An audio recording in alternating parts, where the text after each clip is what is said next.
right. Let's, This meeting is being live. Oh God. Okay. Oh, by the way, somebody sent me a video of you from Aaron's thing. You've got hair. I've sent it to you from YouTube. Yeah. Oh, from today or another time? No, just no, years ago, because you actually have hair. It says, "Is this Dre?" All right, so we are live. Copy. All right, I'm just gonna put this to my Facebook. Oh, so they shared that in the Aaron Sensoni group? No, she just sent it to me personally. I forwarded it to you already. Okay, all right, I'll have a look at that. Oh, I don't need to open up another Facebook. Oh. All right. I'm just gonna share this bad boy. Yeah, Have you been taking screenshots or anything, or no? Nothing. Oh, do you know what? So, like the very first one, I was like, what I'm going to do is take a photo with absolutely every single person. And you forgot. Yeah, I've just done it with the first one, and then I remembered like to the fourth or fifth person. So what I'll do is... Are you going to record it? You've recorded it, so you can go back through them and take screenshots, couldn't you? Yeah, and there's a stream. What I'm going to do, before we kick off, I'm just going to put myself on mute. Mm-hmm.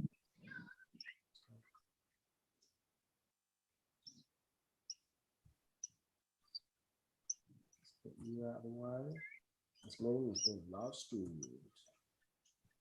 Right, so I'm just going to send a message to see if someone can put it on my Facebook.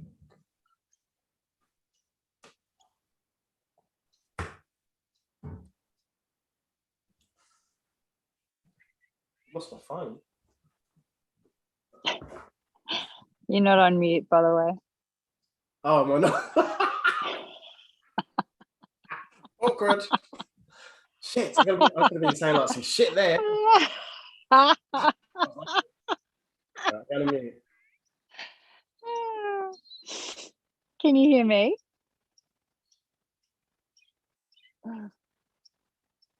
You can hear me. Yeah, so 45 minutes I was driving with a flat tire.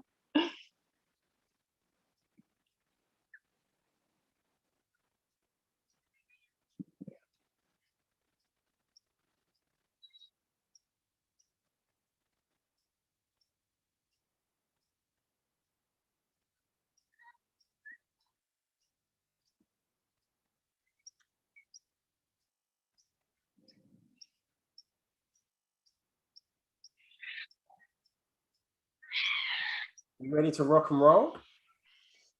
Let's do this. I'm unprepared. Let's do this on the fly. Okay, all right, let's do this. This is what it's all about. Okay, let's press play. Get this music cracking. Hey, super legends, superstars, superheroes. My name is Michael Cox. No, it's not. It's Dr. Barry about the Doctor. You are tuned into Hot Hire, which is the #1 place if you're looking to move forward faster in your career, in your job search, and just in life in general.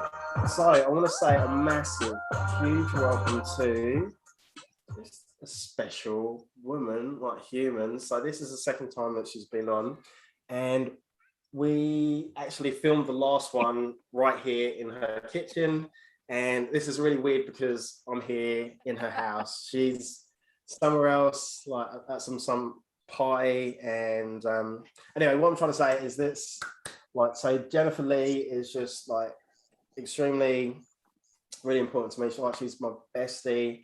In the last few months, we've both been going through, I guess, a lot of personal shit. What I love about her is that she is extremely resilient, really fucking, excuse my language, really smart. Just a beautiful human that wants to help and heal the world. So, like, Jen, you know how much I love you, and I just want to say a massive, huge welcome to my bestie, Jennifer Lee.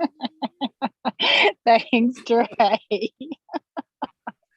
That was your exact I'll be like, oh, thanks, bro.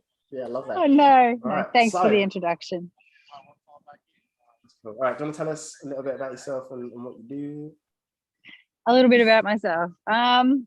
So my name's Jennifer Lee, and I have been through quite a few different careers in my lifetime. Recently, I have become what you call me, a facilitator of spiritual healing. I have a few different titles, and I keep playing with them all, but ultimately, I'm a facilitator of spiritual healing, and I use various forms of modalities and coaching techniques to help a person bring awareness to what's going on underneath the hood of their trunk, let's say. Yeah. And bringing those emotional anchors to the surface and brightening up their world, creating a happier version of themselves. Okay. All right. So if there are people watching, or if they're gonna listen later on, audio podcast, Spotify, Apple, Google, blah blah blah blah, and they're thinking, oh, maybe I want to get into that, or how do I get into that? Like, where would someone start? How do you get into what I do? Yeah. Oh, Can you geez. do that? Or was it just a gift? Or No. Well, no, you can definitely learn what I do. I started off learning about emotion code. So Dr. Bradley Nelson created emotion code, and there's actually a book out there that you can read and learn how to release your own trapped emotions through muscle testing, a form of kinesiology. So that's where I started, and since then I've done a few courses, and again, body code, which is part of the emotion code, as well as Reiki. So Reiki is also out there. Eventually I'll be offering teaching my teaching students and helping them with learning about that sort of thing as well. So good stuff. And another question, how do you, because you do a lot, how do you manage everything that you do? So how do you, because you've got a lot of different eggs in different baskets, and then just trying to, so I'm going to say another analogy. You've got a lot of spinning plates. How do you manage all of those? Yeah. So currently I work for an organization. So I work 4 days a week, plus I have my side business. And plus now I work for a gym doing rolling out some boxing classes, two classes a week. So I'm really excited about that. I have a schedule, believe it or not. I use an Excel spreadsheet, and I've divided into a schedule and really broken it down to half an hour increments. And I really do. Have you been doing this? Have you always been doing this? No, I only implemented this probably about a month ago. It's definitely saved my life. I received that from a coach that had been seeing, and she suggested it, and it really changed my life because I was doing all of these things and I was exhausted, and I didn't realize how much I was doing until I actually put it down in a schedule. Okay, all right. So say and you stick to that schedule, or do things normally? I have space. So I have space where I can do spontaneous and whatever it is that comes up for that day. But ultimately, I have a structure in place where I know I've got my clients in that space. I've got, work. I've got different areas that I need to specifically focus on, and volleyball training. And, I did take up recently DJing. As a hobby. Can you tell everyone what's your DJ name? My DJ name is DJ Ballsy Jen. Okay. All right. I like it. All right. DJ Ballsy Jen. And actually, can you just tell us why? Why did I take up DJing? No, like the meaning behind the name, because it's Ballsy Jen.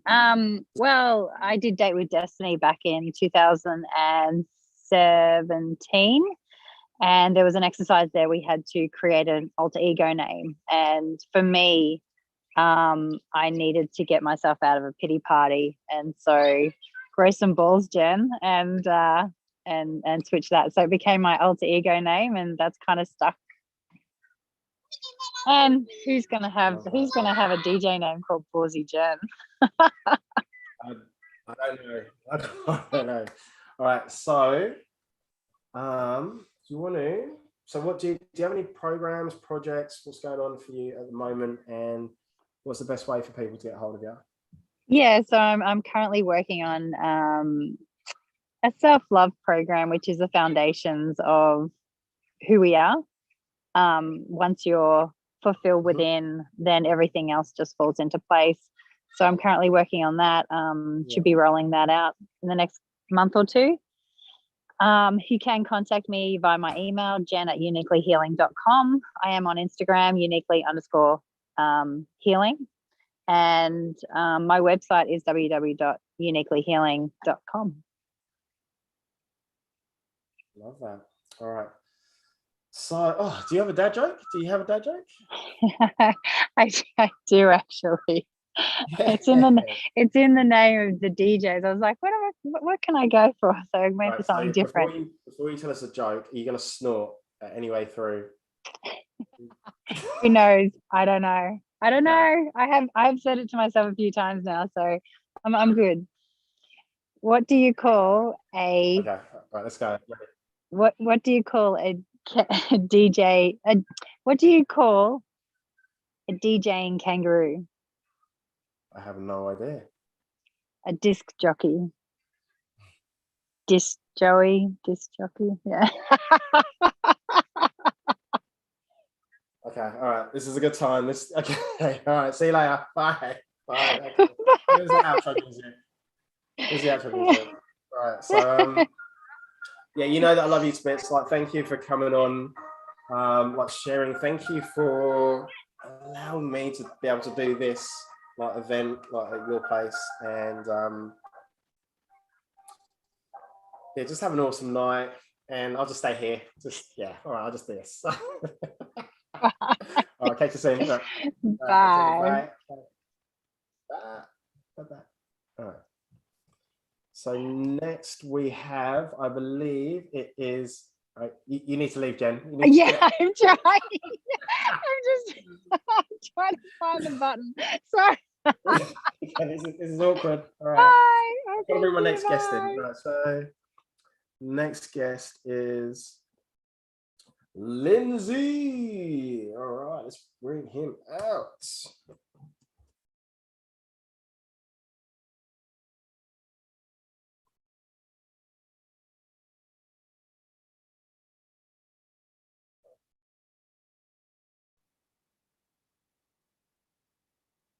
Hey, Lindsay, can you hear me? Oh, there he is. There he is, the main man. Hi, Dre.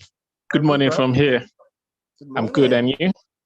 I'm amazing. I'm amazing. Thank you. All right. So, yeah, you ready to go? Like, you know what you want to talk about, and do you have a dad joke as well? Yeah, I got the dad joke, but it's more of a do I say kind of a reminder, kind of? It's more of a reminder than a joke, though, but it's cool. I like it. At least you got something. Yeah, of course. We'll kick this off. Let's do it. You ready? All right, sure, I'm ready. Okay, let's do it. Yeah, good. Hey, super legends, superheroes, and superstars. My name's Dr. Dre, but yes, without the doctor. You're tuned into Hot Hire, which is the #1 place if you're looking to move forward faster in your job search and career. And I've got an absolute superstar, super legend. So we connected on LinkedIn, and like with this next guest, I just love the way that he shows up with his content on like LinkedIn. It really resonates. And I just wanted to get him on just to share, and I'll get him to talk. So without any further ado, I want to say a massive, huge welcome to Lindsay. Is it Eke? Lindsay Eke. Yeah, it is Lindsay, aka. I got it right? Boom! Yeah, you got it right. Yeah. Hey, good morning, Dre. It's a pleasure to be on this amazing podcast. I mean, I've been waiting for it for all week long now. So Like the pleasure.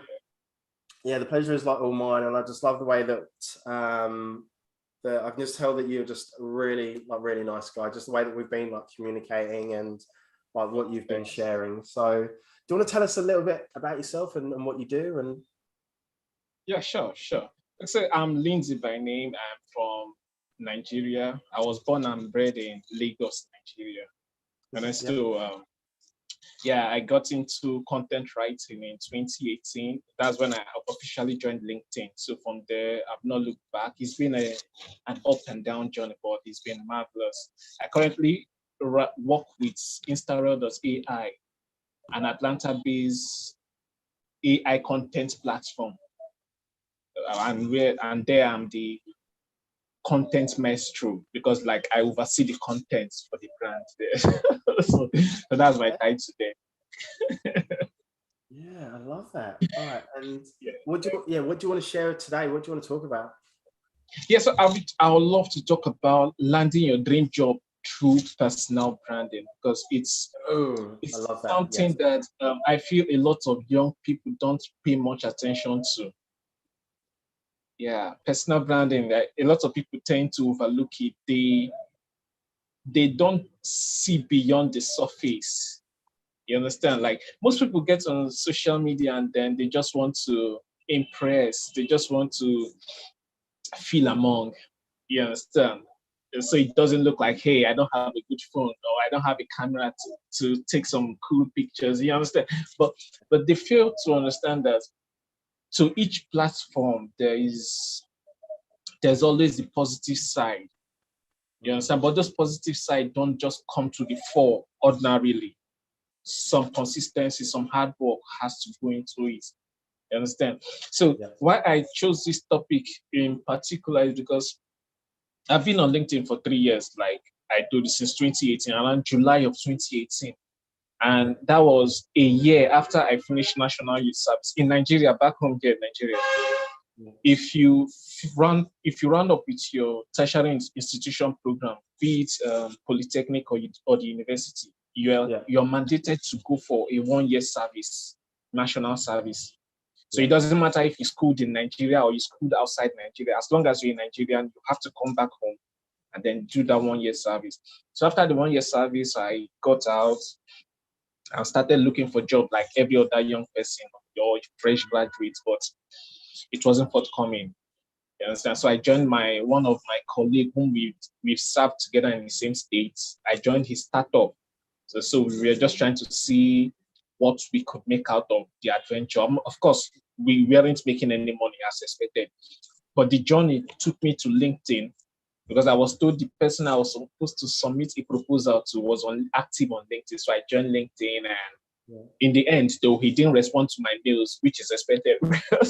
I was raw and unprofessional. So the messages I was sending didn't do the magic. But in that period, I learned and kept writing content and being more visible, showcasing my personal brand. And in that time till now, I mean, I've gotten job opportunities that left alone, I wouldn't have been able to come about them, including the one I work with Instagram.ai. Yeah. I'm based here in Nigeria, but the company is in the USA. All that wouldn't have been possible if not for the power of personal branding. There are a lot of graduates out there, young persons looking for jobs.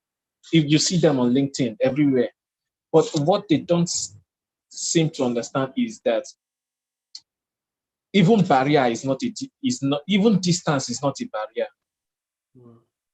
Yeah, even distance is not a barrier. You can be anywhere and still work with anybody outside of your country. It all depends on your personal brand. Yeah, content writing is what has gotten me to. I mean, I've worked with a lot of amazing persons, both directly or indirectly. I've gotten some mentorship and direct contact with persons that are CEOs, head of marketing and co, all because of personal branding. All I do is write. I just come up with content that are relatable, projecting the things I can do. And then you see most people, I mean, this is not some sort of brag or so, but since I've been on LinkedIn, I've not submitted a proposal or made any pitch to a client. They come to me. Yeah, for real. That's what it's about. That's your personal brand working for you. So yeah, they always come for me. Like Instagram.ai, the CEO, we got working since February of this year. Like I helped rebrand his LinkedIn articles and his LinkedIn profile that in 3 months, he got invited to Forbes Council as a contributor in just 3 months. And that was because of the work I did with his account. And from there, I've been working on multiple contents for him and all that until he now finally gave me the invite to become an official member of his company, which was about 2 weeks ago. So that's the power of personal brand. What most people would fail to do is not make the most of it. They want quick results, invest now and get the results now, but things don't work that way. So if you can be patient, be consistent with your pursuit, and then be authentic about it. I mean, there's just no other person on planet Earth that is you. There's just one you. And the best you can do is project you. So that's what has worked for me consistently, and I'm sure it has worked for a lot of other Nigerian brothers I know and sisters, and I'm sure it works for people around the globe. I love that. All right, so if people want to get in contact with you, how do they do that if they want to work with you? Like, what's the best way? True inbox. I mean, I literally live on LinkedIn. Yeah. You're almost certain to find me on LinkedIn. So I inbox, you feel free to connect with me. It's Lindsay EAK. Yep. I'm sure if you search for Lindsay, I'm probably going to be among the top 5 persons you see. And so it's just easy to connect. I'm always open to connection and new collaborations. Good stuff. I love that. All right, so it's about time to wrap up. Do you have a dad joke for us to finish on? Yeah, so I have this dad joke, but it's more of an instructional reminder. I'll say it in my native tongue because it might sound a little funny that way. So, so he used to say, that is in English now, when translated, it means it doesn't matter if a child gallivants way up to the mountain and back to the valley or while away the whole day. One constant thing is that what is expected of him to do will keep waiting for him. Ooh. So it's almost the same with personal branding. It doesn't matter how long you deceive yourself or while away your time or keep pushing it aside, you'll still come back to take responsibility of your personal brand because nobody else can do it for you. I love that, bro. I love that. That's awesome. Yeah, thank you so much. So, yeah, you're welcome. Thanks. Lindsay, just want to say, huge, massive thank you for like the value and what you've shared today. And man, I just can't wait to get to know you on a much deeper level. Yeah, thank you very much. It's a pleasure. Enjoy the rest of your session. Okay. Yeah, you too. Enjoy your day. We'll catch up soon. Yeah, sure. Take care. Thanks, mate. See ya. Bye. Yeah, bye. All right. Next up, we have Grace Wee. So let's get Grace out. Let's get Grace out. Ooh.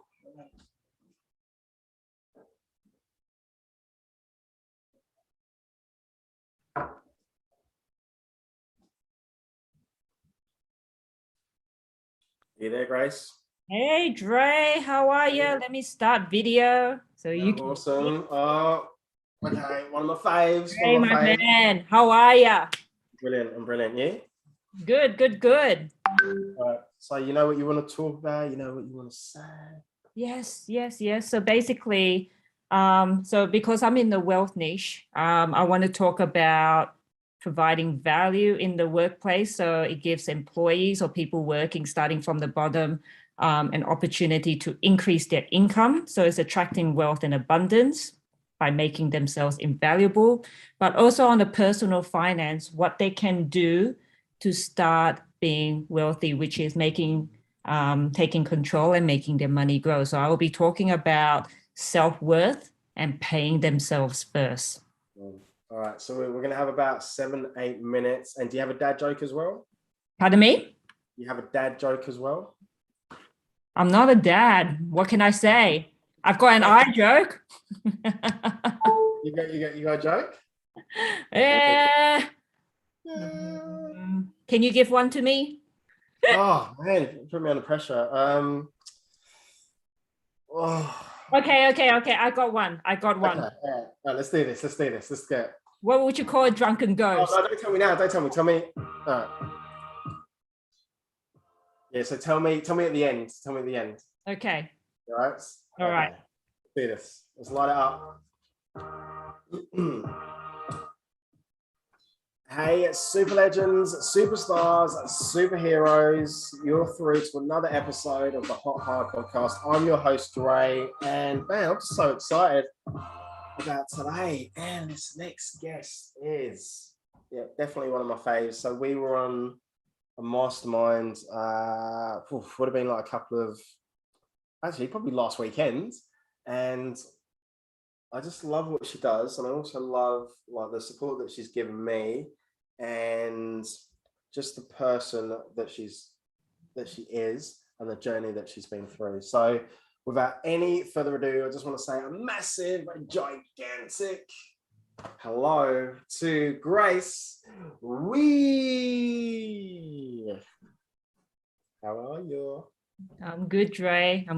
Thanks for having me here. Yeah, thank you. You are a superstar. You are a legend. Love connecting with you. You know, you want me to keep bringing it? No, because you're traveling at the moment, aren't you? Yeah, I'm traveling at the moment. So I'm in the regional town of Goulburn. I'm currently in my accommodation at the moment. So yeah. Thank you for doing this. All right. Do you want to tell us a little bit about yourself and what you do? Okay, so I am a wealth coach, and I help women take control and make their money grow. So for those who don't know how to make their money grow, I start them off with stocks, but also I teach them how to manage their own money by taking control from within. Okay. And by growing from within, that's when you empower yourself to deserve wealth. You empower yourself that you can attract more money and abundance into your life, you know? So I help them, find their self-worth from within so they can deserve a life that they live, so they can start living their best life. Because essentially money is a tool, money is energy. So, when you start directing your energy and start directing your abundance into your life, then that's when wealth will grow. I just love what you do, just love your niche. All right. So what do you want to share? You go ahead and share what you want to share. Well, I would like to share for those who don't know where to start, because normally when they want to start growing their money, you need to start managing your own finances in the first place. And one of the things that most clients struggle with is that, well, how do I get more money into my bank account? Okay. First thing is managing your expenses, but another thing that they're very big on is how to get money into their bank account. So I would like to talk about how to increase your income in any workplace that you're in. And the key takeaways that I like to share is that if you want to convince your boss, your employer, your manager that you deserve a higher pay, a higher income, is to provide more value to the workplace. How can you make yourself more valuable? Okay, they may be increasing your skill set, investing in yourself, but also discussing it with them that, hey, I want to actually have this much income. What can I do to prove to you that I deserve this income? And having that discussion with the manager, having that discussion with the employer, and actually have a plan set out.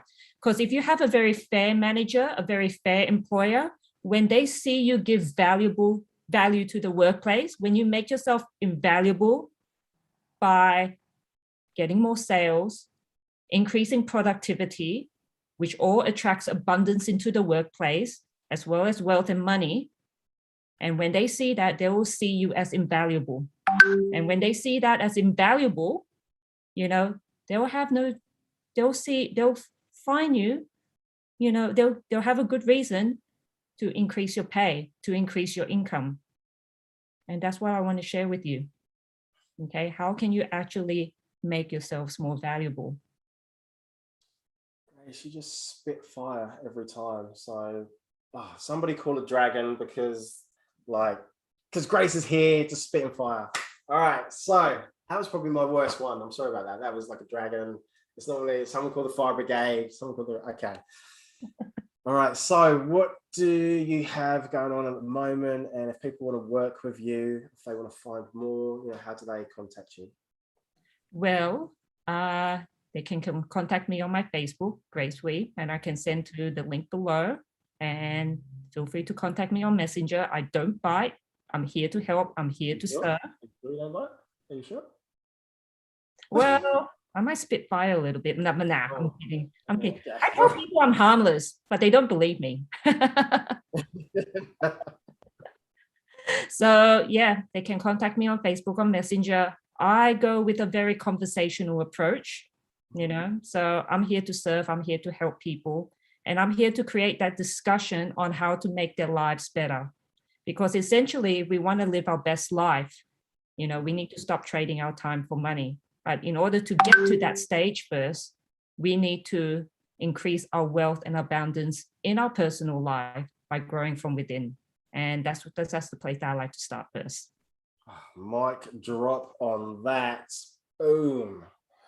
All right, Grace, it's about this time. Do you have a dad joke for us to finish on? Or maybe not a dad joke, a Grace joke. I don't know. Maybe. Okay, what joke do you have? Okay. What do you call a drunken ghost? I have no idea. A methylated spirit. Oh,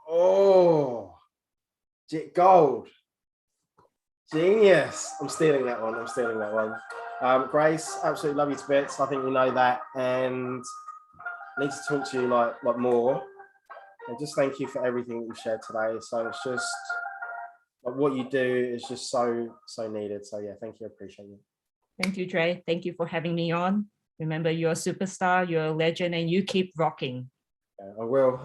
Okay, I'm gonna keep rocking. All right. Get out of here. You go. See you, Dre. All right. Thank you. Okay. See ya. Bye. Yeah. Okay. All right. Next we have Mike. All right. Okay, let's do session 2.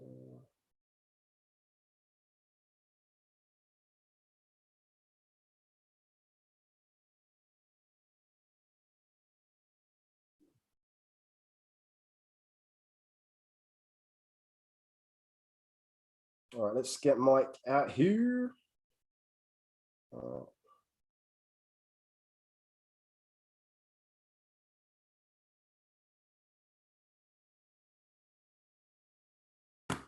Let's get Mike out.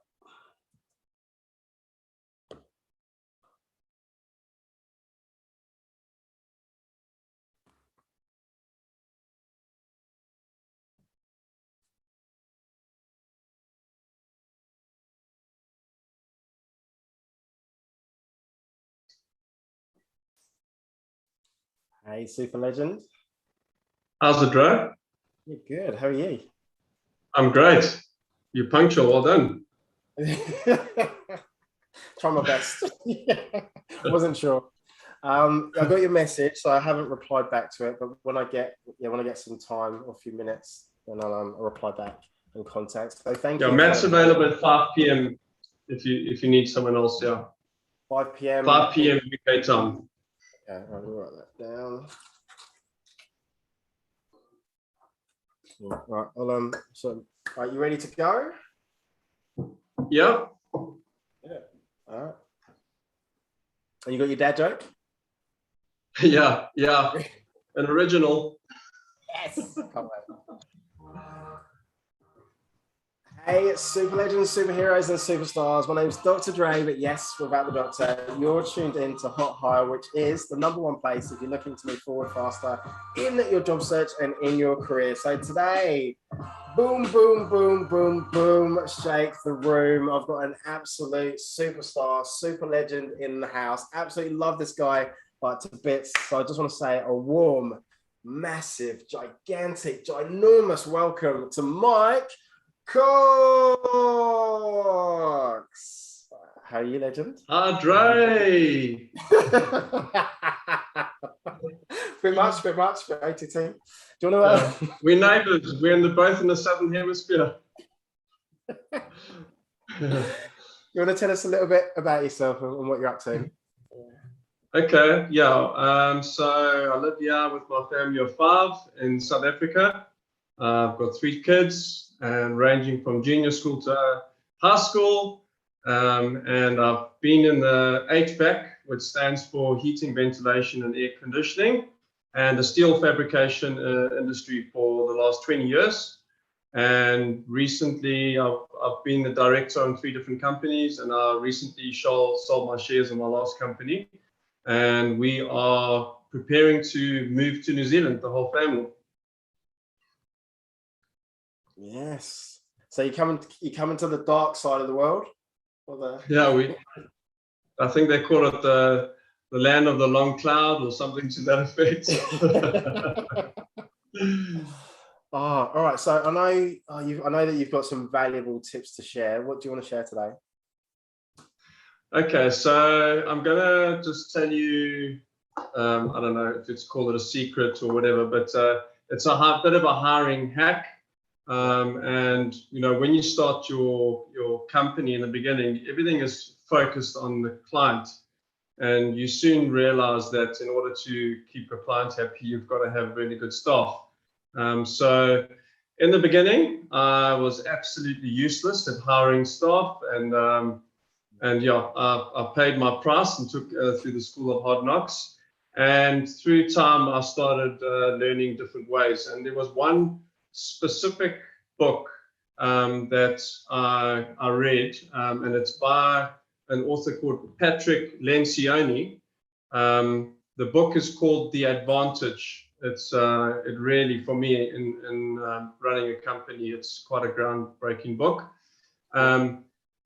And he speaks about a company, a very well-known company, Southwest Airlines, and they've got a very unique hiring process.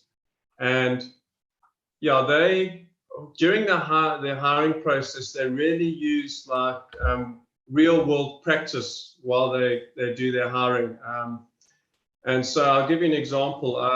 One of the values of Southwest Airlines is humor, and they like all of their staff to have a good sense of humor. So what they did was they would have pilots coming in for interviews, and you know, some pilots obviously think very highly of themselves and take life very seriously and all the rest. And when they arrive for an interview, they then said, okay, before your interview, we want you to go out and buy a pair of khaki shorts and then come back with them for the interview.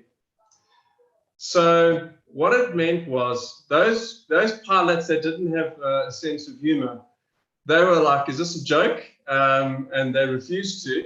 And that helped them get to the roots of, you know, whether they actually have a sense of humor. And the ones that did and came back and had a bit of a laugh and a joke, they were like, cool, you've met one of our core values. I love that. So, that's so cool. Yeah. Yeah. So I learned that, and I kind of evolved it into a bit more serious way of using it, which I can share with you in a couple of examples. Yeah. Okay. So what I learned from it was, and so just so you know, what I learned over the years, there's three key areas that I look for in candidates. The first one is their attitude. The second one is their energy level, and the third one is their skill set. And if you actually follow Southwest Airlines philosophy, attitude is number one. because they can train anyone if you've got the right attitude. But anyway, so I used the example of using real world practice to test some key employees, and it started off with a more basic type of position where because I had a factory, I needed a storeman and a stores manager, and we had a short list of candidates, and my whole focus over the last 7-8 years was, how do I maximize my ability to obtain whether people actually have the right skill set with a minimal amount of input from me. So for the storeman, I had my factory manager just take a pile of junk and rubbish and screws, nuts, bolts, and just throw it in a room. And then once he had done that, one at a time, he'd request each candidate to organize it into how a storeroom should be, and then to do a stock take. And so they had a short list of 4 or 5. They did that. My only involvement at the end was, I want to see a photo of what that storeroom looks like, number 1. And number 2, I want to see the stock list. And so straight away, when you see a photo of the storeroom, you can see how well organized and neat is this individual, because that's what you need for stores. Okay. And the second thing was, how were they able to compile something on a PC in a relatively pressured environment? And then I could see their computer skills and their ability to count. Yeah, so that was the first one. Yeah. So then I could tell, obviously, very easily. You could just look at the photos and in seconds tell which person was most organized.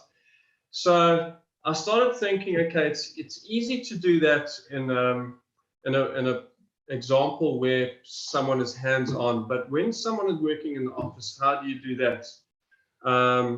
So the next position I then tried it on was our estimators. They used to do our engineering estimating, where our sales come from. And I put together an online Google sheet with a whole bunch of questionnaires on it, and they would it then automatically works out an answer at the end, and they would then fill in that Google sheet online, and anyone that achieved over 80%, my secretary, she would check the scores, and then she would bring them in for an interview if their CV matched what was required, and they got over 80%. Awesome. Then when they arrived, they didn't know it, but then I had another test waiting for them at the interview again. Yeah. And that for me was, in case they had lots of time to Google and try and cheat the system. And so then they would do another test in the interview room. And then once they'd done that, then I'd have a short list. Anyone that had got over 80% then would go through for an interview. Yeah. So that's it on the estimator side. And then I used it then when I sold my shares, and I then had a succession plan. We brought in 2 new positions, which were senior positions. One was a production manager and one was a sales manager. And basically use the same principles then. So for production manager, we had a questionnaire. I would check them though, and it would be real-time problems that we were having in our factory. So I would say, we got this problem, we got that problem, we got this problem. Please, can you give me your systematic approach on how you would solve it? And I would, because I understand some of the basics of production management, which are the concepts of lean and 5S, I would be looking for those principles, whether they were coming in with the problem solving that they're doing. And then also, you've got to be careful that some people are, they can keep on going to school and just learning over and over. So that's not a problem for them. But I also look how pragmatic were they in their answers. You would see very quickly which ones had experience, which ones didn't, and which ones had the skill set to actually to do the job. And then finally, sales manager. I had a recruiter who then gave qualifying candidates a tender test on Excel and on Word, and I gave them the list of answers. So they would do the testing, they would do the marking. My focus was, how can I get the recruitment agency to do as much as possible, to the point where I was actually feeling bad, like I'm really milking these guys, but I was actually surprised. Not one, I think I had 3 recruitment companies assist me. Not one of them complained about the process. And by the time I got to, the short list, we knew that they had the right skill sets. That, I think that's probably the easiest one to measure, is the skill set. But there's no guarantees thereafter, because attitude, energy levels, you can definitely tell in an interview, but attitude, you only get a glimpse in it initially, and the rest of it's over time. But that's my hack. Put people through a real life situation, like they would have to do in the job, and you'll see pretty soon whether they can do it or not. Mike, love that hack. That's just, absolute gold, absolute gold. All right, just conscious of time, how do people, if they want to speak to you, reach out to you, what's the best way for them to contact you? Okay, so just look for Michael Cox on LinkedIn. And just look for Michael Cox LinkedIn South Africa, and you'll see there HVAC and technical in my title. There would only be one on Michael Cox, and then you can email me on mcox6498@gmail.com, and I'll be happy to share any wisdom that I may have, which is not much. But and then you're coming to New Zealand in February. Is that the plan?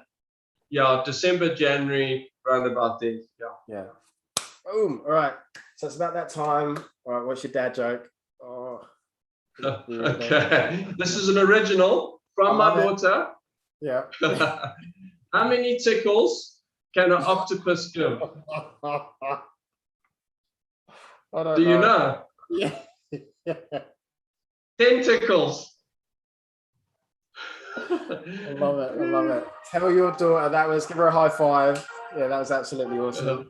Mike, those hacks were just gold, absolute gold. So thank you so much. Thank you for coming on. And when I get some time in between, I'll reach out to Matt. So I appreciate it, man. Okay. Cheers, bro. Have a good week. See you, mate. Take care. See you. Cheers. All right, next up, we've got Corley. Give me 2 secs.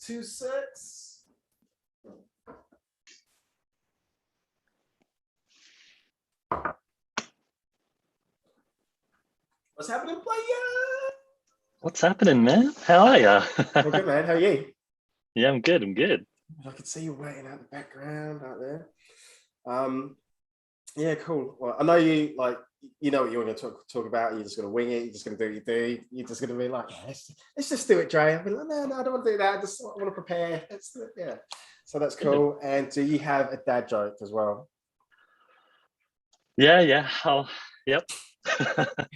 All right. Yeah. All right. Let's do this. All right. Hey, super legends, superstars, and superheroes. I'm starting again. You put me off. All right. That's pretty cool. Ready? Hey, super legends, superheroes, and superstars. You're tuned into another episode of Hot High, which is the #1 place if you're looking to move forward faster in your job search. And my name is Dre, and Do you know what? I've got an absolute super legend. So this guy, this awesome human is, we've become really close in like the last year. One of the nicest guys that you'll ever meet. Like caring, kind, and I believe that his jokes are worse than mine, but people don't see that. He's got awesome sense of humor. We talk almost every day or every other day. Just an incredible guy, and one of the best coaches ever. So when we've done like challenges and like master classes, he just gets people crying, and it's just the way that he coaches is just a joy. Incredible to see, and yeah, just awesome human. So, all right, okay, get emotional now. Get out. All right. So, without any further ado, I want to give a massive, warm, huge welcome to Colleen. Ooh, appreciate the kind words, Dre. Appreciate it. And yeah, man, this past year, knowing you, being your friend, and working together on, different projects over this time, man, it has been a crazy ride. Crazy ride. It's been absolutely awesome. So there's a lot that we've spoken about, and yeah. All right. Anyway, all right. Can you tell us a little bit about yourself and what you do? Yeah. So right now, I am a coach who helps other coaches achieve their dreams, and really, it's the monetary gain, right? When can't get past it, just got to be truthful and honest, right? Yeah. And so over the past 10 years that I've been in the workforce, so to speak, I'll probably be over 10 years. Definitely over 10 years. And predominantly my career has been in sales. Now it's been in sales and marketing, and I've been part of a national news corporation. Obviously can't name names in this component here, but you obviously know, and majority of my career was with them. And I've been taking part in different industries over time. So I went to real estate. I was selling courses for registered training organizations. I've also done my retail career in beer, wine, and spirits and that sort of thing. And the last job that I had the really great opportunity to work alongside big names. Again, can't really name the names, but some of the industries is like fast food, gambling, insurance, and government entities. So yeah, I'm bringing all that knowledge into my coaching business, helping other coaches achieve their dreams. Oh, okay. All right. What do you want to share today? What do you want to talk about? Yeah, so I want to be a little bit different. I know the job side of things, people are going like, oh, looking for other jobs, looking for new jobs, or changing companies. Yeah. I'm going to be a little bit different. Hopefully, I'm going to be a little bit different. I love different. Yeah. And it's about how to progress your career within the business right now. Yeah. And so, with the businesses, they normally tend to have maybe a quarterly, 6 monthly. Definitely depends, if it's a small business, maybe not, but a yearly review, right? Yeah. Yearly review, you sit down with a manager or, the director of the company, and, you review your KPIs, your key performance indicators for the job. And so here's what I'm going to be a bit different, because normally we tend to go to these meetings and be like, okay, talk about the KPIs that they set, the KPIs that your managers set. And so you're just talking about, okay, did I hit the goal? Did I exceed the goal? And then maybe I'll get a bonus. Maybe I'll get a pay rise. Yeah. Here's one would be different in terms of changing the conversation. Depends on how confident you are. Depends on how confident in your own abilities and where you want to go as well, right? Yeah. So let's talk about, in terms of your abilities, if it's just for the job itself, in that line of position that you want to head to. Maybe you want to go different tangents, but we'll just say this one career path within the business.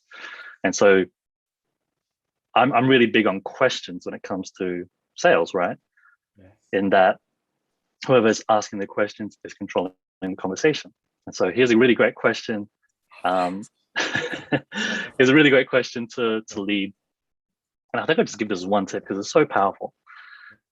This one question of setting, maybe you have a monetary goal. So let's use that monetary goal concept and say, hey, look, I'm earning maybe 60, 70, $80,000 this past year.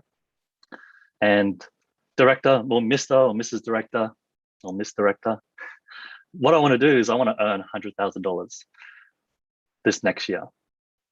I want to ask you, what do you need from me to be $100,000 worth to you? Powerful. Yeah.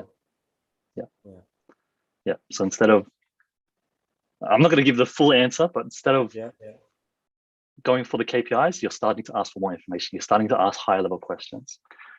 Man, I think I'll give that as the one key tip for you. Yeah. All right. So, what do you have going on at the moment? Like programs, projects, seminars, webinars, and if people want to know more about, because I think you've given a little bit there, but not too much. So, like, if people want to know more about you, about what you do, and about working with you, what's going on at the moment? Yeah, so first off, the easiest way to reach me, universal wise, is email.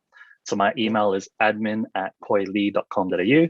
So admin@khoile.com.au. That's the easiest way. I'm really active on Facebook, Instagram, social media, that sort of things. So you'll be able to easily reach me there. In terms of the projects that I've got going on, I've got a challenge coming up in November for coaches. And especially if you just want to learn a bit more about sales and how people are reaching out and creating their programs. So I go into depth for a whole month. Very unusual for a whole month, right? The challenge is a whole month. Yeah. I want to give amazing value for people. So yeah, whole month in November, a very unique, very limited group. And then we can start talking about how it is going to be clearer for you moving forward. Boom, boom, boom, boom, shake the room. All right, so I think it's about that time. I think it is dad joke time. Yeah, let's do it. All right. What you got? Right. All right. Yeah. Not normally a dad joke person, as you know.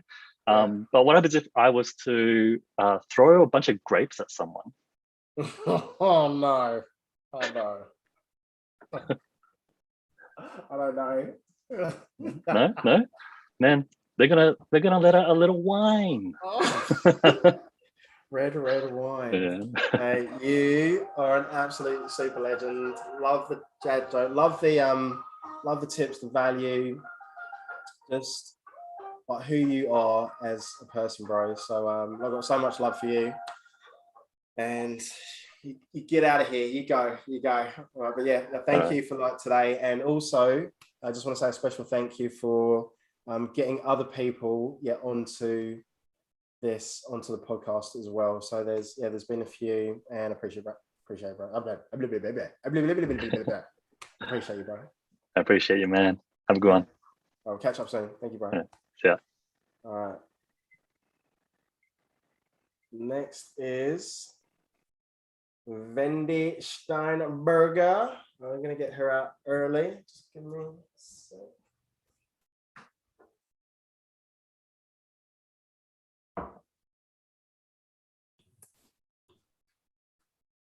Hey, Vendy, did you just hide? Did you just hide from me? I accidentally kind of hid. Yeah, sorry for that. I was walking around. You just hid. Are we ready?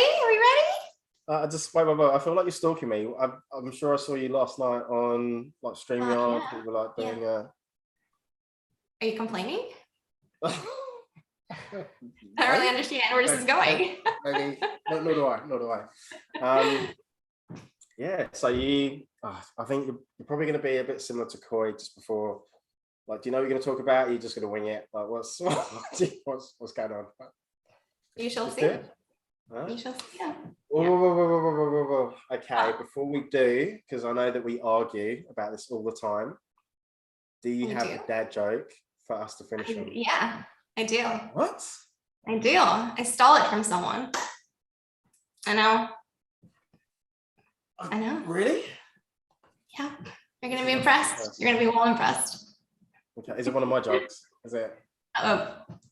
I shall not agree or deny, like, we'll see. All right, let's get this party rocking.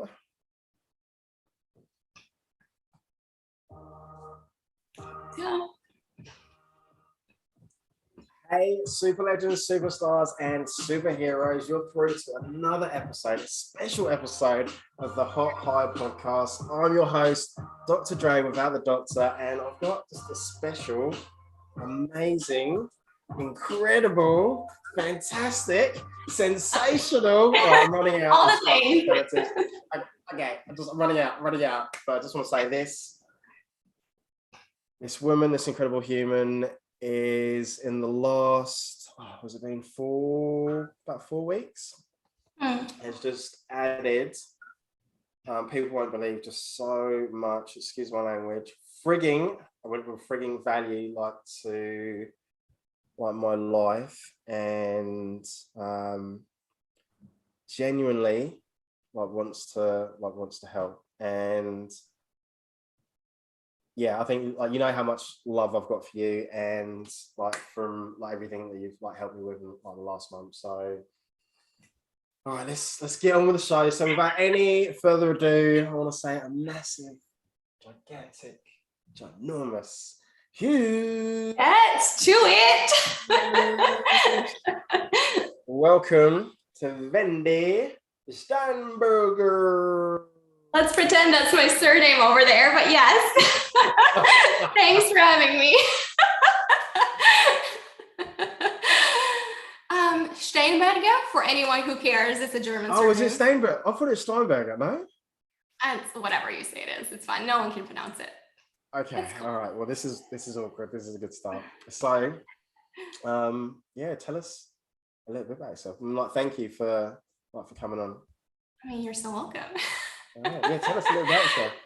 What you do. Yeah. So I am a LinkedIn coach, and I help other business owners attract inbound leads on LinkedIn by building out their personal brand. So they don't have to chase after clients anymore. Clients are coming to them because they're so super appealing on LinkedIn. So that's what I do. Oh, and you got a little bit of a presence on YouTube as well. We're growing on YouTube. We're 5,000 subscribers, hopefully 10,000 by the end of the year. If anyone wants to support me, Vendy Steinberger on YouTube. Come on. All right. So what do you want to share today? What do you want to talk about? Yeah. So I was thinking we could talk about content, because obviously I work directly with business owners, but this is super relevant for anyone looking for a job as well. I think many people get content quite wrong. So there's going to be 3 stages of content creation. So I'm going to use those as 3 tips. If that's cool. That's cool. Let's do it. You can do whatever you like. Let's go. Right. Amazing. So I think what I've seen most people get wrong with their content is typically they use it to advertise. So they're promoting themselves, promoting their products, promoting their services, challenges, whatever. And people don't really want to engage with that. They don't want to be sold to, right? They want to feel like they made their own decision. So cold promotion is not really going to work, and boring posts are not going to work. So I want to start with tip number 1 is that all posts have to have a super strong hook. And with that, I mean the first line of your post has to be captivating to convince someone to actually click that see more button and read your entire post, right? So what many people get wrong is that they start with their whole life story, hey, I'm Vendy, and I know I'm from Latvia, and the yada, yada, yada, and you lost their attention. No one cares, right? No one cares in your text posts or in your videos. So you want to start with what you're going to deliver. So if you are, an accountant, you might be just, giving some tips. So you want to start with a hook should you be a limited company or a sole trader? So in the UK, right? Because that would be a common question an accountant would get asked. Or, I don't know, if you're in a relationship niche, you could say something like, have you been struggling? Have you been arguing a lot in your relationship? Here's 3 ways you can fix it today. Something like that, a hook of why I would read this. So don't start with like, happy Friday or whatever, you know, it's not really compelling. So again, first thing, start with a hook. If you don't get that part right, the rest of the pose does not matter. So massive importance on the hook. So the second thing, this is where we want to actually give value, and people never understand what that actually means. You know, but basically, Interesting. Giving value is you're trying to serve your audience, and you're trying to think of like what they don't know that you could teach them today. So now, don't think about the grand ideas, but small things that they could implement, reading your post, implement that very day and get a result for themselves. So an unhelpful post would be someone who's a fitness coach and saying that, hey, you want to be fit, all you have to do is go to the gym and eat healthy and stay active. I'm like, great, I kind of know that. I can't implement this. I can't take anything away from this, right? So you're like, okay, pretty useless. You try to serve someone, but it's nothing, it's too general. So you're trying to get specific with the actual little tip that you could give someone of how they could achieve a certain thing. So I don't know, it could be, if you're talking about keto, you could like talk about like, okay, how can you like implement, let's say, a keto diet, you know, that suits your lifestyle, or how can you, let's see, how do you actually get yourself to the gym? So if it's like small exercises, like, hey, 10-minute walk every day is going to get you this result. So something that's basically small. So in the middle, that's the value, something small, someone can read and I'm like, I'm taking this away, I'm actioning it today. Not like a grand idea that I have no idea what to do with without anyone's help. If that makes sense. Makes sense? Yeah. Small little wins add up to like nuggets. Exactly. That's exactly that. It's like if your audience feels like, yeah, they've achieved something, like they achieved a win, they're gonna like attribute that win towards you. You're like, oh wow, Dre helped me get here with free content. So if he's so good and so giving with this just free stuff, like how much value am I gonna get from Dre if I actually work for them? So much value. So much, all of the value. Guys, go work with Dre. Christmas, it'd be like Christmas, like every day, every single day. I'm sure it would be. Like, yeah, I'm certain. So again, we start with the hook, then we give actionable value. Again, actionable, something people can take away. And then the third thing is you want to end your post with a call to action, because many people, again, are complaining they're not getting the likes, the comments, they're not getting engagement. And the reason you're not getting engagement is you're not asking for it. So you actually have to ask the question at the end of your post. So ask it something in relation to what you were just talking about. So for example, if I was breaking down like how you could get started with intermittent fasting, for example, then at the end of my post, my call to action should be something like, have you ever tried intermittent fasting before? Right? Or have you fasted for 24 hours before? Something in relation to what you just shared that people could actually answer to, like, you know, give you an answer to. So that's how you get the comments in. If there's no call to action, there's going to be no action. Makes sense, right? There's going to be no engagement, none of that. So this is how I structure my content. This is exactly what I teach to my clients. Hook, actionable value, call to action. That's it. That's the whole game. And it doesn't matter if you do a video post, if you do a text post, a carousel, you just follow the same structure. And the way you decide which type of content you want to go down is, if you're good at copywriting, you're going to do text.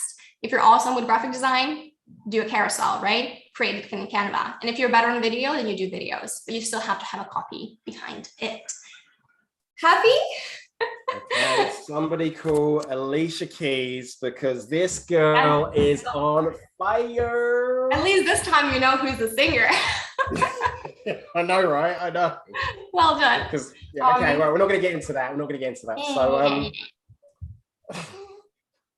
So, what do you have going on at the moment? Like any projects, programs, boot camps? Yes, my LinkedIn bootcamp is always on. So I have two programs, one-to-one coaching, which is where I dive deep with my clients and we create a strategy just for them. And I also have a group coaching program, which is maximum community and support. And the group coaching is actually lifetime access, which is a different spin on doing group coaching. So I'm always there for my clients and we get pretty crazy results. Yeah. That's what's on. All right. So yes, I guess it's about that, because I always feel that there's a bit of, you know, like resistance with the dad jokes. Yeah. Whoa, excuse me. What? What did you say? Because not everyone drops dad jokes daily, Dre.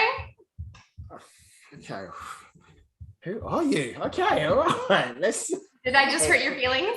Yes. Yes. All right. So you have a dad joke for us to finish on? Kind of, yes. Kind of. Okay, You ready? You ready for it? All right, let's do this. This is the first time. This is a historic moment. So Yeah. I'm ready. Okay. First time Vendy ever is gonna tell a dad joke, and hopefully that should also be the last time, unless she's forced Okay, to. well, we'll see. We'll see. All right. Okay. Right. Ready? Ready? Yes. Yeah. So, Dre, Yes. what do you call a row of Barbies? It's only your joke that I stole, so it is a barbecue. And now, pretend laugh. You've never heard of this I before. love that. I love that. Well, Vendy, Because it's your joke, that's why you love it. That's probably one of the best jokes that I've ever heard, ever. I think It's the best lie you have ever told, ever. I don't think so. I think Appreciate that is the best. I think that's the best joke of all time. All time. So. Thanks, Right. appreciate them. Yeah, pretend Okay. compliments. I'll take them. Okay. All right. I'm gonna play the outro music now. Okay. Yeah. All right. So Vendy, right, you know how much I love you. So yeah, thank you for today. Like the tips were absolute fire. The dad joke was probably the best ever. And just want to say, like, to you, like, appreciate all the support, the guidance, advice, the coaching in like the last month as well. You are just a superstar. That rhymes. Thank you. It's glad to be on. So keep on rolling. What, 11 more hours? Yeah. Can you do this? You can do this? Home stretch. Yeah. Got this. I got this. Help me. I know I'm gone. Okay. All right. Okay. Get out of here. All right. I'll speak to you soon. Awesome. Bye. See ya. Bye. All right. Next up, we have Maria.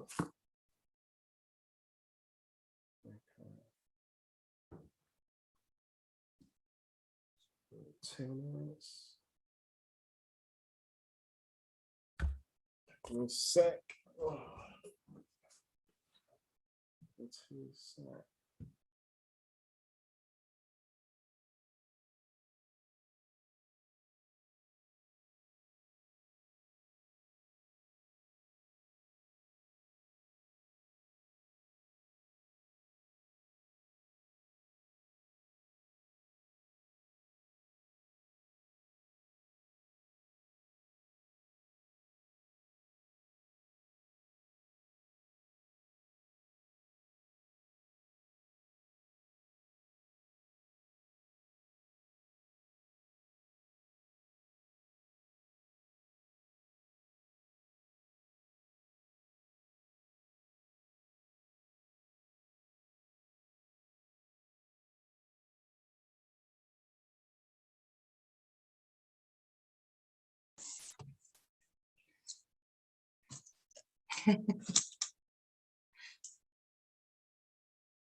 Sorry, I was on mute.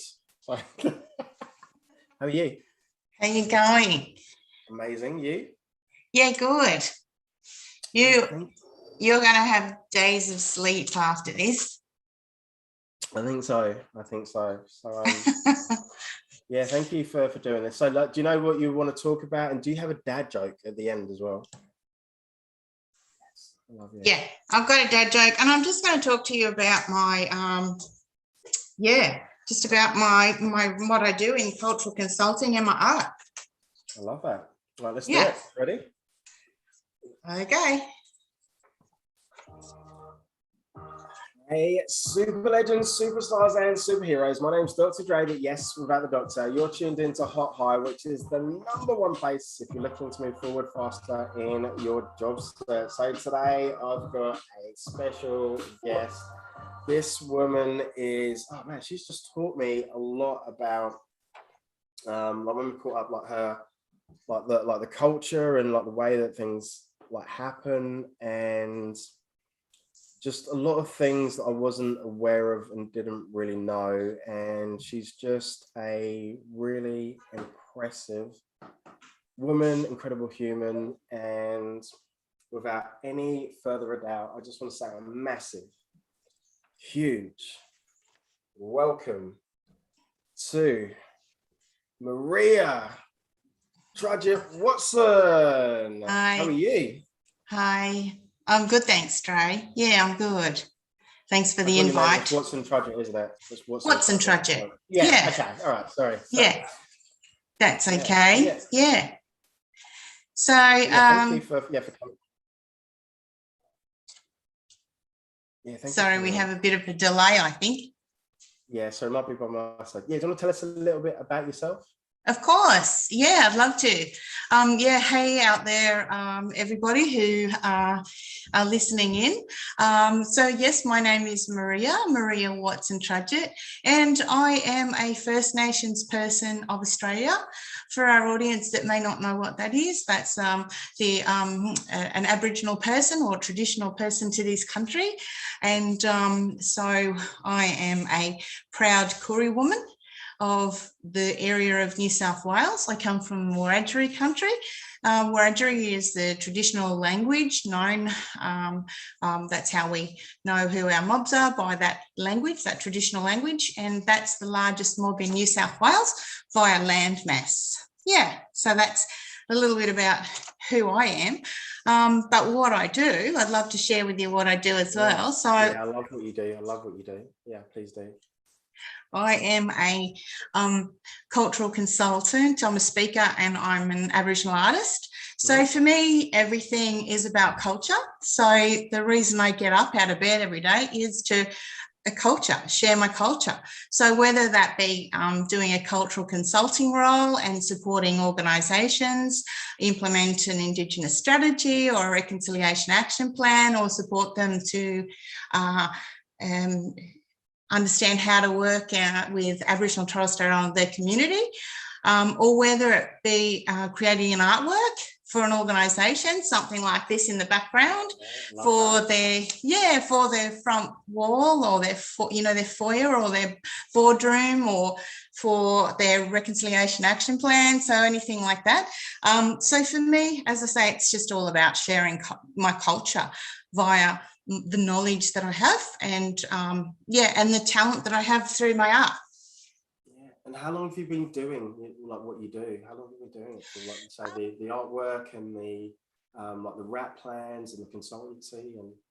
Yeah, quite some time actually. I went to university as a mature age student when I was maybe about 8 years ago now. And from university, I realised that, I could strengthen people's understanding of our culture. And the reason why I started painting was because it was just a relief. It was to relieve me from the stress of full-time university work. Anyway, I was in the Aboriginal Studies unit one day, and one of the Aboriginal elders there, she said to me, "Oh, I've heard you've been painting a lot of artworks." And I said, "Yeah, that's true. I have been." I said, "It because it's just quietens my mind and calms me from the full-time studies." And she said to me, "I'd like you to go in an exhibition that's coming up." And I said, "Oh, shame. Oh, no, I don't want to do that." And she put it on me in a gentle but firm way. And she said to me, "You have a cultural obligation and a responsibility to share that knowledge that you have through your artwork and through your voice."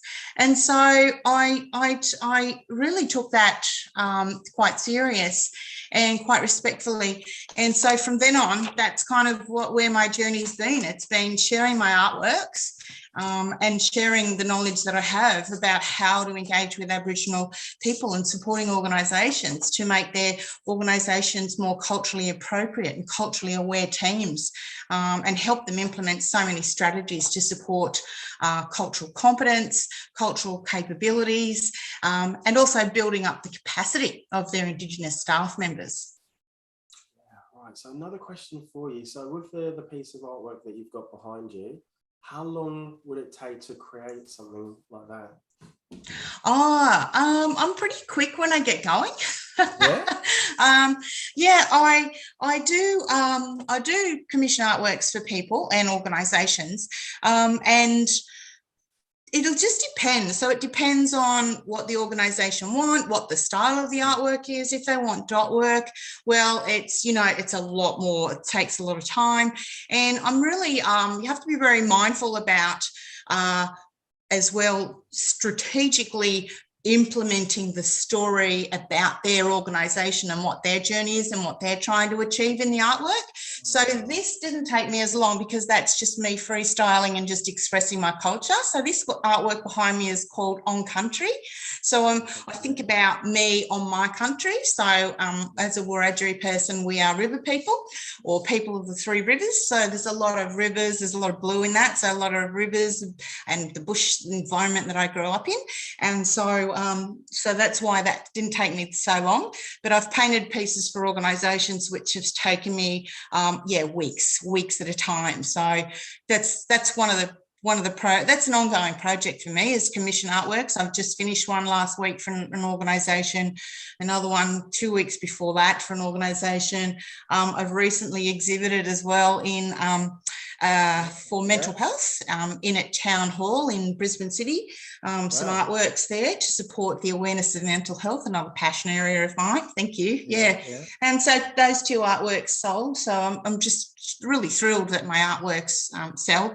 And yeah, another project that I'm on as well at the moment with my cultural consulting is a council. I won't say who the council is, but it's a council in the local area here in Brisbane where I work, not the Brisbane Council, but a council in this area. And so I've been engaged by them to help them. They're implementing 6 strategies in their corporate plan. And so they've engaged me to engage with the Indigenous community of those areas to support them in that implementation process. I love that.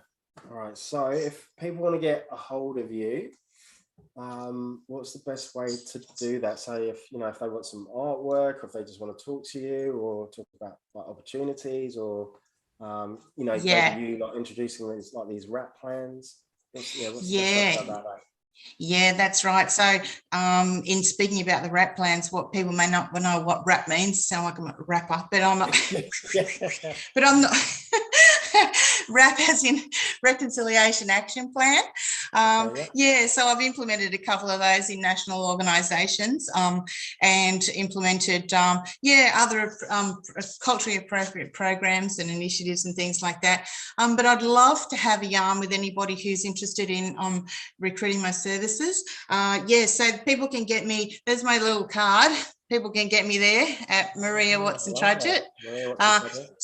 So it's really simple. It's just Maria Watson Trudgett. If you type that in, you'll find me either on my on Instagram. You'll see some of my artworks, or you'll see go to my website, which will have some art, which will also have my cultural consulting, as well as I'm a speaker at our significant annual events, so National Reconciliation Week and NAIDOC Week.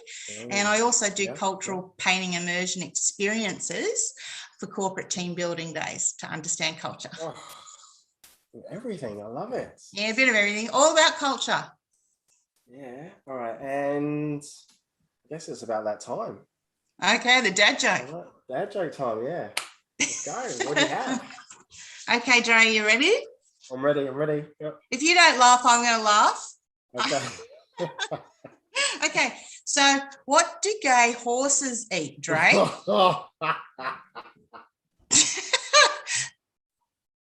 don't know. Okay. Hey, girl, hey. Or more fittingly, hey, Dre, hey. Yes, that's one of my favourites today. So, Maria, you are just a superstar. So I love the work that you do, and I know that like your story, like behind it, and more people need to be aware of what's happening and what you do, and like the history of it. So so much love for you. Thank you so much. Thanks for the invite. That's all right, anytime. We'll catch up soon. All right, see ya.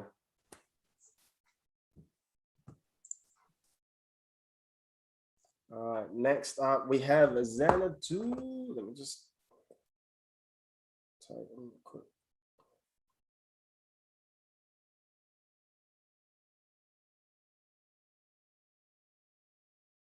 Okay, let's get Zanna out.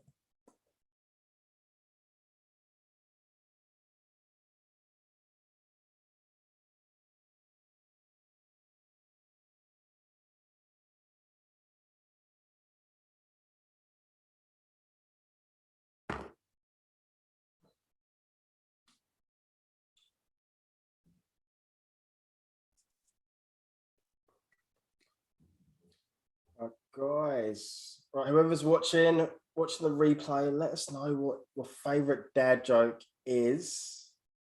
Yeah, that'd be cool. And also maybe what your favorite like share or tip is of the day. Got to say my legs are really tired. Really tired. Cool. Right, so Zanna's joining, not sure what's going on.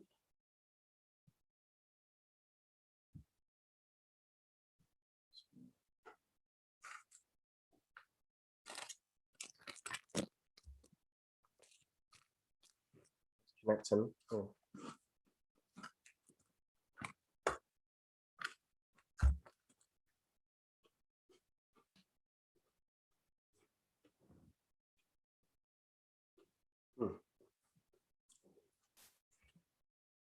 Hey, Zanna.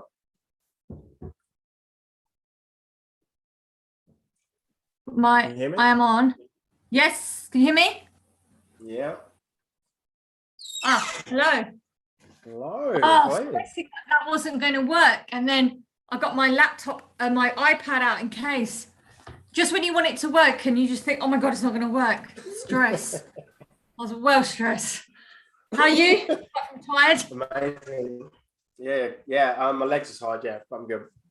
And you? Loved your okay, thank you. Good. I loved your last podcast. Thank you. Just got like another the one to tips do today. Is that? I said I've got another one we've got another one to record today, so we just do them every Friday. Oh, brilliant. What was I going to say as well? I was going to say I should have got your hubby. Oh, he's on a call. Yeah. Anyway. Yeah, he had some great tips about the CVs and the resumes and like his experience and that. You can do a separate interview with him later if you want at another time. Like when you do your, like we did before. He's got a lot to say for himself. So. Okay. All right. Let's so probably got about 7 minutes. Yeah, cool. That's good. Do you want to say? Do you have a dad joke as well? Yeah, you've always got dad jokes. It's kind of a weird joke, but yeah, it's more of an impression of my mum, but it'll do. I like it. All right, let's do this. What am I doing? Hey, super legends, superstars, and superheroes. My name is Dr. Dre. You're tuned into Hot Hire, which is the #1 place if you're looking to move forward faster in your job search. So today, boom, boom, boom, shake the room. I've got an absolutely special guest. Love this woman. She's incredibly smart, really switched on. She's always thinking of other people. I love the fact that she's got so many passions and that she helps young people as well. So I just want to say, without any further ado, a massive, huge welcome to Zanna Island. Hey, how's it going? Good. Really good. And you? I'm all right. I'm good, thank you. Brilliant. Yeah, do you want to tell us? I know this is like your second time on. Do you want to tell us? Yeah, so we did an hour before. I talked about job search tips. So I'm Zanna. I was made redundant from my role about 18 months ago. So obviously over the last 12 months or so, I've been looking for a role. However, whilst I've been looking for a role, I have been doing other things. And what I wanted to talk to you today about is actually tutoring and mentoring. There's a lot of people who are not into who are not working at the moment, and I just thought that instead of that time just looking for work all the time, which really can be demoralizing and just time consuming, and and there's only so much you can do in a day, right, before you get absolutely kind of cross-eyed. There's other things you can do, which is not only good for your CV, but you know, a lot of people who are not in work, they've got a lot to give, and I think they have a lot of knowledge, a lot of academic ability in some cases. So I think it's good to give back. So the things I want to talk about today and that I've been doing is tutoring and mentoring. So I'll take each one separately. So with the tutoring, I do private tutoring. So I tutor GCSE, which is got sort of kind of 15, 16-year-olds, and I teach math and science. I obviously have a degree in those things. And I took my GCSEs a long time ago, but actually it all came back to me. So I had to restudy, but it didn't take long because, you know, it did come back to me, and I did do those as A-levels as well. You do have to get, we don't have to get a DBS certificate. I have a DBS certificate, which I applied for separately. But if you do volunteer work, a lot of, you have to, the organisation you volunteer with will get you your DBS certificate. And that's basically a certificate to say you're fit to work with children. So wherever you work with under 18s, you need this certificate. Yeah. So I do the paid work. I don't charge a lot of people, and people I do like to help, especially people, those who can't afford, for example, private schools and things like that. So, you know, that's kind of a way to pay all my education that I've had, pay it forward. The other thing I do also in the teaching space is I volunteer with a couple of organisations. One's called Number Sense and one's called Action Tutoring. Action Tutoring I do via Zoom. So it's easy. You can do it while you're working. It's 1 hour in a day. Sorry, I turned that off by accident. You do an hour a day, a week, an hour a week. You log on, and it's quite safe. And you teach the children some maths. I've been teaching year 5, so they're about 10 years old. I also go into the school for a couple of hours a week. So on a Thursday, I go in and teach year 2 and 3. So they're sort of between 6 and 8 years old, and teach them maths. They're quite cute. They're quite fun. And again, it's just giving up your time. It's harder to do that once you're in work, but definitely the action tutoring you can do whilst you're in work, because I am sure your employee will have, they have a lot of charity programs, and if you say I want to do a charity 1 hour a week, I don't think any employer will have a problem with that. The other thing I also involve myself in is mentoring. There's a few mentoring groups. So there's some that work with young people. So again, reach out. Which is based in Lewisham, and they focus on BAME community, so Black and Asian youngsters from impoverished backgrounds, low socioeconomic groups, who need a bit of help, advice, steering. They are mainly secondary school students. My student was 15, and give a bit of advice and guidance onto maybe what to take for A-levels, what kind of career path, and keep them on the straight and narrow, because not everybody have parents who can help advise. Or parents who have the time, or they may be single parent families. So it's really good to kind of help these children, and because their parents might not know about universities or application processes and things like that. So you can definitely advise with that. Sort of in a similar vein, Urban Synergy is a great one as well.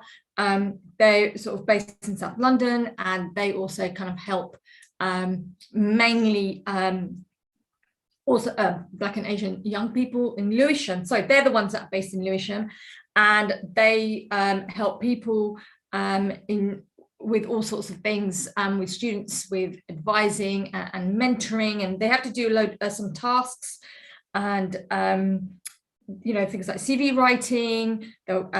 Maybe applying. You have access to internships that they could go in the summer to for corporations, because they have a lot of corporations that kind of help sponsor them. Urban Synergy is a big one, and they're on, all these people are on LinkedIn, by the way, so you can easily Google them or find them on LinkedIn. Yeah. And the other one that I also recently joined with is called Pushfar. Now, Pushfar is really interesting because it's not just young people, it's people in the workplace. So you might be giving advice or mentoring one of the ladies. She's a young lady who's got 3 years experience, and she just needs a bit of career help and guidance on how to work and navigate the workplace, how to kind of climb the ladder, how to deal with people.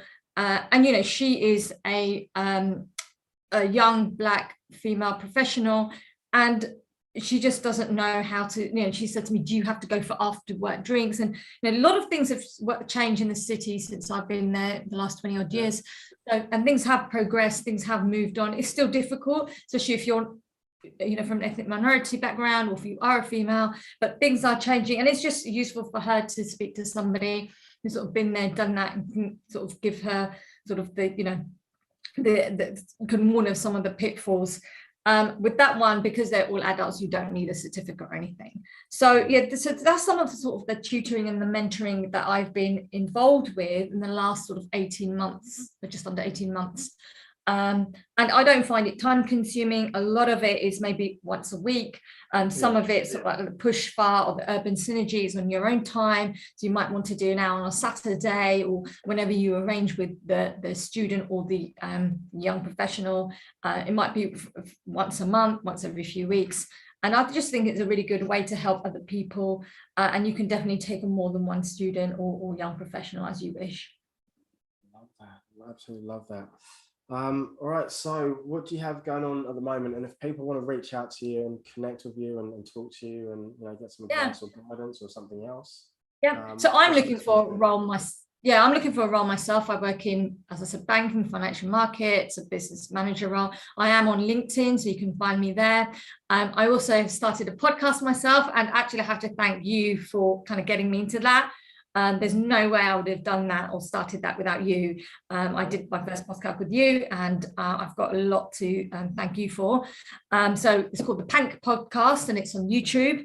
And it's basically news and views, tips and tricks. So it could be about anything. Today we're going to talk about, I think, crypto and vegetarian and vegan recipes. So you can find me there. And yeah, so I've obviously been applying for roles and continue to do that, as well as continue to do the podcast and continue to do my mentoring and teaching. Good stuff. All right, you know what time it is. Okay, so I don't have a dad joke as such. I thought of one this morning, but I didn't, because you told me about this ages. So what I'm just going to do is tell a story about my mom, which hopefully is funny.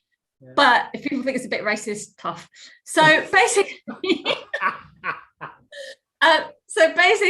and you can always edit it out. So my mom goes on these trips, right, on this bus. It's basically a curry bus, because there's all these Asian women and they take all their Tupperware and stuff full of curry and they go self-catering into Europe. So it's a coach trip. So she's going into Europe with all these people, and she rings me up. So she's going to France, Germany, what have you, on this coach. She rings me up and she goes, she asked me if I want something from Europe, or do you want anything from my holiday? And I said, oh yeah, mummy, can you go get me some Belgian chocolates? And then she replies, but I'm not going to the Belgian, I'm going to the Brussels. And I had to explain to her that Brussels, I said, mummy, Brussels is in Belgium. In fact, it's the capital of Belgium. She didn't quite understand, her geography is not the best. So yeah, so that's my sort of, not dad joke, but a little bit of a story. That's really sweet. I love that. Zanna, you know that I love you to bits. So yeah, thank you for coming on. I love what you're sharing about, you know, coaching, mentorship, because that is really important. Like giving back, like helping people, especially when they're, you know, like disadvantaged or, you know, less well off than we are. So that's you're doing incredible work, and also good luck with the podcast. I've seen the first 2 episodes. And I especially loved last week, because it kind of resonated with the CVs. There were so many good tips, in there from both of you. So yeah, thank you so much. Definitely, thank you very much, Dre. It's been great. You get out of here. You go. You enjoy your Friday. All right. Bye.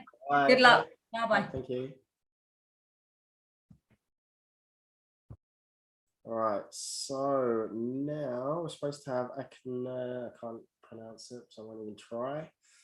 All right, you guys sit tight. Need to book someone in for 2 a.m. in the morning. All right, so let me do that. We're hungry hippo. Come on.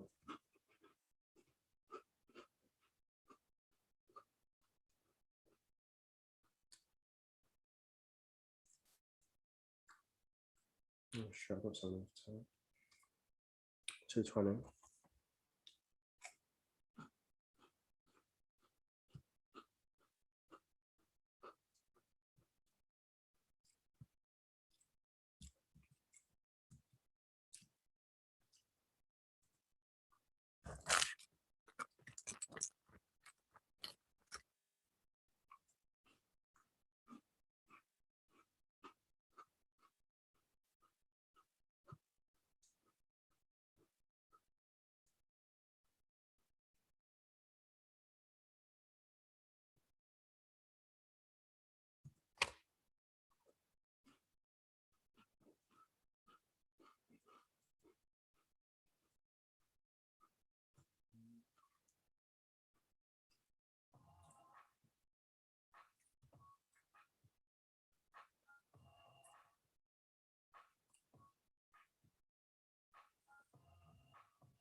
Hey, you. Hey, is it me on now? Yeah, so I think my little brother was supposed to be on. And there was Okay. supposed to be someone before, but they haven't showed. Yeah. So we can. Yeah, so you're. All So right. I've got you down at 8:30. Yeah. Time. Can we just go now? Should we go now? Yeah, if you're ready. Yeah, let's do it. Cool. Actually, just your topic as well. All right, let's do this.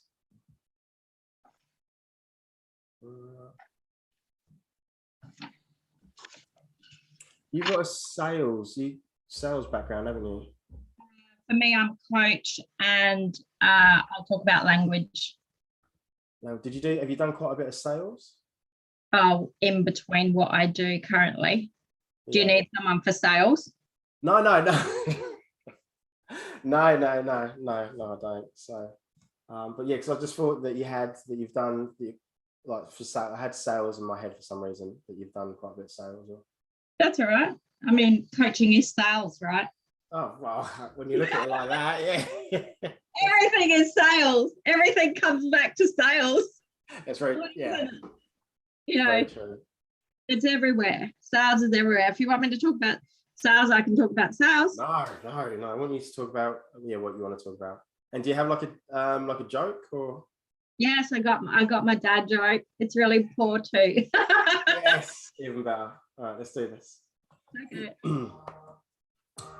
Hey, super legends, superheroes and superstars. My name's Dr. Dre, but yes, without the doctor. You're tuned into Hot Hire, which is the #1 place if you're looking to move forward faster in your job search and in your career. So, do you know what? I've got legends of all legends, super legends of all super legends. I just want to say a massive, huge welcome to Suzan CB.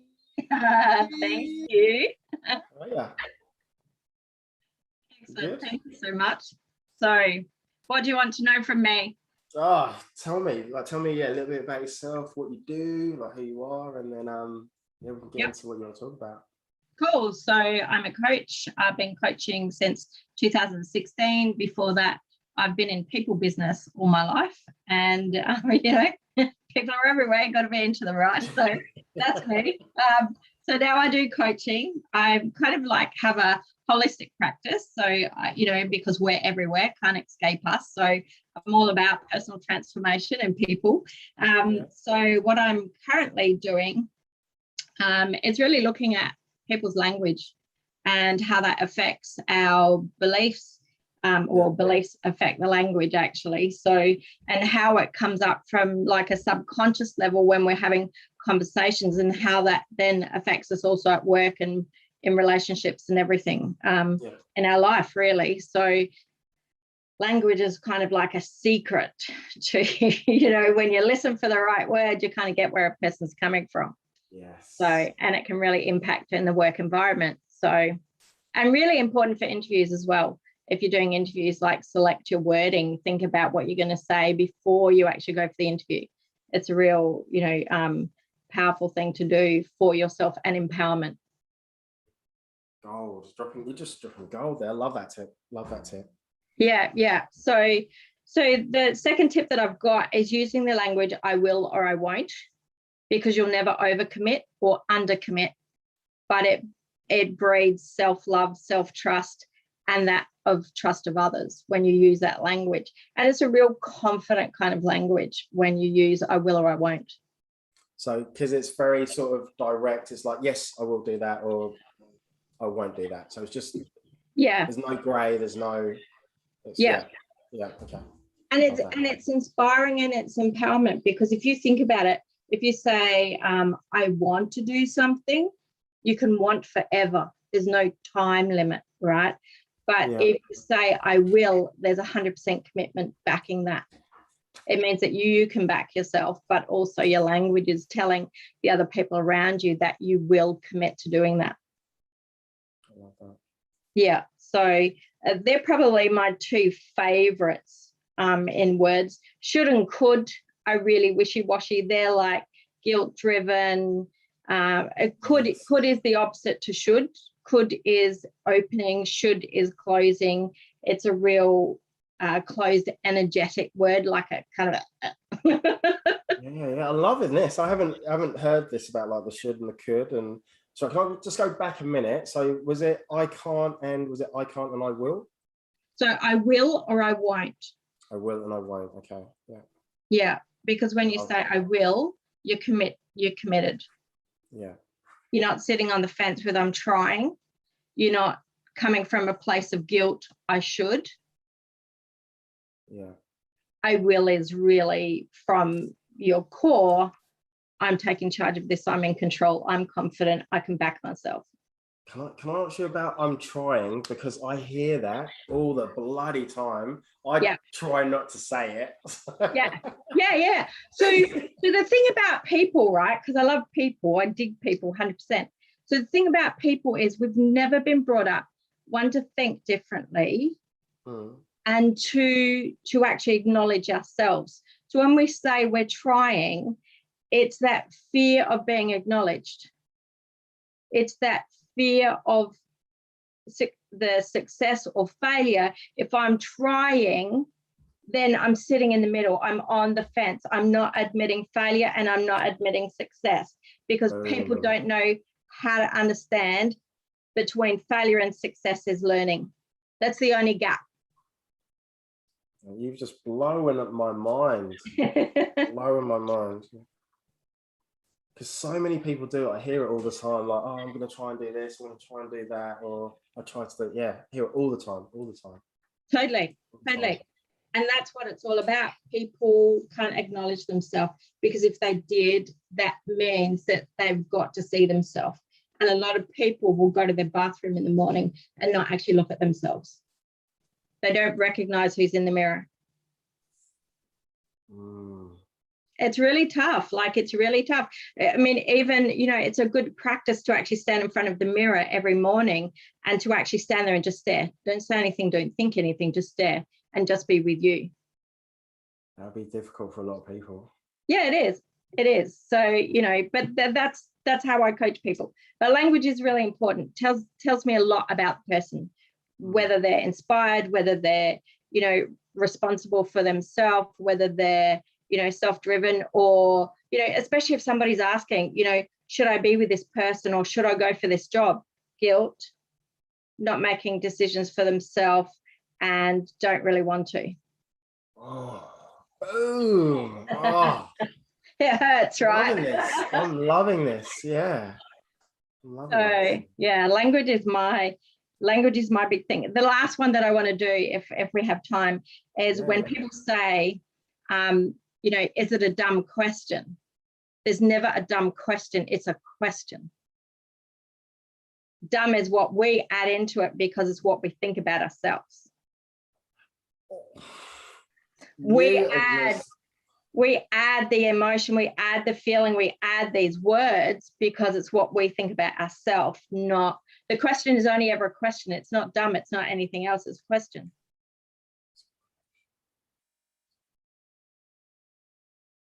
So our language tells us quite a bit.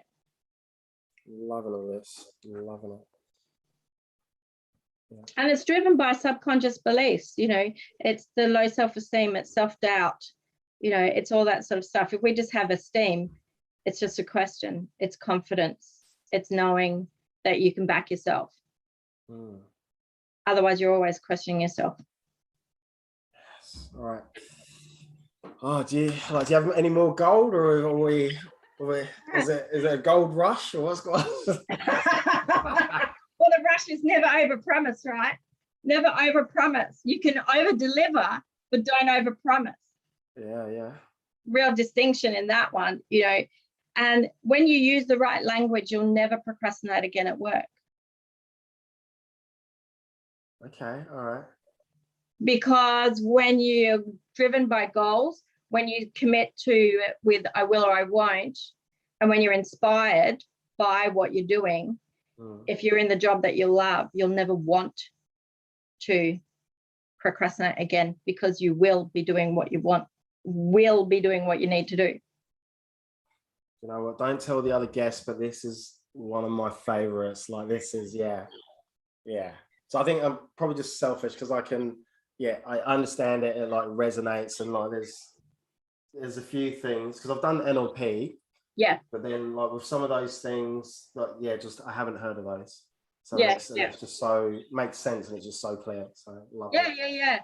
Yeah, it blows people's minds because we use it at such an automated rate every day when we talk. We don't think about what we're saying. We don't hear ourselves a lot of the times. And so when it's actually put like that, it's like, oh shit, I do that. Like, yes, every day. I was guilty. I was back there. I was doing that. Now I listen to myself. I still do it, but not at the rate I used to do it. I'm more conscious now. I get that. All right, so we've got a couple minutes left. Right, so if people want to like work with you, like how do they find you, like programs? Facebook. Yes, so Facebook, and I work with my clients around their beliefs. I find the stuff that happens, you know, like when you're a kid, you can be in the classroom, just for instance, and you know, you've had a teacher. For me, I'll say it was my singing, right? I thought I could sing when I was 8. Well, my family was musical, right? And so I'm the shortest in the class. Like I'm only 5'2" now, but back then I was really, really short, right? So I'm standing at the front of this group of kids in my class singing my heart out. And then all of a sudden the teacher comes up to me and politely just moves me to the back and said, "You can't sing."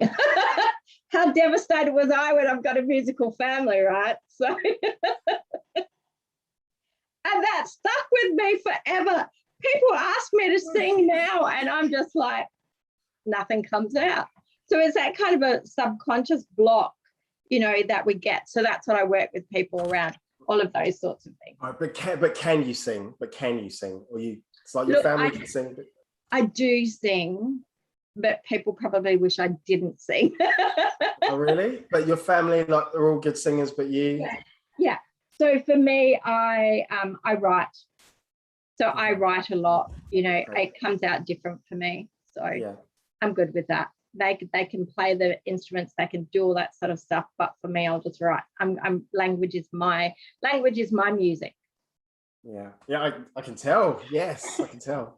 All right, so it's about that time. Do you have a dad joke for us to wrap up? Oh, yes, I do. I have to admit, I had to go and search for something. That's right. I think everyone has today. Everyone's like, oh, Jay, I had to go and search one on Google. Or, I did. So I have no idea if somebody's used this before, but I'll tell it like I have a dad, because you know that I don't. So when my dad goes to the shops, right, he's got all his groceries, he gets to the checkout, he's going through the checkout, and when it comes to milk, you've heard it. No, I don't think so. I thought I've heard it, but no, you're going somewhere else. Okay, so the girl's holding the carton of milk and she says, "Would you like it in the bag?" And he says, "No, I'll have it in the carton, thanks." I like that. That's one of my faves. There you go. Suzan, oh, just love this. Is just in case anyone's like, this is one of my favorites. This is like today. This is, I don't want to say this favorite because I might, you know, hurt some people, but Thank you. I just love it. So personally for me, I get it, and I can help people with that. So I just love that. So thank you. Yeah. I like to keep it real, and I like to keep it, you know, what it is, what people are going through today. And part of it is the language. So yeah, I thought it was right for this one. Yeah, you are amazing. All right, we need to talk. All right, you guys have an amazing, incredible weekend, and we'll catch up really soon. And just thank you for coming on and like sharing. That was just so valuable. You're welcome. You too. Yeah. Have a great time, and thanks for having me on. Oh, you're more than welcome. Right, okay. See you later. Next up, we got the main man. Hey, brother. Hey. How are you? You're looking good. Oh, stop here. You're looking good. Like, you got the hat. Whoa. Is that a TK hat? That is a fly hat. Oh. Oh, you need to tell me more. Are you crewing for NLP? Yeah. Yeah. And you get caps. I didn't get a cap. The new thing. We were just lucky. Just really special. I don't know Wow, how. okay. I don't You're trying have to a say I'm sense. not special. I That's don't what it sounds know. like. You're special. You're Yankees, man. Yankees is like New York. That's like the high rollers. We're just flying. We're just flying, man. All right. I think you sold me. Yeah, Okay. Yankees is where it's at, man. Yankees is where it's at. Yeah, Man. bro. I just want to say, yeah, thank you for like coming back. So I know that you showed up earlier. Yeah. So do you know what you want to talk about? And do you know, like, you've got a dad joke as well? Yeah, I got a dad joke. I did a bit of research. Yeah. I'm loving this one. There's some good ones out there. Some gold ones out there. Let's do this. You ready? Ready to go, man. Ready. Hey, super legends, superstars, and superheroes. My name is Dr. Dre without the doctor. You're tuned into Hot Hire, which is the #1 place if you're looking to move forward faster in your job search. So today, boom, boom, boom, boom, boom, shake the room. I've got, man, this guy is mindset, just resilient, and what he, like, he's a nice guy. But just what I'm really impressed about is just what he puts his body through. That's not me. I couldn't do it. I don't know how he does it. And he's doing some like incredible things. And all right, I'm just gonna shut up. All right. So without any further ado, I just want to give a massive, huge welcome to Pat Farner. Appreciate it, Dre. Appreciate it, brother. Appreciate it so much. Yeah, I'm so grateful to be on here, to be able to have a chat to you and to be able to help you with this 24-hour marathon of podcasting. It's such a long time, hey. Okay, thank you, bro. Thanks for bringing that up. I forgot. I was trying not to think about it, but yeah. I know. It's the elephant in the room. No one else is going to talk about it. Like you said, I know I can be in there. I can relate, man. Yeah, you can actually. I can. Oh, this is a walk in the park for you. Yeah, so this is like a different beast. It's a very different beast because like you're completely here. You got to be present. You got to be engaging. I could just tune out. Like there's nothing there, nothing going on. Really? Yeah. For everyone else in the who's like out of our like little secret joke. Yeah, the 24-hour thing. I ran around an athletics track for 24 hours. It's that idea of going the same thing over and over again and trying to find the subtleties within that. The ability to be able to keep pushing forward. See, that is something that I couldn't even imagine that. I definitely couldn't do a half a marathon. Actually, probably could, but I wouldn't want to. But like a half a marathon, a quarter marathon, but 24 hours around. Yeah, man. Circle. Oh, we switched every now and again. Like we went in reverse. It's just like you just talking reverse every 4 hours, like blah, blah, blah, blah. But yeah, and so that's comes down to mindset at the end of the day. Everything that we do, no matter what we want to try and do to push the boundaries of what's possible to, create an impact is all around mindset. It's all around how we tackle it, how we put systems and things in place around our beliefs and structures to be able to do something like this. Like to be able to go for 24 hours, to be able to continually talk to people, to be engaging, to be able to connect. Like I can feel where you're at. It's like, I'm not sure when you started this, and I know it's been a long time and you've still got, a fair bit to go. Okay, thank you for that again. That's all part of it though. That's part of it. Yeah. Understanding the situation and knowing that everything's going to change. There's going to be cool shit happening. Like that's part of the journey. That's part of the journey. So what motivates me is that I'll be speaking to like different people like each time. So that's something. It's like something new like each time. So I can stay like switched on. So it might be a bit difficult if I was talking to one person for like maybe like a half an hour or an hour, because then I would definitely like zone out because it's it's short periods. But yeah, tell us a little bit about yourself, what you do, and what you want to share. And yeah, awesome. So it's around mindset. Everything comes down to mindset, like I was saying. And so what I want to share with you and like the people that are watching this is that anything can change based on your mindset, based on how you approach and how you tackle things.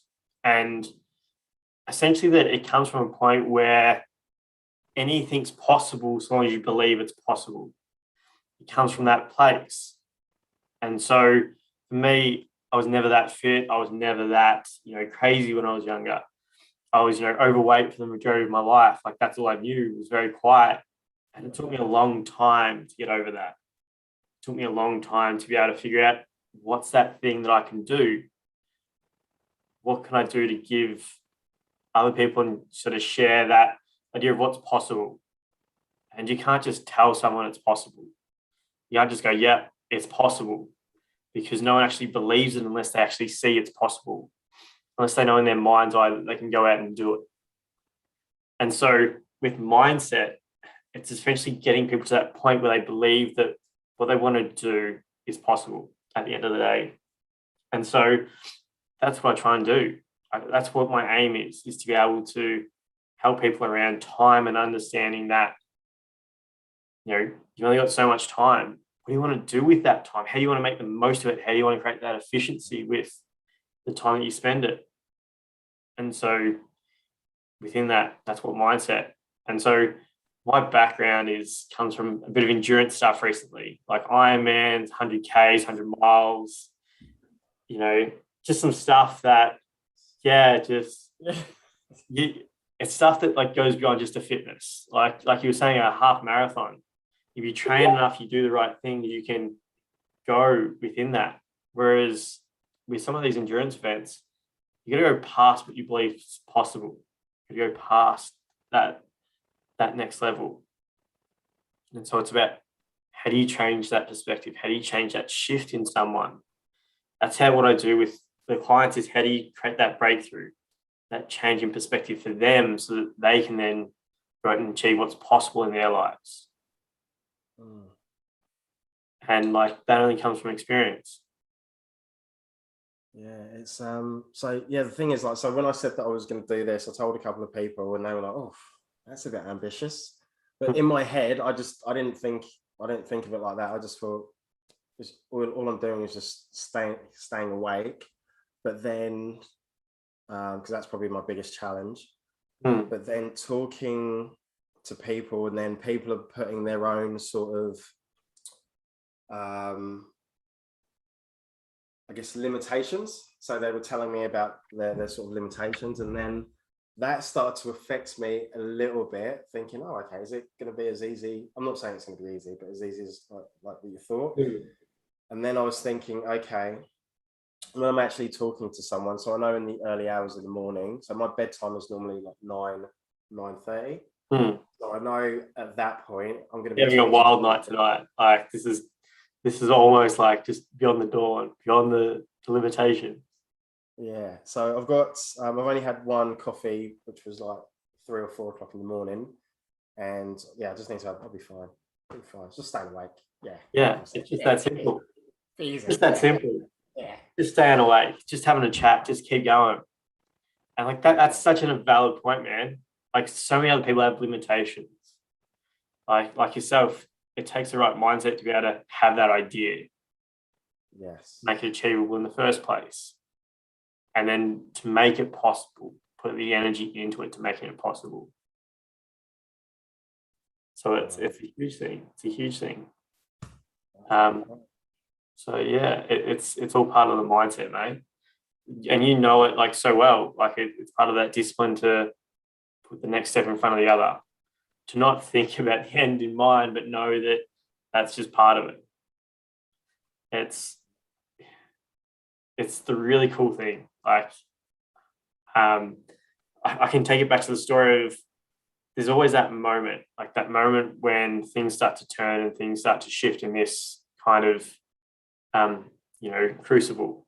Like you're going to go through it, you haven't already been through it. It's that idea of this is the front door of the next phase. Like this is the front door. It'll just open, but you've still got to take the courage to take the choice to step through it at the end of the day. And you never know when it's going to come. If you put everything in place and you're right to just step through that door, anything's possible. For me, it was a 1 o'clock in the morning thing. That was when I found that opportunity where I could have quit. Yeah. I could let it define me. I could let it destroy me. I could let it define me. You got that choice. And so if you let it define you, it gives you the positive option. It gives you the positive option to go beyond that limitation that other people and yourself set for you. And that choice starts in your mindset. Man, do you know, this has been like really motivational and like inspirational. Just like listening to your words, it's like, oh, yes. You're just sleepy, man. You're just sleepy, man. All right. So what do you have going on at the moment? Like any like workshops, boot camps, courses, programs? Yeah. Seminars.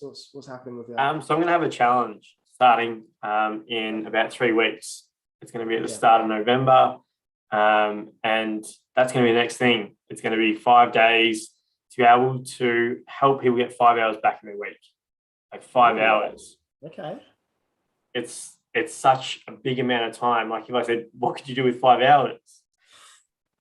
Anything's possible, man. You've got 24 just right here. And so that's the next thing is like, that's the next challenge. So know how valuable time is. All right, so it is about that time. Do you have a dad joke for us to wrap up on? Always have a dad joke. Oh. I see the inspiration every day from you on Instagram, and you're like, this is the joke, and you're like, this is just fire. This is absolute fire. So there is so much expectation here, but you know, we'll handle the pressure. We'll go for it. There's no pressure. Like you've done. This is a walk in the park for you. Yeah, we'll see. Let's go. What's Forrest Gump's password? We had this earlier today. Oh no! Got it. Absolutely got it. I'll leave that on an open loop, people. I've got a second one. I'm glad. Back up. All right. Yeah. We'll have the Will Smith one twice as well. Nah, this will be different. All right. I got this opportunity, this once in a lifetime holiday, once in a lifetime. Yeah. Never again.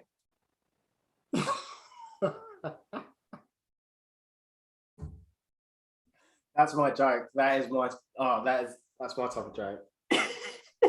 All right. Do you know what? You tell TK I want one of those hats. How do I get one? Just gonna get on to TK. He's the man with the secret vault that's got all the hats in it. If I had one, I'd give it to you, man. You just gotta like tap on the vault, knock it 3 times, backwards and forwards. I'll take it.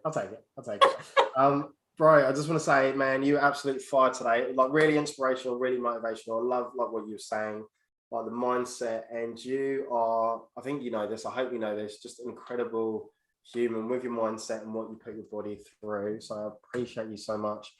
Thank you for coming on today, and sharing, and just you're just an absolute living legend. So thank you, bro. Appreciate the opportunity, man. Like you're gonna kill this. I love what you're doing here. It's amazing, man. So just keep doing what you're doing. I'm glad I've given you that motivation to keep going. Thank you. All right, you go before I start crying or something, and I don't want to cry in front of like, all the people that are watching. You get out of here. All right, thanks, bro. Yeah, brother. Bye. All right, see ya. All right, so next up is Emma, and then we've got Christine. I'm just going to go to the loo. Awesome, brother. See you later. Thanks, bro.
Hi, Emma.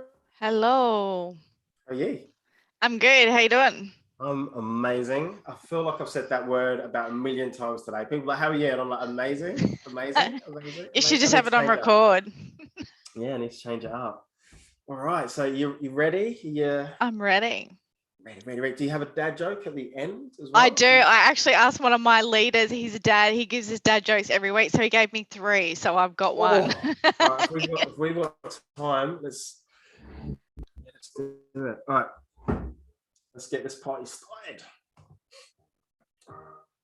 Hey, super legends, superheroes, superstars. My name is Dre. Welcome to another episode of the Hot Hire podcast. I am absolutely pumped. I feel like I've done so many of these today, and I've got a special guest today. I don't think I know her that well. So, no, not at all. No. So I'm very curious. So I want to say, and I hope I don't butcher your surname, a massive, huge welcome to Emma Caruso. Perfect. Spot on. Yes, love that. All right. So tell us a little bit about yourself, what you do. Cool. Well, I'm a mum. I'm a wife. I'm a technology manager, and I'm a professional life coach as well. I feel like you're wearing lots of different hats. You do everything. Yeah. And every day those hats come out. All right. What do you want to talk about? What do you want to share today? I'm happy to share a little bit about me, and then I kind of hot hire. I've been a leader and a manager for a number of years. So I've done a lot of recruitment. So just some tips that as a hiring leader and manager, what I look for in an interview. So all right, the floor is yours. I'm going to sit down. Perfect. Let's get comfy. I don't want to bore you too much. So yeah, I've been in the financial services industry in technology space for over 20 years. And I worked my way up from a bank teller up to an executive manager over those 20 years. So when I went into technology, it was a tester, and I left 17 years later as an exec manager. I never thought I had what it took to be a leader. So when I became a leader, I was kind of inspired by leaders and mentors that I'd had over the years on what made a good leader and what didn't. So when I got the opportunity to be a leader and then do recruitment, I kind of looked at, well, what is actually really important. About 2 years ago, I was made redundant, and that's when I actually went on to do my coaching certificate, because one part of my job about leading was the coaching and mentoring of the people around me. And I think a great leader is a great coach and mentor as well. So I put those two things together, and that was my passion right there. So now that I'm recruiting, and I'm currently in the process of starting to do that. So I've been back in the workforce full time for about 8 months now. So I took a bit of a 2-year break, did a bit of contracting, doing coaching on the side as well. So it was really about why I went into coaching was never going to be a paid full-time job for me. It was always about, I want to help people. So I want to help people succeed, want to help people grow. And however and whatever avenue I've got to do that, that's what I want to do. So majority of the people I coach now, I actually do for free because I absolutely love it. So Whoa.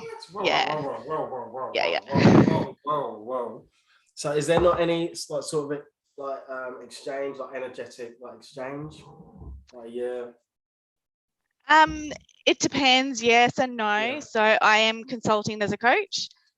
But if I do like a one session I did for a friend, they actually sent me a massive gift hamper, and it was a one-off session. So it wasn't something that was going to be ongoing. Of course, if it's ongoing, completely different.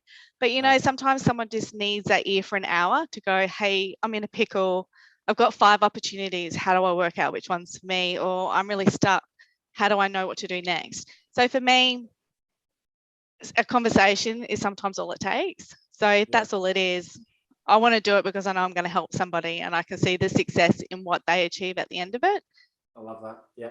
Yeah. And in my full-time job now as a manager, I'm coaching every day and I absolutely love it.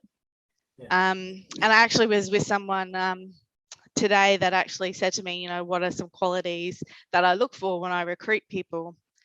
So that's probably, I kind of wrote down five things, key points, that my advice to anyone who's looking for a job. Number one would be focus on your strengths and what you can bring to the role. I always say to people, you're never going to have 100% of a job description, ever, ever, ever. And the job that I went in now, I have no superannuation experience whatsoever, but yeah, I ticked all the other boxes, and then I added more to it. So coaching wasn't on the brief, but yeah, I'm a coach. So focus on what you can take to the role and what extra you can also bring to the role, and really understand what the hiring manager is looking for, because sometimes it might be a little bit extra that's not in a PD, but comes out in an interview. I love that. It's such a great tip. Love that one. Yeah. Number two is bring your personality to an interview. So for me, I like to build a culture, a collaborative team, people that are passionate, people that want to be there, not people that just turn up for the pay. I mean, we're all at work because we need an income to pay bills and stuff. So really bring out your personality, because sometimes that's what people are looking for. Are you going to fit into my team of 100 people? So really make sure you don't shine. People do get nervous. So a lot of people who are recruiting do take that on board. But yeah, try and shine through your personality a little bit. Number three would have an awesome bank of examples up your sleeve, because they want to know real time what you're doing. So have some really good examples, some really positive and some also negative experiences that you can talk to and how you've turned things around. You don't want to always just refer to the one example, because that's when someone doing the hiring might think, oh, okay, they actually haven't done a lot. So you want to be able to reach for the different bank. I think I had my first interview February, and I haven't interviewed for 18 years, 19 years. So it was like, wow. So I made sure I kind of picked on about 5 or 6 different things throughout the interview, but you do tie them back together as well. Yeah, love that. My next one is probably one of the most important. It is be honest. Don't lie. Don't fake it. If you can't answer something, or you don't know, or you haven't done it, be really open and honest about it as well. I know that I was asked a question, and it was adding to their values of a time that I had done something, and I used an example, and then it was at the end of it, I went, did I just actually shoot myself in the foot? Because, you know, like I was really open and honest about it. And I went, well, no, that's actually a key value of mine, is to be honest. Because also, if you've used an example, it's a good chance if they're going to go and do reference checks, they might try and correlate that example that you've given. Ooh, so that's a great point. That's a great one. Yeah. But also honesty is like really key when you're hiring. Yeah. And probably the last one is for me that is really important, is do a little bit more research on the role, on the position description, on the company, but also on the person who is actually interviewing you, if it is the hiring leader. Check out LinkedIn. Yes. I think it's really important. It shows that actually you do care and you really are interested in doing the role, and that you've taken the time to research. Yeah. I always say as well to check them out on like Facebook, because if their profile's not hidden, you can actually get a better kind of, you know, what type of person they are, because you can see like maybe family photos and typing people's name into Google to see what comes up. So if you were like young and like some sort of party, like you're smoking and drinking and you've got those photos, and that could be there for ever or a long time. So just need to be careful of that. Yeah, and that's exactly, I've got teenage kids, and that's exactly what I say to them, because teenagers today, everything's social media. And I say, be so careful, because people that are looking to employ you will look at your social media. Yeah, they will. Oh, all right, those tips were fire. So I was gonna say, somebody call Colin McGregor, because that was a knockout, absolute knockout. All right, so what's going on for you at the moment? Like, what's new, what's exciting, and how can people get hold of you? So I am back in working, which I am absolutely loving. 8 months into the role, back being a manager, I'm leading, I'm doing delivery, I'm making change, I'm coaching. So from that aspect, it's amazing. I am also doing coaching on the side. People can get in touch with me for coaching on LinkedIn. I'm happy for people to reach out to me that way. And I also consult through Keys International as well as a coach through them. They're a human-centered leadership company. And it's all about people and culture and values. So yeah, look me up on LinkedIn or Facebook. I'm on Facebook too. My profile's quite reserved. Okay. All right, so I think it's about that time. All right. What have you got for us? What have I got? I have a couple if you want them. Oh, So, yeah. why couldn't the bicycle stand by itself? Well, we've had this twice today. Okay, we'll scrap that one. Oh, we don't have to. We can go. Oh, well, it was too tired. Yeah. Let me know if you've had this one. Why did the Scarecrow get an award? We haven't had this one, no. Because they were outstanding in their field. Love it. All right. And the other one is, I don't trust stairs. And that's because they're always up to something. All right, Emma.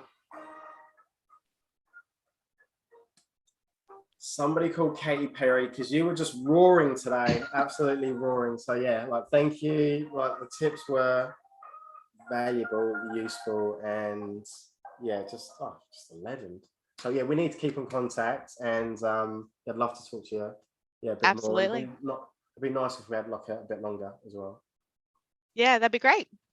Okay, awesome. All right, you get out of here. You enjoy your weekend. Appreciate Awesome. Have fun. See ya. Bye.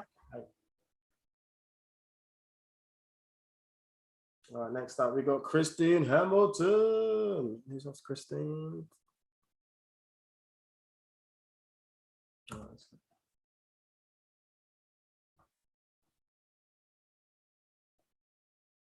hey, you enjoy your weekend. Awesome. Have fun. Hey, Christine. Hey, Dre. How are you? I'm great, thank you. Yeah, I just want to say thank you for giving up your time and to share with us today. So I really appreciate it. You're welcome. Yeah. All right. Let's Right. So you know what you're gonna say? You've got like a dad joke in there. Oh, I do. I've got one for you. My husband is the king of dad jokes. Oh, okay. Oh, this is gonna be good. I can't wait. All right. He wanted to give me about 20 of them, and I went, yeah, no. All right. So if we do this again next time, you'll be like, okay, I'll take him. Dre wants some. All right. Just yeah. All right. All right, just for you, Dre. Just for you. All right. Let's do this. Hey, super legends, superheroes, and superstars. My name is Dre. Welcome to another fire episode of the Hot Hire podcast. I'm excited. I've got a special guest, which I don't really know her too well, but I'm excited to find out what she's got to offer, what she's going to share, and the dad joke at the end. So I just want to say a huge, massive welcome to Christine Hamilton. Hi, Dre. Hey, how you going? All right. I'm really good, thank you. Good. Yeah, I've only been introduced to you recently through Koi, so. Yeah. So I love Koi a bit. And he was on earlier about 3 hours ago. Yeah. 2 hours ago, 2.5. Yeah, tell us a bit about yourself and what you do. And I'm a wife, a mother, a grandmother, and I'm a full-time transformational coach. And what I do is coach people to use those roadblocks that we've all got. Yes. To turn them into tools to master their life. Because we all hit those roadblocks with everything that's been going on lately in the world, with all the lockdowns, the people, getting sick, all that sort of thing. So many people are hitting these roadblocks. Businesses are having to shut. People are losing their jobs, that sort of thing. And so it just gets that little bit harder for them to get their head in the right space. And that's what I do. I work with people in that space to try and get their head in the right space so that they can get out there and put themselves in front of an employer and really stand out. Well, like you sold me. I was like, where do I sign? Where do I sign? All right, so got carried away then. So what do you want to share today? What was it that you... So some of the most important tools that you can have are also some of the simplest, and the best part of all is they're bloody free. Speak my language. Speak my language. Okay. And isn't that just what you need when you're looking for work, that sort of thing? You need things that aren't going to cost you a fortune. So my recommendation, when you're going to go for an interview and that sort of thing, the first thing you need to do is get your head in the right space. So get yourself up and go outside. Go and take a walk in nature for a little while first. Get your bare feet into the earth and ground yourself, because the best thing for you is to be calm and just bring the thoughts under control, so that when you're speaking to those prospective employers, you're not doing this. You're not jittery, because that's how we get, isn't it? When we go for an interview, the nerves take control. So if we can bring ourselves down and calm it, the next thing that I recommend to everybody when they're going to go into any sort of pressure situation is to just take a little bit of time and connect with the people closest to them, because they're also going to help to bring you down. Pick your energy up. But you know what you do just before you go in? What's that? Crank that music, really crank it up and get yourself into that state. Get that emotional noise pumping, really pick your physiology up so you're standing tall and happy and proud. And you know what happens then? You get the results, because you're in that right headspace. You've calmed all the nerves first, and then you've really gotten that state hyped and pumped, and you walk in there and you own that room. And as soon as you own that room, that employer knows that they have to have you. They know that you've got the confidence to do whatever it is. Don't BS them. No need for that. Because you're only going to be applying for things that you know you can do, or that you can learn to do. So pump that energy, really pump it up, really get it on fire. Look at that grin, Dre. You know, you walk into a room smiling like that, how are they not going to employ you? I know, right? I know.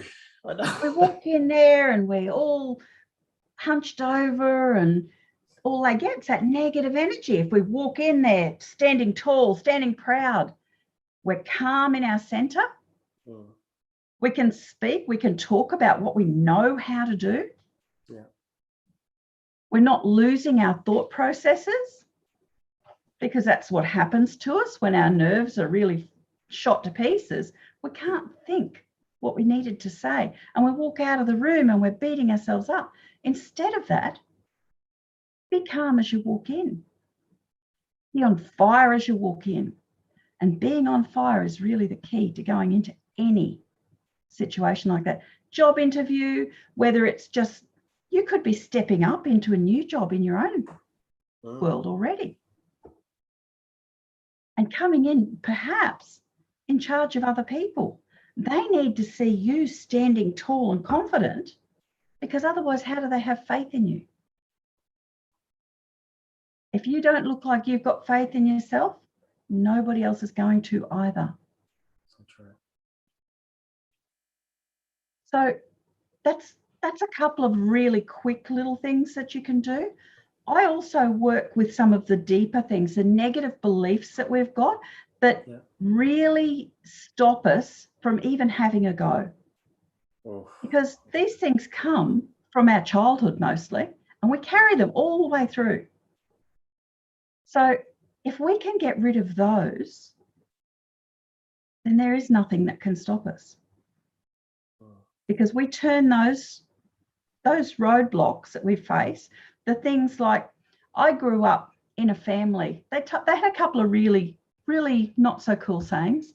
One is money doesn't grow on trees. How many people have ever heard that? Yeah.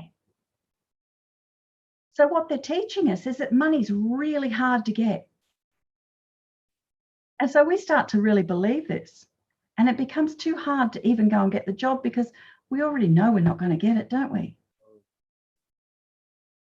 If you can lose that belief, if you can turn that belief around and realize that there's plenty of money out there and it's yours for the taking, if you've got that right attitude. And attitude is everything in this world. Yeah.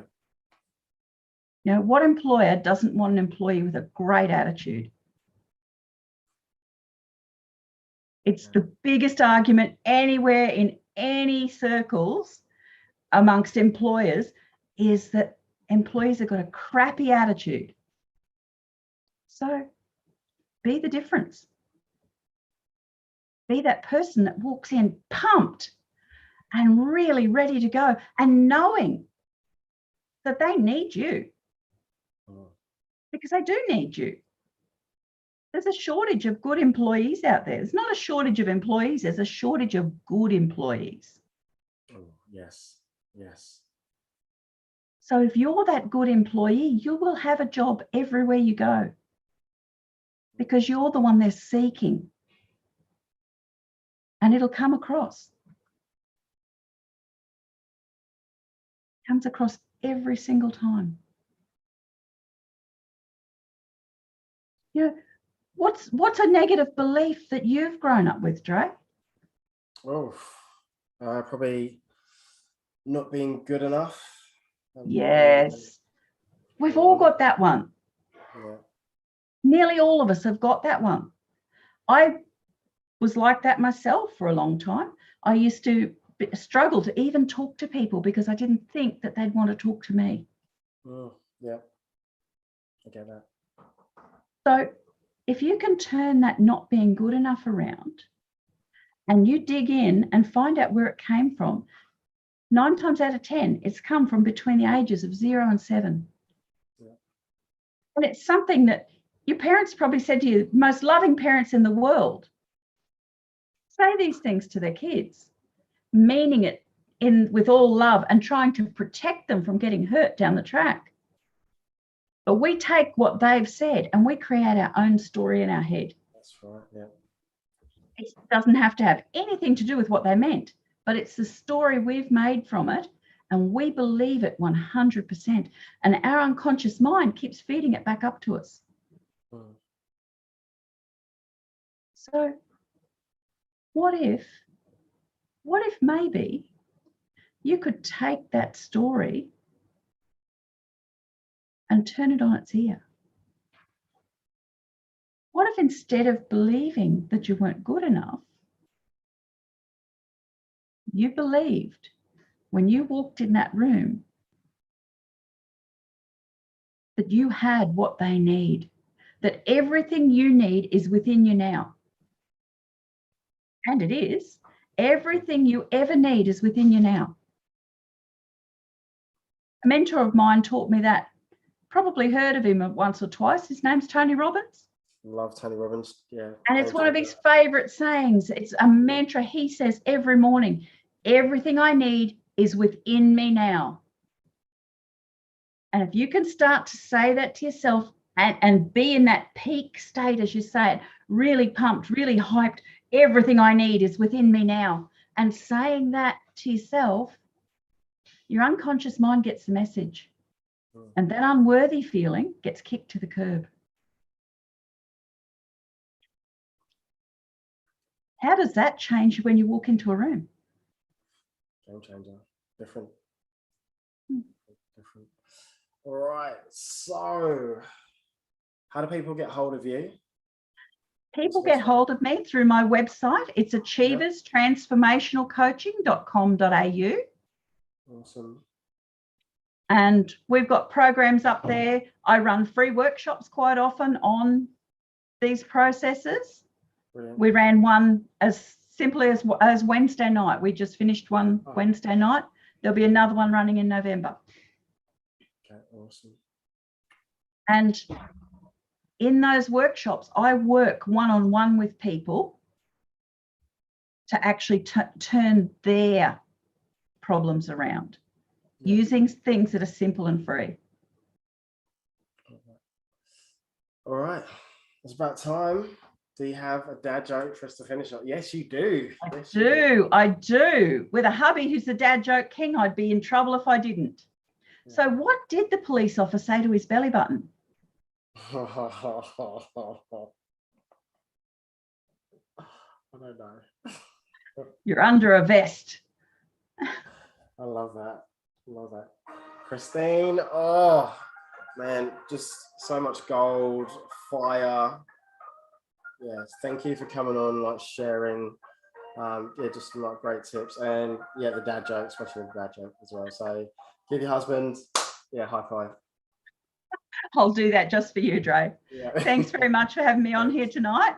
You're welcome. I'll catch up with you soon. Talk to you later. Nice. Bye. Bye.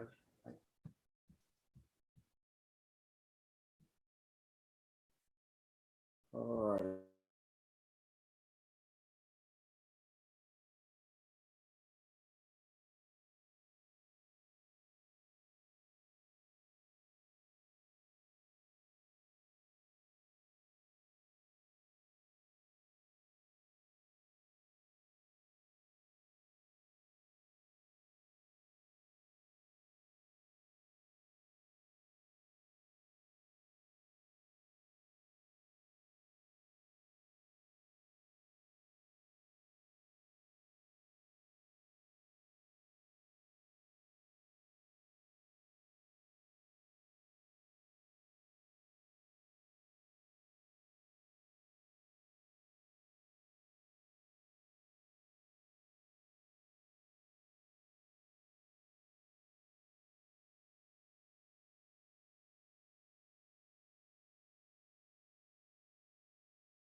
Hi, Dre.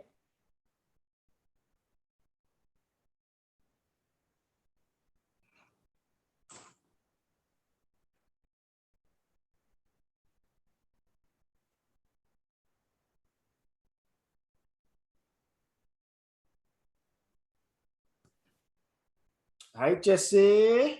Hi, how are you? How are you doing? I'm awesome. How are you? I'm awesome. You're almost done. Oh yeah. I guess I'm over the halfway bit. So Oh, yeah, it's just that good for there's been like you. a couple of people, a couple of people that haven't showed a couple of times. So it's been good. It's been really positive. So Good. are you Good ready? for you. You ready to rock and roll? Yes, I am. Of course, I am. And do you have a dad joke? I have several. Ah, I want to tell one that hasn't been told before. okay. Yeah, I love that. I got a bunch. Yeah, all right, let's do this.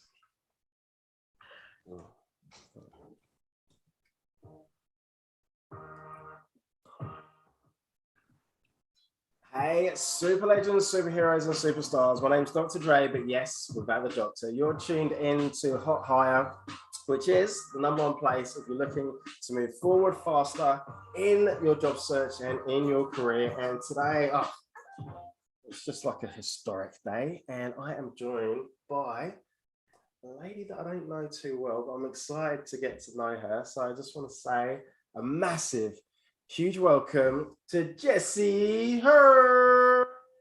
Thank you, Dre. Thank you. I'm so happy to be here with you on this historic day for you. This is awesome. I love you. All right, so do you want to tell us a little bit about yourself? And thank you for coming on. Yeah, absolutely. It's my pleasure. I am a sales coach, and most people go, yucky, hate sales. Sales a yucky thing. But no, I come from the corporate world. I was there for 20 years where I did sales and sales coaching, but I have taken that now to help small business owners to try and help them understand that sales can actually be really a lot of fun, fulfilling, authentic, heartfelt. My style is totally different. So yeah, that's what I'm about. Helping people make more money making sales, but in a fun way. Lady off my own heart. All right, so what do you want to talk about today? Well, when I heard the topic, obviously you focus on seeking jobs. And so when you think, for me, when I first thought, okay, sales and seeking a job, the first thing that comes to my mind is, interviewing.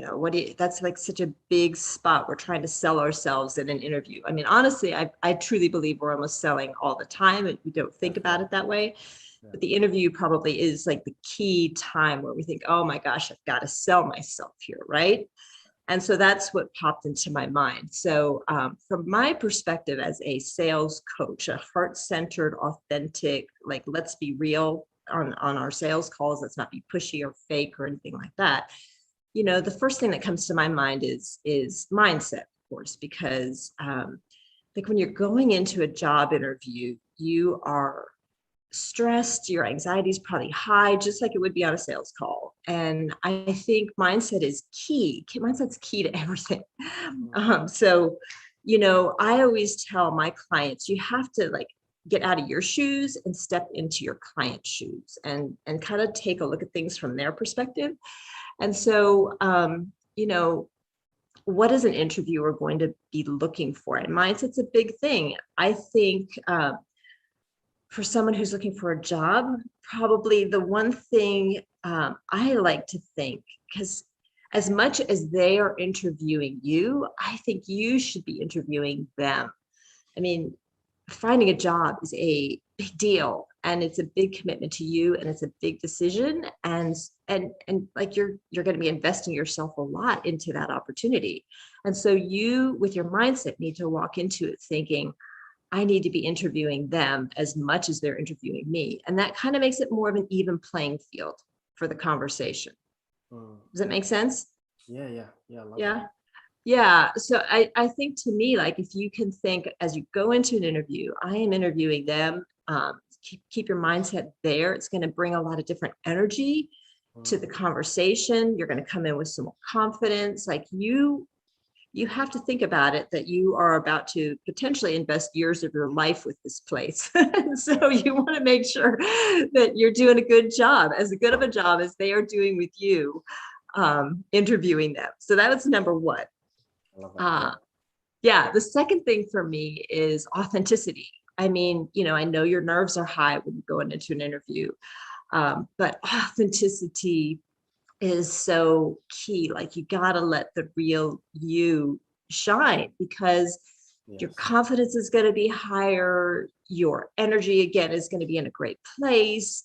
Like on sales calls, if you are trying to do anything other than be you, people buy you because of you.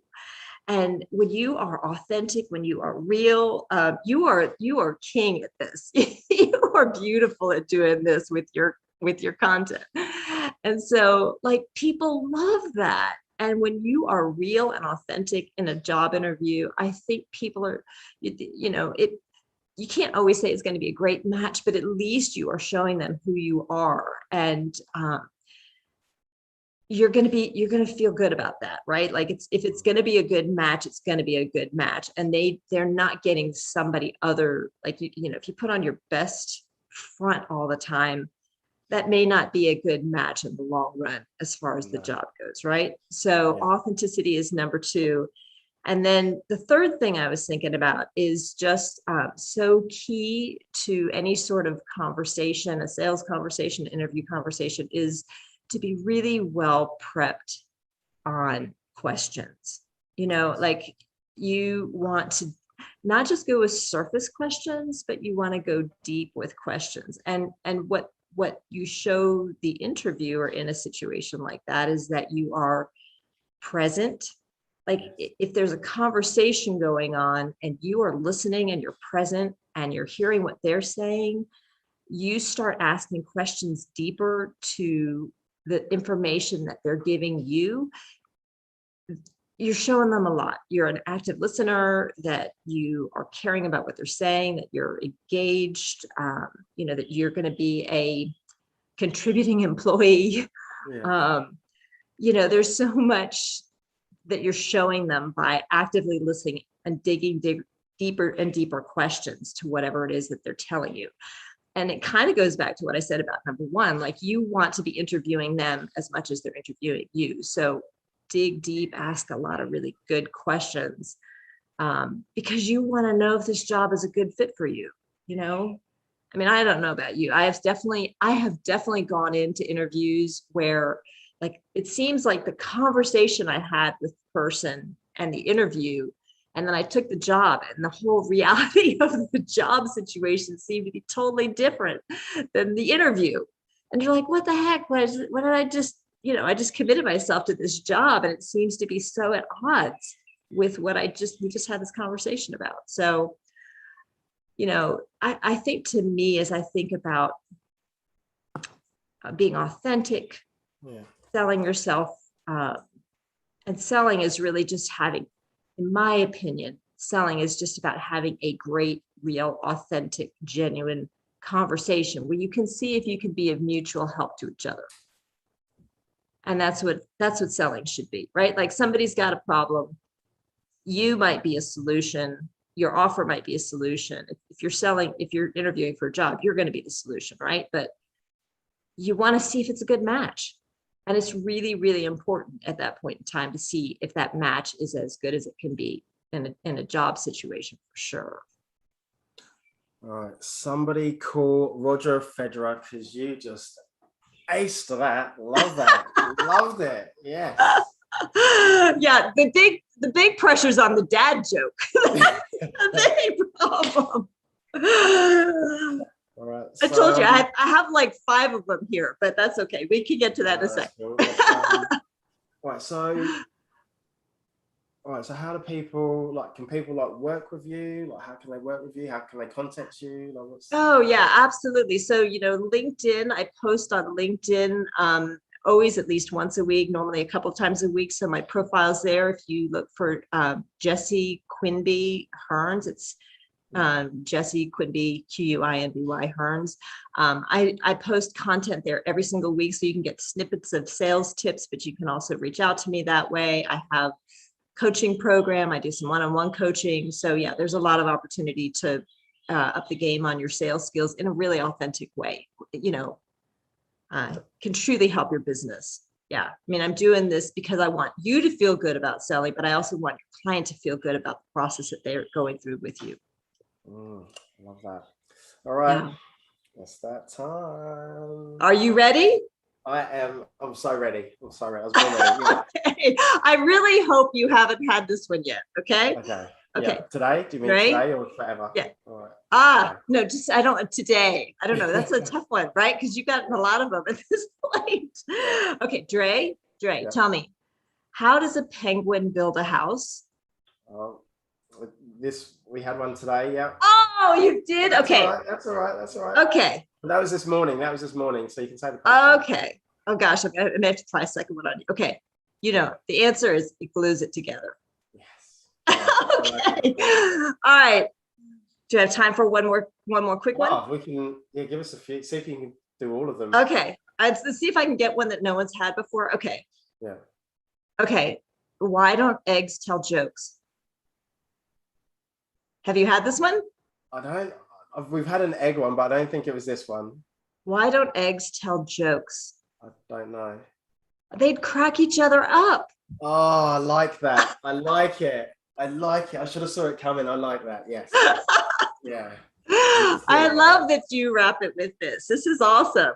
Yeah. You got to keep people smiling, right? That's the key. Yeah. Keep people smiling. Keep people's energy high. Can I get some more? You got a few more there? Oh, I've got more. Yeah. Okay.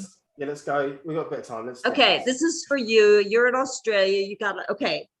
What did the ocean say to the beach? Okay. Yep. Have you had this one? We haven't had it. I know it, but we haven't had it. Yeah. Okay. Nothing. It just waved. Yeah. Okay. You want another one? One more. Yeah. Okay. One more. Okay. Where do boats go when they're sick? I have no idea. To the boat dock. Oh, that's genius. I'm annoyed at myself that I didn't get that. It's genius. Oh, I got you on one. At least I got one that maybe you haven't ever heard. yeah. There was two. There was gold in there. So Jesse, just want to say a huge, massive thank you to you for coming on. To all the jokes as well, and I just love, you got really good energy. And thank you. Thank you for having me so much. Congratulations to you. I'm excited for you on this big day. It's awesome. It's awesome what you're doing. Yeah. Have a great one. You too. I'm going to celebrate for you. Bye.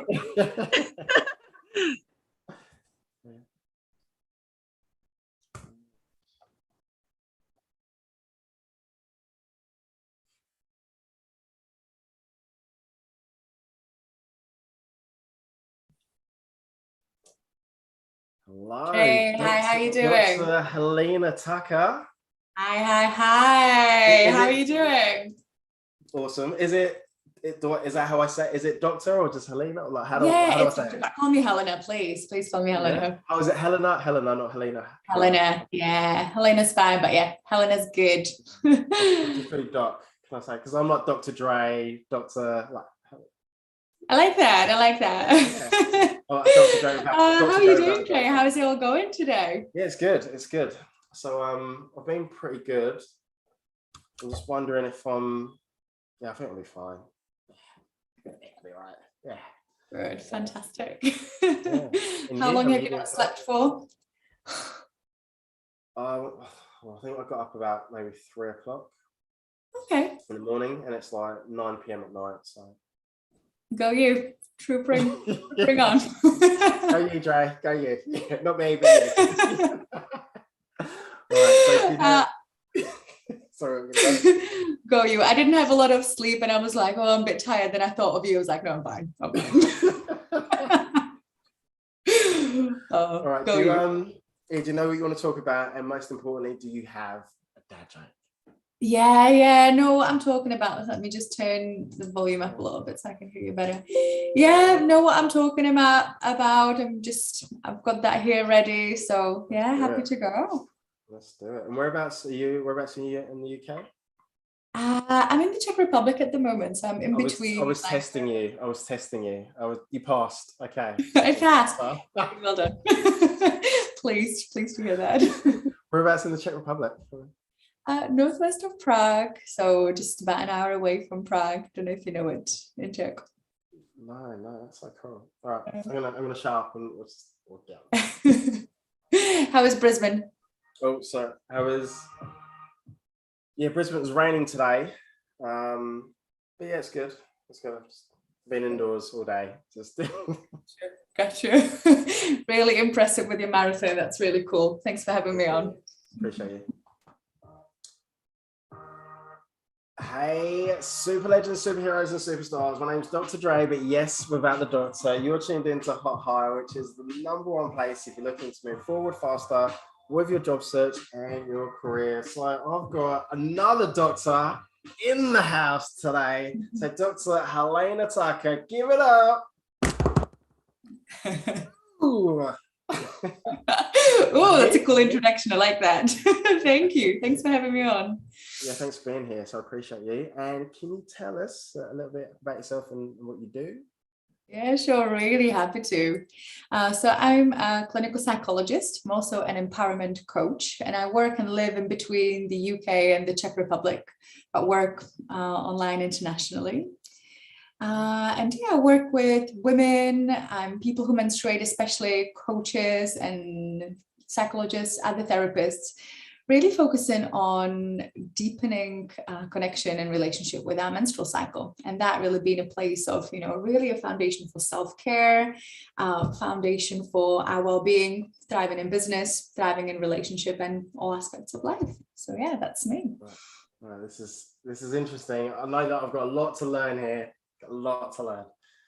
Fantastic. Right. Yeah, I'll leave the floor to you. Yeah, do you want to share what you want to share? Sure. Happy to tell you more about the menstrual cycle. That's my thing. If you ever meet me, we'll be talking a lot about menstrual cycles. For some people, that's very comfortable. For some people, it's like, okay. So here we go. Let's talk menstrual cycles, Dre. Okay, let's do it.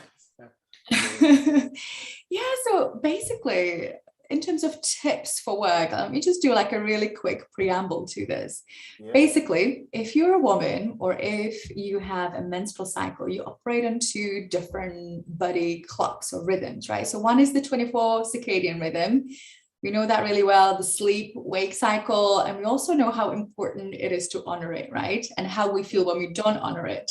I know you've not slept for quite a few hours, and I've had a really bad night's sleep. So this morning and today, I'm feeling like, it's a bit tricky getting through the day. So everyone knows what that feels like, right? When we feel in that place.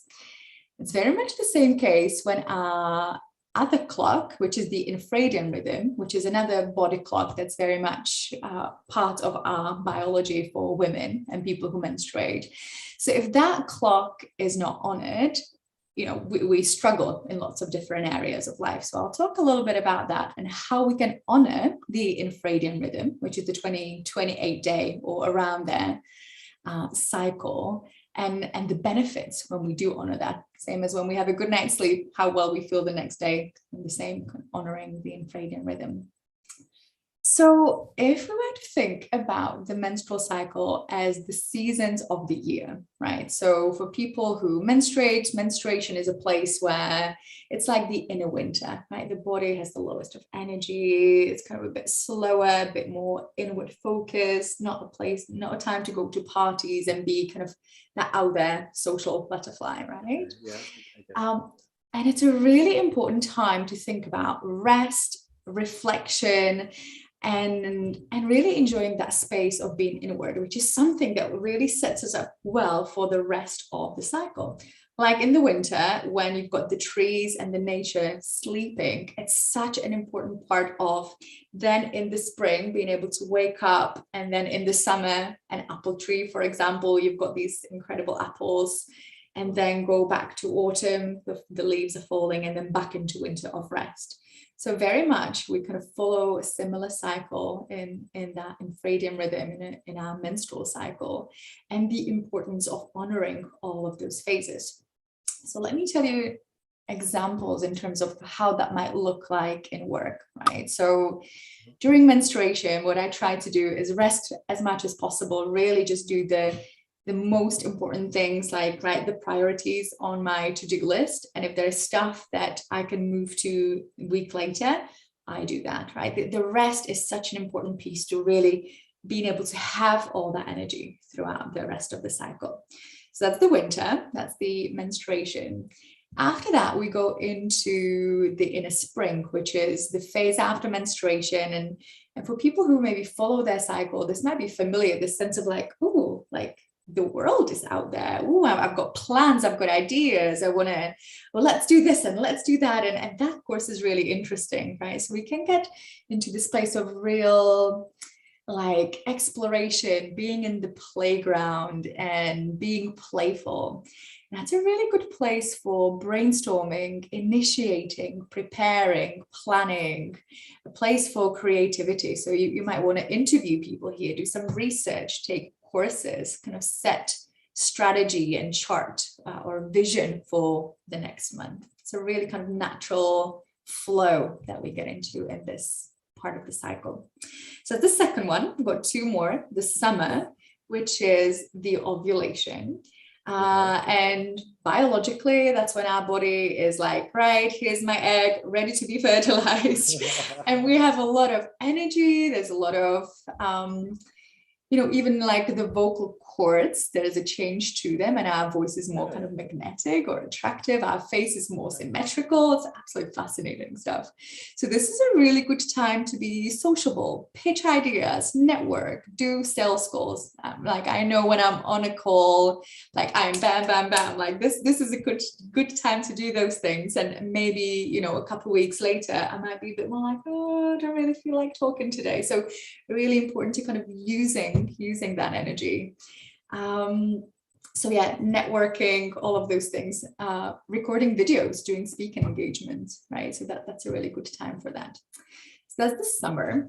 And let me do the last one, which is the inner autumn, which is kind of then the phase of the cycle when we are drawing back into that menstruation point where energy, there's a shift in our energy. And we go into this kind of work hermit like completion mode, right? So the stuff that we started at the beginning of the cycle, this is really time to refine and edit and maybe do that deep work. So, I don't very much like spreadsheets, but if there's a time in the month to look at spreadsheets, that's the one, right? I have a lot of focus and a lot of like, right, let me just do this stuff. So whether it's spreadsheets, whether it's finances, whether it's admin, or whether you just like want to deep clean your house or business or whatever it is, that might be a really good time to do that. So yeah, just a final thing to say, really, it's so important listening to our body and listening to our energy. And sometimes we might like trying to push through like, oh, I really need to get this done. And it just might not be in our flow, and the importance of really honoring where we are in our cycle and in our energy, and maybe waiting for that energy to come and arise and to go with it rather than that pushing, which can, take us to lots of really difficult, challenging places. So yeah. So are most women not aware of this? Is this, or do they know, they don't know? Like, what's the... It's a really good question, Dre. I think there is a very much a rising awareness of this. I think there's a lot of women that don't know about it. But if you look at the infradian rhythm or menstrual cycle awareness, there's a lot of conversations online. There's a lot of conversation about how that's used in business. So it's great that this is something that's very much a rising awareness of that topic. But you're right, there's not many people. It's definitely not mainstream, is it? All right, love this. All right. So how do people get hold of you? What's the best way?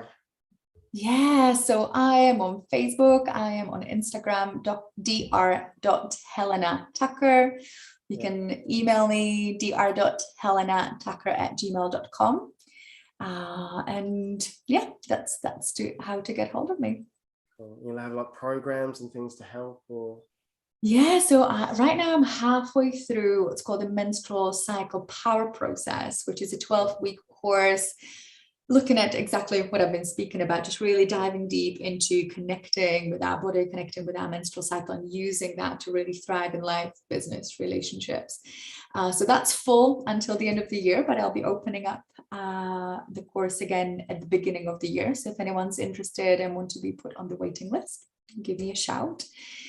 And the other thing is I've got 2 spots that just opened up for individual coaching. So if anyone is interested in that, in just having a free, exploration call, just hopping on a call and seeing if working together is a good fit, again, give me a shout on Facebook or Instagram, or drop me an email, and be happy to have chat. More talking about menstruation. All right, it's about that time. All right, let's hear that dad joke. Ooh, that dad joke. Okay, you said the worse the better, right? Worse the better, yeah. Fantastic. Why didn't the melons get married? Because they can't elope. Yeah, the worse the better. Here you go. You are, do you know, you've got a really nice way about you. You've got a really nice way. Just yeah, thank you for sharing that. I've learned so much. And absolute pleasure. Thank you, Joe. Yeah, thank you for your time and sharing. So yeah, absolute pleasure. Thanks so much for having me. That's really nice feedback to get. Yeah, same here. I was just really, it's not an easy topic sometimes to speak to, and I'm sure you appreciate with guys that can be, people can squirm a bit. So it felt really, really fun doing that with you. So thanks so much. Yeah, you just explained it in the best way. It's just simple to understand. So thank you. Fantastic. Pleasure. Great stuff you're doing. Yeah, really keen to hear how it's all going, and hope you can get some good sleep afterwards. Me too. All right, you go and have an amazing weekend. Yeah, thank you so much. Yeah, same to you. Thanks, Trey. Take care. Yeah, take care. Bye. Bye now. Bye.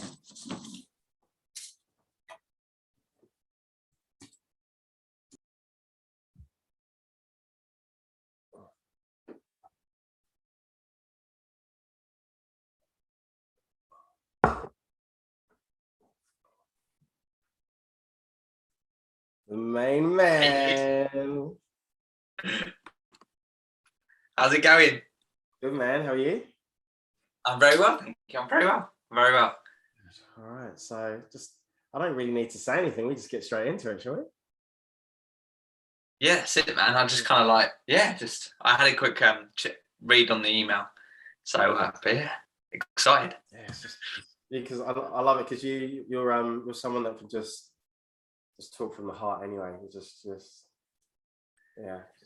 All right, let's get this party started. Right, so on my end, maybe it's it's a little bit staticky, a bit freezy. Okay. Yeah. All right, let's start. Let's get this party started. Yes, I'm so happy. Hey, super legends, superheroes, and superstars. My name's Dr. Dre, back for another episode of the Hot High podcast, and I've got an absolute superhero, super legend, and just one of the nicest, genuine, kindest, inspirational, motivational guys ever. And man, last time he was on the show, he was just spitting fire, absolute fire. So I want to give a massive, huge, warm welcome to John Evans. I do. Great to be here, man. Great to be here. Yeah. Thank you for doing this, and putting your hand up and saying yes, and just had to have you on. Tell us a little bit about yourself and what you do. Yeah. So guys, just to give you an update. Me, I am, as you can tell from my accent, I'm from the UK, and I'm a self-love coach. So I help people, especially millennials, really build their courage, confidence, and consistency with their self-love habits. And in doing that, it melts my heart, just because I get to see a huge transformation in them, and I get to see a huge transformation in myself as well, because I am them as well. So in short, that's kind of me. And yeah, I just love what I do. And yeah, tell. It just, yeah. All right. Yeah, what do you want to share? What do you want to talk about? So, as I always love to give some tips on interviews or jobs and all these stuff, I've thought of 3 really super tips that I think are going to really be beneficial, not only for, hey, heading up to an interview, but actually in all-round job, like whatever you're doing, even applying, or just to really progress in what you're wanting to do, whether that's, you're wanting a pay rise, these type of things. So there's 3 things. And the first one, as you can tell, I move my hands a lot, but as you can tell, is body language. Okay, this is two words that are so important, because no matter where you are in the world, people, like, the biggest remembrance that they remember you from is your first appearance, when they first meet you. So if your body language is like this, and you just like don't even want to say hi, you're just not energetic, enthusiastic, then people are going to remember that. And whether that 10 years, 10 meetings later, they get to know you, that first initial impression is super key. So I want to make sure that you guys, your body language is where you want to be. So imagine if you're talking to people, how would you talk to your friends? Maybe not the language, but the way your body is presenting. Because when you talk to your friends, like I'm chatting with Dre, like, my body's just as it is. I'm confident, I'm calm, and I'm collected as well. So always remember that. The other one is a triple S. Okay, so I did kind of mention the top one, which is state. We've got to make sure our state is in check. Okay, whether that's mentally, emotionally, and physically. Make sure you're in check, whether that's going to a meeting, applying for a job, or even just your everyday work routine. Okay, now the second one is, I love it because it's smile. I've got to always put smile in there. I was like, I could write loads down, but I always got to put smile in. Why? Because people remember you smiling. I am pretty much not famous, but I'm very known online because of my smile, because it's contagious. So imagine that if I'm smiling, then it means that Dre's going to be smiling too. So just imagine if you're in a work environment and you start smiling, others are going to smile around you, and then it's going to feel like more of a community, more like a tribe, which is what you want, because you want that family. And then number 3 is, again, it kind of touches upon the body language as well, but whenever we're stuck or lost for words or something like that, it's because we're not in state. And the way we can get in state is physical exercise. Our physiology is super important. So I wrote down there, I was like, right, S, what can I pick? So I wrote down star jumps, guys. So whenever you're feeling that you need to embrace that and you've got a tough thing, get them star jumps going, okay? Because that's going to really help in delivering what you want to share. And most importantly, like, Dre loves me because I speak from the heart. And when we're in a good place and our body language is at peace and we're in a really good state, guess what? We speak from the heart. And that's so key in delivering. And then the third tip, guys, is we have to make sure that we listen to music whenever we're needing that little bit of inspiration, because music is basically dancing in our mind. So allow your mind to dance, allow your mind to be free and at peace. If it's calming and you need to like kind of de-stress, then listening to really laid back music is going to be really beneficial for you guys. And then if you're wanting to have a hype up, that you've got a big meeting you need to go for, you've got a big presentation, or you're going to do some public speaking, get your headphones in. This is why all the athletes, what do they have in their head? Headphones, and they listen to whatever puts them in state. So guys, these are kind of really benefit tips that I think are going to benefit you, and maybe Dre's learned some new things as well. Yeah, there we go. Oh man, love that. I was going to say somebody called Vanilla Ice because that was cool. That was awesome. All right. So, there we go. Yeah. Ice. Yeah. All right. So do you want to yeah, how can people get hold of you? And like, do you have any programs, courses, workshops, and what's going on at the moment for you? Yeah, so at the moment I'm running mostly my one-to-one coaching, which is basically either a 9-week program or it's a 3 months or 6 months longer coaching. Yeah. So that's kind of it. Really, if you want my daily inspiration, follow me on Instagram, which is johnevans.inspires. And then if you want to follow me on Facebook, you'll see my face, see my smile. And that's more long form content so they can really, really get to know me and also benefits as well. And I just did a post all about loneliness as well and about how simple tips to get us in the workplace or at home, these type of things. So, but all in that's how you guys can find me, Facebook, Instagram. I am on LinkedIn. Don't use it as much, but I am on there if you wanted to follow me or connect on there. That's absolutely fine. But there's one thing that I've always got to finish, which is a dad joke. And I was like, oh, which one am I going to pick? So here we go, guys. Yeah. So, Dre, did you hear about the guy who invented the knock knock joke? No, I didn't. No. Did you know he won the Nobel Prize?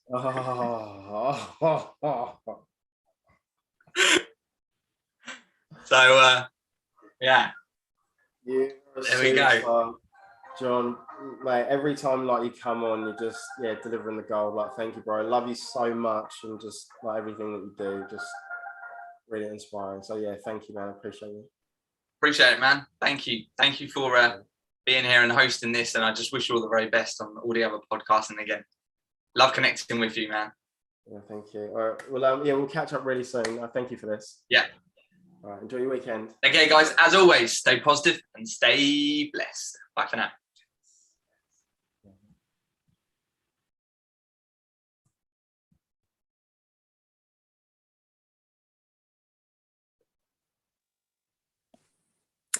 Good evening. How are you? Good evening, Paulina. How are you? Fantastic, fantastic. Are you tired yet? Little bit. I'm all right. I think it's more my legs. So I'm probably gonna have a coffee in a minute. But yeah, how's your day? Fantastic, thank you. Was looking forward to this. It's been very full on. But I made it. I'm here, so I'm glad I did. Good stuff. All right. So you know what you want to talk about, and do you have a dad joke as well? If I have what, a day joke? Do you have a dad joke? Dad joke. Yes, I do. I have a dad joke. I love that. And no, because look, I didn't think about the topic. I thought, you know what? I've got so many things that I can talk about. Pretty much just hit me, and I don't want to repeat something that maybe someone else has already said. So. Nice. Just give me a topic and let's talk about it. We'll just chat. Let's just chat. So I'm just trying to think who's after you. We might have, probably got about 8 minutes. Yep, no worries. All right, let's do it. Hey, super legends, superheroes, and superstars. My name's Dr. Dre, but yes, without the doctor part. You're tuned into Hot Hire, the #1 place if you're looking to move forward faster with your job search, with your career, and I've got a special guest. Just want to say a huge, massive welcome to the one and only Paulina Criverton. Thank you. Thank you. Yeah, you said it very well. Good on you for that. Applause. Thank you for having me. It's a pleasure. I'm really excited to be part of this 24 hours podcast that you're creating. I think it's an awesome idea. So thank you for the invite. I hope I can bring value to this hour. You will. So the pleasure is all mine. So do you want to tell us a little bit about yourself and what you do? Sure. Well, I've got my fingers in so many different pies. First of all, I'm a mom of a 7-year-old. Actually, today was his birthday, and that's my full-time job. But as well, I'm a neuro change practitioner. I'm an online business owner, an artist. I do so many things, a radio host as well. So I do interviews like you do, kind of thing. Precious metal dealer, investors, so many other things, artists as well. I don't know how I fit everything in my days. Sometimes I surprise myself, but yeah. lots of stuff going on. That is huge, absolutely huge. All right. Well, do you want to tell us, I don't know, maybe a little bit about your journey, like your career journey? Sure. Look, I came here in Australia 14 years ago. I just turned 20, and my career path changed because I was into tourism in Europe. I used to be a tourist guide and work in resort villages as an entertainer, but I've been in so many different industries. And here in Australia, I had to start with something low because I didn't know the language as well, and was at the central market. And then 7 years later, after I had my son, I found myself single mom, and I had to make a choice. And I didn't want to go back to work. I really wanted to be a mom. And that's when, everything started. I started studying property investments, economy, finance, and one thing led me to the other. And the biggest has been personal development, hands down. So I kept going on the journey, and now, I found myself partnering up with one of my best mates to create a neurochange coaching company, which is completely based on science, and looking really forward to the future. I've got plans of creating big communities around the world as well. So lots of things going on at the moment. How about you? Awesome. All right. So me, so what's going on with me? So at the moment, so I'm trying to, I hate to use the word trying. I'm going to use it. So, either do or not do. All right, so I'm going to write a book, or my second book, by the end of November. Oh. End of November. We're going to do this. So this is like, I've wanted to do this for ages, or something a bit similar. So originally I wanted it to be like a big sort of boot camp where people could like come on, go into different, what are they called? Into topics. Into different breakout rooms, like on Zoom, and like lots of people sort of teaching like different things. And I wanted that to be free, or cool. Or like a really like small fee, and like lots of career coaches like coming on, sort of sharing. But it's kind of turned into this. So I think this is pretty cool. So lots of people coming on, like promoting and like sharing, and it's been really cool. Really cool. What was I going to say to you? I was going to say something to you before. With the neuro, you mentioned about the neuro stuff that you're doing. Yeah, neurochange. Neurochange. Is that based on NLP? Is that like or is that completely different? No. So neuroplasticity is the most empirical science about the subconscious and the brain, and how we can rewire our brain. So it's pretty much has everything in it, including NLP and psychotherapy, psychoanalysis. The difference with NLP is NLP doesn't have enough science to back it, while neuroplasticity does. This particular one that I've done, that I'm just actually getting certified next couple of weeks, but we already started to build our company to keep going with this because I love it. I'm actually already applying it to my son. It's not just a course. You do it, but it's so much introspection and meditation as well, and you need to find limiting beliefs, but then as well you go each step by step to keep going on and to keep implementing as well the changes to make it long lasting. In a lot of the courses that I've seen, that's lacking, having the right tools to actually go ahead and keep going. And as well, when you do a goal, for example, have you got, in every case, what if this happened? How are you gonna react? So what are you gonna implement? If you already prepare yourself and you see yourself how you're gonna react in certain situation, you're already rewiring your brain to overcome any type of challenges. And we know that challenges, they're gonna be always in life, and just because you're highly successful doesn't mean you don't have any. They just change. They're different ones. So it's more about how to become adaptable and adapting, because change is the only thing that it always will be. It's one of the sure things in life. It's change and death, really. So it's how do we react to things, and learn anything with desire. Sure, maybe you're not going to become, Michael Jackson tomorrow, or Michael Jordan if you're into sports, but you can with practice. Everything is doable. Doesn't matter what belief you have, you can always decide to change it. Same thing with the way we behave and we think and we react to anything. So for me, it's been incredibly empowering, although I was already on this journey. And yeah, it's just complementing everything that I was already doing. And as I said, I've been even practicing on my son, and it's incredible, the changes. They're like, Love that, love that. All right, so do you have a dad joke? A dad joke? Yes, I do. Yeah, cool. And sorry, how can people get hold of you? What's the best way?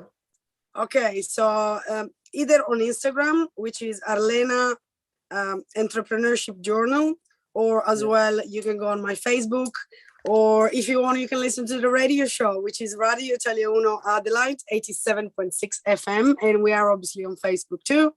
So that's another one. And my dad joke is, why toilet paper is rolling down the mountain? To get to the bottom. Oh, yes. Boom, boom, boom. I have to thank my son for that one.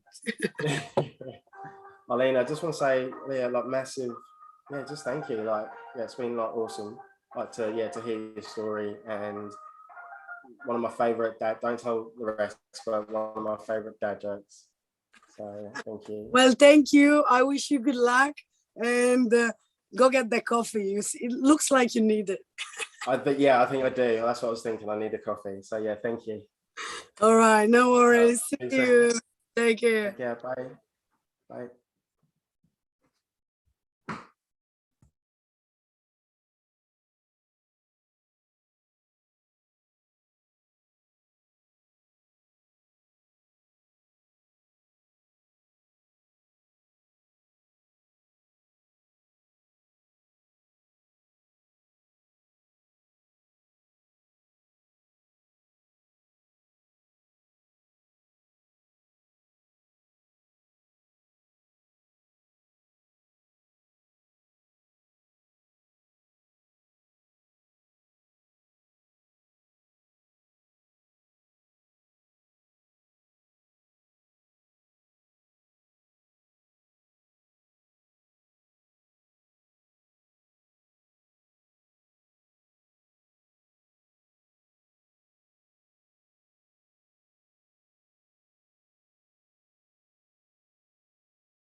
Hey, super legends, for you guys that are watching, just waiting for the next guest. There's supposed to be someone on at 9:40. So I'm gonna have like a break for 10 minutes. So whoever's watching, go and get yourselves a cup of tea, some biscuits, maybe some coffee. I've just had a shot of coffee.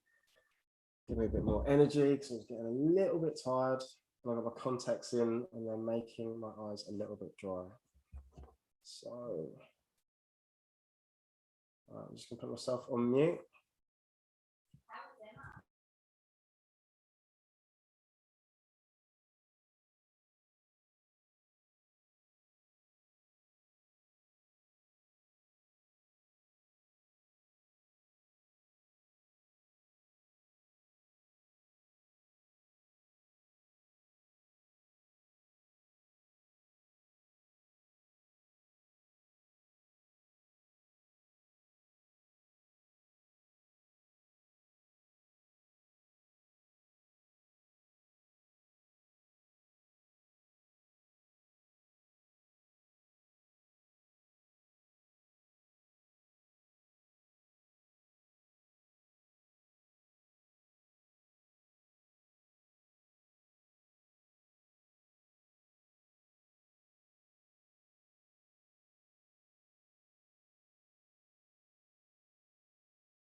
Oh my gosh. Is this it? Is it? Oh, where do you go?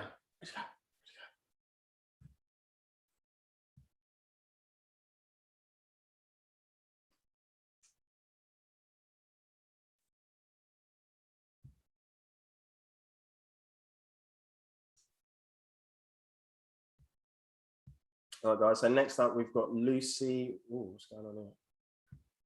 Lucy Wilson.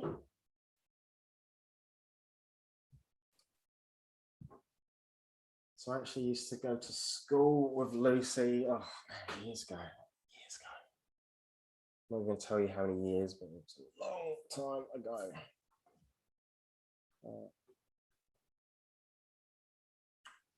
Right. There she is.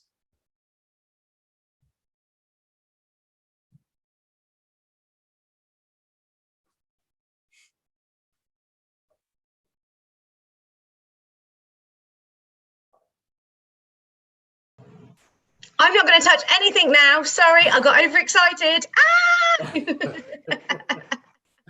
Oh yeah, it's been what? 20 years? 20 At years? least 20 years, because I'm not sure if I've seen you since maybe college. Yeah, I think college was probably the last time. Maybe. Yeah. You all right? Yeah, good, really good. And you? Yeah, is it all going okay? What, today? Yeah. Yeah, it's gone. Yeah, like a lot better than I've expected, because I was thinking there was going to be like more technical problems and everything. So it's worked out pretty well. Yeah. Good. All right, you ready? No. I've got 6 sheets of notes up here. But I'm not used to doing this sort of thing. And as you know, I'm quite quiet and shy. So, I might get a bit. What? You're quite shy. What I was going to say, do you have a dad joke as well to finish on? How does a penguin build its house? Well, don't tell me. I won't tell you. I don't need to have to pretend laugh at the end. Yeah. All right. Wait, okay. Was it? How does a? I'm not telling you. I won't tell you. Because I think I've heard that one twice today. Oh no. Was it about the igloo?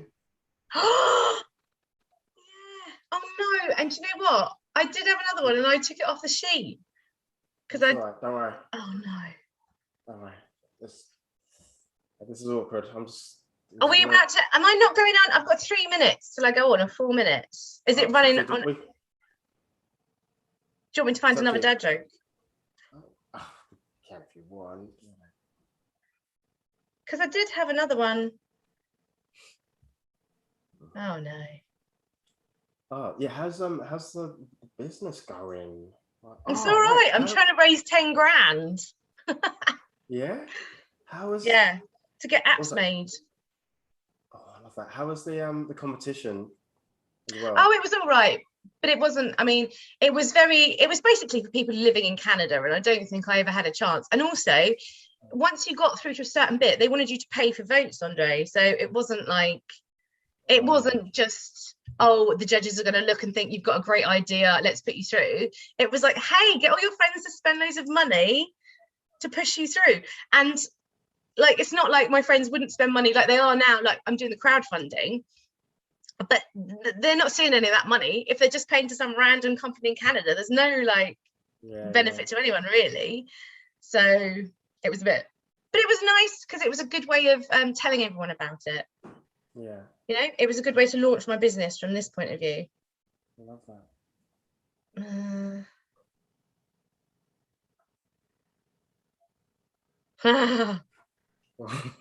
That sounds like a good one. I know, but I hate girls. So. That's right. Right.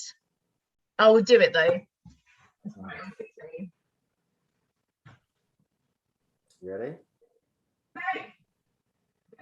You say no. Oh. I just write you straight down. Stop. Do you talk to me or not? You what? You talk to me. You don't then. I can't hear you. I just talk myself. Is it? You what? Do I just talk to myself? Like you're not going to be here looking at me, or? Why not? I don't know because there's not anybody at the moment though. What do you mean? You're not doing it at the moment. Okay, so we're streaming. It's streaming live. And I think there was about 3 people like watching on YouTube. But right. But this will go onto like audio. And oh, I see. So you'll have your own episode. Yeah, but I meant because I was thinking there's not somebody talking at the moment, and we're going to go right cut. It's not like a live TV broadcast where you go. No. It was supposed to be, but we've gone back to Zoom. So okay, yeah. Because that sounded pretty intense. It's cool. It's cool. So the other one looks like a lot more professional, but yeah, it's just too many things could have gone wrong. So yeah. Should we do it? Yeah. Okay. Right. Hey, superstars, super legends, and superheroes, you're through to another episode of the Hot Hire podcast. My name's Dre. Normally, I call myself Dr. Dre without the doctor. I've got just an amazing, awesome, long-time friend who I haven't seen for over like 20 years. We used to go to school together, and she has like just beautiful person inside out and just a great personality. I remember like growing up at school, just like so much fun, and I'm just like privileged and honored that she's agreed to be on the show right now. So I want to give a huge, massive welcome to Lucy Wilson. Thank you so much for having me, Dre. or as I used to know you, Andre, but I will call you Dre for today. Yeah, it's my absolute pleasure to be joining you today, and it is amazing to see you after 20 years. We have been chatting to each other since then a little bit, but to actually see your face is a massive pleasure. So thank you very much. No, pleasure's all mine. Right. You want to tell us a little bit about yourself? And yeah, so I'm a mum to 2 crazy little boys, and as well as that, I work for myself. I've worked for myself for about, well, since I've had my first son, so about 5 or so years now. Generally a background of doing marketing, PR, comms, things like that. And then with everything that's happened in this weird old time of ours, I got much more into well-being and health, and I wanted to make a change and do something different. So my career path has now veered off slightly to do something to do more with mental health and well-being and fitness. I love that. Yeah, which I'm really excited about. yes, I love that you got passion for it. Yeah, and what do you want to talk about today? Okay, so, and that sort of links into what I want to talk about, because my background has a lot to do with PR and branding and how everything looks, which is very, very important. But I want to strip right back from that and go to what my new thing of looking at is, and it's all about you. It starts off with you and how you feel inside.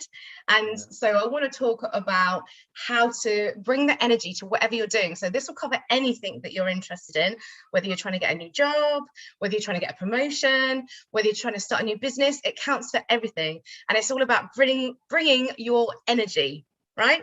And how to, because at the end of the day, everything has to come from you. Yeah, you can have people pick you up some days and you meet some people and they're like, oh yeah, they make me feel great.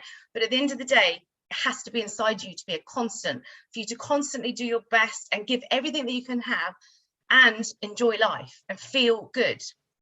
Okay, so tip number 1 is find something that switches on your fire. And now I know you'll be into this. Something physical.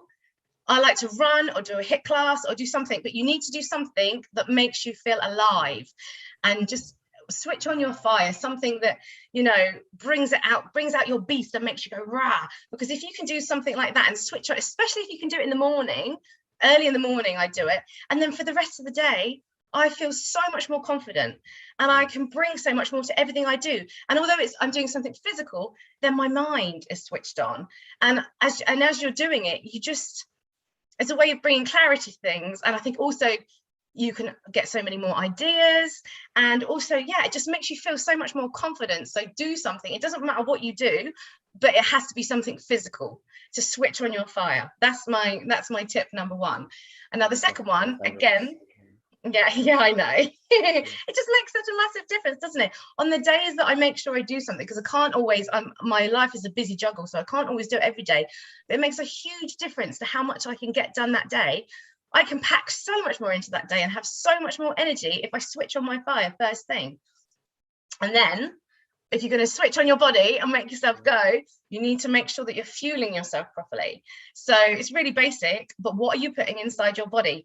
Because it's going to help your body go and help your mind. You can't expect to win and be amazing at the things that you do if you don't make sure that you're fueling yourself properly. So loads and loads of caffeine, loads and loads of sugar, all things like that, and rubbish food that you don't, if you read the packet and you don't know what it is, then it's not going to be good for you. And I'm not going to stand here. I've got 2 crazy little children that I try and look after, so I'm not going to stand here and say, oh yeah, we eat everything home cooked all the time, which I thought I would be before I became a parent, and then reality hit. No. So I do have to, you know, you have to make allowances in some ways, but generally try and make sure that you eat lots of whole foods and things that are going to help you, because if you don't do that, then again, you bring the fire, there's nothing to keep it burning. You know, there's nothing to keep you working and to keep you being able to achieve. If you want to achieve, if you're striving, and I expect the people watching this, and you know, people, they want to do stuff, they want to do great things, they want to excel in whatever their chosen thing is, but you need to make sure that you're looking after yourself. It's such an important thing to do, but something that you probably wouldn't necessarily pay as much attention to as you might think, because we're busy. Definitely busy, you know, and so it's easy to just grab something. But if you stop and plan and think about it, you know, I eat a lot of nuts, which, you know, they're not the most exciting thing in the world, but they're really good for you and they keep you going, you know, and really help you. So my next tip, again, not the most exciting thing in the world, go to bed. And I'm specifically saying this to you because I know you don't get enough sleep. Yeah, that's true, yeah. Yeah, it's totally true, but it makes such a difference. What can you do if you get enough sleep? You know, your mind needs to rest. You need to let your body rest, definitely, but your mind, if you want to bring your game, if you want to be able to excel, I keep saying the same things over and over again, but your confidence, if you want to be confident, then you need to give your body everything that it needs so that it can give you everything that you need. You know, so go to bed early, get up early. I mean, I don't know what time you go to bed. I know you get up at crazy o'clock. Yeah. Normally probably about 9:30, 10 o'clock. Oh yeah, so that's good. So yeah, but then you get up at stupid hours. But I know you want to pack a lot in, but at least you're not going to bed late as well. Because you speak to lots of people and they're just, you know, the days seem to get shorter and shorter, but it's something you really have to invest in to make such a difference. And my last tip is a bit different now. It's about broadening your mind. Yeah. And so you're looking after yourself, and then give your mind, because I don't know about you, but when I'm trying to run my business and I'm trying to do all these different things, my mind's going crazy. Yes. And it's just all these things in it. And like, how can I do this? How can I do this? And when I'm doing my normal day-to-day stuff, it's always there. So I'd switch off in the evenings, actually when I'm getting the bath ready for the kids, and I listen to this science podcast, and it is from the BBC, and it's called The Life Scientific, and it is a man, he's a scientist himself, and he interviews scientists from all around the world, and it's all about their life stories and the disciplines that they that their jobs, and I learn about all these things, and they're so far from my life, and I don't know anything. You know, we didn't do very well at science in school. I don't know about you, Andre, I can't remember what yours was, but I wasn't very good at science in school, but it's so interesting. And for that period of time every day, I'm learning, and my mind just stops thinking about everything else, and it's just been expanded just to think about something different. And it doesn't, I mean, obviously I'm not saying everybody's going to be going interested in science, but take something different and let your mind grow and just go into the flow and let it switch off a bit, doing something that's going to bring you knowledge and be interesting for you, but just let it like calm a bit as well. You know, I don't know if you do anything like that. Yeah, so I listen to like podcasts, but I'll listen to podcasts that are sort of related. So like when I go to the gym, like in the morning, and I'm on the treadmill, I'll take a notebook. So I'll take this notebook and pen, and then I'll be listening to a podcast, and I've just got loads of notes because I'll think of things or something they've said, and I'll just make notes. Yeah, so, find it hard to switch off. Yeah. Yes, exactly. And that's the same as me, because I was finding that, and I still do a lot of the time, I listen to podcasts that are to do with business and to do with what I'm trying to do, because I'm like, yeah, fit in more info. It's great, but actually your little brain will go, ooh, can I just have a bit of quiet, please? And it doesn't need to completely switch off, does it? It obviously gets that time when you're asleep, hopefully, to switch off, but it just has a little bit of calm time, you know, where you can just go, oh yeah, that's really interesting. And do a bit of learning and just let your brain go without you going boo boo boo, because when you listen to the business stuff, your brain is too crazy still. Yeah. Yeah. All right. So that's all my tips. That's all my tips done. I love them. Like they're simple, like to implement. Yeah. So yeah, thank you for that. So if people want to reach out to you, so what do you have going on at the moment? So as I said before, my background is marketing, but I've moved. So since after the pandemic, basically, I really struggled like a lot of people.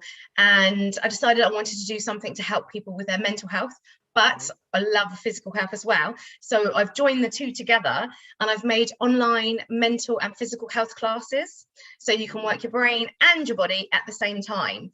And the theme is nature. So researchers have found that if you look at images of the natural world, it has a calming effect on your body. It can help reduce stress, anxiety, and also it helps people recover quicker from operations and things like that. So we've filmed all of our classes, different types of activities like Pilates, HIIT classes, and classes for kids. And then I've edited together montages of the natural world, like fields, forests, beaches, everything that's beautiful on the eye behind the classes. And then we've edited meditations and positive affirmations. So you get this bundled up class for busy people like us. So you can go and you can stop and go, you can get your, you can, if you want it, you can do your HIIT class at the same time, but your brain is having a rest and having a train at the same time to think positively. And it's called, I should say the name, it's Shine Strong Revolution. And we're crowdfunding at the moment. I'm trying to raise 10,000 British pounds because we've got to have an app made. We've filmed all of our classes in the studio with a green screen and our instructors. But now we need to have an app. So the app's going to be £10,000. So I've started crowdfunding already. So if anybody's interested, for anybody who donates £10 and above, will get a chance to try the classes before anybody else, because I'm offering free memberships for the first few months for people who donate. So get in quick and try it before anybody else. That's awesome. That's awesome. And the best way to contact you is that LinkedIn, Facebook? Yeah, just search Shine Strong Revolution. We're on Instagram, LinkedIn, Facebook, and we have a website as well with everything on there. And our crowdfunder would come up if you search it as well. So Shine Strong Revolution. Yeah, all right. It's about that time. Do you have a joke for us to finish on? Right. Are you ready?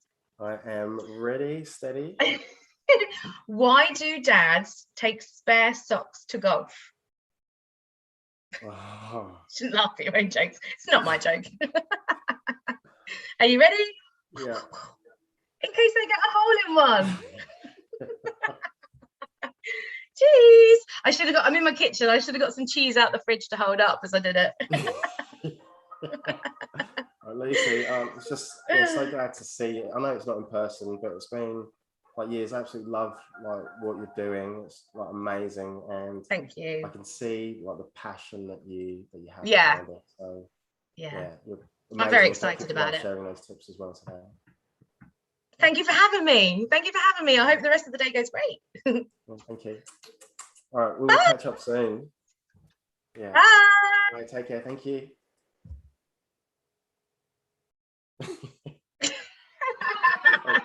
You go. You get out of here. You go. Bye, darling. See ya. Take care. Oh. Yeah.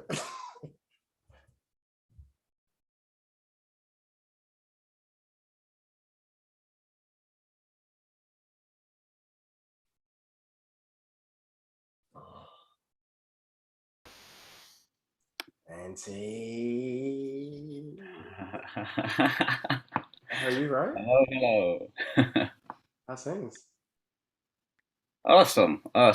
Super excited. What's going on? I love your cap. TR. Yeah. Man. Mm-hmm. Yeah. Yes, too. I've got one. Yeah, I've got one at home, but not one of those ones. But yeah. Yeah, you ready? Yeah, 100%. Let's go. Let's do this. All right, we got a dad joke as well? I do. I love you. Yeah, let's do this.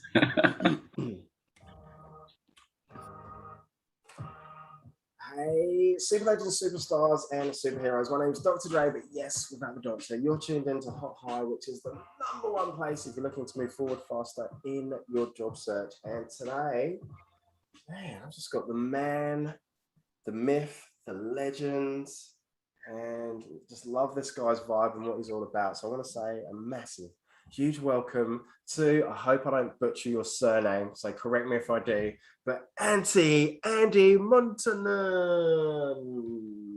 Was that cool? Yeah, that was awesome, Bray. Thank you. Yeah.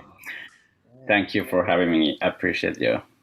Awesome. Thank you for coming on and wanting to share and tell us a little bit about yourself and what you do. Yeah. So like Ray said, my name is Andy Möttönen. I know you. Yeah, it might be weird Finnish thing, but I'm from Finland, and I'm a success and mindset coach, and I help people with growth mindset to succeed in their life and business. Yeah. So 80% mindset, 20% business strategies. Yeah. I what do you want to share today? What do you want to talk about? Yeah, I thought that I will talk about a bit of my story, how I ended up here, what I'm doing at the moment, and share a few tips about job search or something like that. Yeah. Let's do it. Yeah. Yeah. The floor is Awesome. yours. Yeah. Thank you. So this all goes back to 5 years, 2016, 2017. At the end of 2016, back then I was working as a nurse, and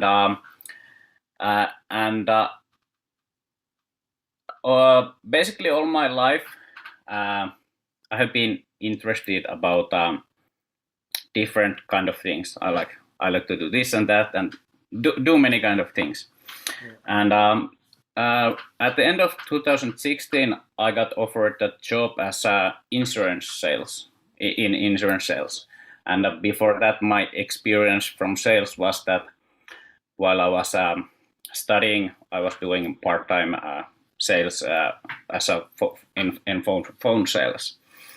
And I got pretty excited that, okay, I could do that. I will try that definitely. I can earn big money, and yes, let's go. And that was my vision. That now I'm gonna start earning the big money. And at the start of 2017, I participated in my first UBW Tony Robbins event, and that was one really big shift for me, because after that I really started to look for better and not settle for like a less than I'm worth. And for me, it's really important that the work environment is like good, people are having fun and so on, because I'm kind of feeling people's feelings. And I did that insurance work about half a year, and I failed miserably. I totally failed in that, and that was really hard back then, because I thought that's gonna be the big thing for me. And but actually it was really great lesson that I learned really a lot about sales, but mostly about myself. And after that I kept looking, what's the thing what I love to do, what's the thing where I can kind of fulfill what I'm meant to do and feel good doing that. And during this 5 years, I have done over 10 different kind of jobs. I've been in real estate agent, driving taxi, different kind of sales, supplements, phone call investments, and Amazon FBA. I've been in as a CEO in one company, and now I'm doing this my coaching business. And the thing what I've been looking for is really that what feels good for me, what fulfills the things what I love to do. And it's been always important for me to help people. And what I'm doing now, it's like you can help people many ways, but what I'm doing at the moment, coaching people, helping them make breakthroughs, go over obstacles with their fears and succeed in their business and life. So it's really fulfilling at the moment to get to help people, and it's awesome. Man, I love that. That's what it's all about. It's what it's all about, helping people help people. Right, how do people get hold of you? Like, what's the best way? And do you have any like programs, workshops, and basically I'm doing all my business through social media, Facebook, Instagram, not yet LinkedIn, but I'm gonna get into that also. But I'm doing I don't have websites, fancy stuff. I'm doing it just through social media, and at the moment right now I'm doing coaching only in Finnish. So but if you need this kind of coaching, I know some people who might be able to help you. So a lot of people. But of course, like if you guys got some questions about what I do, I definitely like to help and connect and so on. So I'm not doing my business in English, but I can help you in English for sure. Yeah. That's good stuff. All right. So, do you have a dad joke for us to finish on? I have a few tips here if we got time. Yes. Yeah. Go with the tips. Yeah, go with the tips. Yeah. Awesome. Yeah. So this comes if you are looking for a job or looking to get a promotion, or basically this fits in every situation. So first thing which is really important for your own well-being and in work environment in your life is like be authentic, be real you. Don't fake it, just be you. You will find your people, you will find the company where you like to work and so on. And the second thing is that never talk bad about people or in work environment, your old employer and so on. So always focus the good. Yes, there is bad things for sure, but focus the good, focus the good stuff. And sorry? Yeah, I love that one. Yeah, that's so important. Yeah. And the third thing is that do something you love, search for dare to look at the different options what you have and try different things, and don't settle for less than what you're worth. Yeah, man, just drop in the fire. Absolutely fire. All right. Yeah. All right, let's hear this dad joke. I'm excited. Yeah, this is gonna be awesome. You're gonna laugh. At least I did. Yeah. So, okay, there's a dad and the son are at their home, and then the son says that, "Daddy, it's freaking cold in here." And the daddy answers, "Go to the corner then." And the son is like, "What? Why, Daddy?" And the dad says, "It is 90 degrees there." Yes, Auntie, love that one. That's one of my favorites. So, bro, just want to say, massive thank you for the tips, sharing your story, and the awesome dad joke as well, and giving up your time as well. So, really appreciate you, bro. Really appreciate you. Thank you, Dre. Thank you, Dre. Keep smashing it. Awesome. Thank you, guys. Yeah, I'll see you Tuesday. Yeah. All right. Thanks, legend. Next up, we have Karina. So hungry.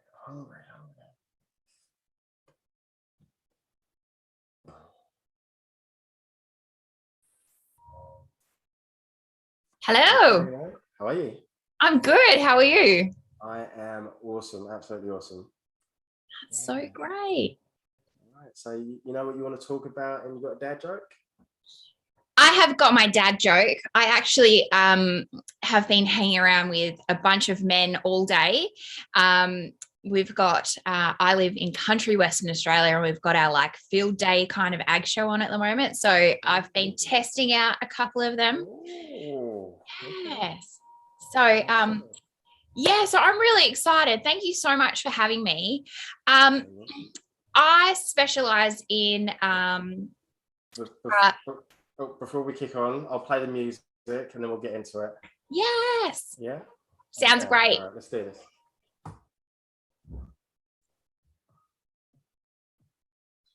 Hey, super legends, superheroes, and superstars. My name's Dr. Dre, but yes, without the doctor. You're tuned into Hot Hire, which is the #1 place if you're looking to move forward faster in your job search. So I've got a special guest. So boom, boom, shake the room. A massive, huge welcome for Karina Rawlinson. Hey, Karina, how are you? I'm so good. How are you? I can feel that. Thank you. How are you going with your how many hours are you in now? So I've got about 7.5 hours to go. Amazing. So just before I was getting tired, had a shot of coffee. So I'll be all right. Yeah. So I'm just with the last guy, like Auntie, like before. So he went through what he was talking about, and I was like, right, yep, you ready for the dad joke? And he was like, can I share my tips? I was like, oh, okay, yeah, okay, share your tips. So probably lost a little bit of focus then. So but yeah, I'm good now. All right. So do you want to tell us a little bit about yourself and what you do? Yeah, cool. So I'm a mum and I've got a husband, which is really cool. But I am a go-getter. I do a lot of things I've got like multiple businesses. And I was so excited actually when I saw like what you do and what you specialize in and what this was all about, because I was like, dude, I get this. So I've got, my mum has a news agency and I manage that for her. My stepdad has an earth moving company. So I do all of his tenders and invoicing and contracts. And then my husband has his own business, a mechanical business, and we've got a machinery dealership with that as well. And then I also have my own coaching business. So I'm a life coach. I mentor particularly around women with overwhelm and anxiety, because I've been there and I've lived it. For me, 2 years ago, I was in a really bad mental place where I was basically like, I don't want to be here anymore. And so I was diagnosed with complex PTSD, anxiety, and depression. And all while working and trying to like be a mom and do all of those things. And so I'm now like 2 years on from that diagnosis to recovery. So no longer living with the overwhelm and the anxiety, etc. And absolutely freaking loving life. So it's pretty huge. Yeah. Okay, yeah. So my biggest thing is definitely, like as women, we are expected to be all, do all, plan everything. My husband's just had this amazing field day thing and I've gone and made the show look all pretty so that people want to be there, make it inviting. But with that, there was some like anxious moments and stuff coming up. And so yesterday afternoon, I had a bit of I got upset and I did get overwhelmed. Yeah. And I think one of the best things you can do is invest in yourself. So find someone that you can bounce off of, someone that can help talk you out of those moments, someone that specializes in the area that you're trying to get into, because it's the best way to learn. It really is. And so what I learned, because I'm in the process of, coming off of medication and growing into my life coaching business. And I actually messaged my coach yesterday and I said, I am actually really scared of failing. I'm scared of failing in the sense of if I can't handle coming off of this medication, or if I can't handle setting up this show, or if I can't handle coping with, the news agency or something like that, then everything is going to fall apart again and I'm going to end up back where I was. And she said, just sit on that for a minute. And so I did. And what ended up happening was I had this moment of clarity where it was, hang on a minute, I am actually really coping with everything that I'm doing. What's going on is my brain is not coping with the fact that I am coping so well. And that's the thing. I've sat with this and gone, okay, well, where is it going? What's happening to me? And it's just because now I've got those tools, because I've invested in myself and I've learned how to cope better, that not coping is not a thing for me anymore. So I suppose my key point that I'm trying to get to is like, we can get so wound up in our emotions and in life and everything that we're doing that we forget to actually take time and take stock and just actually sit and go, well, hang on a minute. What is actually happening for me? Why am I feeling like this? And a lot of the times we don't have the tools to know why we're feeling like that. You can't break it down. And that's why having a coach or someone to back you, or is an expert in the area that you're trying to like get into, you don't know what you're supposed to do with those emotions.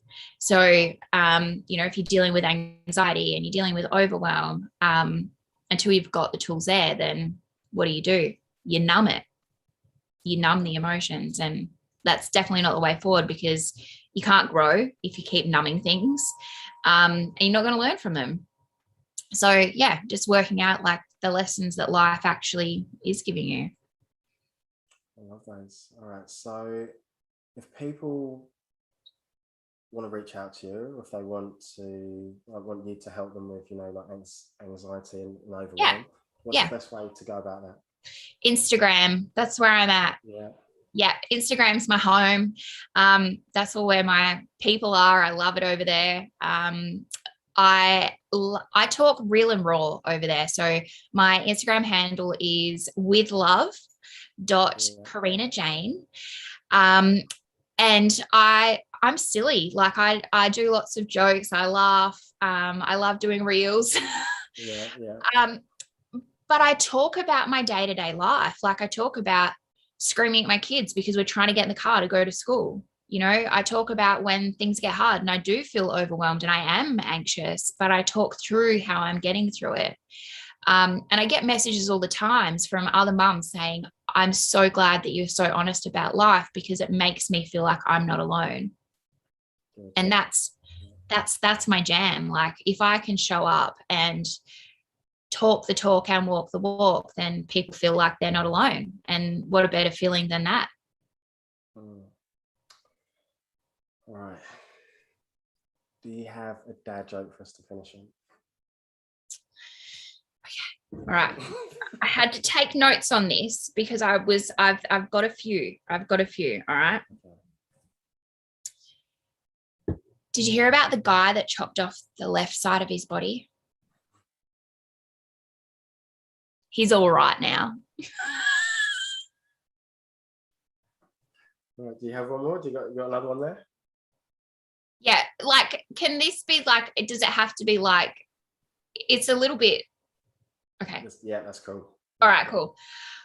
What's the hardest thing about taking up rollerblading? I don't know. Telling your dad you're gay.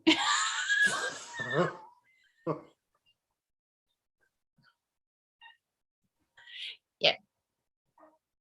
That was the last one that got me really going. Karina, I just want to say a huge thank you to you for like coming on, being so open, like honest, like vulnerable, and like sharing like your journey. And like you're right, the quickest way like to get help is to get like another coach that's been there as well, and it just makes the process so. Absolutely. I actually I'm actually working with 3 different coaches at the moment, and it is just the best thing I've ever done because I want fast results and I don't want to wait. And I'm just like, invest in myself now, get where I want to go. And yeah, it's amazing what it's doing. Yeah, thank you. And thank you for the jokes as well. So really appreciate you. Thank you for having me. You're so welcome. You're so welcome. All right, you get out of here. You go and enjoy the rest of your evening. I will. See ya. All right, see ya. Take care.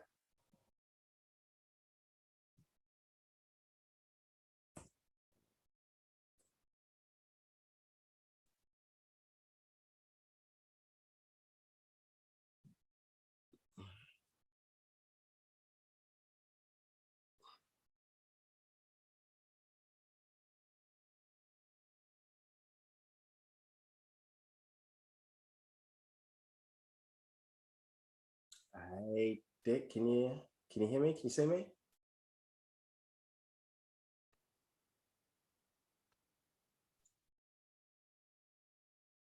There he is. There I am. How are you? I'm well, thanks. Yourself? Yes, I'm all right. I'm going well, going really well. So I just want to say firstly, thank you. You're welcome. And yeah, really looking forward to talking to you. And you have a dad joke to finish on? Yeah, yes, I do. All right, shall we get into it? Let's get into it.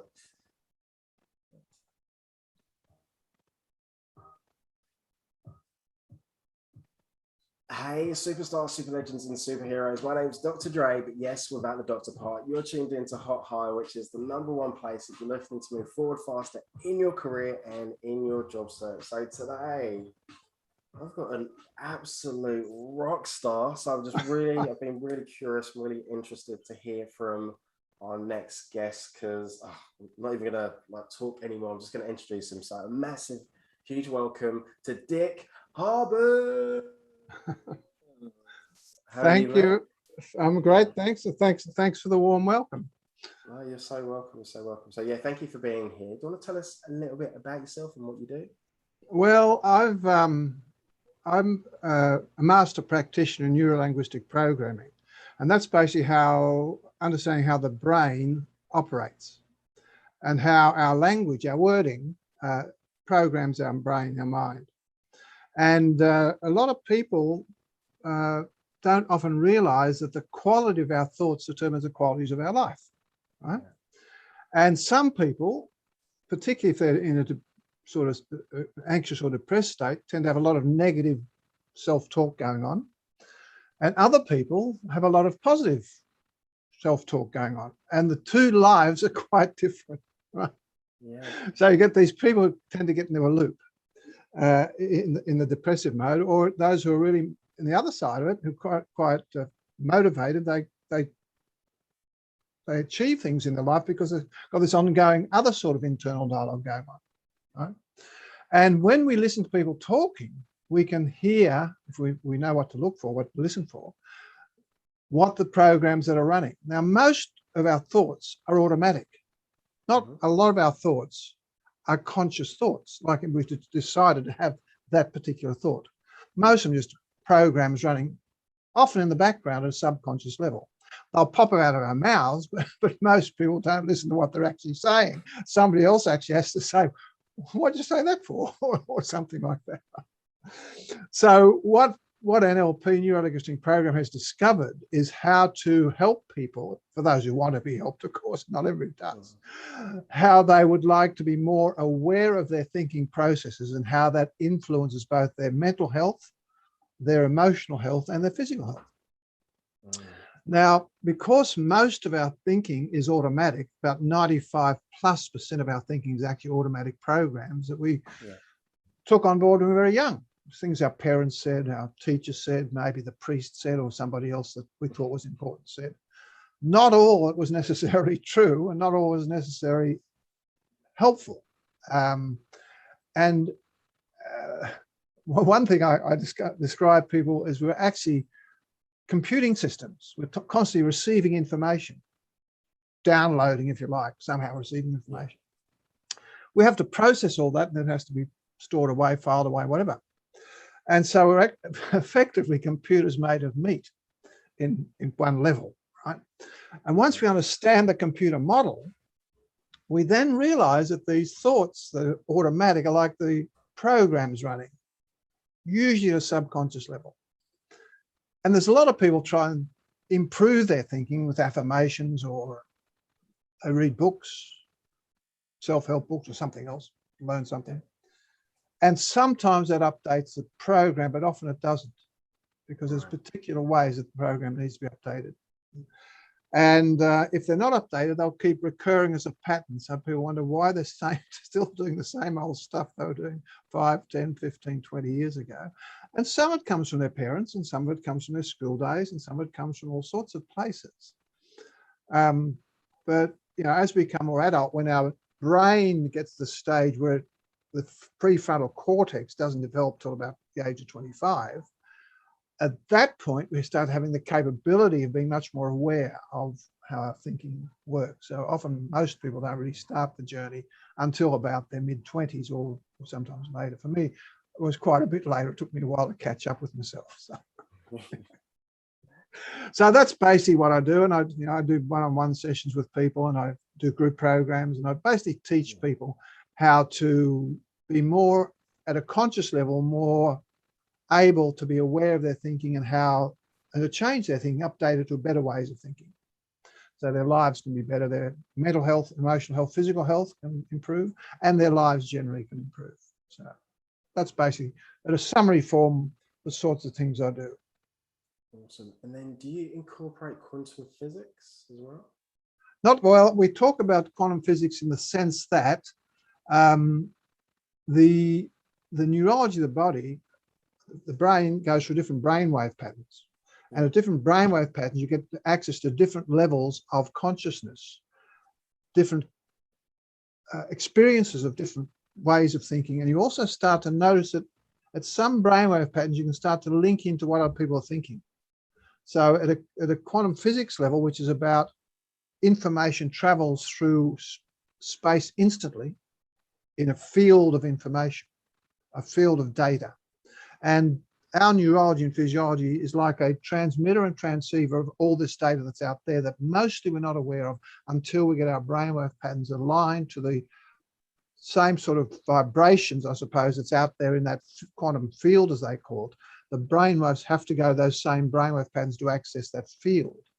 And mostly in our ordinary everyday living, our brains are operating generally in beta brainwave patterns. And that's not what the field is vibrating at. That's operating down at theta and delta brainwave patterns where mostly we're asleep. So we need to learn how to tune our brains into the quantum field, which then we can get information traveling through time and space in an instant. And there have been experiences of that actually happening. So our physiology is capable of that. But apart from that, I haven't studied quantum physics in detail. I'm not a quantum physicist, but I read some of their stuff. Yeah. And some of their stuff confirms the sort of experiences that people experience when I take them through the process where they start to become aware of what their brain and body is capable of. I love that. So that's left you speechless, hasn't it? Yeah. So I don't really know too much about quantum physics, but I know that you're like an NLP like master. So just wanted to just to get your take on that. So if people want to work with you, like, do you have any like programs, courses, like workshops? Yeah, I do one-on-one sessions if people got specific issues they want to address, and that might take 1 or 2 or 3 sessions. Some things can be resolved in just one session. In fact, if you have a phobia, that can be done in about 10 or 15 minutes if done properly. It's possible because it's just recoding the brain, how the brain works, right? Yeah. And there are very specific ways that NLP discovered how the thoughts, the cognitive processes cause certain physiological, like emotional responses, right? So when you change the cognitive bit, the emotional response changes, because a phobia is an emotional response to a particular snake or a height or something, right? Dark place. And when you change the cognitive part of it, then the emotion changes, and it's automatically and instantly. It takes about 10 or 15 minutes to do that, something like that, by a person who can do that really well. I don't actually focus on mostly because my work is far more helping people get a much bigger change in their lives.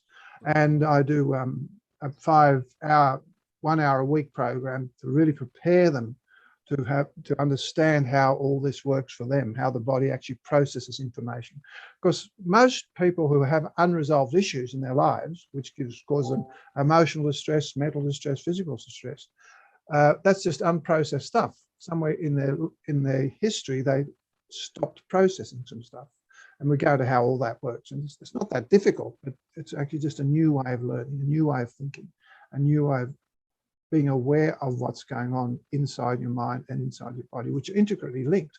But some people are more aware of their emotions, some more aware of their thinking, and some are more aware of the physiological symptoms. But they're all linked in some form. Once you get down to those other beta brainwave patterns, we can start accessing that sort of experience consciously. And then once you start putting together the jigsaw puzzles of what we are, it starts to make sense. Yeah. So my foundation program is basically called the self-alignment process, which is where we go on a journey to the person's inner world, that part within themselves that's operating most at 95% of what's automatic, and then we start teaching how to update the programs that may be causing them difficulties. So, yeah. And is it like, how do people reach you? Like Facebook, LinkedIn? Yeah, I've got a Facebook group which I can give you the information about if you like later. that's where most of my information. In fact, you've got the group there, I think. Yeah, got it yesterday. Yeah. That's my main point of contact, because that's where all my information is. I haven't gone into websites or anything like that. I've been doing this for 35 years, but I've only actually been online since the pandemic started. Because once the pandemic started, I didn't need to do online work. And then because I'm living in a country where we've been in lockdown effectively since March last year, so 19 months now. And so I thought, well, how can I do what I love doing? And so I started working online. I've actually been, without a lot of advertising, it's all word of mouth, and, you know, organic sort of thing mostly. I've been quite nicely busy, not overly busy, because I don't want to be overly busy. I'm semi-retired, but you know, I've got people training with me. I've got other people learning to do this process. I've got some very good other people doing some also very good work with the stuff I've been teaching, taking them through the process.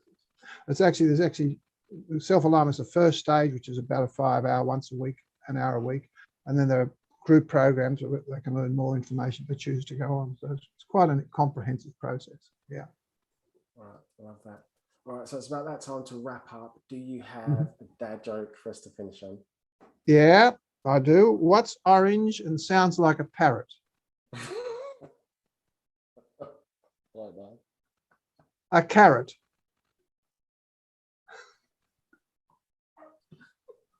Dick, I just want to say massive, huge thank you, like, for today, like sharing, like what you've shared today, and you're just absolute legends. And yeah, really appreciate you giving up your time. So make sure that you have an awesome weekend as well.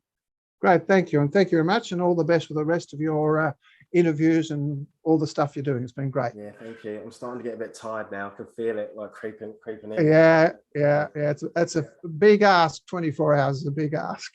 Yeah. All right, okay. We'll see you soon. Take care. Okay. Bye-bye. Right, see you. Bye.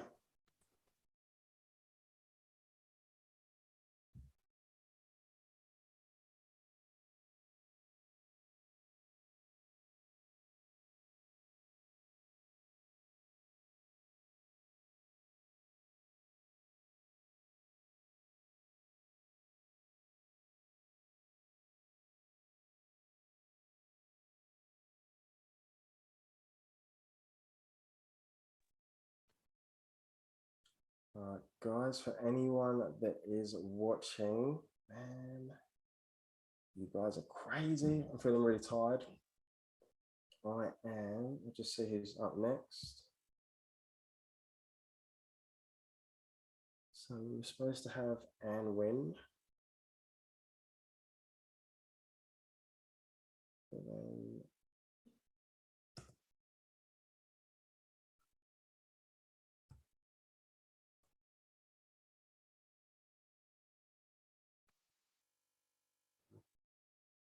right, so I think I've got Jane Caldwell at 11, and then I think there might be a bit of a break for a bit.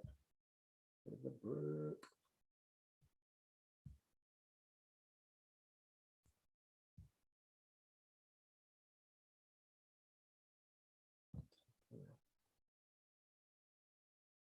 All right, so I've got Jane Caldwell at 11, and then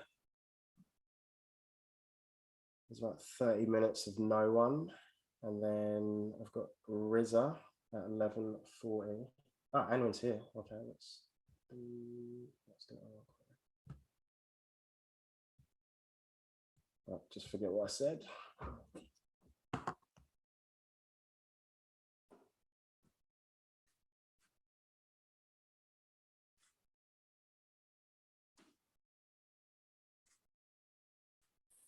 Caldwell at 11, and then hey, Anwen, can you hear me? Can you see me?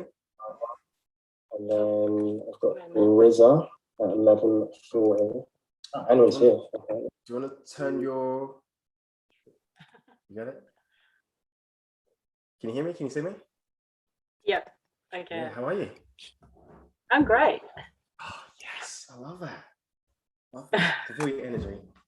All right, so do you know what you want to talk about, and do you have a dad joke as well to finish on? Well, my dad joke is kind of a long one, but okay. it's That's cool. I don't know if it's a dad It's actually a mum joke, but there you go. Even better, even better. So we've got breaking the rules. Yeah, so we've got about 9 minutes. So should we crack on? Yeah. Play the music. Let's get ready.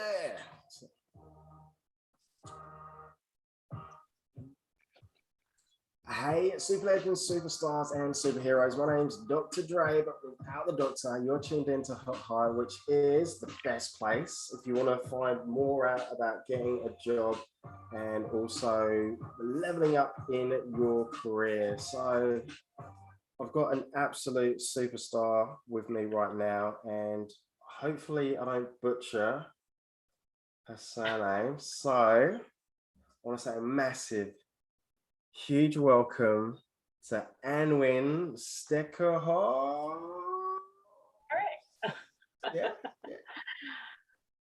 Thank Awesome. you. Oh, you're so welcome. You're so welcome. So thank you for giving up your time and willing to share and give value.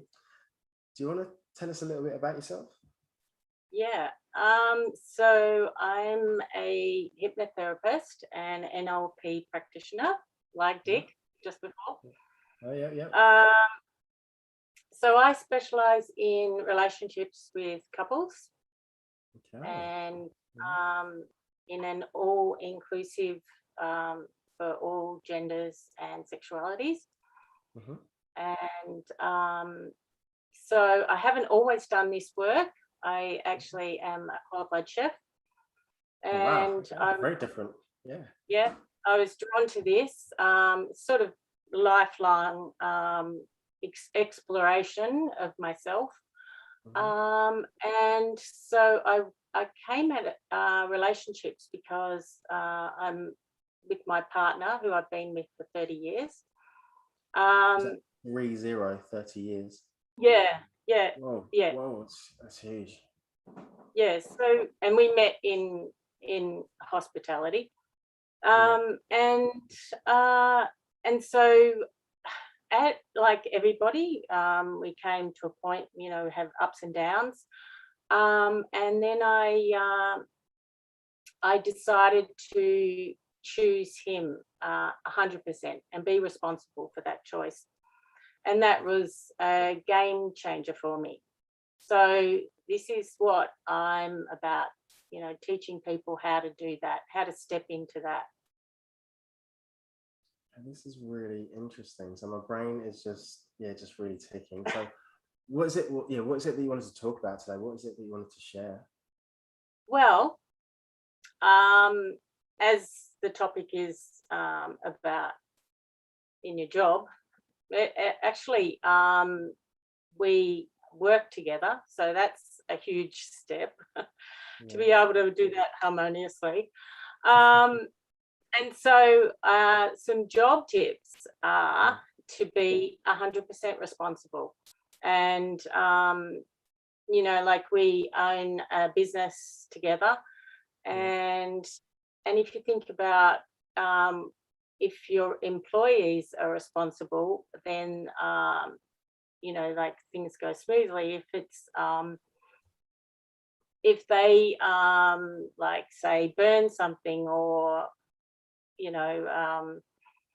something goes wrong and they don't tell you about it, then there's resentment and trust issues and tension and that sort of thing. So yeah, it's really important to be 100% responsible for what you do. And another thing is collaboration. Really love being able to collaborate with others and work with community, because everybody wins. Okay. Yeah. Collaboration is so important. So I remember collaboration was when I was coming into 2021. That was my word of the year. So that's going to be so I was going to try and collaborate with as many people as possible, because I think that's just a great way to just to grow, I guess. Yeah. And to be yourself authentically. Everybody everybody has something to contribute, which benefits a business, and everybody's personality contributes to, you know, something special that let their light shine, and everybody has something to offer. Yeah. And creates that team. Bringing the fire, bring the fire. So do you have any, you know, programs, workshops, or, and how can people get hold of you? Well, I'm launching a podcast, and it's on relationships and couples. And so that will be in November. Very soon. And it's called Break the Mold. So it's like breaking that convention, you know, not fitting into that mold that everybody thinks you should fit into. Just being yourself and doing what is right with you. Yeah. That's really exciting. And is it going to be the podcast? Is it going to be you like talking, or are you going to have like guests on to interview? And is it? Yeah. So I'll have some some guests that I'll invite on the show. Yeah. That's really exciting. So yeah, massive congratulations. That's awesome. Thank you. Yeah. All right. So the best way for people to get hold of you? They can get me on Instagram, Awakenings with Anwin. And I'm on LinkedIn and Facebook too. Facebook. Yeah. That's all the socials. All right, so it's about that time to wrap up. Do you have a dad joke for us to finish on? Okay. All right. So, yeah, all right. So, yeah, it's a mum joke, but it's a bit dirty. But as it is like reaching 12 o'clock here, you know, it's the mellow hour. Yeah. Okay, so Donald Duck heads off to a brothel. And so he says, I want sex to the madam. Yeah. And she says, well, you've come to the right place. But before we go any further, we have a policy and you have to wear a condom. And he says, yeah, that's fine. And she says, well, it's $1 extra. Shall I stick it on your bill? And he says, what kind of duck do you think I am? That was my favorite. Yeah, thank you, Anwin. You are amazing. Like, thank you for everything sharing, especially the dad joke. And also want to say, like, not massive, but just good luck with your podcast as well. And what it's called, Break the Mold. Break the Mold as well. So yeah, thank you. All right, you get out of here. You go and enjoy the rest of your night. Is it bedtime? Or? Okay. Yeah. Good luck for the rest of your.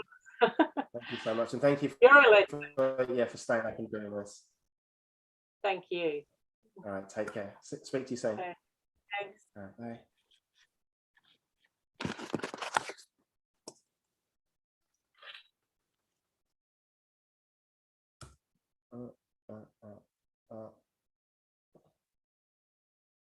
All right, so we've got Jane Caldwell coming up next. Oh, God.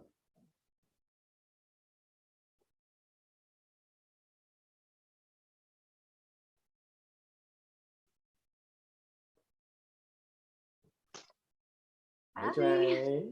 How are you? Best wishes. This is a good idea. How are you? I'm amazing. Absolutely amazing. And yourself? Yeah, good. Yeah, I was thinking, mate, we've got 7 minutes. Wait. What are we doing? I love this idea. Brilliant, though. Yeah. Do you know what? We can probably go a little bit over. So I don't think there's anyone booked in for the next 3 slots. So you don't have to rush. All right, fab. Yeah. So you know what you want to talk about, and you've got a dad joke to finish with?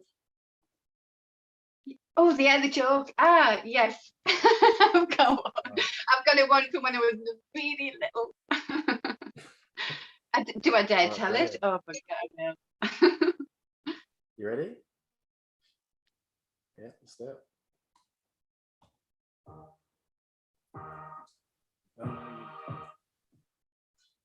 Hey, super legends, superheroes, and superstars. My name is Dr. Dre, but yes, without the doctor. You're tuned into Hot Hire, which is the #1 place if you're looking to move forward faster with your job search. So today, boom, boom, boom, shake the room. I've got a special guest.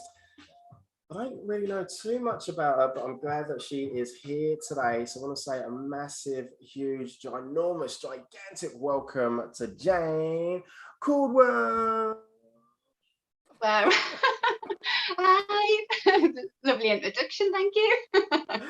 Oh, you're so welcome. You're so welcome.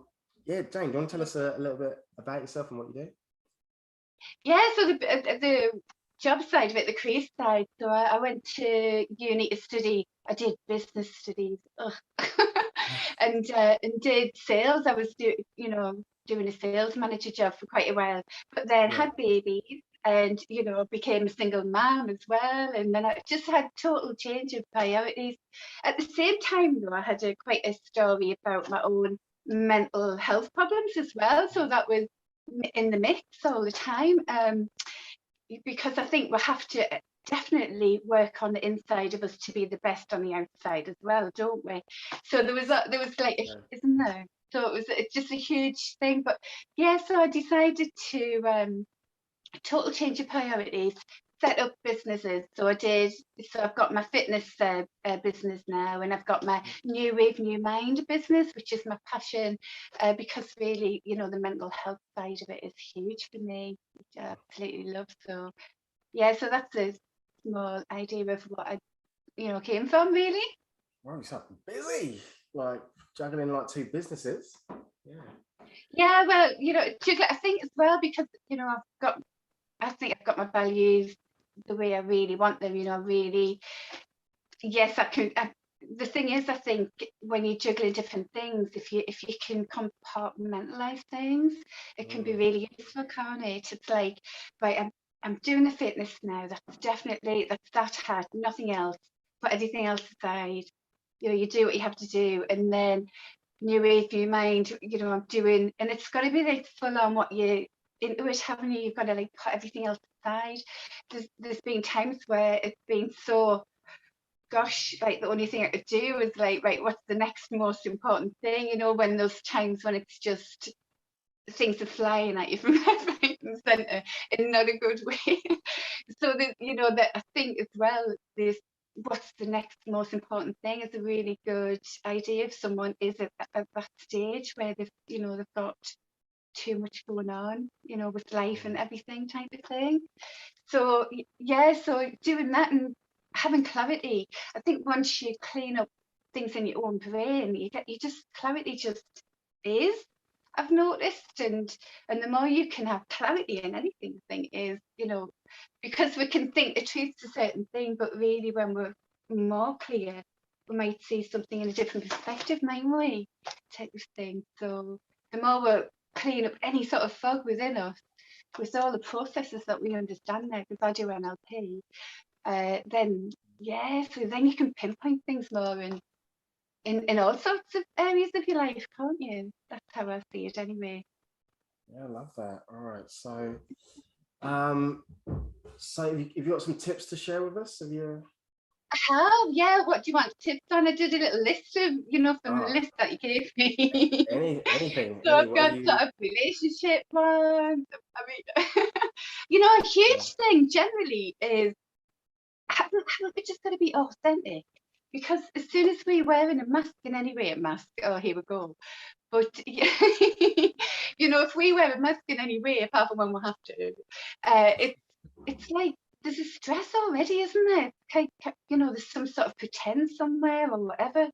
And so the more, again, we can be authentic within ourselves and be fully, honest and trustworthy about ourselves. Because I think sometimes the biggest lie we can be is to ourselves, and to realise those type of things. Do you think? Yeah, definitely. And it can be once we can sort all that out, which can be quite a brave thing to do, I think, as well. Yes. And then we can just be truly authentic, and then It's also, I think, when you value yourself and really do value yourself 10 out of 10, have your strong boundaries, then the authenticity is more flows better, doesn't it? Because you're not going to maybe give too much or buckle or whatever we do when we feel less than 10 out of 10. And also have those people who would, you know, if you feel 5 out of 10 or whatever, someone's probably going to treat somebody like that, aren't they?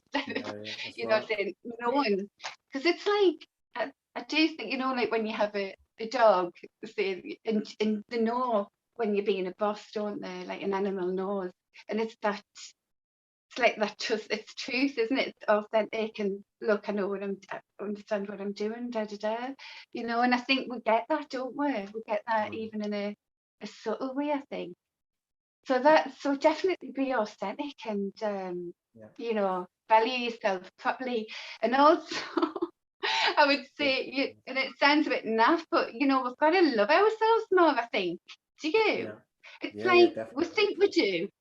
It's like we think we do sometimes, and it's like, what do you mean? I do. I'm fine. and then we kind of realise, actually, not as much as I thought I did. That's what I've noticed anyway. Like the same with appreciation, you know, like, I mean, have you ever had where you've the water's gone off in the house? Have you ever had that?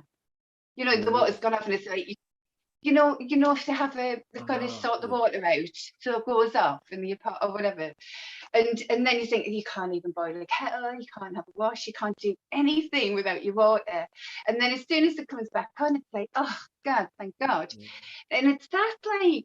It's that appreciation, it's that gratitude. If you know, if we connect that more with ourselves, you know, look at all those things that we've done in the past that we've been grateful for.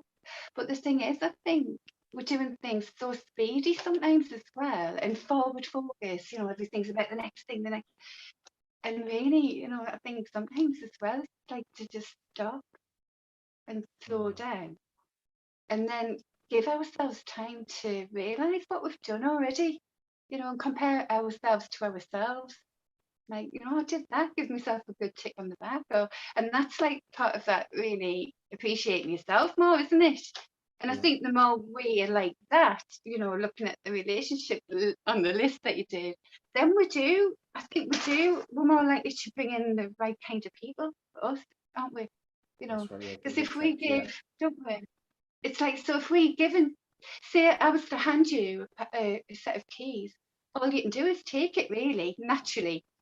Do you know what I mean? It's like, if I was just giving and giving, naturally, what am I giving you room to do? Just take, isn't it? So it's like all of that balance as well, all the different balances, because that tends to be what happens in life, isn't it? Like there's always some sort of balance going on. So we will meet in some fashion, you know, who the balance, isn't it? You know what I mean? We give too much, we might meet someone who's going to just take, which isn't a happily balanced thing, because we aren't balanced yet in ourselves, kind of thing. So yeah, so it's that kind of thing as well. And I've lost my train of thought. Actually, you'll have to pull me back. Yeah, no, that's cool. That's cool. So did you have any more tips or? Yeah, well, it's a career thing. I mean, we do know about smart models and all of that, but I like the NLP one. Actually, have you heard of the Go model before? Has anyone talked about that one yet? No one's talked about that today. The what model? So shall I do that one? So the Go model. So it's your goals, reality, options, and the W, right? So here we go. So the goals that, you know, what we want when we talk about goals, they must be in the positive, because again, it's like an NLP thing. If you say, don't think of a pink elephant, what do we do in our minds? All of that, isn't it? So it absolutely has to be stated in the positive, because our brain only functions that way. Otherwise, we'll still, you know, anything positive, negative, it'll be literally translated in your brain. So language is really important as well. You know, include all the sensory detail, how you feel it, and really experience it in the goals that you choose. And you know, the ecology of it. So is it right? What will other people think in your family, or, you know, all of that. So that's like being more specific with your goals, which is the specific part of the SMART goal as well, isn't it?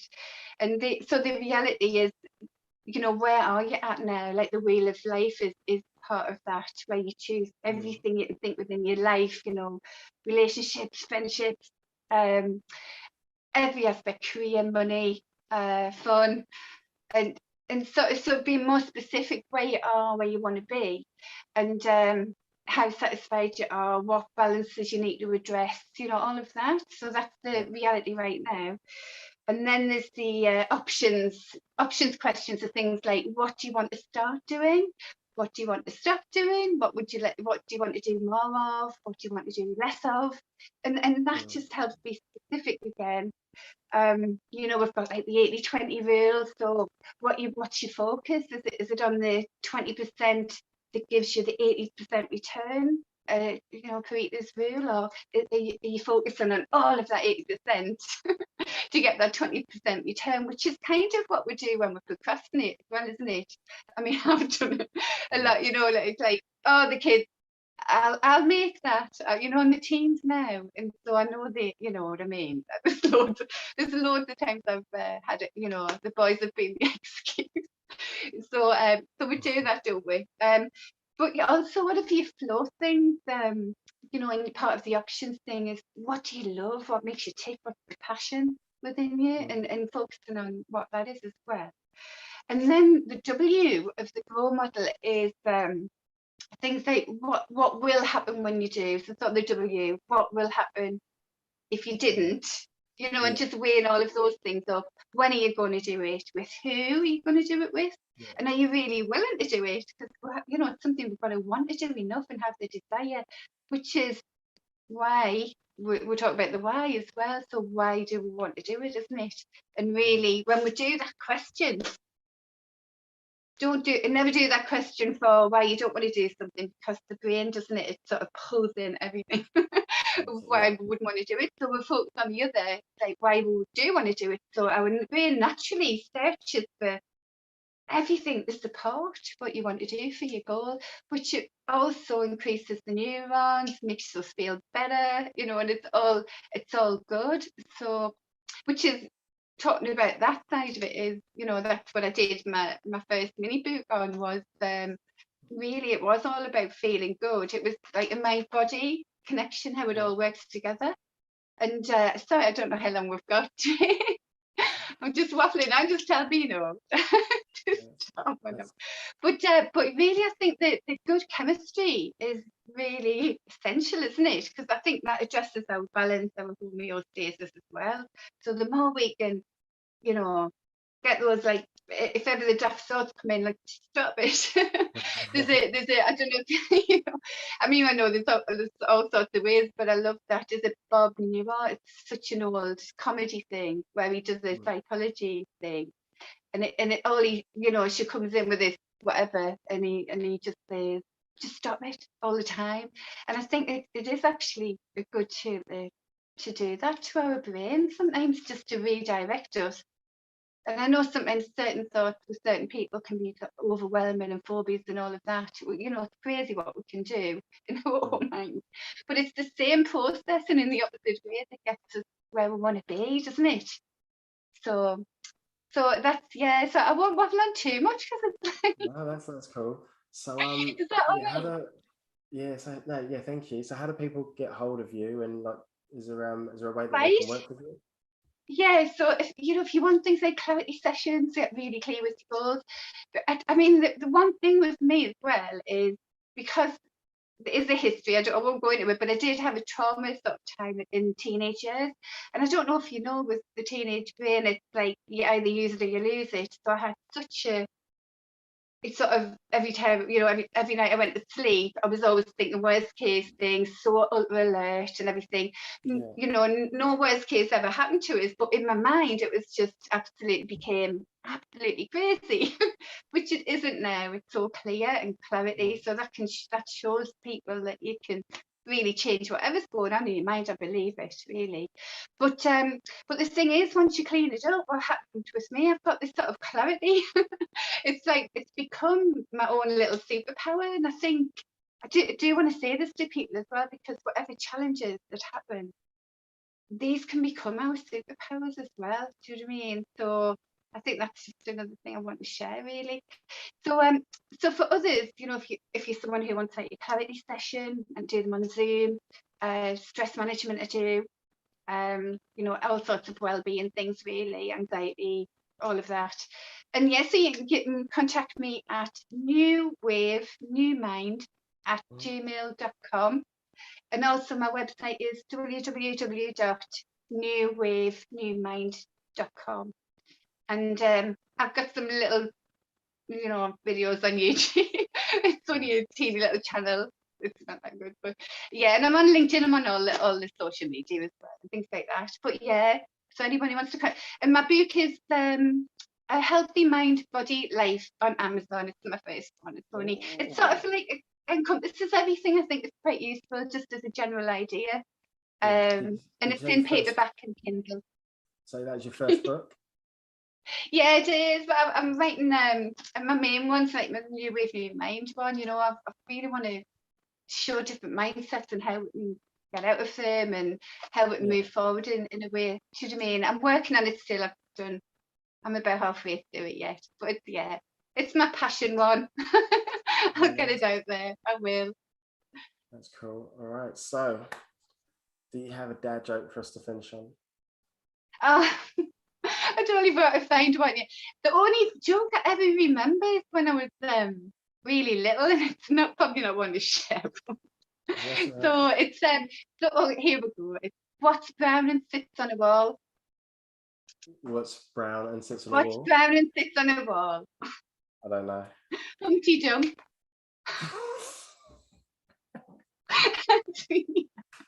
There, I know, it's one of those, isn't it?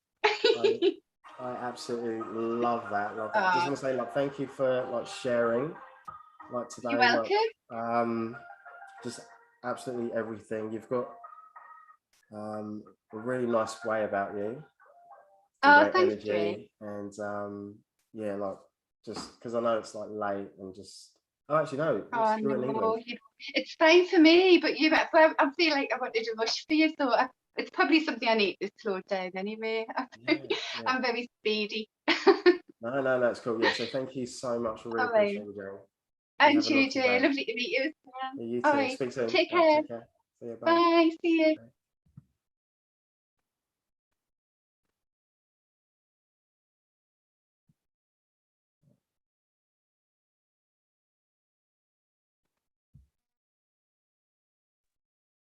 Right, guys. The next person's probably not for about 20-30 minutes. If anyone is watching still.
Hey, thank you guys for all the comments.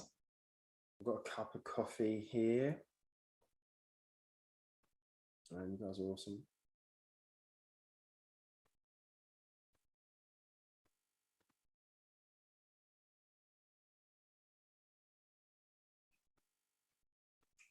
That's 6.5 hours to go. I think Irene's coming out.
Hello, Dri.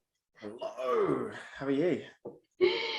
I'm extremely well. And you? Good. I'm all right. I was struggling a little bit just before.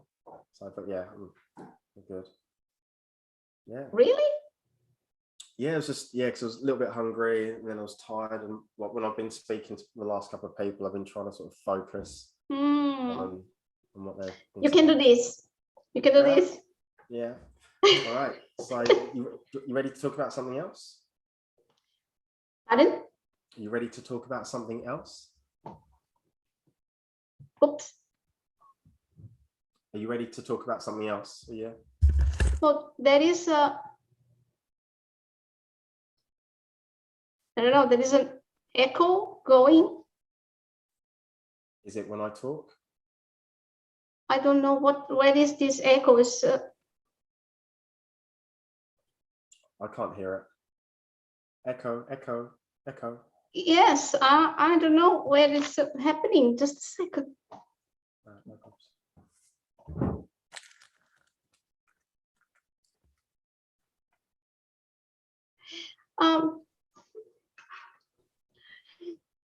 No, I have the tips to give you. Yeah. Should we start? Yes, because I didn't give you the tips before. So do you want to run a new one, or do you forget about? Yeah, we'll run a new one because then that'll be like another episode.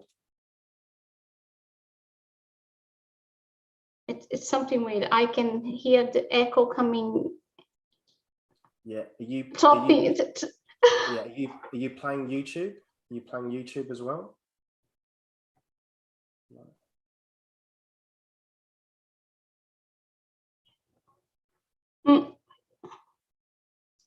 Just a second. Okay.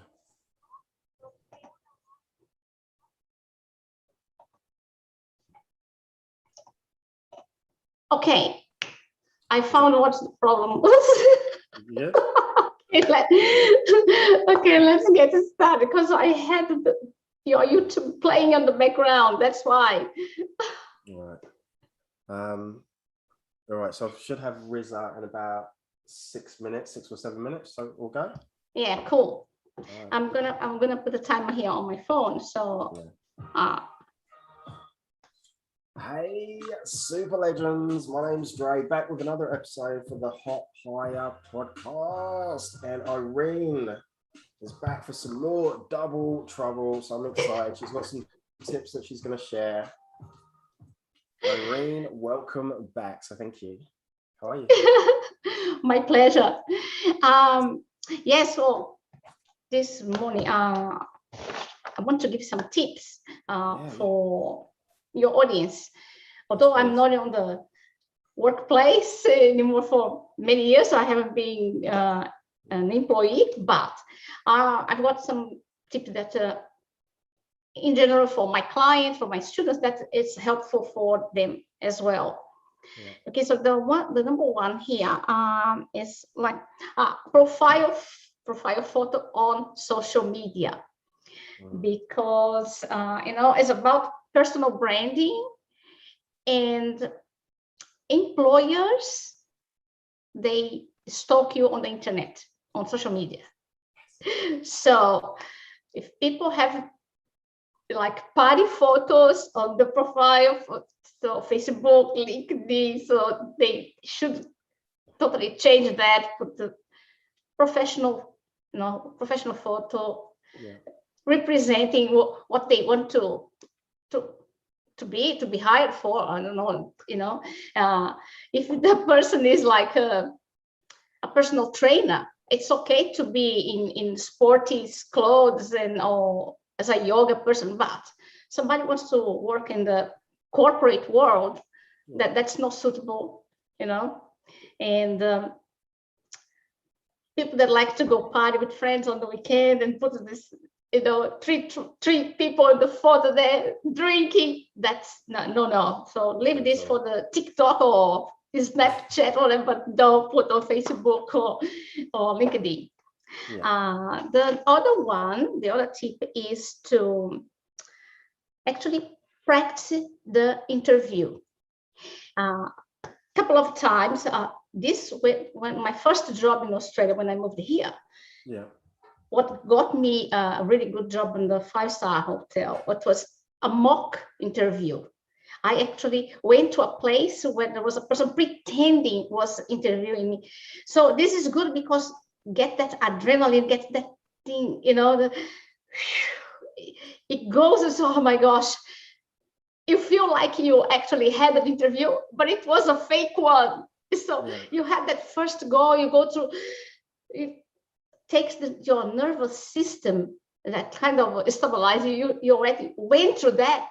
So you're more at ease when you go for the real interview. But if you have a friend to do a role play and go a couple of times practicing the interview, even better. If you don't have anybody to practice with, you can they can record on the mobile and then go over and watch what wasn't very good, how they go on with the interview. They can play. Practice makes perfect. So we're not looking for perfection, but to feel more, easy and calm. If the person has this problem with anxieties, another tip is practice meditation. Meditation helps you to be present at the moment. So don't think about what's going to happen. Oh my gosh, it's like if the interview is in the lunchtime, it's spend the whole morning is stressing about that. It's not helpful.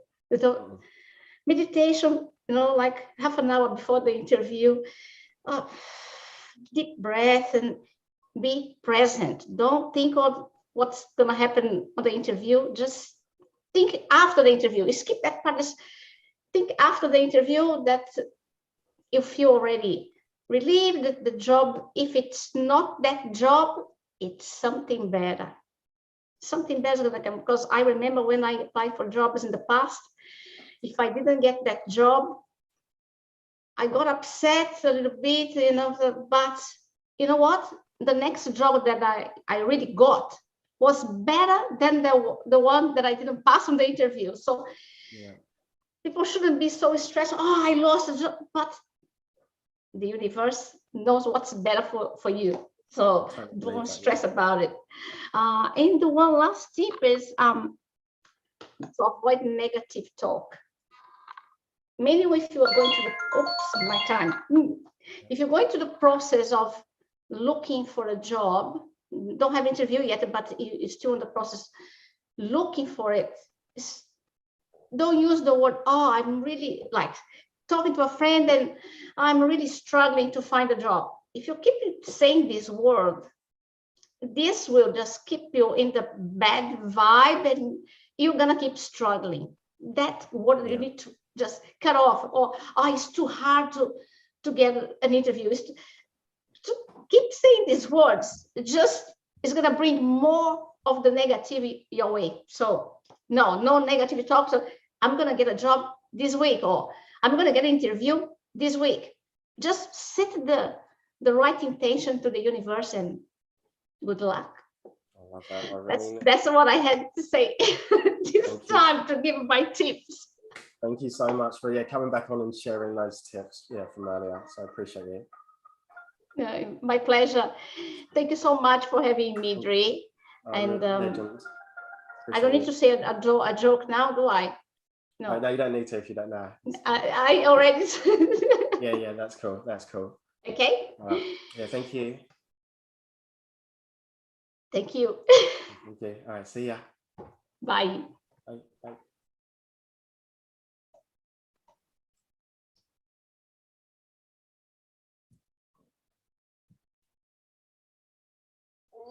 Right, so next up we've got Rizza.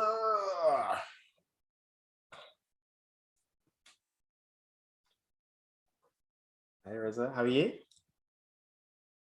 Right, you're on mute. You're on mute. Yeah, I'm on mute. Thank you. Oh my God. How are you? I am awesome. Yeah, I'm good. I'm really good. I got confused. I thought it won't be tonight. I'm like, I'm in 5 minutes, 5 minutes before, but I was like, maybe not tonight. Yeah, thank you. Appreciate you. Can you hear me okay? What's that? Can you hear me okay? Yeah. Yeah, perfectly. Yeah, perfectly. So thank you. Appreciate you coming on. All right. So you know what you want to talk about, and do you have a dad joke as well? Of course I do. I have two. Actually, I prepared two, but I'll just do one. Maybe it's a little bit corny. Yeah, there we go. All right. So we've got about 8 minutes. So all right, cool. We'll get straight into it. Yeah. Okay. We have a time. Super legends, superheroes, and superstars. My name's Dr. Dre, but yes, without the doctor. You're tuned into Hot Hire, which is the podcast to help move you forward faster. So I've got a special guest. Without any further ado, I want to say a massive, huge welcome to Rizza Haslam. Woo! Awesome. Thank you for being here. Rizza, can you tell us a little bit about yourself and what you do? Yeah, sure. So I'm actually hold on. I don't know how to really explain myself, but I'm a serial entrepreneur, right? I started my journey back in 2019, and I'm a motivational speaker. Also, I'm a certified life coach and author. Thank God for in our group, I finally become an author. So I'm the founder and president of Women Empowered Institute. That's the company that I founded here in Japan. It's a training and coaching about women, obviously. And just a lot of things, to be honest. Yeah. And I'm a mother of 3 children and a digital marketer, a business coach in a digital marketing company. So, yeah. Wow, it sounds like you're doing lots. Yeah. I'm trying to balance, really. So. Yeah, no, that's cool. That's good. All right. So, what did you want to talk about today? Yeah. So I've chosen to discuss something about, networking. To be honest, there's a big yeah, big misconception going on about the objective of networking events. And yeah. The floor, off you go. The floor is yours. That's it. Right. So I'm actually an introverted person, and a year ago I joined like a book review kind of thing, and I was feeling obviously like maybe I couldn't do it, imposter syndrome and stuff like that. But I liked the topic. I liked the book that they were talking about. It was what's the role of an introverted person in an extroverted world. And I kind of read that book and I submitted. I'm like, I was like, maybe this is not the topic for me. But anyway, I submitted it and I got lucky. Luckily, I got the first title. I won the title. So what I'm talking about, what I'm trying to talk about is, in networking events, it's kind of, we have this misconception that you have to be an extrovert person, you have to be chatty and stuff like that. So I used to attend so that I can just intro my business to the people, but I dreaded, to be honest, small conversations. So there were questions or common questions such as, how are you or what do you do, that honestly gave me a panic attack. I don't know why.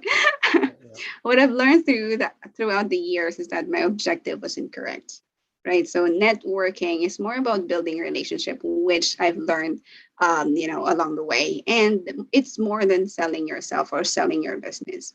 So your business or your product or even your job, if you're certain with what you do, it's your number one selling point. So because your confidence speaks for itself and people would want to know what you're doing, when you are sharing without even selling. Right. So I've talked about an art and science of telling a story. And if you master them, even in small conversations or in a networking event, people would want to listen to you. Right. And if you're going to tell a story, do not say or do not even start with, hi, my name is Rizza. My name is Desmond. That's an epic fail. Yeah. I've learned that in one of the, research that I did. And listen, I'm sure you love watching movies, right? Have you ever thought about, why the Gladiator movie like that and even The Last Samurai were a hit, right? Aside from the actors itself, obviously, we love to listen to great speakers. And great speakers speaks in phrases, in quotes, or even in one-liner killer sentence, right? So the art of storytelling is the heart of selling. The science of it is human connection. And that's what we miss about, or that's what we miss about networking events. Because we think, networking, I'm gonna get there, there's lots of potential business partners and blah, blah, blah. But you gotta have to build connection, build rapport, you connect to the people who are attending. So you telling a story is subjective, and people hearing them is subjective, right? They will select what you're saying. Depends on what relates to them. So next time we attend the networking events, put on your speaker profile, wear a mask, and boom, lights, camera, action. So yeah, that's what about it. Love that. Fire, absolute fire. All right, so how do people get hold of you, and do you do do you have what do you have going on, like programs, workshops, boot camps? Yeah, I'm currently offering a 6-week pro bono coaching program for high achievers who wants to maximize great results, right? What I do is I help them master their emotions, give them clarity, and revise their programming so that they can take action and reach their goals. On the other hand, I've mentioned that I'm coaching and mentoring digital marketer with regards to how to run ads on social media platforms so they can hit milestones that they desire. Also for viewers, because you mentioned you have viewers in Japan or listeners from Japan, my company, WEI, which stands for Women Empowered Institute, we created an avenue for women who are being treated as a male property that, releases baby to the male dominant society. And for women who are supposed to live as caregivers, women who support the social structure as oppressed, giving them their freedom, dreams, and passion after, getting married and giving birth. So WEI aims to empower women and share their realities and challenges that they face as women living in Japan. So I'd like to invite everybody to follow me on Facebook. And I have a free masterclass that we talked about this. They can reach me at or register at www.rizzachristlifestyle.com. If you're facing for women in Japan who are facing difficulties or in trouble as a woman, they can contact me. The company's email address at womenemp@gmail.com, and the other one is here in Japan 8s3@gmail.com. So we may be able to help provide, give information how to handle situations. Love that. All right, it's about time to wrap up. All right, let's hear these dad jokes you got. All right, cool. All right, here it is. Dear Math, please grow up and solve your own problems. That's okay. Is that okay? That's okay. Do you have one more? One more. Okay. So I only know 25 letters in the alphabet. I don't know why.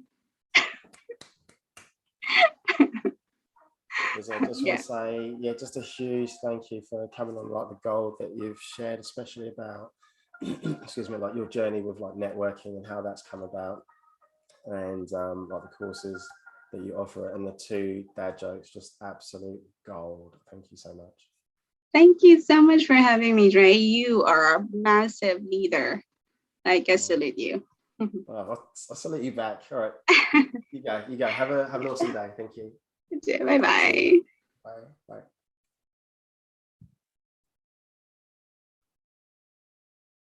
All right. What's time?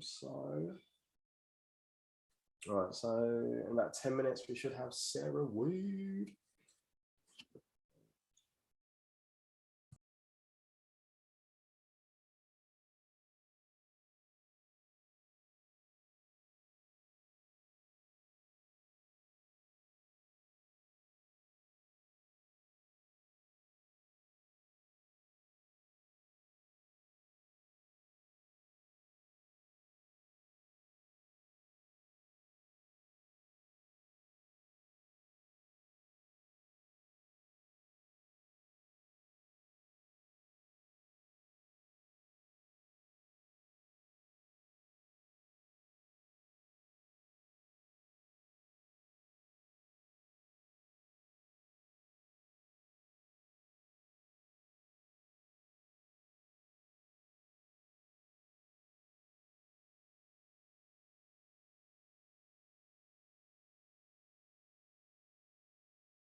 Hello. Hey, Amrita, how are you? How are you? I'm amazing. Amazing. And you? Amazing. That's great. So, and you are in Queensland? I am, yeah. Whereabouts are you? Oh my God. I'm in Switzerland in Europe. Oh, it's all right for some. Oh, I don't know if you can see the landscape there. yeah. That's awesome. So I wanted to show that in the Zoom because I'm a mind, body, and spirit coach, and Yeah. where our body is, where our feet are, matters actually. Love that. So are you ready to go? Ready to... Yeah. Yeah. Sure. Yeah. Do you have a dad joke as well? What? Do you have a dad joke as well? If I have a joke myself? Yeah. No, really. Do you have one for me? Oh, I don't. That's all right. Don't worry. Ready? Wait, 2 seconds. There's just a truck. Okay. Ready there. Okay, let's go.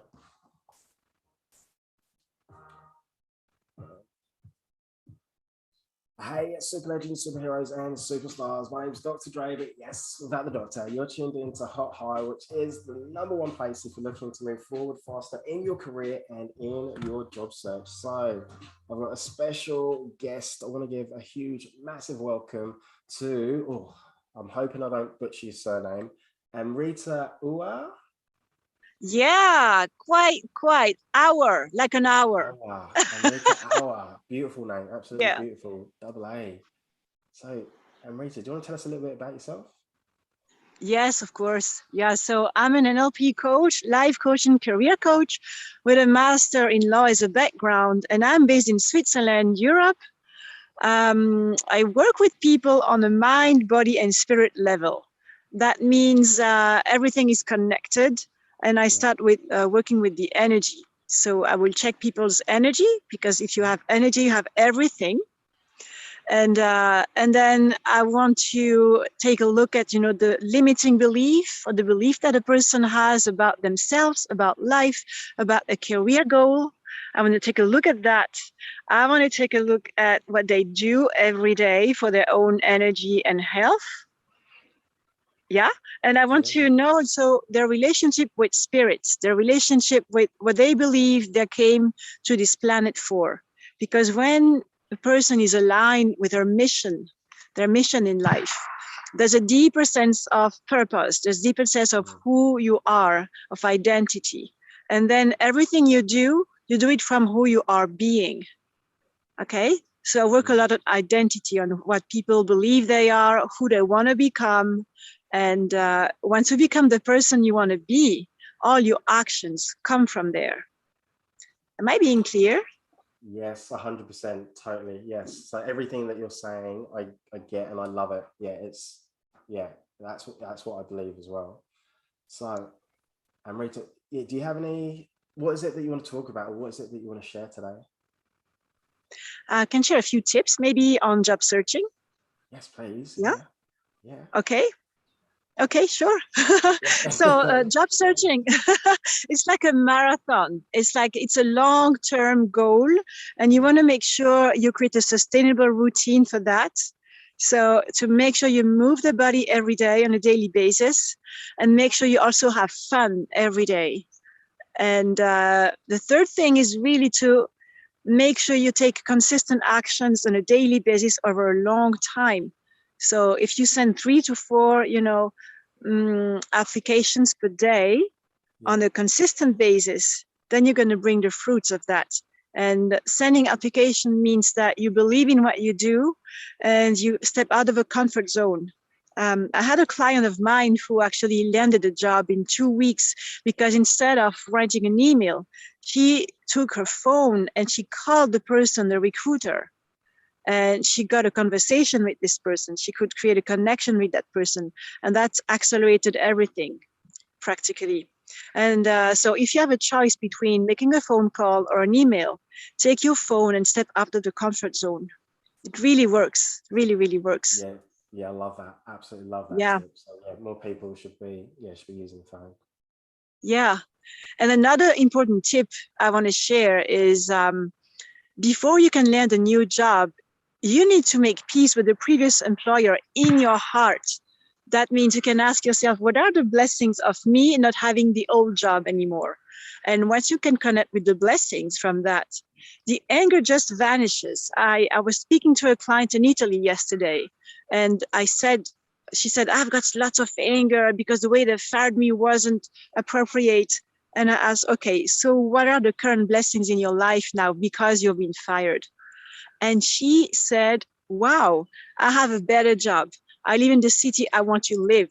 I have more time for myself, and I'm going to work for the interesting person. And the moment she was saying that, she realized, actually, I'm very happy. I don't need this old job anymore. So it was really a clearing of unnecessary feelings of, anger and resentment. And she was feeling lighter and free and ready to start a new job from zero, from fresh. That's really important. I love that. I love that. You're just dropping the gold today, dropping the gold. All right. Thank you. I'm glad about that. Wonderful. Right. Do you have one more, or shall we move on? Yeah, I have one more.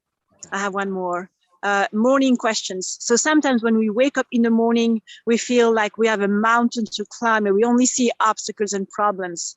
So 3 questions to ask yourself every morning, okay? Yeah. First question, who do you get to spend time with today that you love?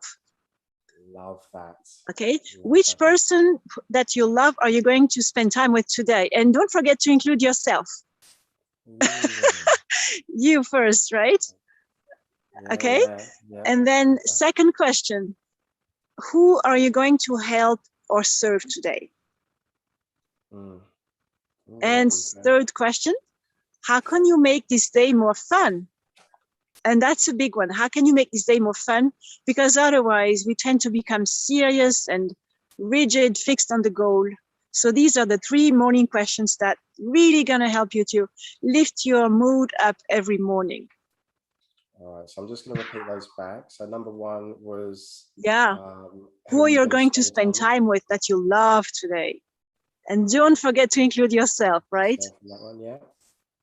And the second one is who you're going to help. Yeah. Yeah. And the third one, how can you make this day more fun? Whichever that means to you, whatever that means to you, right? Yeah. Beautiful questions. I love those. Oh, thank you so much. You're very welcome.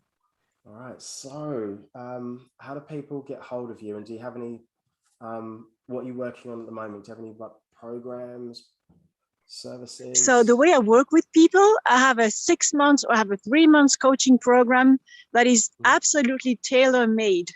And I'm offering, so the first 5 people who listen to this podcast and contact me on my website can have a complimentary coaching session with me. So I'm going to dedicate 1 hour to each one of them to get in touch and to see how I can help and how far we can go in 1 hour. Wow, that's very generous. Yeah, thank you for that. That's awesome. Do you have my website address? I don't have your website address. Wait, did you send it to me? It's very easy. It's amritahour.com. Okay. So amritahour.com in just 1 word.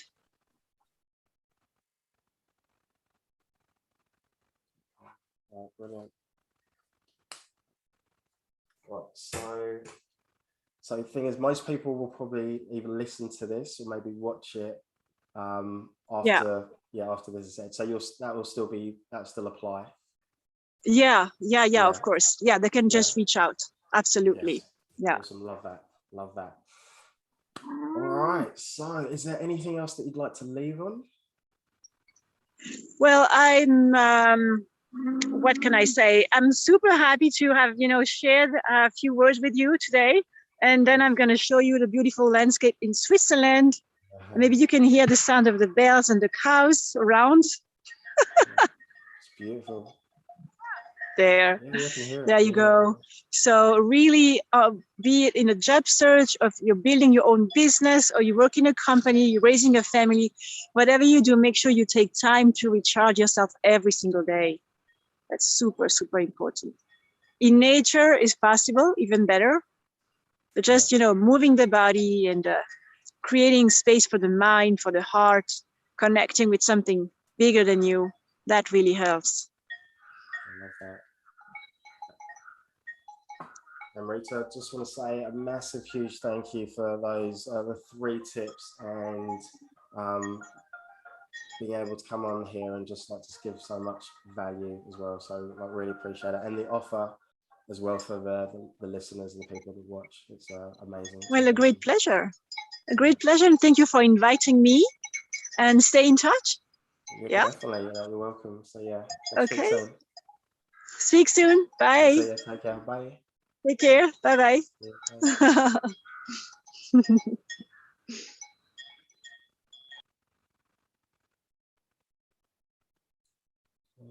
Turn that down.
Guys, for anyone that's still tuned in, we should have about another 15 minutes until the next guest.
Yes, it is at 5:20 GMT time, UK time, which I think is about 2:20 here, 2:20 in the morning here.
fun experience. I'll catch you guys soon.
Hey, can you hear me?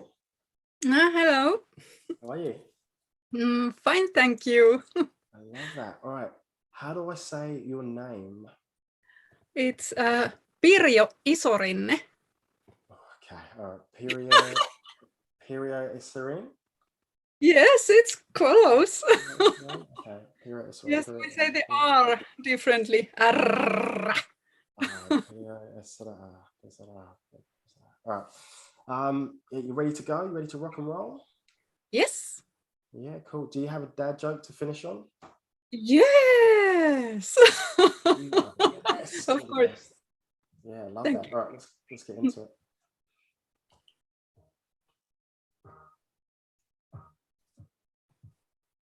Hey, super legends, superheroes, and superstars. My name is Dre. Welcome to another episode of the Hot Hire podcast. I'm pumped. I've got a special guest and I'm very excited. I'm going to try and not butcher the name. Piero Esarin. Welcome. Yes. Thank you, Dre. Thank you so much for giving up your time to come on and share your value. And can you tell us a little bit about yourself? Yes, of course. But first, I want to thank you for the honor of inviting me here. And I mean, you are true a legend. I mean, you've spent so many hours here giving all this value to people who are seeking jobs. It's so amazing. Thank you. Thank you. The honor is all mine. So thank you. Okay. Well, yes, I'm Peria. I live in Finland. Finland is northern country. We have Santa Claus, we have midnight sun and northern lights. It's really beautiful here. Yes. And I have 2 sons and a husband. So yeah, awesome. All right. And what was it that you wanted to talk about today? What did you want to share? Yes, I want to share about grief because easily if someone is a job and is feeling unwell at her or his job or is unemployed and is feeling bad about this, and then comes the grief. That what's that grief all about and why it's not good for you. So basically, how do we start feeling grief? It's when you see something or you hear something or otherwise sense something. Then you, for example, you hear something and then you feel like, okay, I'm not good enough for that job, and then suddenly you feel the feelings inside you. They might be like strangling or otherwise bad, but it's the system that you first notice something, then you think of it, and about your belief system makes the effect in your body. So it might be really terrible with people feeling bad about themselves, but they're just thoughts. They are just limiting beliefs and they are not good for you. They are holding you back. And one other thing is that we cannot think 2 thoughts at the same time.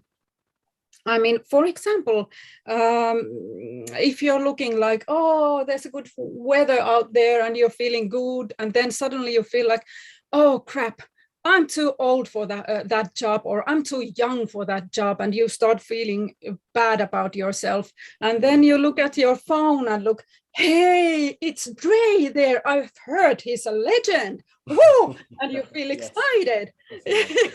And then you go on and look, hey, what I'm going to wear tomorrow for that party. So it's jingle jangle with your mind.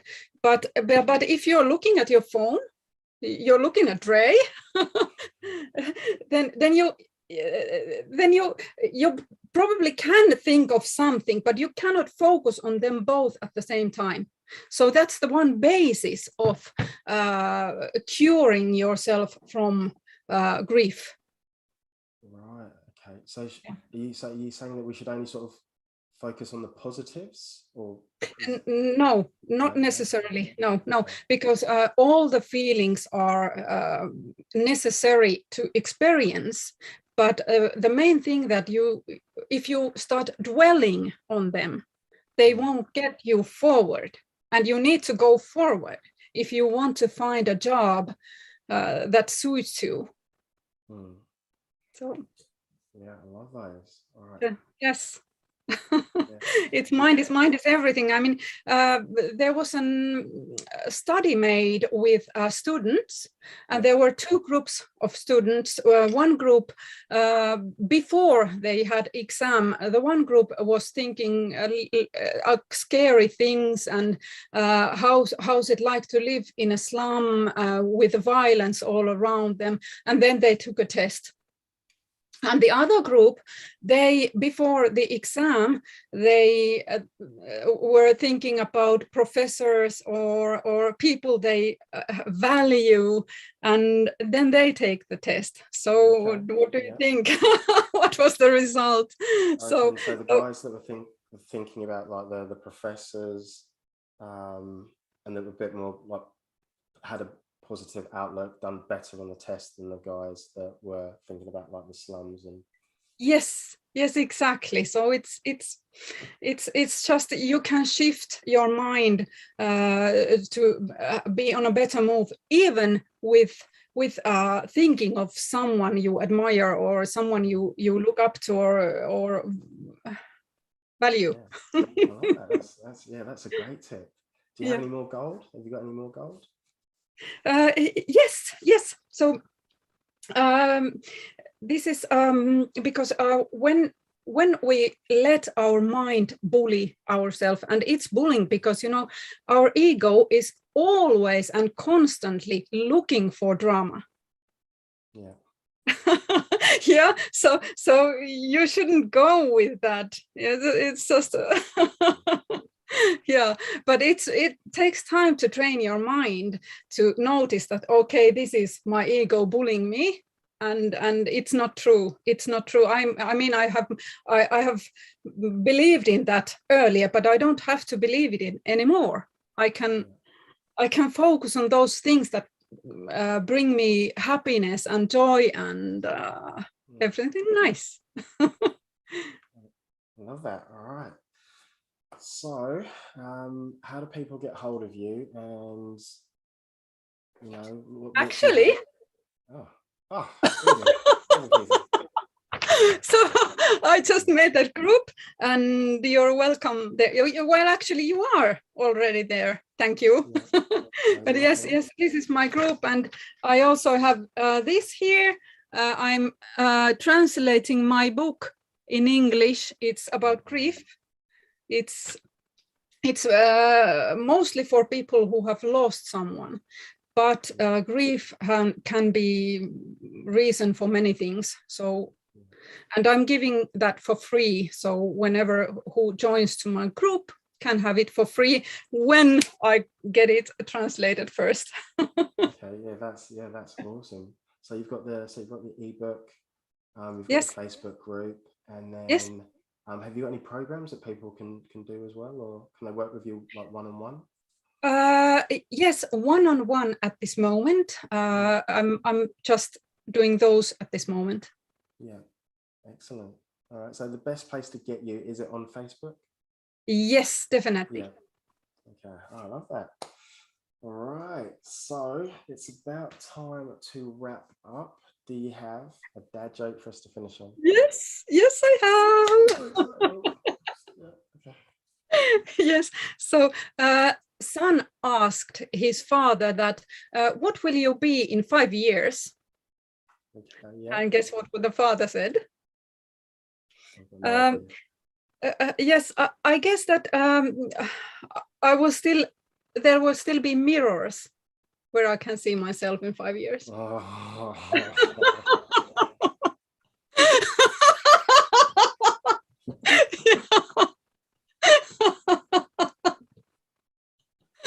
Okay, anything goes. I think you've been so many hours up now that anything goes. Okay, no, I love that.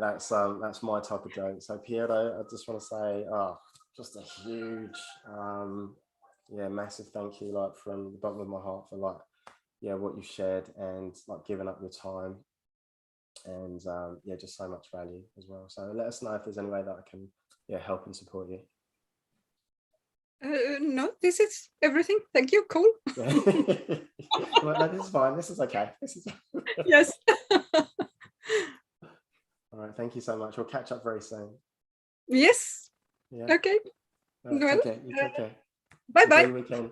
See ya. Yes, Bye. you too. See ya. Bye. See ya.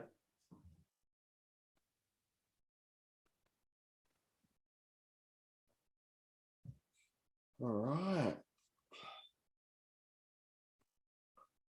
All right, guys, for anyone that tuned in, we've got about another 20 minutes.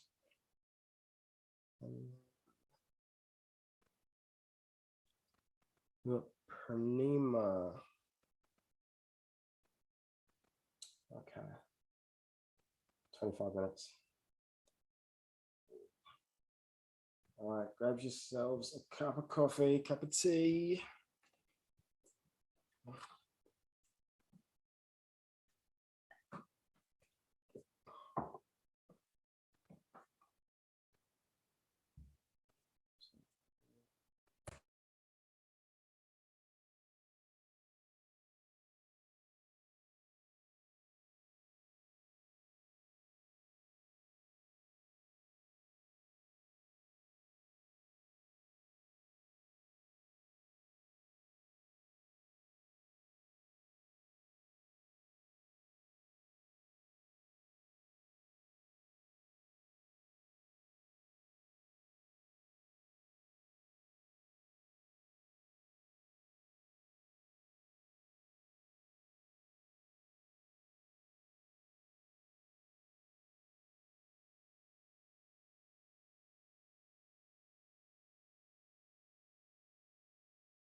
You're on mute. Yes. How are you? I'm good. How are you? I am awesome. Amazing. Absolutely amazing. So, can you hear me okay? No, I'm not hearing you well. Let me check my side also. Mhm.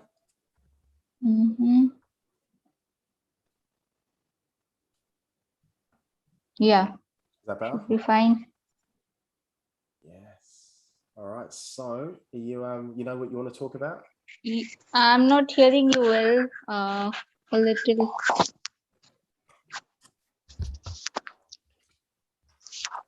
Are you hearing me? Yeah, I can hear you loud and clear. Loud and clear. Okay. Can you hear me? Yeah, now I can hear you better. Yeah. Okay. I'll do this. I'll do this. Yeah. So, do you know what you want to talk about? Yes. Yeah. Awesome. Do you have a dad joke ready? Yeah. Yeah. All right. You ready to rock and roll? Yes. All right. Love that.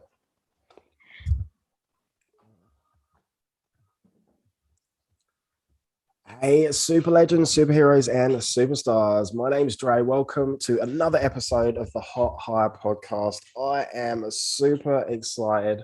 I've got just a super legend in the house. So I want to say a massive warm welcome to Pima.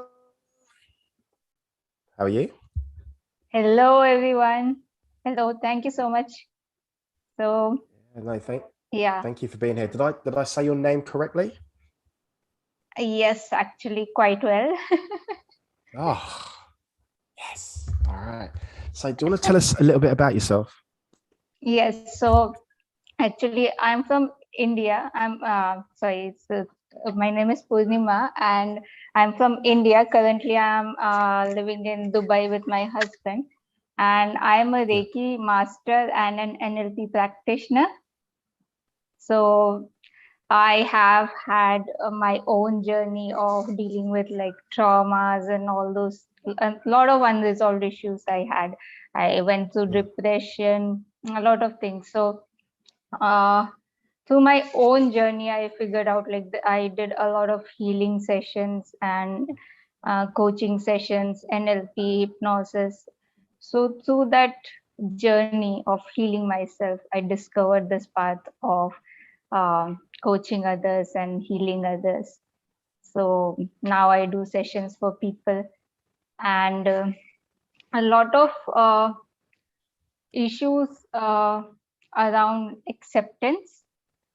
So yeah, so a lot of us uh, in this journey, like we tend to compare ourselves, our journey with others, and especially during these times of like social media, we do it a lot, right? If someone is doing well, we compare ourselves and like uh, but we need to be a little compassionate towards ourselves and understand that we have our own journey and things to deal with.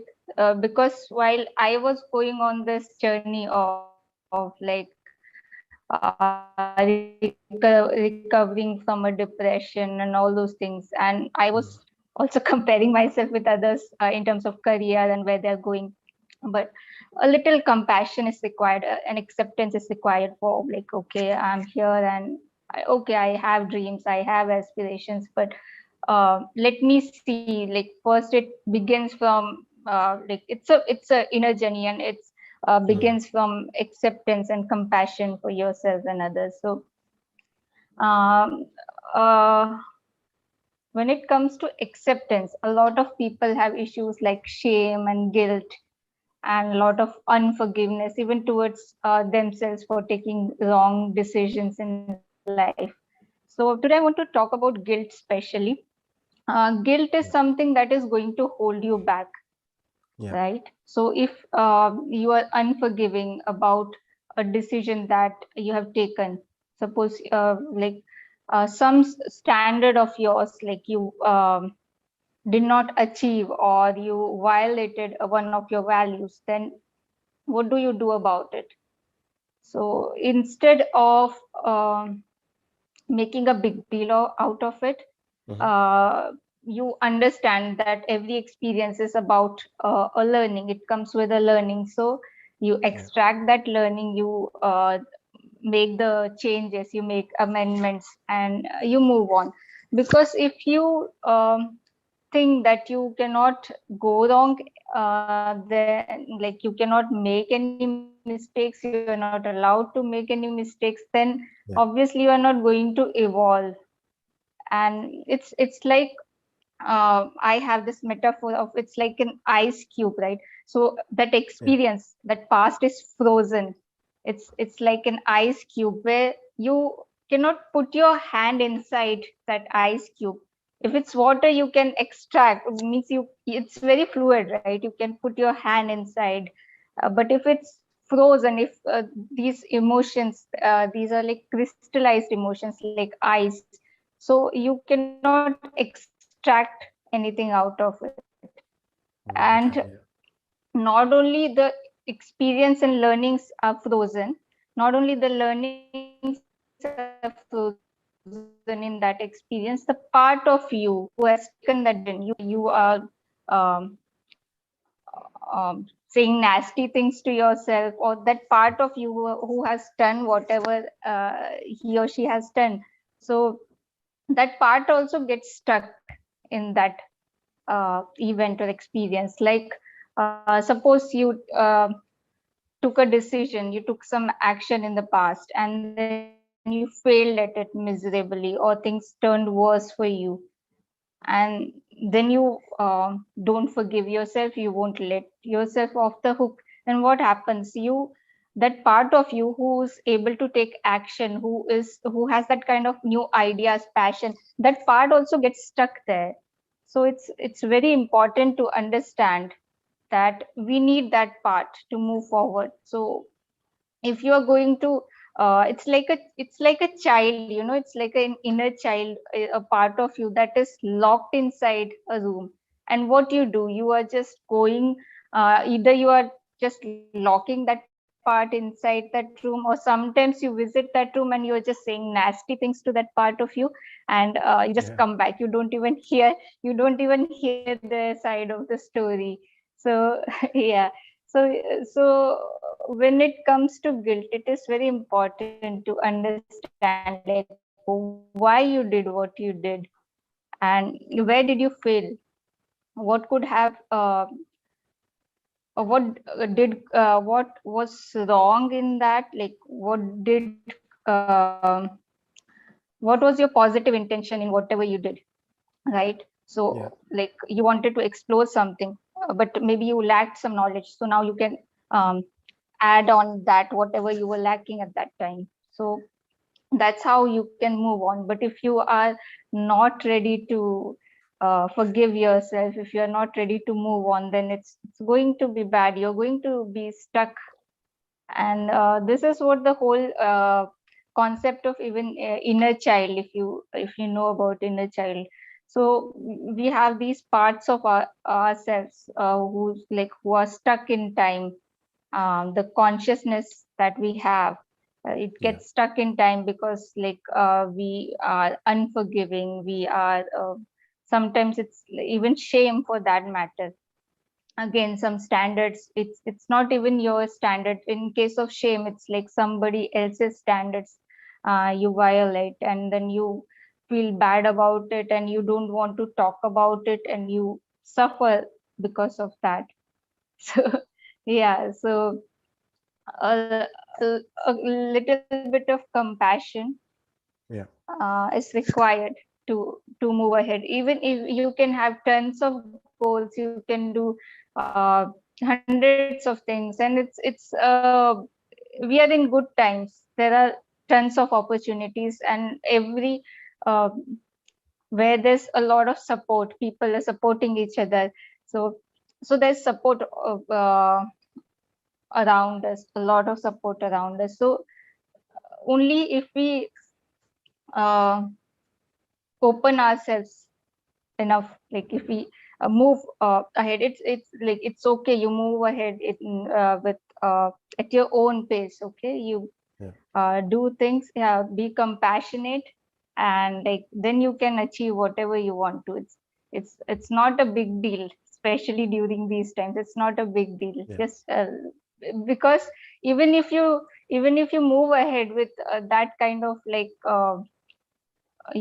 anger or resentment or judgmental behavior towards yourself, where are you going to go? You are going to live with yourself. And even if you achieve a lot of fame, money, whatever, and you are still in that place, what's the use, right? It's a good, yeah, totally get that. All right, so yeah, thank you for that. So how does how do people find you, and do you have any like programs, projects, workshops? Yes, so I am people can contact me through my Facebook page, and there's also my YouTube channel, Facebook group, like with the name of I for Infinite. Yeah.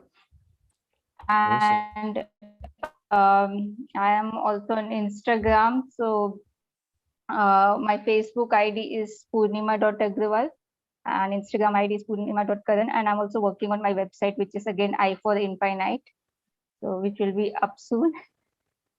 Yeah, and I can, if anyone is suffering with all those issues, because I have seen the pain, I have gone through it, so I understand. So I want to tell this to everyone, that you do not have to suffer alone. Please reach out for help, and I can help you with issues around like shame, guilt. I practice NLP, where you do not have to reveal, like if in terms of when people go through shame, they have had incidents where they cannot discuss this with anyone, right? So there are things they are ashamed of being judged and criticized. So when we use NLP, so it is like content free. You do not have to tell me anything. You do not have to tell me what's the incident, where did you do wrong. So it totally works on the structure. And also I practice Reiki, so that is energy healing, which is also a very beautiful modality. Love that. All right, so it's about time to wrap up. Do you have a dad joke for us to finish on? Yeah. So I have a question for you. Okay. Yep. Yeah, so it's, why couldn't the bicycle stand up by itself? So we've had this 3 times today, this one. Oh my god. So now you know the answer. But you're still laughing. Because I love dad jokes, and it's so I love dad jokes anyway. Yeah. So because it was too tired. Yes. It's the great thing about dad jokes is, even if it's like, people still laugh, and people laugh even more at these jokes, right? And see you're smiling. Yeah, so I just want to say thank you so much for coming on today, and thank for you also so much. being open, honest, courageous, brave about sharing your own journey and why you want to help people as well. So that's really important, and also the dad joke as well, what you do. So thank you. I really appreciate you for coming on. Thank you so much. Thank you so much for inviting me. You're welcome. All right, have an awesome weekend.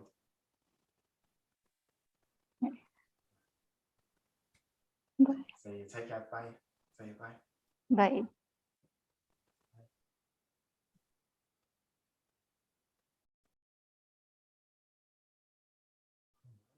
So it's 1 o'clock.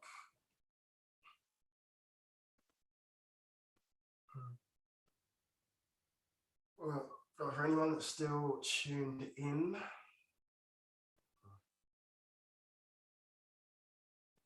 we've got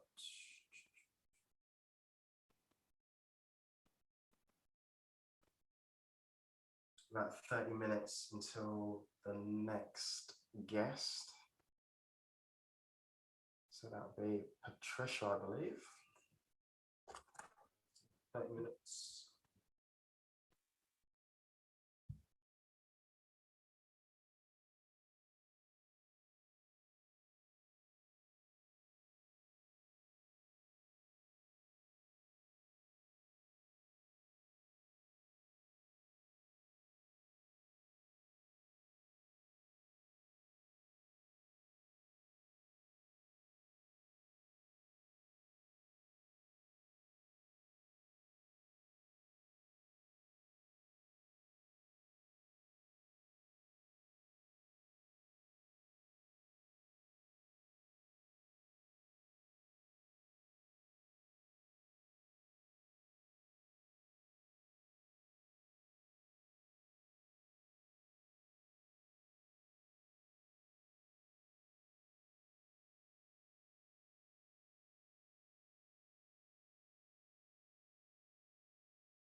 Patricia. Hi, How are you? I'm very well. How are you? I am awesome, absolutely awesome. Yeah. Good.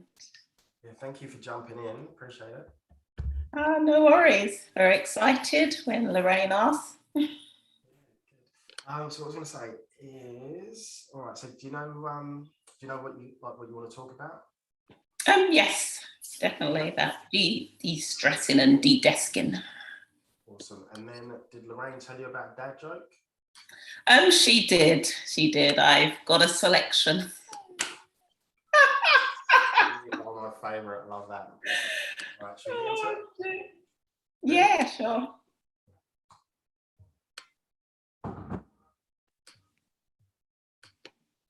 Hey, superstars, superheroes, and super legends. My name's Dr. Dre, but yes, without the doctor. You're tuned into Hot High, which is the #1 place if you're looking to move forward faster in your job search and in your career. So I've got a special guest, and I just want to give a huge, massive, ginormous warm welcome to Patricia Gawker. Thank you so much. How are you? Yeah, I'm very, very well, thank you. How are you doing? Is more the question. You know, I've been going through stages, so I've been talking to people, and my eyes have been focus. But it's been good. So I've only got a few hours left. So Patricia, do you want to tell us a little bit about yourself and what you do? Yeah, sure. So Patricia, I'm based in London, England, and I'm a movement coach or even a mentor. So I use movement coaching to help, highly ambitious and sociable people move away from joint aches and pains. So they're free to focus on building a thriving business and leap back into the activities that they love. How did you get into that? Oh gosh, well, I'm trying to keep the long story very short, but basically I spent 20 years working in finance, hunched over my desk, literally hunched over my desk. And because I love exercise, I'll go straight from my desk to my exercise, and the number of injuries I've had over the years, just head to toe, just everything's been strained, pulled, ruptured. I mean, so the worst ones were an Achilles rupture, and I have a lower back disc bulge as well. So yes, I know, stubborn. I just continued regardless with my exercise, and it got to a point where I just wake up. My back felt 40 years older than my age. Sort of standing, trying to do presentations or enjoying life, and you're shifting like this because your back's getting all tight and horrible. And it was just awful. It was just awful. And I sort of had numerous successes with different sort of bodywork practitioners, but it wasn't until I found myself a movement coach that he basically broke it all down, assessed how I was moving, all my joints, my muscles, and basically said my posture was a mess, but in a nicer way, but not in a way that you're really hunched over, but in more a case of the tension in my muscles, sort of between the front, back, top, bottom. And the difference between left and right was just too much. And that just means that the way I'm moving or lifting weights or running or whatever exercise, nothing's aligned. And I was putting too much pressure on my right versus my left and all of that. So, and I thought this is amazing what he was doing and how he explained it. And because my background was in analytics, I thought, oh, this sounds perfect. So he told me about movement science, and here I am. I love that. Yeah, thank you. So, what would you like to share today? What do you want to talk about?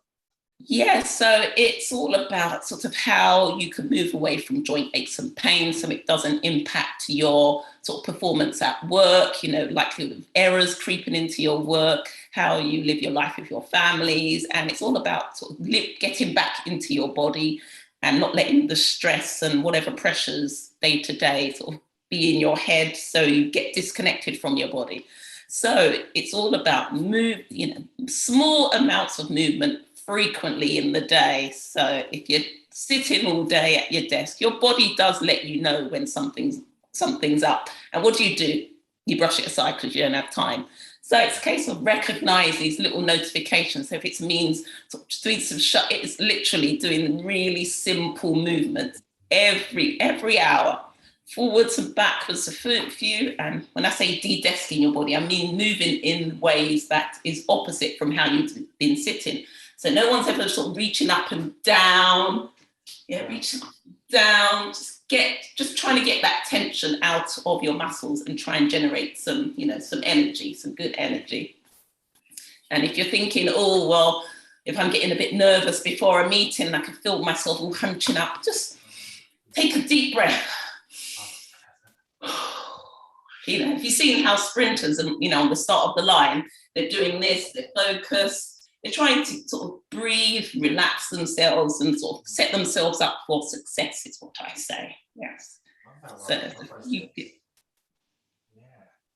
yeah. Right. Do you have any more, or did you want to move on? Or? Well, it's whatever situation you're in terms of if it's the neck, shoulder, back, hips, knees, whatever you've been told, there are so many different other techniques and treatments and therapies out there that don't lose hope. Because, if I was just to listen to whoever just gave me a cortisone injection in my lower back and say, here you go, I'll still be in pain. But it wasn't until I found somebody else who explained it another way that you can move away from whatever. Basically, our joints need to be free to move and our muscles are there to support the integrity of the joints. If you stick to that principle, whatever's going on, you can live a so much, more vibrant life, believe you me. And I worked with some people, and even in the beginning, I was a bit believe in the process, and it works. Yeah, I love that. All right, so if people want to work with you, what's the best way for them to work with you? How does that happen, and what's involved, and what's the best way to get in contact with you? Yeah, so you can find me on LinkedIn under my name, Patricia Goka, or Instagram under my handle, Holistic PT Studio. So holistic meaning that it's not just what's going on in your body. You have to look at your entire lifestyle, because of all the stress and tension, which is really setting into your muscles, is all due to, you on your phone, hunched over all day. Then we've got to look at, how you're sitting, all of that stuff, and sort of to help balance out the body as well as the mind. So yes, Instagram and LinkedIn generally. Yes, I offer people like a free call so we can see what's going on for you and see if I'm best placed to help. Brilliant. And you can help people all over the world, or do they? Yeah, I'm online. I know this Zoom thing is amazing. You know how to use Zoom. You've got a bit of space. I can see you. I can assess you. But more importantly, I get people to focus in what's going on. So I get them to tell me what they're feeling versus what I'm seeing. And it's not until you're really tuned in when you're like, I didn't know X, Y, and Z is happening. I like that. All right, so it's about time to wrap up. Do you have a dad joke for us to finish on? Sure. Okay, this is a fantastic one. Wait for it. Okay. So it's actually appropriate for this time of the year. Okay. So the son asks the dad, why do skeletons never go trick-or-treating on their own? I don't know why. Because they have nobody to go with. I'm going to say that one coming. Yeah, I slightly messed up the line as well. Right, Patricia, I just want to say a massive thank you, especially stepping in and just sharing, because I've never heard of a movement coach, and I can see the benefits and the value. So yeah, thank you very much for explaining. What you do, thank how you. people can contact you. Yeah, thank you very much, and good luck for the rest of your day. Thank you. Only a few hours to go. Yeah. You've got it. You've got it. Thank you. All right, we'll catch up soon. Right, see you. Thank you. Bye. Bye. Bye.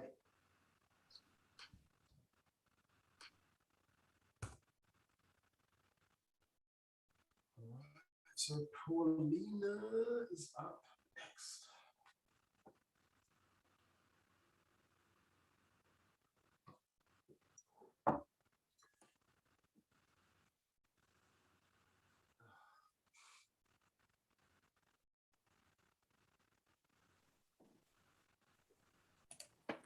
Hiya. Paulina, how are you?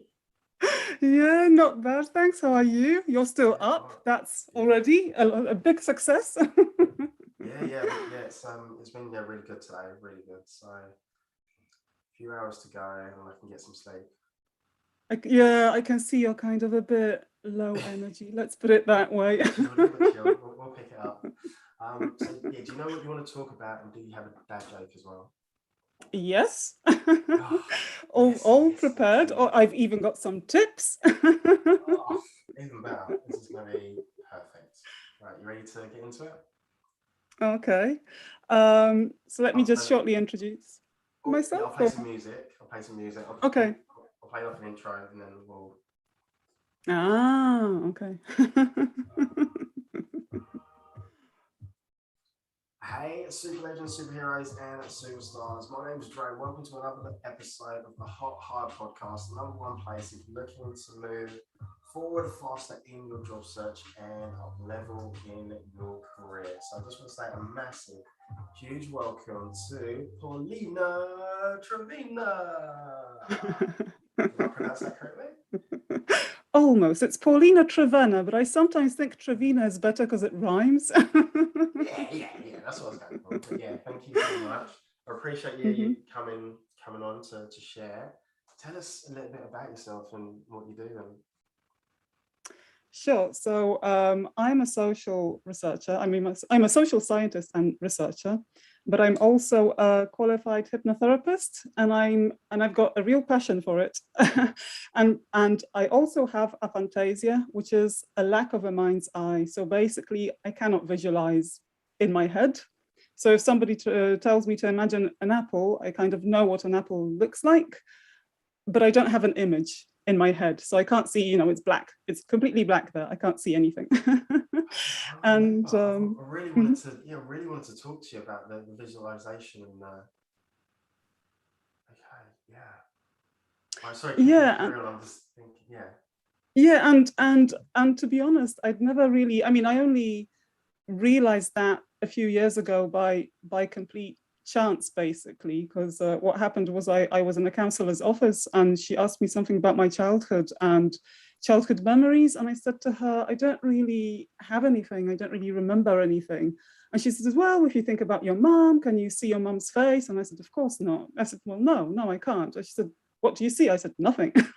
And she said, well, can you imagine an apple and turn it around in your head? And I just burst out laughing and I said, of course not. Who can do that? And she said, everyone. So that was quite a shock to me. I was mid-40s at the time. And but it never really bothered me too much until I actually started learning hypnosis and studying hypnotherapy. And that's when it started getting into the way. Because a lot of hypnotherapy techniques are based on visualization, on some kind of guided visualization. You're asked to imagine yourself in a certain situation or in a different state of mind, or they're guiding you through some picture, basically, see a lake, see this, see a beach. And I couldn't do any of that. And I found it really hard to follow those methods. It just appeared that I'm a really difficult hypnosis subject in those terms. And at the moment, that's what kind of inspired me to do some research, because I started studying hypnotherapy. Then I got completely discouraged because people were practicing on me, and they were practicing these methods on me, and they weren't getting anywhere. And it was really frustrating for them, and it was really frustrating for me, especially as I could see that other people are doing it, getting there, and really getting results. And I knew hypnotherapy works, but I just could not get into this kind of altered state of mind, which is necessary to do change work, basically. And then I realized, and I started studying hypnotherapy very enthusiastically, then got completely discouraged, left it, and then came back to it a few months later because I was really determined. I just really wanted to do it. It's just so interesting how your mind works and how much you can achieve through it. And And then I realized I'm not the only one. You know, we have a professional group, we kind of chat there, and people were sometimes popping the question as well, how do you work with somebody who has aphantasia? How do you hypnotize them? Can you? And because I did have some experiences of being hypnotized, I knew it's possible, but I also knew that not every method works, and these visual methods are really tricky. So that kind of inspired me to to do some research on that, because I'm a researcher. and it's a completely new area for me, but I'm just combining that at the moment and looking into hypnosis and aphantasia and how we can work with people who can't visualize to make hypnosis happen for them, because I really believe it's worthwhile, and it can really change a lot for people. Yeah.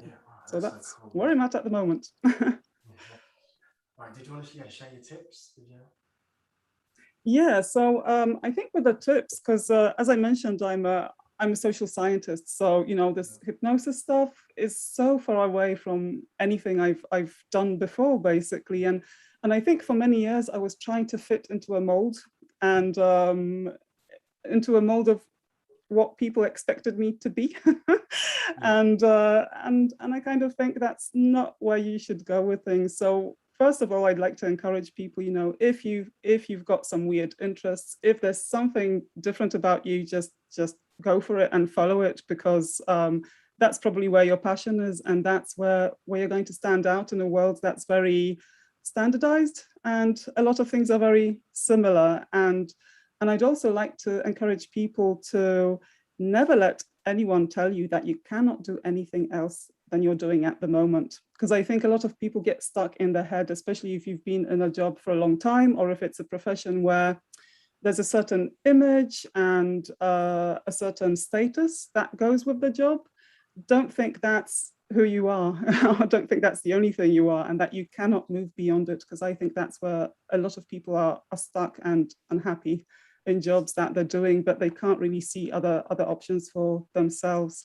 And the last thing I wanted to say is, if you lack the courage to get out there and show up as yourself, or lack the courage to explore things, try hypnotherapy. I'm serious. Because it can really, you can boost your confidence, you can boost performance. There are so many things you can do, and you can achieve results really quickly. And I'm saying this as somebody who, honestly, if 2 years ago somebody said this to me, I kind of think they're just a bit out there, because the only concept of hypnosis I had was, Scooby-Doo cartoons and eyes going wild, and some weird guy hypnotizing you to cluck like a chicken, or pretend you're a whatever ghost. So I just wanted to say to people that it really is not so out there. It really is not woo-woo, and it really works. And I'm on a mission to bring hypnosis to the people. I love that. All right.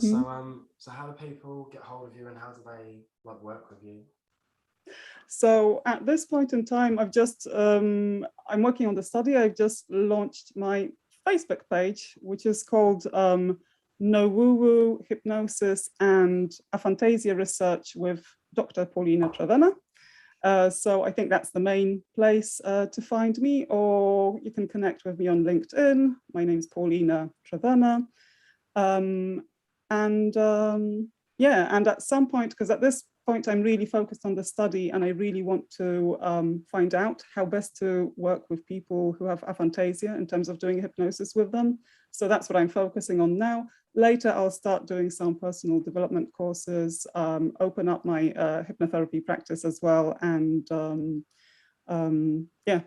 so for now, I'm focused on the research and bringing the knowledge to the people. Later, that will evolve a bit. Mm-hmm.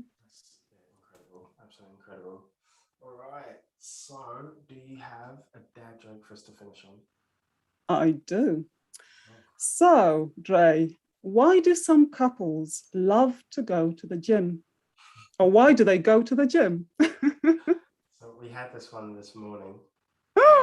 Okay, let me quickly find a different one. How do celebrities stay cool? Oh, I don't know. they have a lot of fans.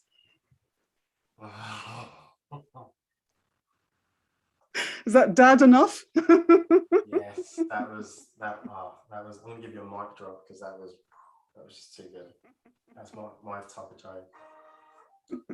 So, yeah, just want to say, yeah, just a massive thank you for coming on, and yeah, and Fantasia, I didn't even know that existed or that was a thing, and then I love your mission that you're going to go and help more people that suffer from the same thing, and I've never tried hypnotherapy. I've always wanted to. Yeah, go for it. I love that you're so certain that it's powerful, that it's gonna change. It's very powerful. So yeah, go for it. Absolutely. So yeah, thank you so much, Paulina. And then yeah, let us know if there's any way that I can help and support you, and make sure that you have a fantastic weekend. And I appreciate you coming on and sharing with us today. You're welcome, and good luck. Hang in there for the next however many hours, I don't know, 10 or so. 15 minutes, 4 hours, 15 minutes. Oh, there you go. That's easy peasy then. Yeah, just another 14. 14, I mean 4 to go. Okay. Okay. Good luck. Good luck, Jay. Thanks. Bye-bye.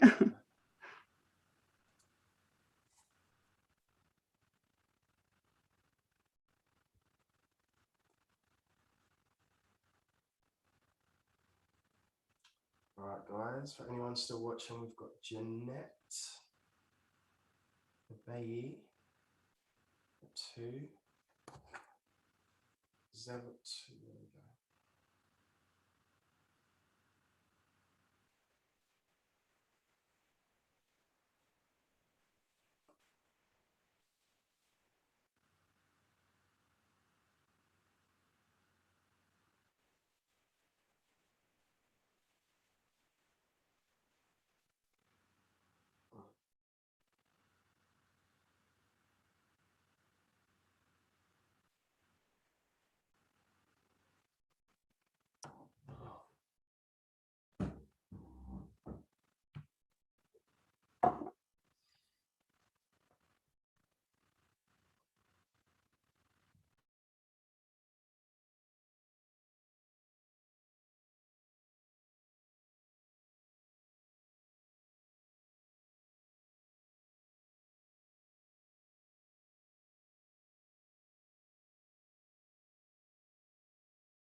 Yeah. Hey, Hey, how are you?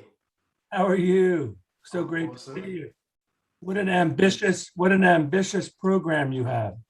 Thank you. Thank you. I'm glad that you could make it as well. I'm sorry I didn't send you the link. I thought I emailed you the link. So I'm glad that No, you my email got completely, I had to literally call the server company last night. It's just one of those crazy mishaps. I got it all fixed. It was a pain in the ass, 2 hours talking to someone you don't want to, the way it is. It's the way it is. Yeah. All right. So you know what you want to talk about and you're ready to go? Absolutely. Yeah. That joke as well? You got my picture, right? You got the bio? Yeah, I just yes. sent through. Okay. Literally just came down and saw that. So I just put it together. It's all Yeah, good. so that'll be for post production. But yeah, I'm excited. Okay. Let's go.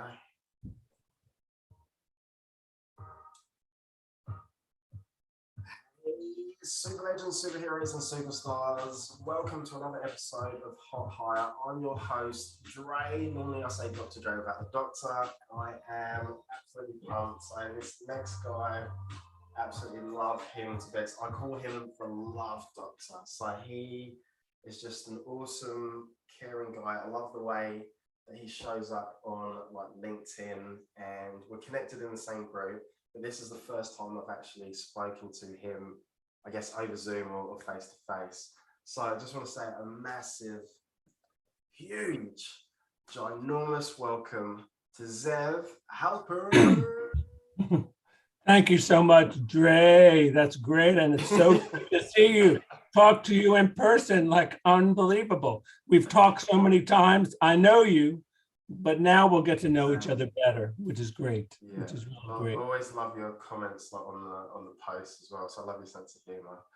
So I think the important thing, here for me when you asked me to speak is to really go into the house. And, because of COVID and because of our circumstances, the household is under a great challenge for women. The challenge for women who want to go to work, who want to go back to work, who want to start work and have children and have responsibilities has become amazingly challenging. They schooled their children, they clean the house, they manage all these different things, and they don't go out. And employers are not so reasonable with them when they tell them that they have all these responsibilities. But the good news is that there are some employers out there who recognize, and the reality of today, they're not stuck back before COVID, when life was simple and wonderful, and now it's freaking insane, and in every category, A to Z. So what does a woman do? The whole issue of, because I deal with relationships, when you leave your house, when you leave your relationship to go out to work for the day, to do something, and you come back, you're already a more enriched human being, instead of being inside your, husband's pocket all the time, or him being in your pocket, close quarters, craziness, kids, there's no life. And therefore the relationship starts to shrink because of that. But when you go out, you see friends, the guys play poker, the girls go out. It's a big deal. So if you go to work and you have, even if you go to work online, you see other human beings. And I think that's crucial for a woman who's returning to work in this particular time, to try to find something that works, and to definitely work with hubby to make sure that he understands. If he has to work full time, we all understand that, but we can't leave her in some corner, with not enriched, not having a life. Sure, her family is her life, but she has a life too. And I think that's a really important part of being out there in the job search, now that people are going out, or now that they're searching online for, the job that they want to do. I just think that's crucial. Yeah. So do you want to tell us just a little bit about yourself, about you? Oh yeah, I've been working all my life in pretty much in the mental health field. I directed a residential drug rehab program, 300 residents for many years. I started an employee assistance program with business to provide mental health services inside of business for troubled workers. And then I settled down, into this private practice where I was psychotherapist there. But now online and what's happened and all that, I've become Coach Zev, and Coach Zev works one-on-one with couples, helps spouses, working with them and facilitating couples retreats, which I was really getting into right before COVID. Actually did one called Ultimate Stimulation. It was kind of like a couples came and all we talked about was sex for 3 days, and how to be more. Sounds horrible. I mean, it was awful. It was just like I was so damn bored. I thought I was going to die. Really, people, when you provide a safe environment where people can talk about the things that really matter, you hear it. Also, another dynamic for me is now I'm inside people's houses. They used to come through this door over here and, and say, hey, welcome. Now I go into their house and there's a lot of revealing things about that. It's pretty revealing sometimes when people are in their house and, their kids walk by and, shit's happening, life is happening and you're there. You're like a visitor into outer space, or let's call it inner space, because things happen that just spontaneously amaze me, and that's really opened up my mind a lot about doing what I do, and I really can't wait literally to get back to doing couples retreats. But I'm content, to be in people's houses and talk to them about how to get unstuck, how to to be happier and find the joy and the intimacy. And that's hard because people are, they're bored of each other. They've been looking at each other, that's the way life is. That's why it's so important for people to have a life beyond their relationship, because it enriches them. It makes their relationship stronger. When he goes out and plays poker, whatever crazy crap they talk about, at the table, he comes back home. Big deal. He was out. He wasn't like staring at the TV so much that you start to melt into the TV. It's like sometimes I think I became the TV, because or I became the couch, and that's what's happened. But now it's time to unwind a little, and with you and the workplace, it's really important, and super important for women. And I see that in talking to couples, what a stress that is, and how much women have taken on in COVID. And they were full-time workers. They love their jobs, a lot of them. Now there's little daycare available. They're in big trouble. This is serious. It's very serious for a lot of women, and we don't hear it on the news, but it is. And so it enters into the work, the job hunt issue, because it's so important, and they have these extra things they have to do. I think they have to promise, find an employer who understands and make sure to let them know they get the job done, and I'm sure they do. And so for in our world, I think our world's changing in that regard, and it's a factor. So if people want to work with you, what's the best way, and how do they contact you, and how can you help? They could go Zev at zevhalpern.com. They can find me on LinkedIn, have a nice following. DM me, please be private. My email's private. Go through LinkedIn and or Messenger and just shoot me a short little message, and then I'll call you back with for a productive, very quiet, private introduction, to what I do. And it's very, very specific. And, every couple's different. And I work with married and not married, young and old, singles who are in relationships and confused, about certain things. There's a lot of that going on. I work with that also. So that's Zev Halpern, consulting. Brilliant. All right, so it's about that time to wrap up. Do you have a dad joke for us to finish on? I do. I have many because the work that I do, but I guess I'll go with this one. So a husband says to the wife, "I bet you can't tell me something happy and sad at the same time." And the wife thinks and ponders and thinks about it for a second and goes, "Your penis is bigger than your brother's." Ta-da! I know I could tell that joke with you because of, Dre's content, and I'm happy because you can't always tell a joke like that, on a podcast, but you give me that feeling I can do that. And, I talk about that stuff all the time, as a matter of fact. So I hope that was a good one. Yeah, thank you so much for today, man. Absolutely love you lots of bits. So yeah, thank you, because I know how busy that you are, and yeah, thank you for doing this as well. So thank you for inviting me, and much success to you, Dre. Much success. Same to you. All right, you go enjoy your day. All right, see you, mate. Bye. See you, bye.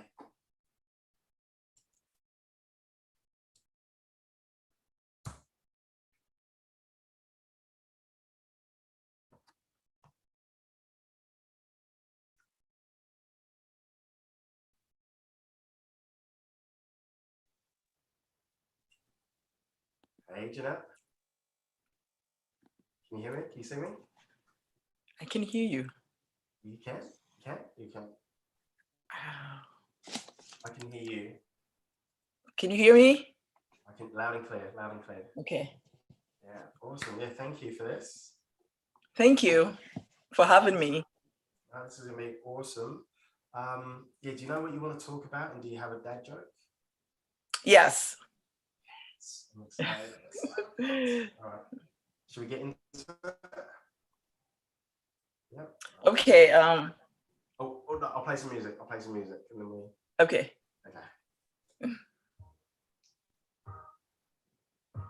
Wait, before I do that, how do I say your surname? Abayi? Abayi. Abayi.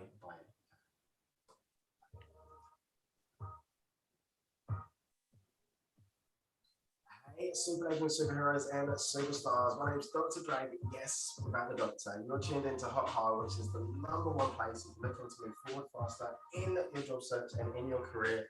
Well, I've got an absolute superstar in the building. I just want to give a warm, massive, huge welcome to Janette Abayi. Hey.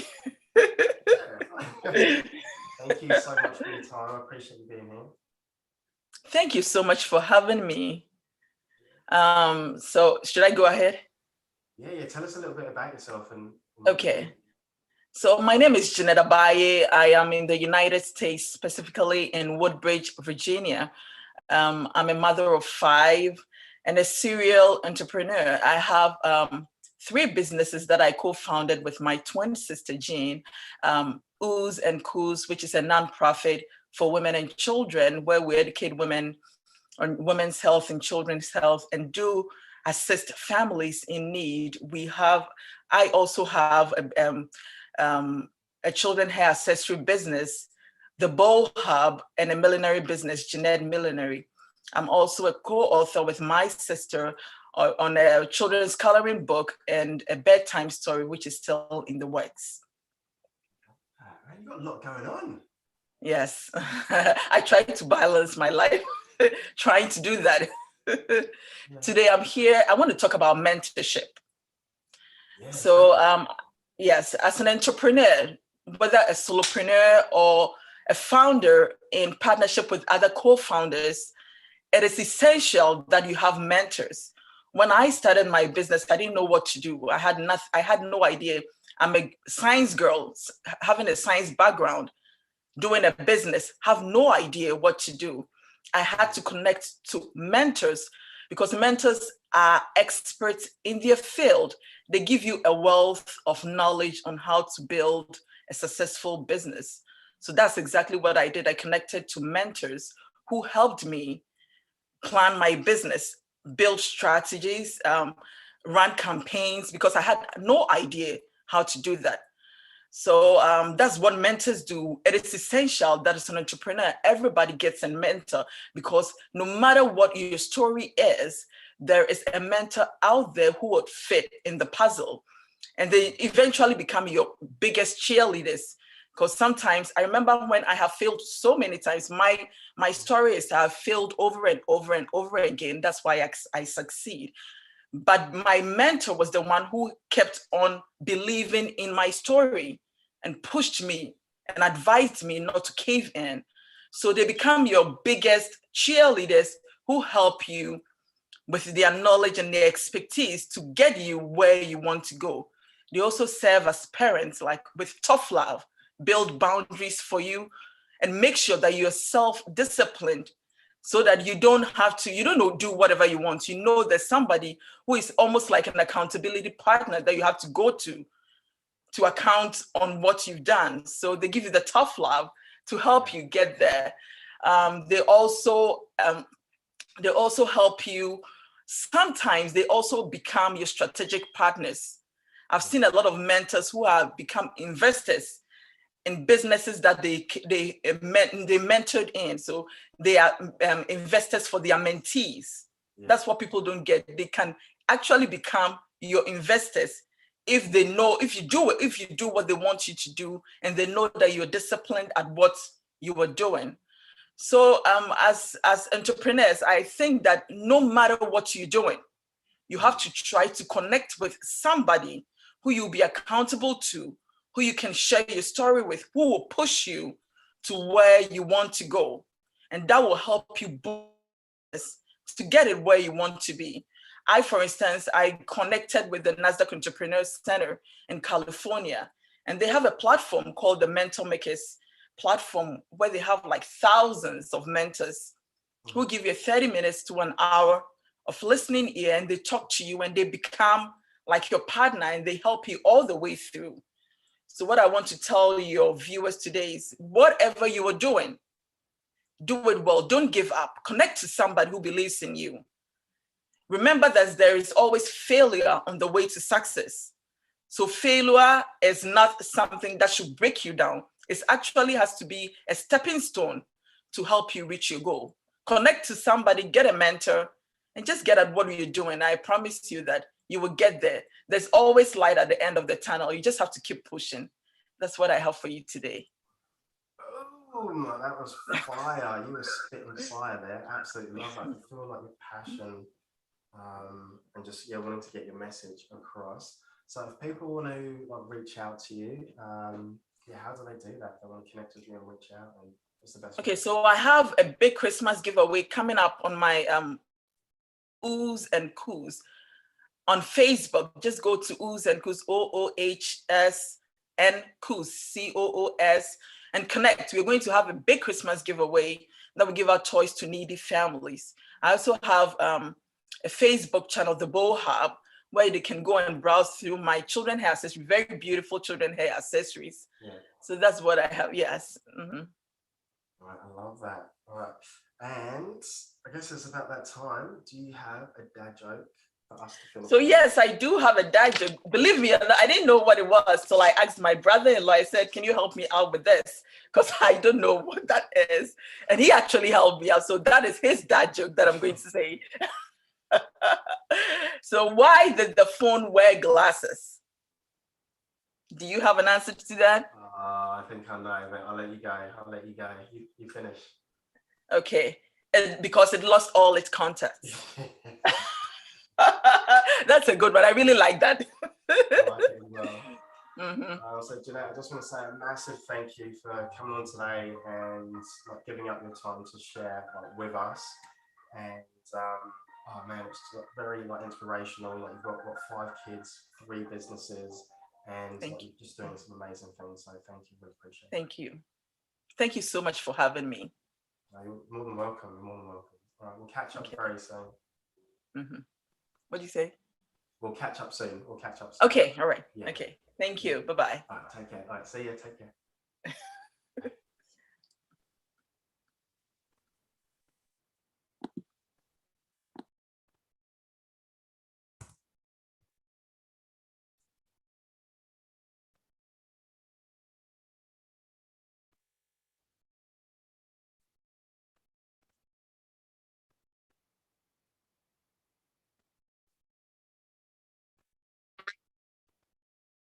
Hey, Matthew, can you hear me?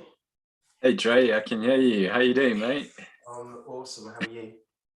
I'm good, man. I'm good. How are you feeling? How long has it been? Like how long? Yeah, tired. How many hours now? I've got 3 hours and 50 minutes or. Wow. So almost there. Almost there. Good, mate. Good effort. Really good effort. Just want to say thank you to you for like jumping in on this. I appreciate it. And Mike's been like singing your praises as well. So Oh, that's great, man. He's a good guy. He's a good guy. He's also been saying some good things about you too. oh, has he? Yes. Yeah. Yeah. Awesome. All right. So you know what you want to talk about, and man, I'd love to talk to you after this anyway. Just like another time, because it's really interesting what you're doing. And do you have a dad joke as well? Yeah. Yeah.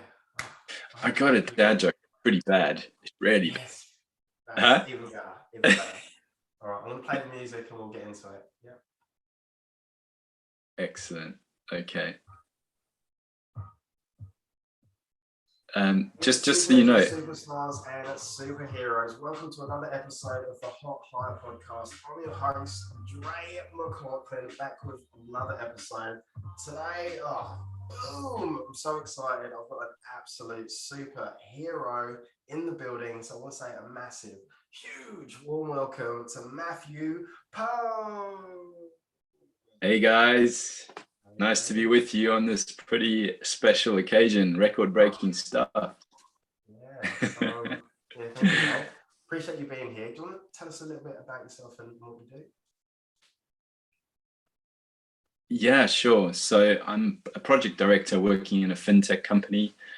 We've got a great team of consultants and analysts building systems for financial institutions. So banks use our systems for monitoring the levels of risk that they take when they trade. That's the day job. So I kind of help to deliver those projects and work with a very talented team. For things that I like to do in my spare time, it's also finance related. So I'm pretty passionate about helping to empower people to understand how to manage their money, their personal money, to understand the behaviors around that. To get them closer to financial independence, where hopefully one day they don't have to work anymore. So this is why my sort of contribution to this little session might be on the flip side of not finding a job, but getting yourself out of a job. So yeah, hopefully I can share a bit more on that. When I'm not doing that kind of stuff, I love to be on a snowboard or a surfboard. So mountains and the sea are where you'll find me.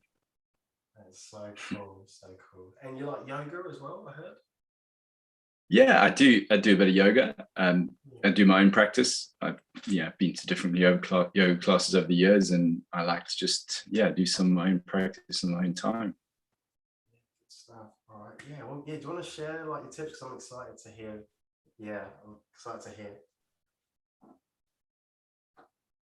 Yeah, sure. So I think what I was inspired by was about 5 years. I felt like the need to get myself into a position where I was financially independent. I didn't really know where to begin. So I just started Googling and started discovering things to do with passive investing and the FIRE movement. So I'm sure some of the listeners will be familiar with FIRE, which stands for Financial Independence, Retire Early.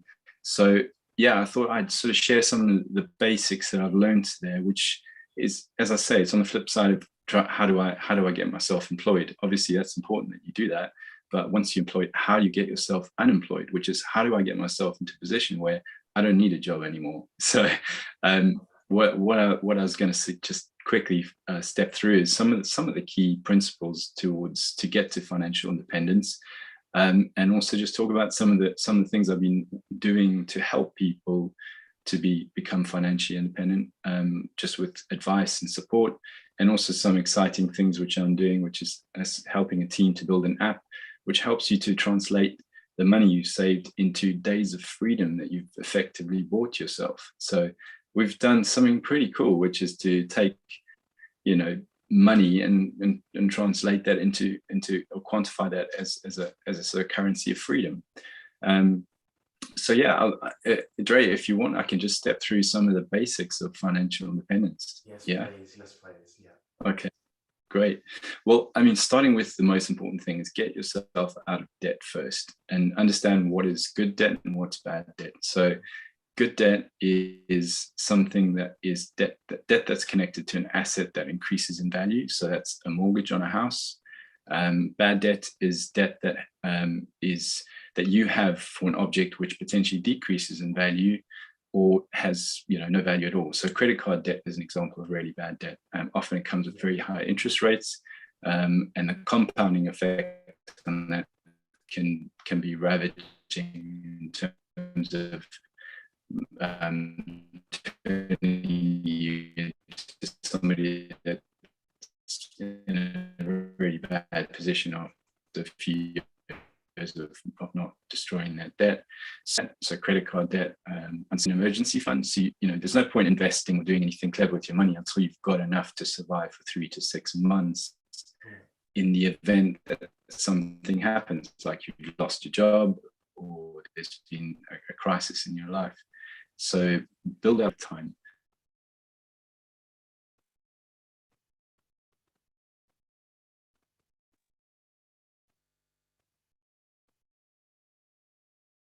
Still there?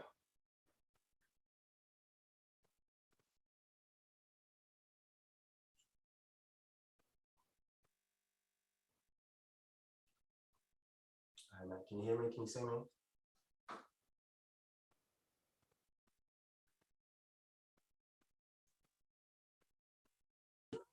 Hello, Dre. I think we're back. Yes, yeah, we are. Yeah, gotcha. Okay, excellent. So what was the last bit that you heard? Oh, I'm not sure because it went. So I had the up to the credit card debt. That's bad debt, and then you said something else. Can't quite remember what that bit was. Yeah. So the next bit. Okay.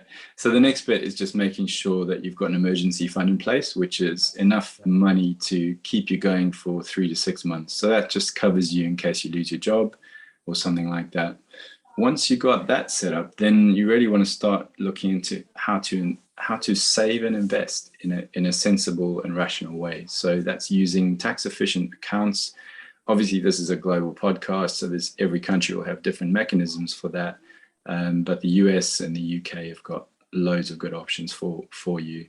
And that's just about finding an account that's tax efficient, that protects your savings and allows you to invest in something like perhaps a global index tracker or something that's a very sensible way to invest your money. There's loads of good resources which I will reference here for you guys to go and read about, to look up online. So there's Mr. Money Mustache, who's a legend in the US. He's gives a lot of good tips on how to invest in a rational way, how to save your money, and how to live in a sensible way to try and increase the chances of basically being able to be financially independent one day. In the UK, there's somebody called Barney Whiter. He's also known as the escape artist. So if you just Google Barney Whiter, escape artist, or Mr. Money Mustache, you guys will find loads of good, useful tips on how to get yourself towards financial independence. So I'm going to skip through these things really quickly because obviously investing your money is a very complex thing, and it's not as quick as just saying open up a tax efficient account and put your money into an index tracker. There's a lot more to it. There's a behavioral side of it as well. There's no point investing if you're the kind of person who's nervous, and as soon as the markets start becoming a bit volatile, you start wanting to sell what you've invested in. So there's a whole topic on behavior, and that's just having the staying power, understanding that your investments will grow if you leave them alone and you don't tinker with them. And investing should be done for decades. You don't want to be fiddling around in the stock market for 3 months and trying to be a day trader. I'm talking about long-term buy and hold strategy using an index fund.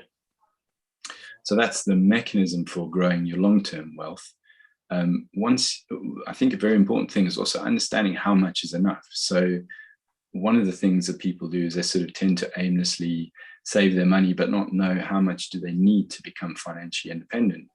And I think one of the things that was most useful for me was to understand that the amount of money that I need to save to be able to not have to work anymore is quite a simple calculation. If you know how much you spend every year, say, for example, someone spends £40,000 per year, you just multiply that by 25, and then you arrive at the number that you need to save up enough to be able to live independently for the rest of your life without needing to work again. So there's some very simple calculations. If you just put FIRE calculator, FIRE calculator into Google, you'll find that there's a whole movement which can help you to understand how to get to financial independence. So quantify how much is enough by just simply knowing how much do you spend every year. And that's really important, because there's no point trying to save for your future if you just don't know how much you're spending every year. Then, once you've got a target, say you need to save, I don't know, something like $500,000 to be financially independent, at least you're working towards something. You've got a target, so you can aim for that.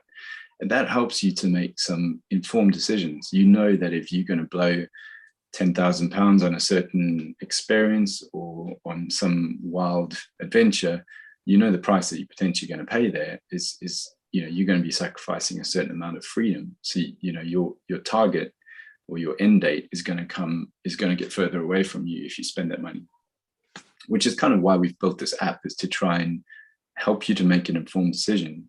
Do I make my journey to financial independence 5 years longer, or do I buy myself a fancy Porsche? It gives you that way to make an informed decision, which is very powerful.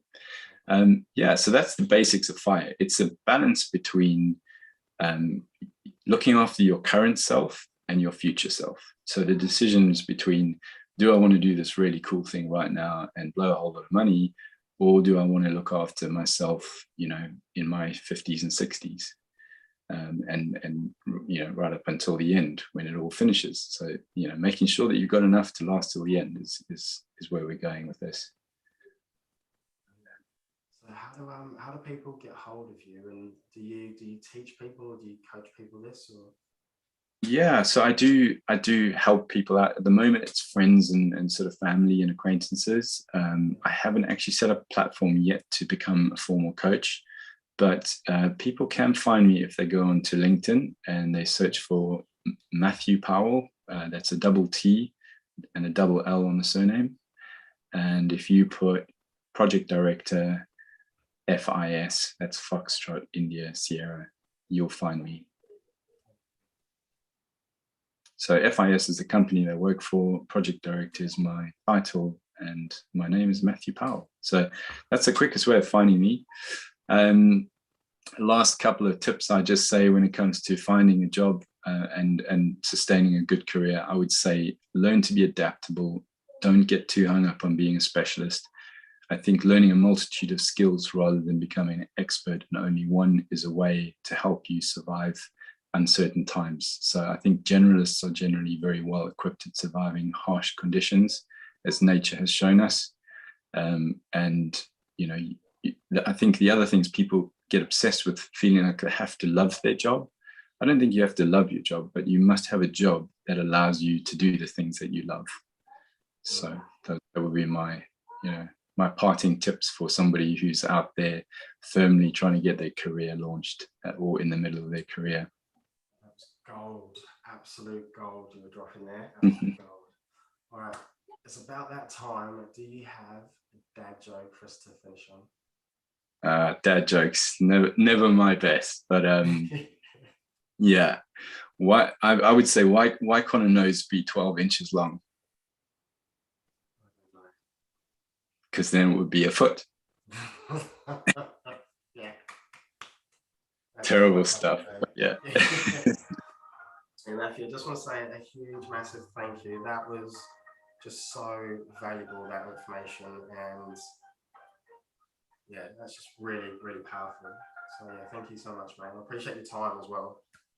Most welcome, Dre. Well done. This is a hell of an achievement for you as well. So yeah, hang in there. It's nearly over. Nearly over. All right, we'll catch up soon, definitely. Okay. All right, thanks, mate. Cheers, Dre. See ya. See ya. Bye.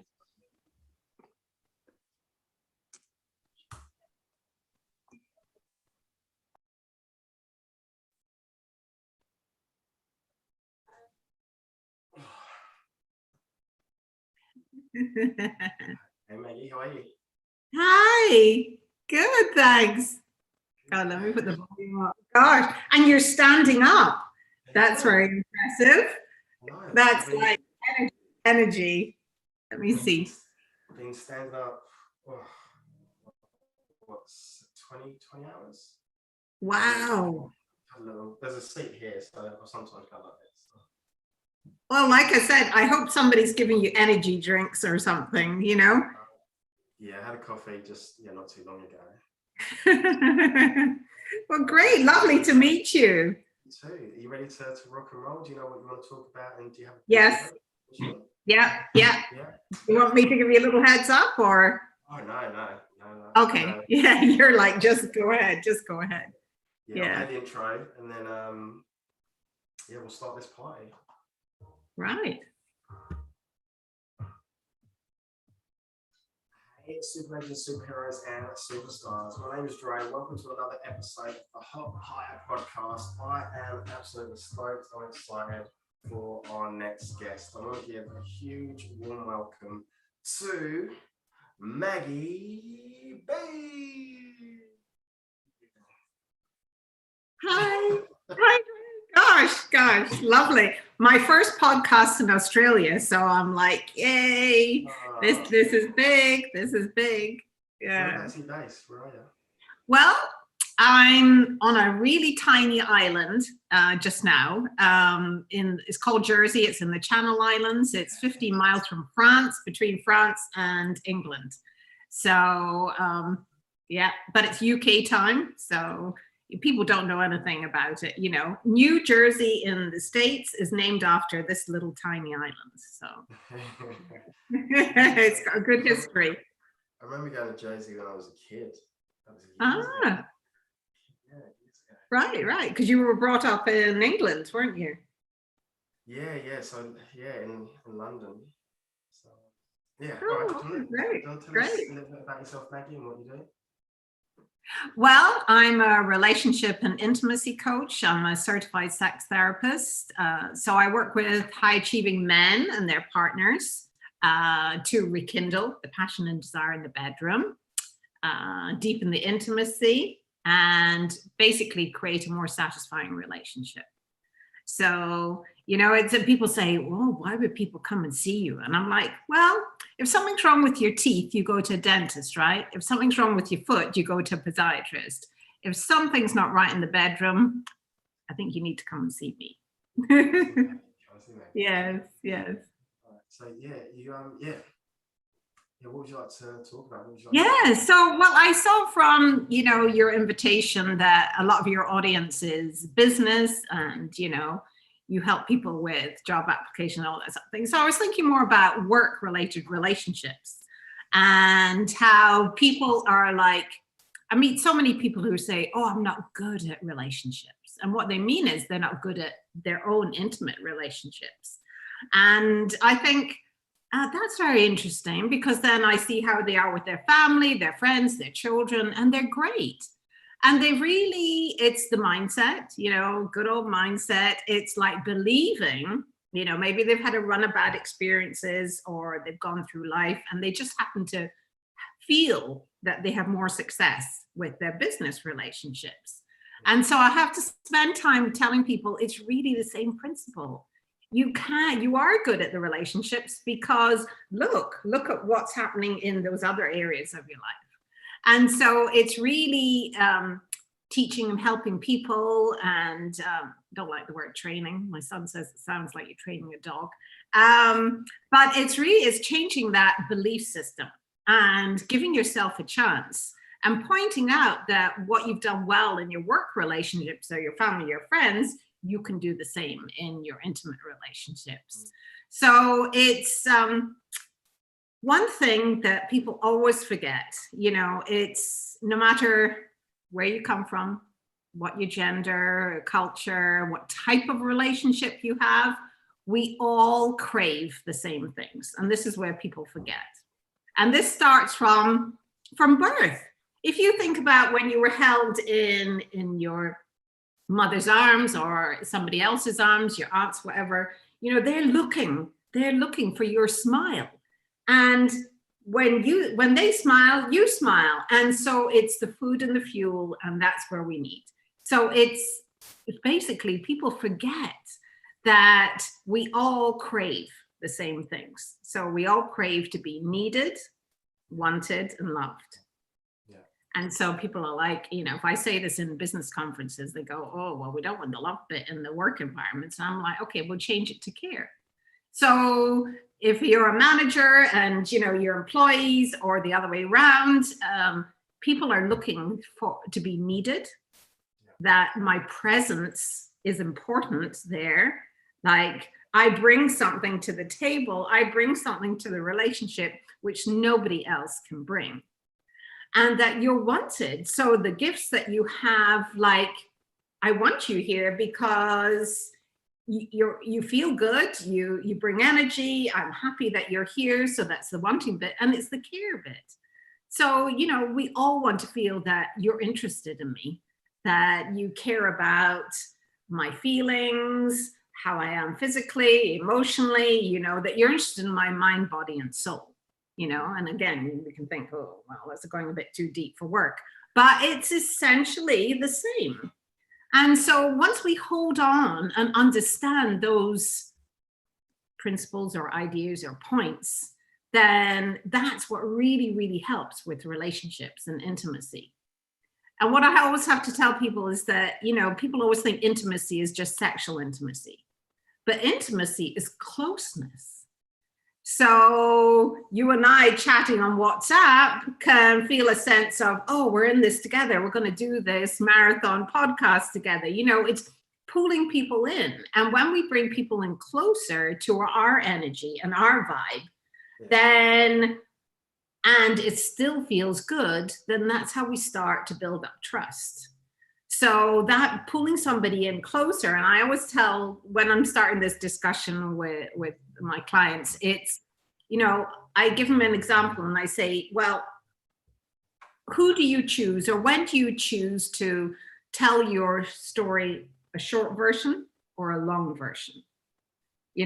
Because if you're a bit like cagey with somebody and maybe not trust them too much, you'll just give them the short version, right? But if you feel comfortable with them, then you want to open up and tell your story. And so that is intimacy. There are many versions of intimacy. So it's really turning people's perspective and their views on relationships and how to have really close relationships. So that's really what I spend a lot of my time working on. You're very quiet, Dre. Have I stunned you? No, I was just listening. So I was just thinking about something. Yeah. So how do people work with you, and how do they contact you? Right. So obviously my website, which is, so I'm known as the Bare Naked Coach. So barenakedcoach.com, because it's all about stripping back to be our true self, our authentic self. So either from my website, you can contact me. There are many ways on that.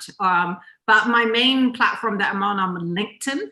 So you can find Maggie Bain on LinkedIn or Facebook, or I actually prefer just emailing me directly. So it's Maggie@barenakedcoach.com. So, and what I always say, so I am predominantly for men, because I've been doing this for over 10 years, and I've found that men really don't have a person or a place to come to. It's not as easy for them. So when I was working with couples, I found over time, I started in the Bahamas. I was the first sex therapist in the Bahamas. So that's always interesting because you got no model. And so you just, so it was interesting. And I wrote a column in the local paper for 2 years and then had my own radio show. As you can see, I don't have trouble chatting away. And that's where it really started. So that's why I say, so I prefer if people can email me. So it started with couples, I should say. And then I found over time that men were making appointments, whether it was word of mouth or word had got out that I'm pro men as much as pro women, because I'm pro couples and committed couples. And so I just want people to have really great relationships. And well, you'll see the testimonials on my website, and I can say I've been able to really reconnect couples, because unfortunately a lot of people, they're not having as much great sex as everybody says or thinks they are. So, and I love the fact that I was able to assist and help with babies being conceived. So if that's not the best results, yeah. So, yeah. Before we move on to the dad joke, is there anything else that you want? Oh my God, I forgot about the dad joke. Sorry? Was there anything else that you wanted to share before the dad joke? No, well, really the tips. So, okay, so you wanted the tips. So the first thing is, if you are in a relationship, have you really expressed to your partner that you need them? And so that's a really profound sort of opener question when they say, how can I love you better? I really need you. I don't know. And so explain why you need them. So it's like more than just a compliment. It's like really telling somebody why it is essential that they're in your life. And so that's a really deep thing. And so the other thing is to be really connected. And when you're with somebody, be, this thing about being present. But I'm famous. I've been doing a lot of thing about unplugging and putting your phone down.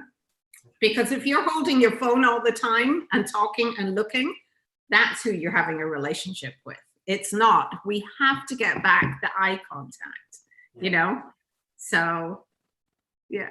So anyway, gosh, you've really thrown me off because I was supposed to be prepared with the dad joke. Can I Google it right now? I've got it right now. Okay. Because I know, gosh, I've got it here. Hold on. Here we are, the best dad jokes. Okay. I've got them right in here. Okay.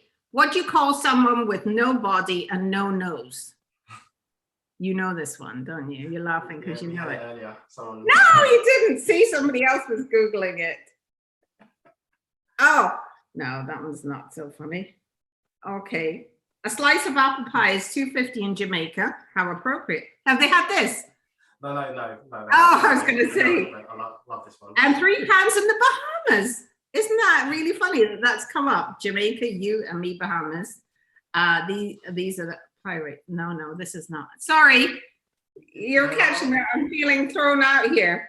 You don't know that No. Do I have to? Well, Do I have to?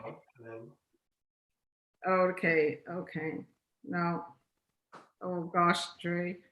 I think I'm being thrown off here. I'm being flustered.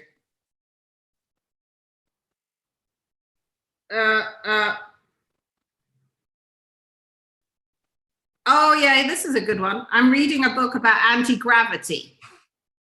You've had this one. You know this one. Okay. It's impossible to put down. That is a good one, isn't it? Gosh. I like that. Whew, I made it. Maggie, just want to say just a huge, massive thank you for coming on, giving up your time, sharing the tips, sharing the value. I've learned some stuff today as well. Have you? Has it helped? 3 dad jokes as well. So Yeah, appreciate it. Well, I'm so impressed that you're going through this. You look like you've only got a few more hours to go. So I'm sure you've got lots of support in Australia, and I hear you're big in Japan. So that's going to be interesting. I thought that was hilarious when you told me that. So it was absolute pleasure. And anytime that you'd like to speak longer about anything, I'm happy to join you. Definitely, yeah. Love your energy, love your vibe as well. So thank you. Thanks. Thank you so much. We'll catch Keep up soon. going. Right, enjoy your weekend. Thank you. Thanks. Bye for now. Yeah. Bye. Bye-bye.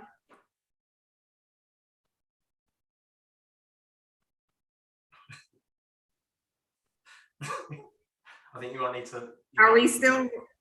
Yeah. What? You might need to leave. Oh, you want me to leave? I thought you were going to cut me off. All right. No, Okay. no, yeah, I've got to stay open. Yeah.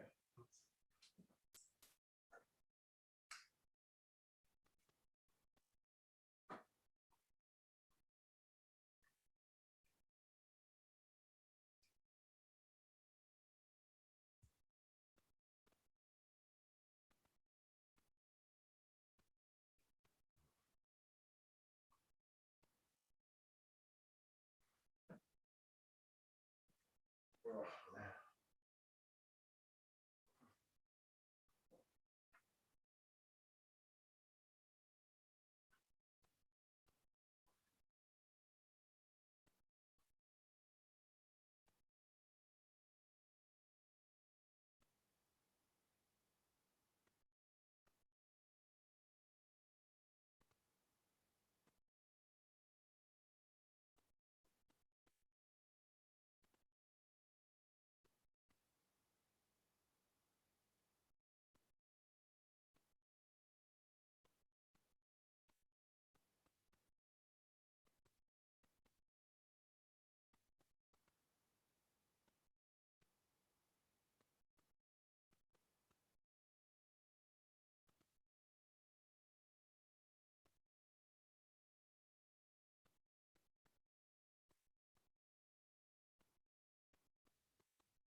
So for anyone that's still tuned in, we've got about 15 minutes for the next guest.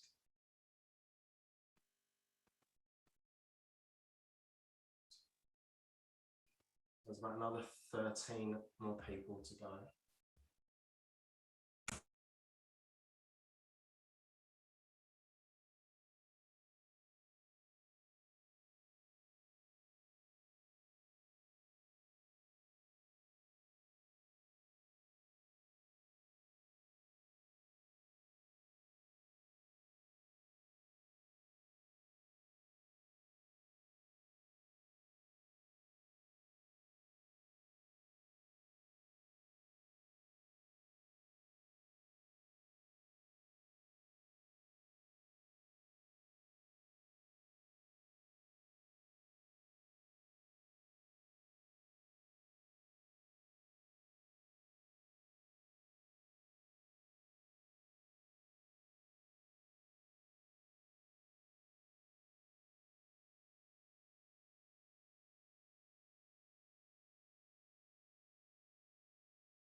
testing my mic. Testing, 1, 2, 3, testing.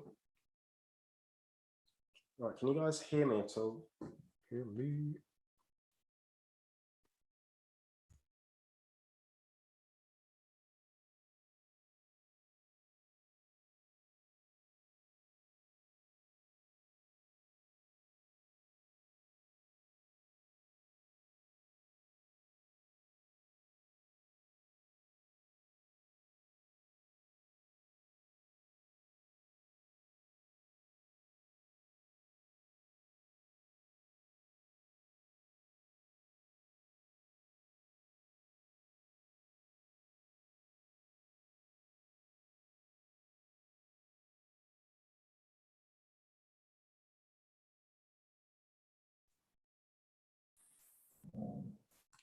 Hey, Mr. Smooth, how are you? how are you, man? I'm good, man. Yourself? Doing all right. Doing all right. Can't complain. Just a busy Friday morning, but yeah, just at home, you know, comfort of the couch and whatnot. Yeah, nice. I How you appreciate doing? this, bro. Yeah, yeah. Where are you based, right? Yeah, so Brisbane, Brisbane, Australia. Okay, nice. Yeah, so Very got 3 hours left to this. So, okay, yeah. Oh, yeah, you've been up for a while now, right? It's been yeah. So 20, yeah. 21 hours almost. Shit. No. So when you first approached me with it, and like we're setting up the time and whatnot, I was like, wait a minute, what? And then I saw like the massive email, and it was just like, it's gonna be 7 to 9 minutes, and it's gonna be back to back, and we're doing a 20. I mean, I applaud you. Kudos to you, because that's incredible. Oh, give me 1 second. Let me just grab something real quick. Yeah.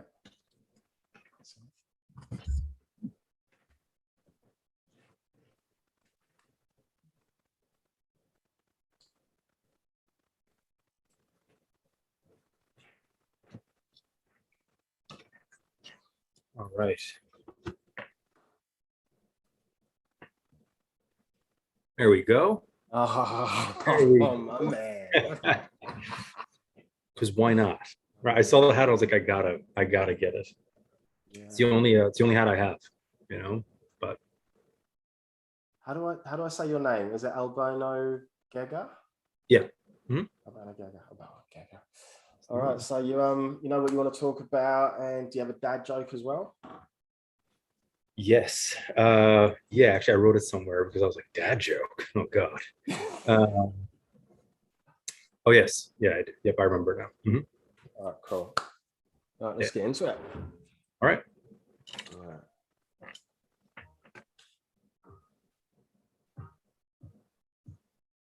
Hey, super legends, superheroes, and superstars. My name's Dr. Dre, but yes, without the doctor, you're tuned into Hot High, which is the #1 place if you're looking to move forward faster in your career and your job search.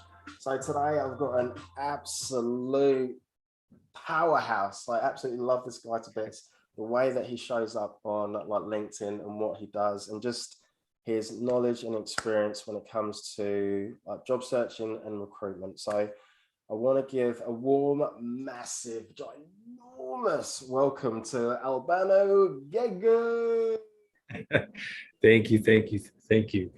Thanks, Ray. Thanks for having me, man. It's great to be here. It's a pleasure, obviously, to connect with you as well. Yeah, thanks for doing this. I really appreciate it. Do you want to tell us a little bit about yourself and what you do? Absolutely. So I'm the co-founder of a company called Alpha Ventures. And basically what we do there is we help mid-level professionals transition into new roles, basically new industries, and create bespoke programs for each person that kind of comes through the door. So it's very individualized, it's very actionable, and we also do it in a way that is built throughout efficiency. So anybody that comes through, they can basically start with us, and then in a matter of weeks, on average about 8 weeks, land a new position or an offer from a company that they're targeting. Nice, love it. All right.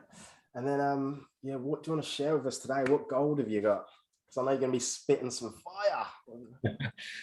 Well, I think, I've been on a couple of podcasts, and I generally speaking, everyone kind of always asks the same thing around being, what can a job seeker do, or what can I jump into if they're struggling a bit? And I always say, like, whatever it is you're pursuing, no matter kind of what level you're in. And we really focus on kind of that mid-level career professionals, got 8 years, 10 years of experience. But I think an overall just sort of pervasive philosophy around it is like, whatever you're about to go through with a sense of enthusiasm, ambition, but coupled with a sense of realism as well. Oftentimes, I think, generally speaking, most people, whether it's business or just careers, they're setting a goal for themselves, but they don't really understand how much work it's naturally going to take. And if it is going to take that much work, what they can do to kind of separate themselves from the pack. So for me, it's always like, it's those two components where it's, be ambitious, definitely go after what you want, and you should, but also coupled with a sense of realism. And then if you really, really want to be focused around it, you can always get a coach on board, like the Dr. Dre himself right here, or myself, whatever, to kind of help expedite that process and accelerate that process for most. But it's tough out there, man. And I'm sure you've seen this. It's they say, it's kind of, you're asking if it's an employer's market or it's an employee market. And I think, there's a ton of demand, especially like in tech and stuff like that, where I'm primarily focused. There's enough supply. And unfortunately, a lot of candidates really want to transition, but they just don't have the tools. They don't have the necessary know-how. And I feel like a lot of sort of educational pieces and content that are out there, they're somewhat stagnant, right? They're somewhat like the same across the board, no matter who's sharing them. And what we're trying to do and trying to disrupt with is always like, okay, does this individual need specifically? And how can we cater something to them, which will garner results, obviously, a lot faster. Yeah, that's pretty much it. All right. So what's going on for you at the moment? Do you have any like projects, programs? So we're doing a complete sort of revamp, if you will. Just working on the copy, working on sales page and stuff like that. But we've kind of pushed out our programs. And what's really exciting right now, it's happening currently, which we're doing a pre-launch, is a course that we're pushing out. So we're probably going to do an official launch for it, I would say, probably towards the end of the year, maybe January Q1, maybe that first week, tentatively, right? But as of right now, we've got the course finished. Everything's pretty much done. We're putting a sales page together. And starting next week, we'll be pushing out sort of a pre-launch towards it. And it's called Careers Reinvented, How to Land Any Job You Want, Learn How to Land a Job You Want in Less Than a Week. Again, speed is our motto. Yeah.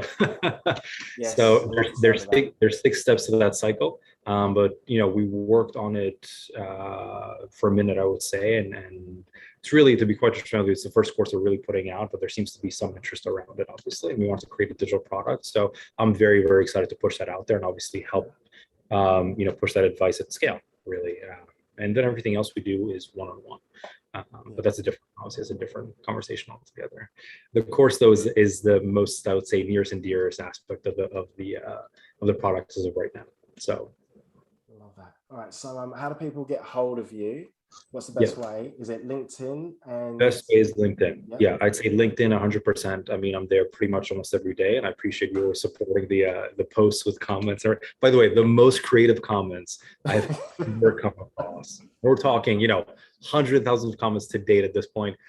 The fact that you show up on the notifications, I'm like, okay, what did he write this time? Because there's every time. So I love it, man. I appreciate it. It actually makes me laugh. Like most people say, like, oh, I agree or whatever. I'll throw some info, which is nice, of course. Anybody who comments, I really appreciate it. But when you come in with like, boom, and then there's like somebody called, I think earlier you said like call 911 or 999 or whatever it was. I was just laughing over here. I'm like, that's what we expect. So I love it, man. But I'd say LinkedIn is the number one way to get in touch with me right now. Again, we're kind of redoing all the pages, all the sales pages, all the funnels and everything else. But if somebody sends me a message on LinkedIn at Albano or just engage with the post and lets me know how we can get in touch. That's always usually a good starting point for me. I love that. All right, it's about time to wrap up. So we have a dad joke for us to finish on. Dad joke, yes. How do you follow Will Smith in the snow? We've had this 4 times today. No. Oh man, I thought it was all clever. No, 4 times. Everybody went to the same website. That's one of my favorite jokes, though. It's very good. Yeah, you follow the Fresh Prince. That's right. Oh man, I thought I was coming in unique. I was coming in hot. I'm like, no one's got this. Well, I guess that's what happened, But that's all I got, Dre. That's all right, man. I just want to say a massive thank you to you. You're absolute Yeah, superstar. I'm excited about the course that you've got coming up as well, and I appreciate all your support as well on like LinkedIn. So thank you, brother. It's good to be here. I'm glad we did this, man. Definitely stay in touch, and we'll collaborate on some things, I'm sure, down the line. Definitely. All right, you go and enjoy your day, and we'll catch up soon. Thank you, man. Take care. All right, thanks, bro. All right, take care. See ya.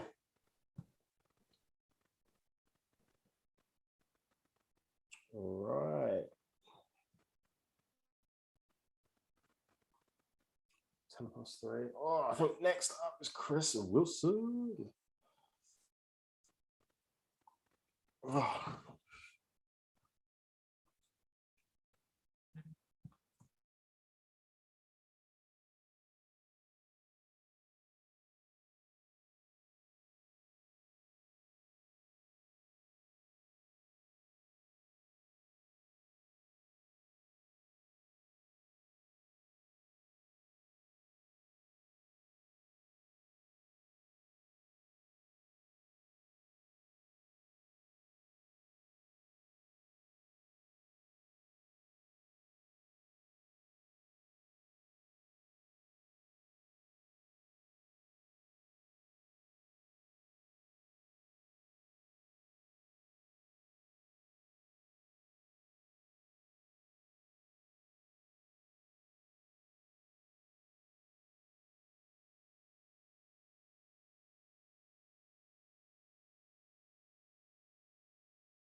Hello, hello.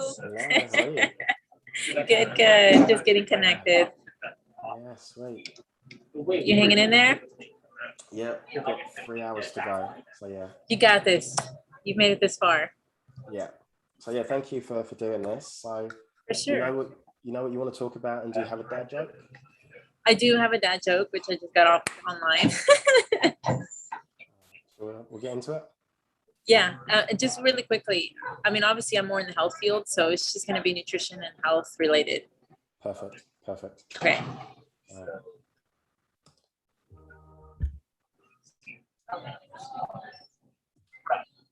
Hey, super legends, superheroes, and superstars. My name's Dr. Dre, but yes, without the doctor. You're tuned into Hot Hire, which is the #1 place if you're looking to move forward faster in your job search and in your career. So I have got an absolute superstar in the building. Love this lady to bits. She's just got an awesome vibe. She's very vibrant. She's very fun. And I'm not even going to attempt her surname. So I just want to say a massive, huge welcome to Marie. Hello, hello. How are you? Good, good, good. Happy to be here. Good. How do I say your surname? Izaguirre, or in Spanish, Izaguirre. Okay, I would have completely stuffed that up. Do you want to tell us a little bit about yourself and what you do? Yeah, so I'm a health coach, certified health coach and nutritionist, and love what I do. It obviously doesn't feel like a job every single day. It's basically my life. And sorry if there's a little noise. I had to come get some Wi-Fi. So I coach clients. I do coaching, essentially one-to-one coaching and private coaching. I do run programs, month-long programs and 3-month-long programs to really essentially help people not only reach their goals, but really have and discover abundant true health from the inside out. So obviously there's a lot more there, but that's just to give you an idea of what I do. I love that. All right. And what, I know you've got some gold, you've got some fire for us. What can you share? Yeah. So I think more than anything, something that I'm realizing more and more is as I've been working with clients over the last couple of years, I've realized very few people are willing to do the inner work, right? A lot of times, and I was there at one point, when I say inner work, I mean, we all have a common factor, which is what? Our health, right? And essentially, many of us, especially in the last year and a half or two of what we've lived, we realize like our health is a priority, or it must be a priority, or it's a factor that if we ignore it, it's going to come back and bite us in the butt eventually. And sadly enough, the approach a lot of people take when it comes to achieving their health goals or wanting to improve their health is it's very superficial, right? It's very, give me some pills or put me on that diet or things like that, which again, I'm not judging. I was there at one place at one time. But unfortunately, what I realized is as I was working solely as a nutritionist for a number of years, I would put people on diets and they would stick for the most part to it. But as soon as we stopped working, they would revert right back to their old ways, right? And they would put on the pounds and just poor habits were in place. And so what I started to realize was like, there's much more to this, right? There's much more than just putting people on a diet. Like if people want lasting results, I need to figure this out. And so that's why I went back and got certified as a health coach, and really the solutions and the puzzle pieces fell into place where I realized why people have a hard time having sustainable change, positive change, especially around their health, is you're not dealing with the underlying issues at play, right? A lot of that can be anything from childhood trauma, from being bullied as a kid, from having not loving your body because of as a kid you were being bullied for your weight, for your appearance. I mean, there's so many factors at play here. And so what I love to do, and really I feel is a privilege and a blessing, the work I get to do is I get to really work with someone, not just on the superficial physical level, but really get to know them from the inside out and really bring forth true healing and transformation on every level, emotionally, mentally, healing their past, healing their childhood trauma, healing maybe even something that happened a couple of years ago that is unfortunately still haunting them to this day and hindering their efforts. So yeah, that's in a nutshell you know, an idea of how I bring people through to the other side. And I say very few people are willing to do the inner work to get the outward results. But they're, you know, I was actually one of them. And really a part of that is because it's true. We all have a hard time asking for help, essentially, right? We all have a hard time wanting to be vulnerable and just be open with where we're at, both positive and negative. And something that has been revolutionary, and unfortunately at the same time, I had to go through a really down, dark period of my life where I had no choice but to ask for help. And during that period where this really came to light of like, really, I wouldn't be where I am today had I not spoken up, right? I mean, even you see me, I'm a health coach, nutritionist, but I have my stuff. We all have our stuff, right? Our inner demons in a sense. But thankfully, by getting the support, by even I getting the coaching that I needed, thankfully, I'm able now to serve others in a way that I feel is different from what you see out there. So yeah, that's who I am. And just more than anything, I say all this as an encouragement. Like if you're hearing this, you're listening to this, and you're dealing with some maybe body issues or wanting to lose weight or even mental, right? Sometimes, or emotional, there's baggage there, or there's mental concerns going on. Know that you're not alone in it, right? Know that you're not alone in it and that the support is out there, right? A lot of times we blame ourselves for the place that we're in every state, whether it's physically, financially, emotionally, relationship-wise. But if you were to able to get that support, to bring somebody along, to hold that space, to show you, you know what? One, it's not your fault why you are who you are, because you picked up baggage from your childhood, right? It's not your fault that you blame yourself for how you respond with your partner. And I say all these things because you're like, wait, how is that health related? Oh, it's very related. We're very complex human beings, right?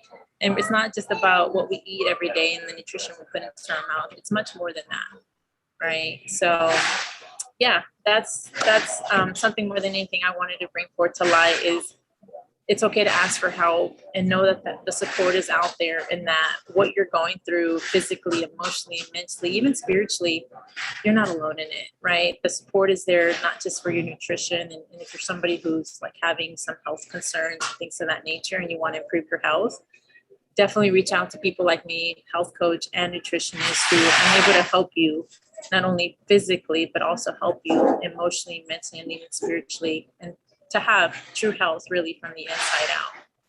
So. All right. So what do you have going on at the moment? Any projects, programs, and how can people get hold of you? Yeah. So at the moment, I actually revamped my coaching programs, and I'm now bringing on board an actual fitness trainer, personal trainer, a dear friend of mine who he actually trains me and has been a blessing in my life. And so I started to bring him on. And so when I'm working with clients, if somebody decides, you know what, like I want to get some personal fitness training, that's where he comes into play. So I pretty much am running right now a 3-month program for people who decide, you know what, I'm ready to get the support and the help and make some long lasting and life-changing changes. Then I have a 3-month program going on. And then also in January, I'm going to run my monthly. Essentially, it's like a good, nice detox / reset. I run those every other month, and the next one is coming up is in January. So you can reach me on my Instagram, Facebook, I'm at Rise and Thrive Online 20. And then on Facebook, you can find me as my full name, Maribel Izagiri. Dre could probably drop some information on that. But you'll see me. You'll see me here and there. Just go to Dre's page. You'll find me on there somehow. All right, Mari, it's about that time. Do you have a dad joke for us to finish on? Yes, I had a lot of them, and there were so many to choose from. But I mean, I just went with the first one I saw, which was singing in the shower is fun until you get soap in your mouth. What is that called? Soap opera.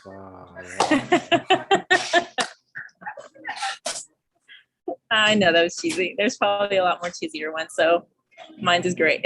I like it. Mari, that was awesome what you just shared. So thank you so much. And yeah, forgive like the time. Like, you're an absolute legend. I love what you do, and I'll catch you next week. Yeah, nice seeing you. Bye. All right, take care. See ya. Bye.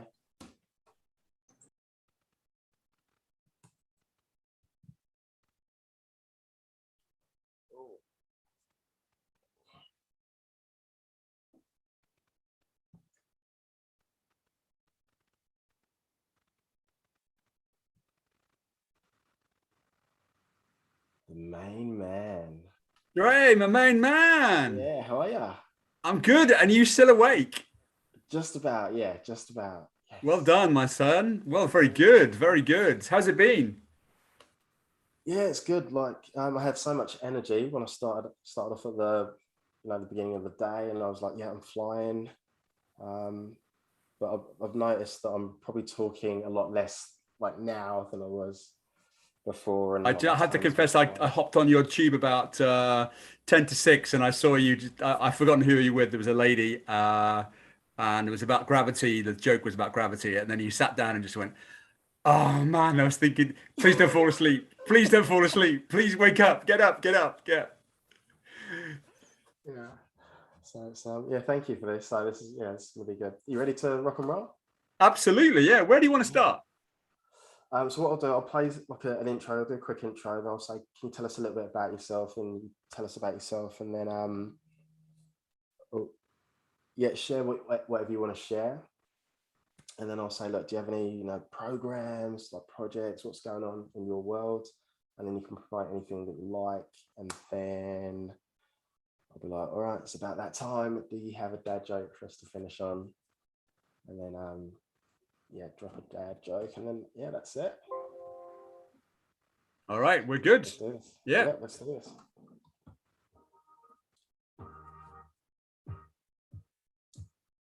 Hey, super legends, superheroes, and superstars. My name's Dr. Dre, but yes, without the doctor. You're tuned into Hot Hire, which is the #1 place if you're looking to move forward faster in your career and in your job search.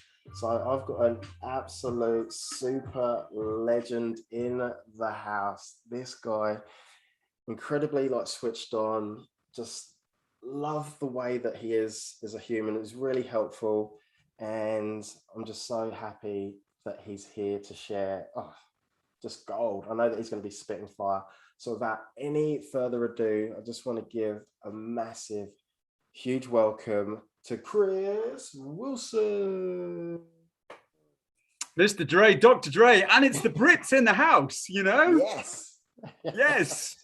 I don't know how many Brits you've had today. How many Brits you've had today so far? Probably only maybe 1 or 2.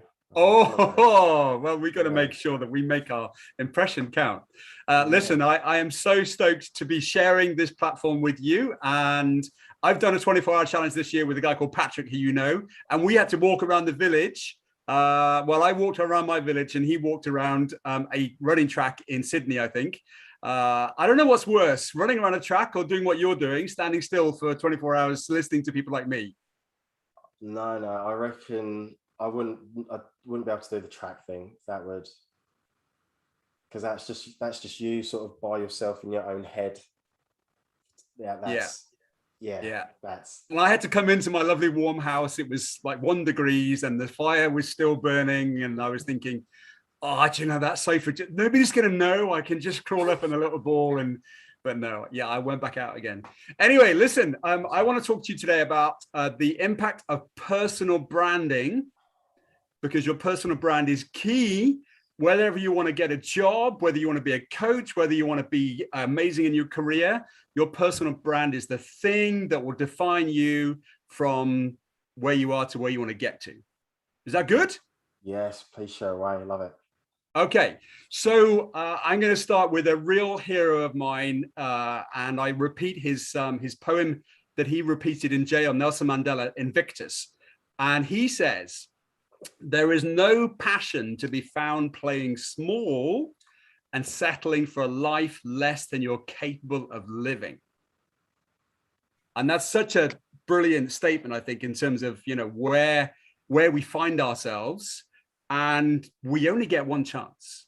It's just this, this little planet, this speck of dust that we represent, that is where we are. And without consistency, you'll never finish. And I'm a great believer that we've got to be afraid to fail and fail falling forward. Because if you fall forward, you're going to see where you're going to smack your face. And at least it's going to hurt. But if once you get up again, then you can know that you've finished further than you started, and then you can fall again. So let's fail, and let's fail often, let's fail quickly. But if you're not failing, you're not trying. And that's the question to any of you watching this today. In the last week, the last day, the last 24 hours, the last year, how often did you fail? And if you didn't fail, then look yourself in the mirror tonight when you brush your teeth and just go, come on, what's going on? This is the one ticket option you've got to proceed with purpose. And if I'm not failing, then I'm not trying, and I'm just standing still. So that's kind of my second point, is that we've got one potential. And then the final thing I want to talk about before I give you a methodology on personal branding is think about, that last day. And do you want the ghosts of your past to turn up who represent your potential? And they all kind of come around your bedside and they kind of give you that spooky Dre. I was the ghost of your past when you should have taken that career move. I was the ghost of your past when you should have joined that program. I was the ghost of your past when you said no to that unbelievable opportunity because you didn't think you were good enough. And now the ghost of your past will go through with you to your grave. That would hurt. That would hurt. That would hurt. Yeah. That would be bad. So do we want to slay the ghost now and look him in the eye and just get it done? Or do we want to be on that point when we're going to have no alternative but to have regret? Slay. So personal branding, I think, first of all, you got to know your purpose. And, you smash that all the time. I know you give, you're always giving, but what do you want to be known for? And that's kind of, you've got the energy, you've got the style, you've got the charisma, you've got the smile. And I think you know where you are, and I think you know where you're coming from, and I think you know what you're delivering. But if you don't quite know what your passion is, what your purpose for, then find that. And if I could dive into your world this week, and I could look at your diary, look at your plans, look at your routines, would you be reflecting what you think your purpose is? Or would you be a fraud? I love that question. That's a great question.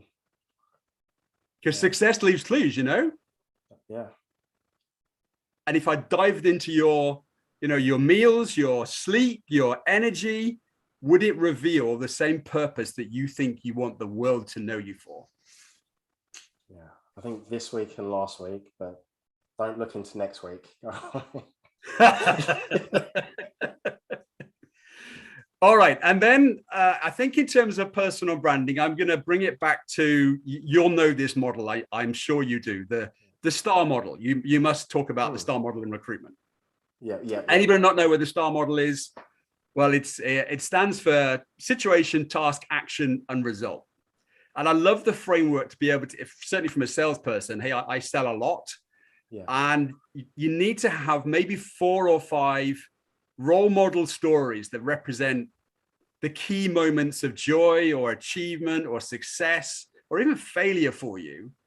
And then when somebody says, hey, Dre, can you tell me about, and then you pick that model and you think, I'm going to tell Dre about the time that I saved a woman from the car crash, or I'm going to tell Dre about the time when I leapt out of my comfort zone and leaned into something. And then you can tell the story around that framework. I'm going to tell you about a situation when what I had to do was, the action that I took was this. And do you know what the best thing was? The result that happened was that the lady saved her life, or whatever the real thing is. And that's the STAR methodology. And when you've got those 4 or 5 stories that you can then tell with authenticity and passion and purpose, then that's going to help you win the day, win the sales job, win the promotion, win the career move, or just come across with genuine impression to some of the people that you meet. And then somewhere else you've got a sentence, and I've got my sentence when somebody says, you know, what is it you do? I say, I find, convert, keep clients like I have it. That's kind of my ritual. And what do you have as your sentence in terms of when somebody says, hey, Dre, what do you do? Are you asking me? Yeah. What? Yes, so I help brand people to be the leading authority in that industry. And you've got that practiced and rehearsed, and you can just deliver it. Yeah. I was a bit off guard there, but yes, normally yes. Off guard, 21 hours into a challenge, you're like, oh shit, he's asking me a question. Oh, I was supposed to be pretending I'm listening.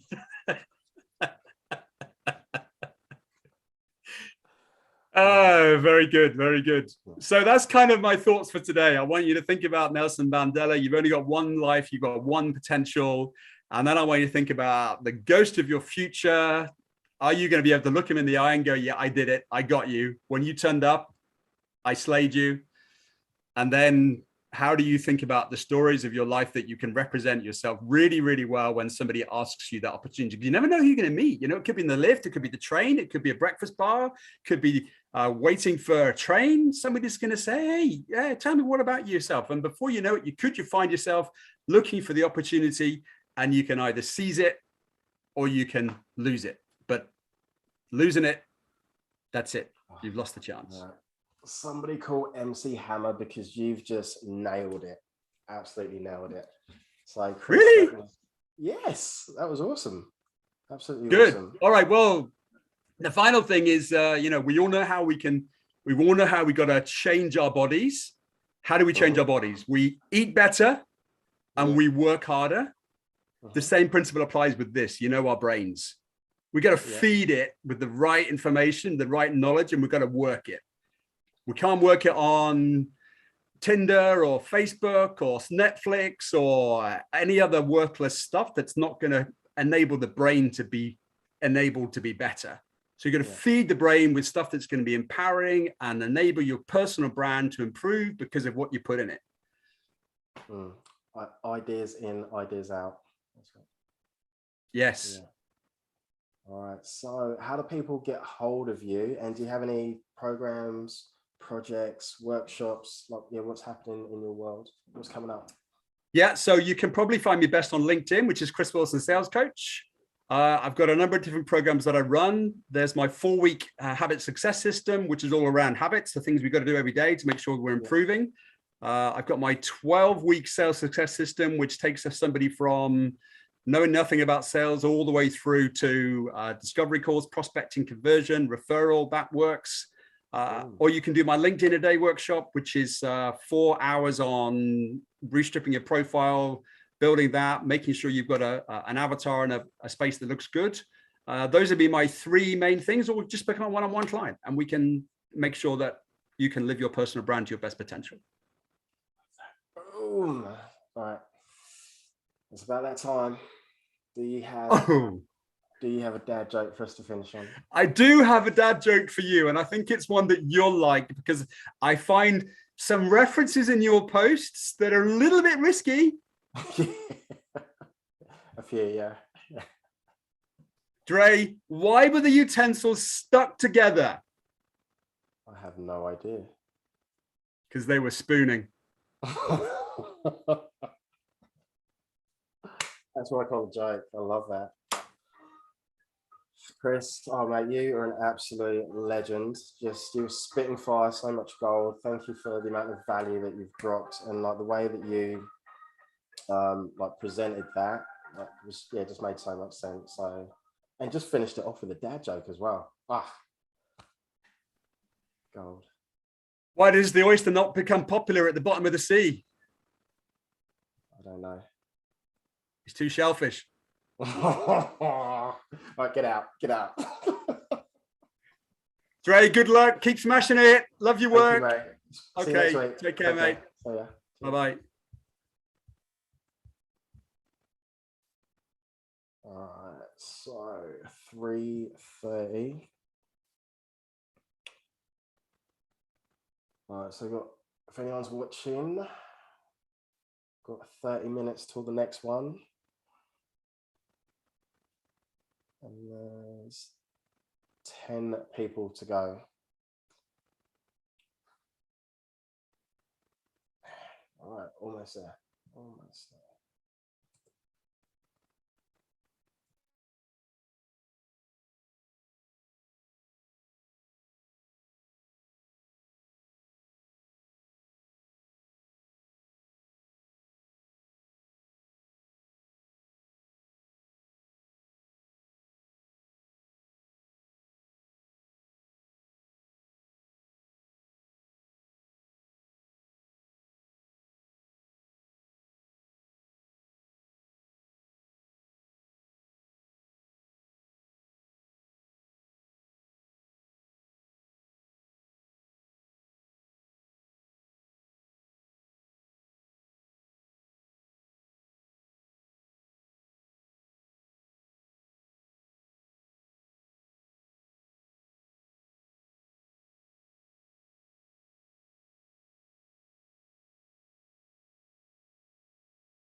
Hey, Daniel, can you hear me? Can you see me?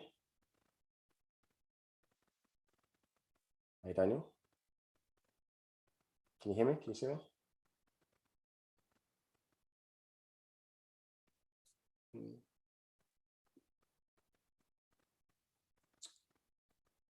Hey, mate. Can you hear me? Can you see me?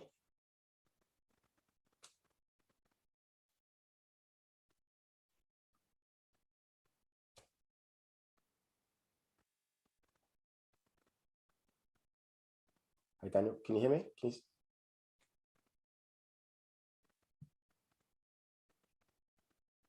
Hey, buddy.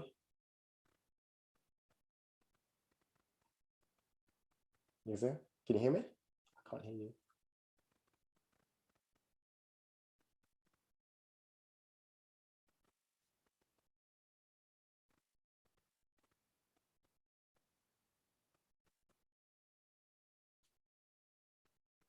Can you hear me now? Yes. How are you, man? Cool. Good. You? Yes. I'm doing all right. I'm doing all right. Only a Nice couple of hours meeting to you. go. Yeah. All right. So yeah, thank you for doing this. You know what you want to talk about, and do you have a dad joke? I actually have something different than that joke, but I'll tell you later. I always do things differently, but Yeah, that's cool. I'll tell you later. That's cool. How is it been going? You must be tired. Yeah, really tired. So yeah. Good job. Yeah, you ready to get into it? Sure. Yeah, are we studying when now or Yeah, you we'll do? start now. So I think there was supposed to be. Oh, yeah, we'll go now because I've got someone. Because Caleb was supposed to be here before you, so we'll do you, and I'll do Caleb. Okay, that's good. Yeah. All right. Cool. Great.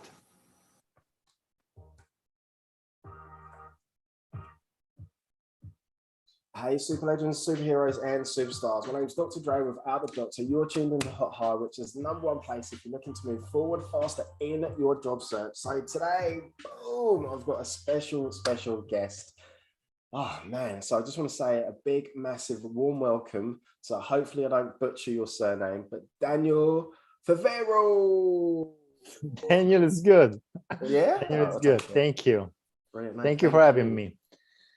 Okay, so thank you for having me. I just wanted to, my talk here is gonna be a little bit different than probably the rest. I'm not sure, I didn't watch them all yet. So I want to suggest all of you is to work on creating your own business, not get a job, okay? And based on what you're passionate about, based on what gives you joy doing every minute of your life, and you know what that is. So, and we have so many opportunities now with the internet, and so I suggest you get together with people that are like-minded, like you, so that you can create your own life and be in charge of your own life instead of depending on somebody else, right? Especially nowadays, you know, what's going on. So, do you want me to share my story about what I'm doing? Or Yeah, did you yeah, want please to? tell us a little bit about yourself and what you're up Okay. to. So I'm a hypnotist, and I do hypnosis in a different way though, because I love hypnosis. I've always been interested about it, but my story is a little bit different because in the last throughout all my life, since I was in my early 20s, for many years I had chronic issues with my health, and I was able to heal myself. And it was a journey, it was a research that I had to go through.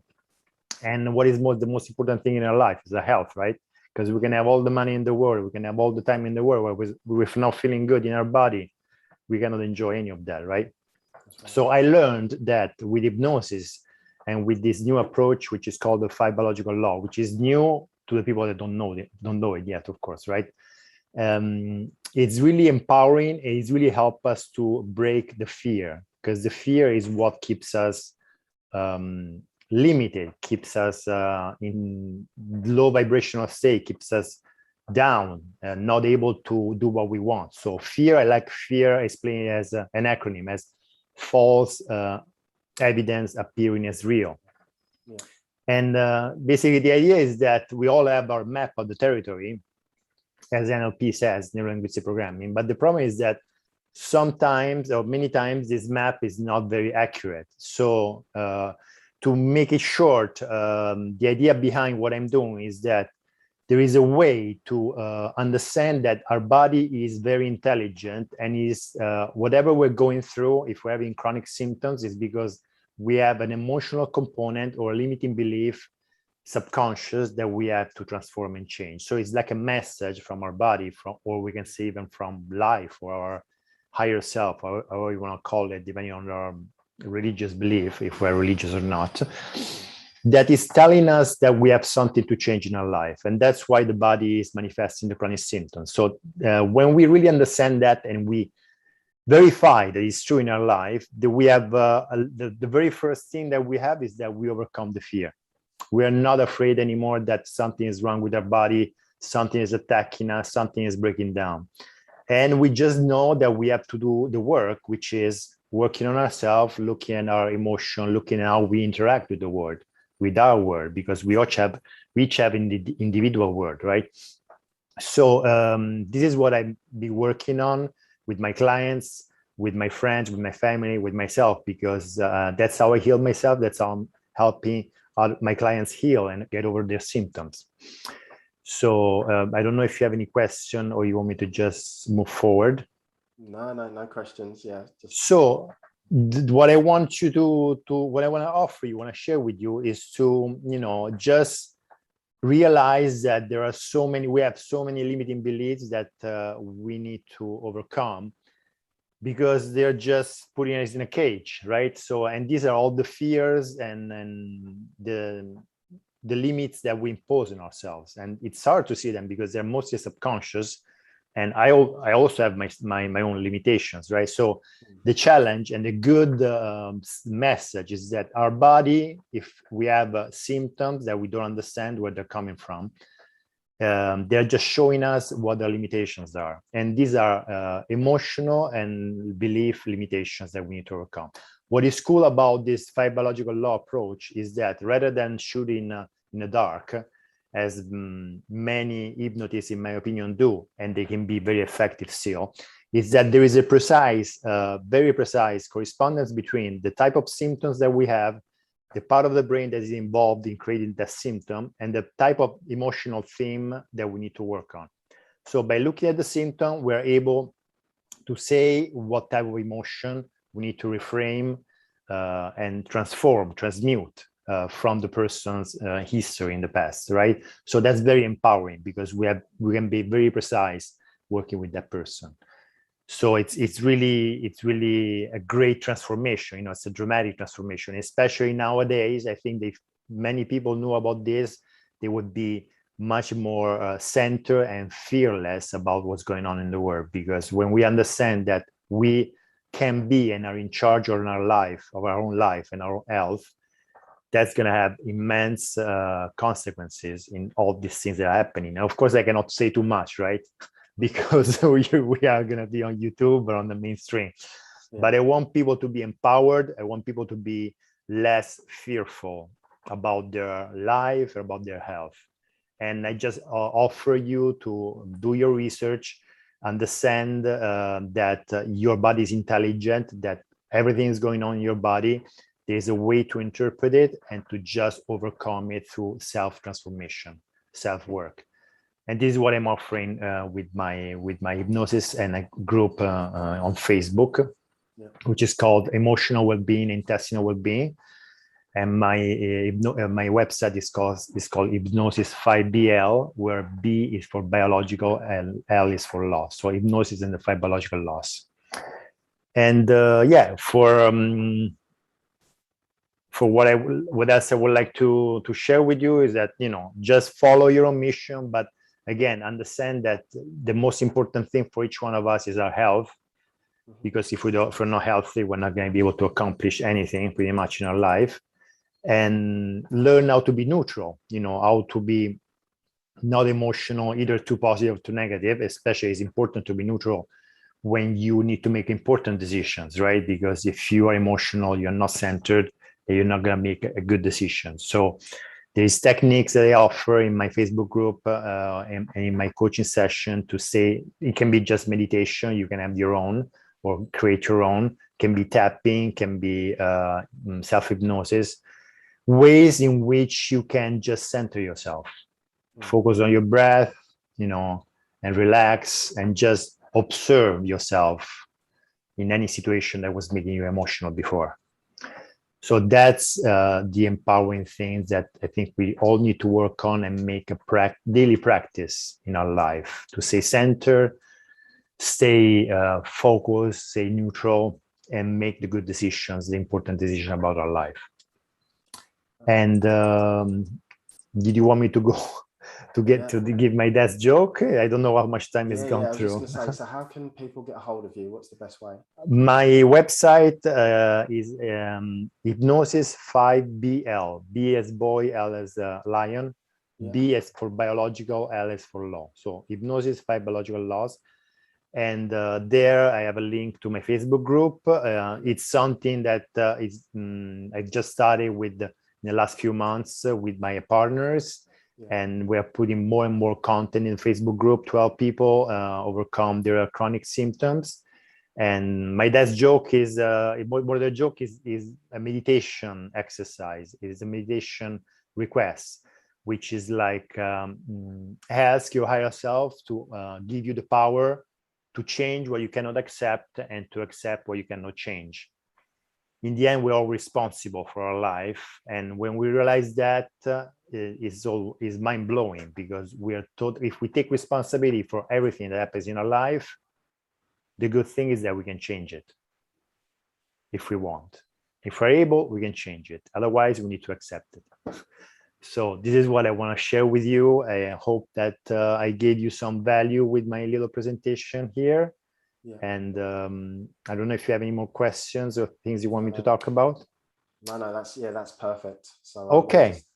Just want to say a massive thank you to you, Daniel, for like all that content and like the value that you've been able to share. It was a great presentation. So thank you, mate. Appreciate you. Thank you very much. I appreciate you giving me the opportunity to share and help people the way I'm trying to do it.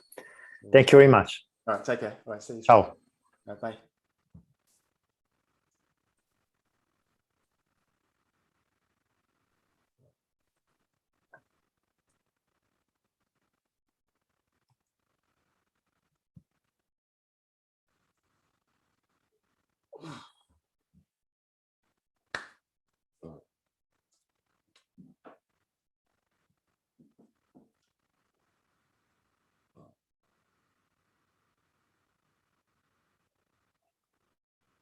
Hey, bro.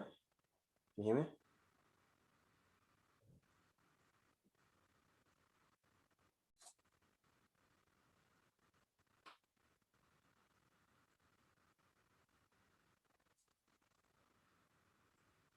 Can you hear me?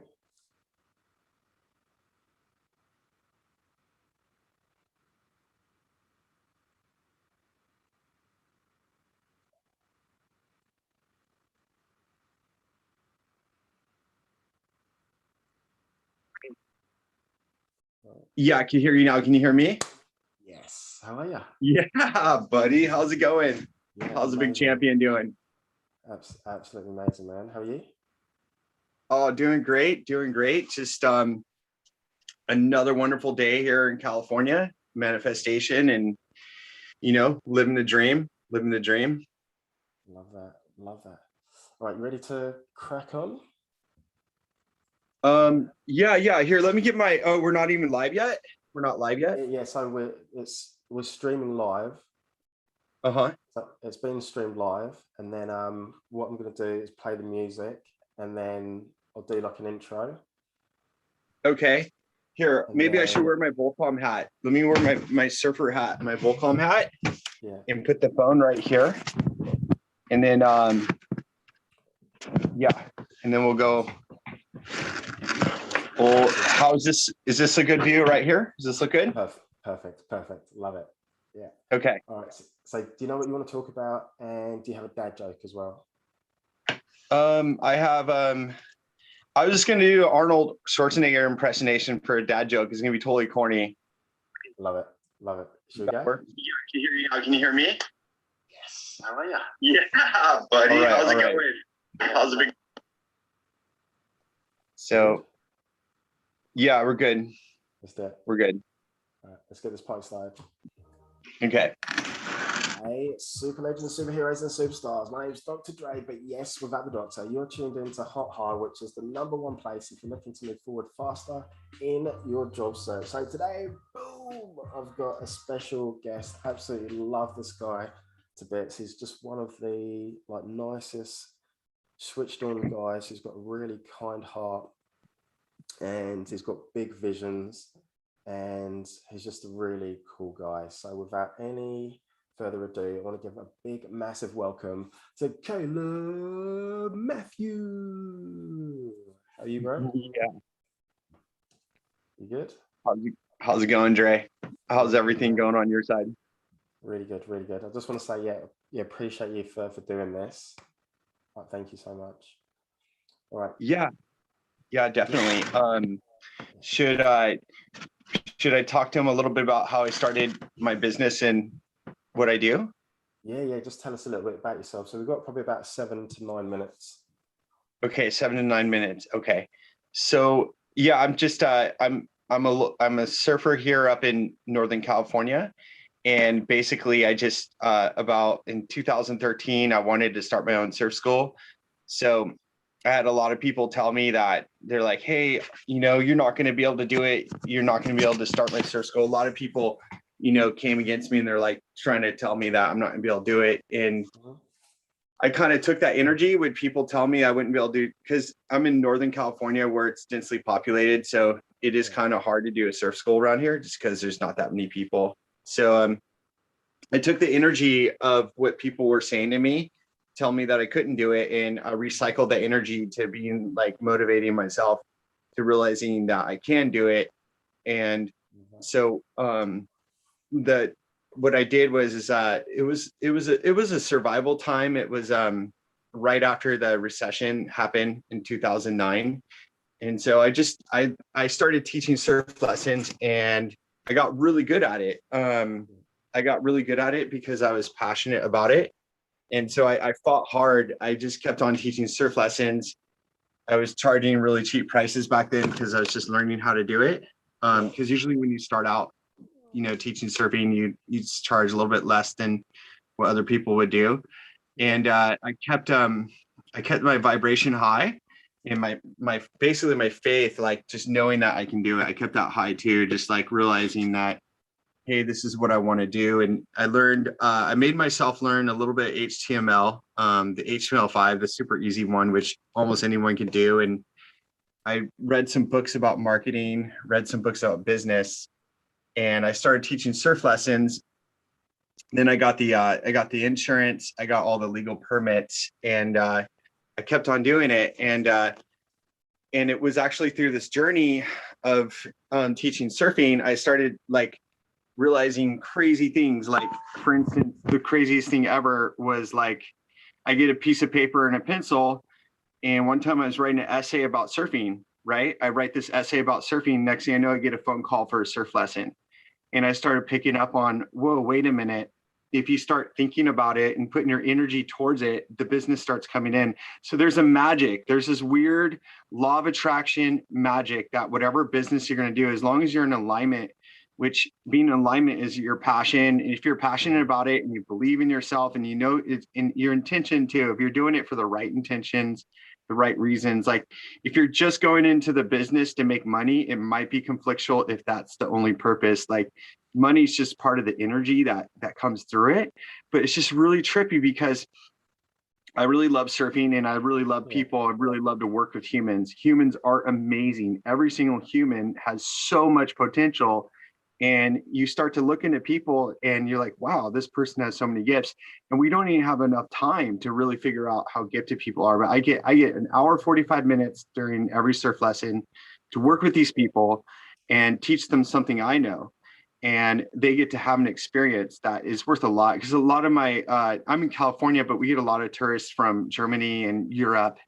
They're coming west, and people want to experience either California or Hawaii. And if you're in Germany, Hawaii is kind of far. So they'll stop off in California, even though everyone knows Hawaii's got a lot warmer water. And but the whole thing is that there's this trippy I was starting to catch in back on topic. I started catching this law of attraction thing. And one of my students, basically, just like said, Dr. Wayne Dyer. And I'm like, who? And this it was an adult male student, and older, probably same age as me, guy, a little bit older. And he just said, yeah, have you heard Dr. Wayne Dyer? And I'm like, no. So I started reading Dr. Wayne Dyer. I started listening to Abraham Hicks. And I started actually reading about this law of attraction stuff. And then I started buying books and actually reading books. And it was hard for me at first because I had a brother who's dyslexic. I have a hard time with reading. I don't know if I have anything or not, but like I had to really teach myself to read books, but I made myself do it. And I started working with just this magic of, hey, I love who I am. I love the business I do. I love this working into, I'm going to get more surfboards. I'm going to get more wetsuits. I'm going to do the lesson. And this visualization and this law of attraction thing. And it's actually kept me going. I've manifested, I caretake a property that I definitely couldn't afford. And I'm able to do surf lessons. And I somehow, like, I'm making it surfing. Like, that's all I do is I teach surfing. And but I'm getting more into the coaching thing. I'm going to start some empowerment programs, and I feel this this urge to teach people like about this magic trick of just this manifestation through passion, and just kind of like what you think about. It's you start thinking about it and you manifest it, and it all shows up. It's really interesting, bro. I love that. Love that. So you got some exciting stuff going on. Yeah, definitely. Well, this time of year, the waves are starting to get a little bit bigger. So I just, as for the surf school, is starting to slow down. I'm just doing lessons on the weekends, but I do got exciting things going on with this. I'm doing this empowerment self-development program. And what I'm finding out is activity with self-development. So activity with emotion. Like, we all have our emotions, we have our inner, and so working on the inside and then going through activity, using activity. It could be surfing, it could be frisbee, it could be golf, it could be throwing, it could be walking down the street, but finding an activity of setting a goal for an activity of something to do. And then you could even make it fun. You could do like your own little treasure hunt. You could go walk down the road and get some friends involved, and everyone put some money in a treasure hunt, put something valuable and hide it, and you all go look for it. But I'm finding that activity is really raising up people's like serotonin, and it sets off the dopamine. And with today, like the YouTube videos, the Facebook, Instagrams, they're all studying on how to keep people hooked through a dopamine rushes. But check this out. You can set off so much of dopamine in your mind by doing activity, by running, by surfing, by playing frisbee, by playing golf. You could set off your own dopamine, or by finishing a project, writing down your dream on a piece of paper. And I think that's kind of like the new thing people are starting to realize, because there's a big thing going on the internet right now where all the big major social media companies are finding out that, oh, if we get people like going and set off their dopamine through these ads and through this, they're going to click on this. But I'm trying to reverse it and say, let's take care of our bodies. Let's think of law of attraction. Let's think of the other humans. Let's think of other people around us. Let's be more of empaths. Let's not be narcissists. Let's be empaths, and start looking into where people are and working with people, because there's been a lot of isolation, and I think all this isolation has set a lot of people alone. But we have this opportunity to kind of go out there and just start talking to people, and then finding out what people's niche is, what their passion is. Every single human alive has a potential to live their dream life, to live any way they want to live, to be able to do their dream. And we have to activate that for the whole entire consciousness of the world, so everyone can live this dream and power it and just make it through, because we have the power inside us, and we kill it. And that's the way it is in the surfing. It's like you go out there and there's a big wave. Like sometimes you don't want to paddle out there, but you just say, okay, I'm going to go out there. I'm going to kill it. I'm going to go surf that big wave. And you just have to, like with life, you have to be like, okay, I'm going to do this. I'm just going to do this business. I'm going to write this dream down, and I'm going to go forward and move on with it. And so if we can get that forward momentum of going out there to charge it to make sure to get it done, it's phenomenal. And when you do businesses are like, they're like plants. You put a plant in the ground and it grows by itself. You do a business and you keep that name around and people know who you are, it grows. But businesses are just a construct. It's just a construct of an entity. It's actually, when you create a business, to me, it's like creating another human. It's really weird. It's like, it's not who, my business isn't who I am, but the business will grow on its own too. So that's why usually when one person who's a sole proprietor in my country has a business, they say we. I'm like, well, you're the only one running the business. Why you say we? Because you literally created a construct of another entity that actually has somehow of a persona that people look to, because people are going for information, because they're finding out that the humans, it's the frontal lobe, if the humans don't learn every day, the humans actually die. It's like it's trippy. Dr. Joe Dispenza talks about it. But so if humans can keep talking to each other, keep encouraging each other, keep teaching each other, we can elevate to such a higher consciousness to where we're not even going to need businesses anymore. And we're just going to be like, oh, well, here's this person. There'll probably always be businesses, you know what I'm saying? But yeah, we can be like, oh, this so person's... we're going to have to like interrupt. Yeah. But yeah, because I'm just conscious of time. We've gone over time. What's okay. What's the best way for people to get hold of you if they want to talk to you more? They could send me probably my two ways. They can find me on Facebook, Caleb Rickett. So CALEBRICKETT, Caleb Rickett. On Facebook, I'm on Instagram, everyday_surfday, or they can send me an email to info@gosurfmendo.com.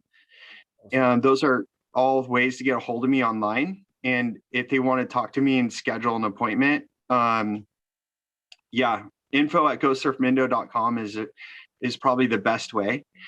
And but I'm on Dre's Facebook friends too. Yeah, right. And lastly, like, do you want to do your impression? Oh yeah. Okay, so what do you say what is a dad like in California? Hold on. Okay. On the governor of California. Oh, Arnold. Oh, absolutely love that. That was hilarious. All right, it's corny, but that's the only thing I think of. I love it. Just want to say thank you for like the chat, all the value that you've had to offer. Like, you've got some really exciting stuff like coming up, and man, okay, we'll catch up soon. But I appreciate you. All right, you too. Talk soon. All right, talk soon. Take care. Bye. All right, bye.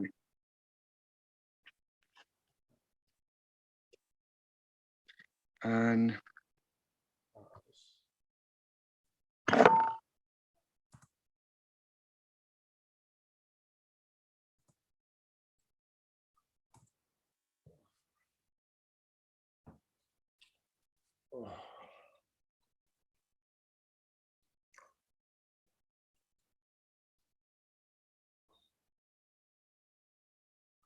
hey, Harry, can you see me? Can you hear me?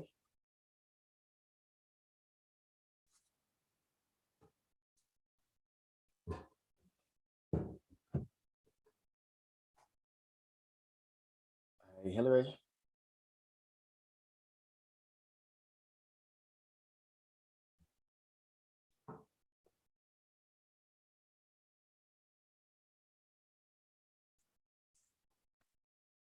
Hey, Hillary.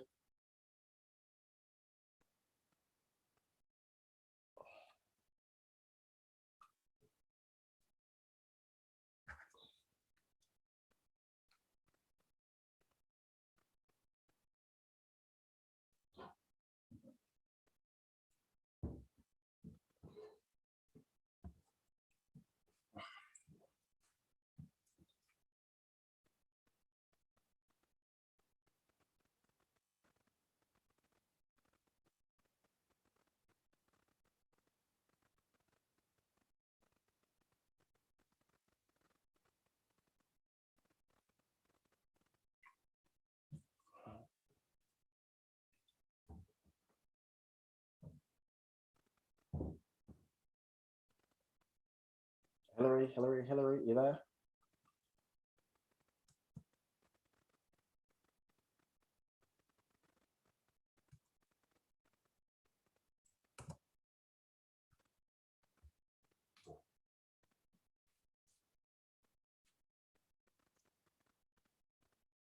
Hey, Lawrence?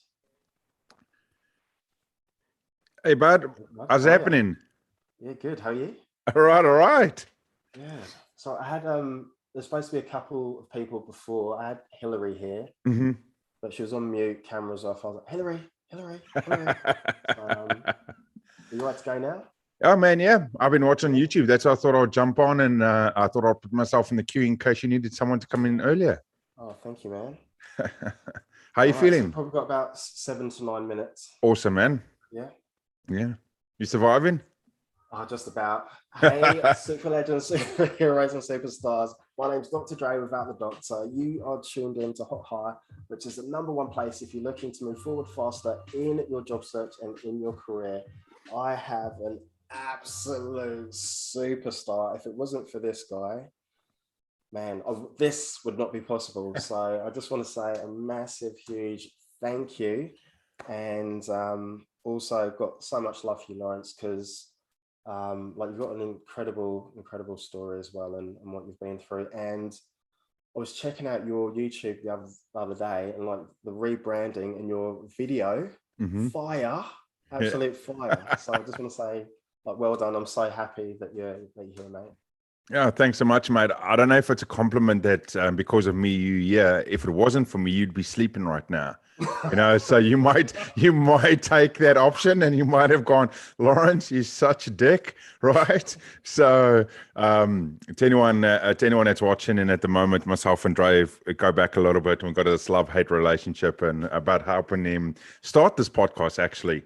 Funny enough, and we joke, but he had a few moments of sort of doubt in wanting to do it. And to anyone that's watching, maybe my 7-man segment or something like that, or if you're on the live right now and anything, please share some love to Dre, because you know the hardest thing in doing something like this is actually knowing other people care, see, respect, and actually get something from it.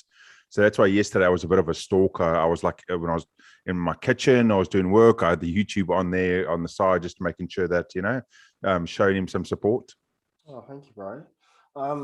Actually, can you talk about the webinar that you've got coming up, which is next weekend? Yeah. On the 23rd. Yeah. So to anyone that's watching at the moment, interesting to learn more about YouTube, I've got a YouTube course. It's a 2.5-hour live webinar on the 23rd of October. And also the course also includes a unlimited replays if you can't actually make the time slot. What it is, it teaches everyone everything I know about YouTube, everything that I've learned, the skills I've implemented, all the guidelines I follow myself personally on my brand to allow me to take me and hit that over 1,000 subscribers, achieve hundreds and hundreds of views every single day, and then chase that sort of what we all chase is monetization in YouTube. So that whole webinar is about all of those sort of secrets and everything else. I know Dre's been through a lot of the information that I've given him as well, and it's one of those things that you go through it and you go, oh, that's simple, or oh, that's actually makes sense. It's not, hey, I've got to follow these 10 things that's are really, really hard. It's actually, if you follow these 5 or 6 or 7 steps, which are really simple steps in its nature, the YouTube and the way it works actually does everything else for you on your behalf.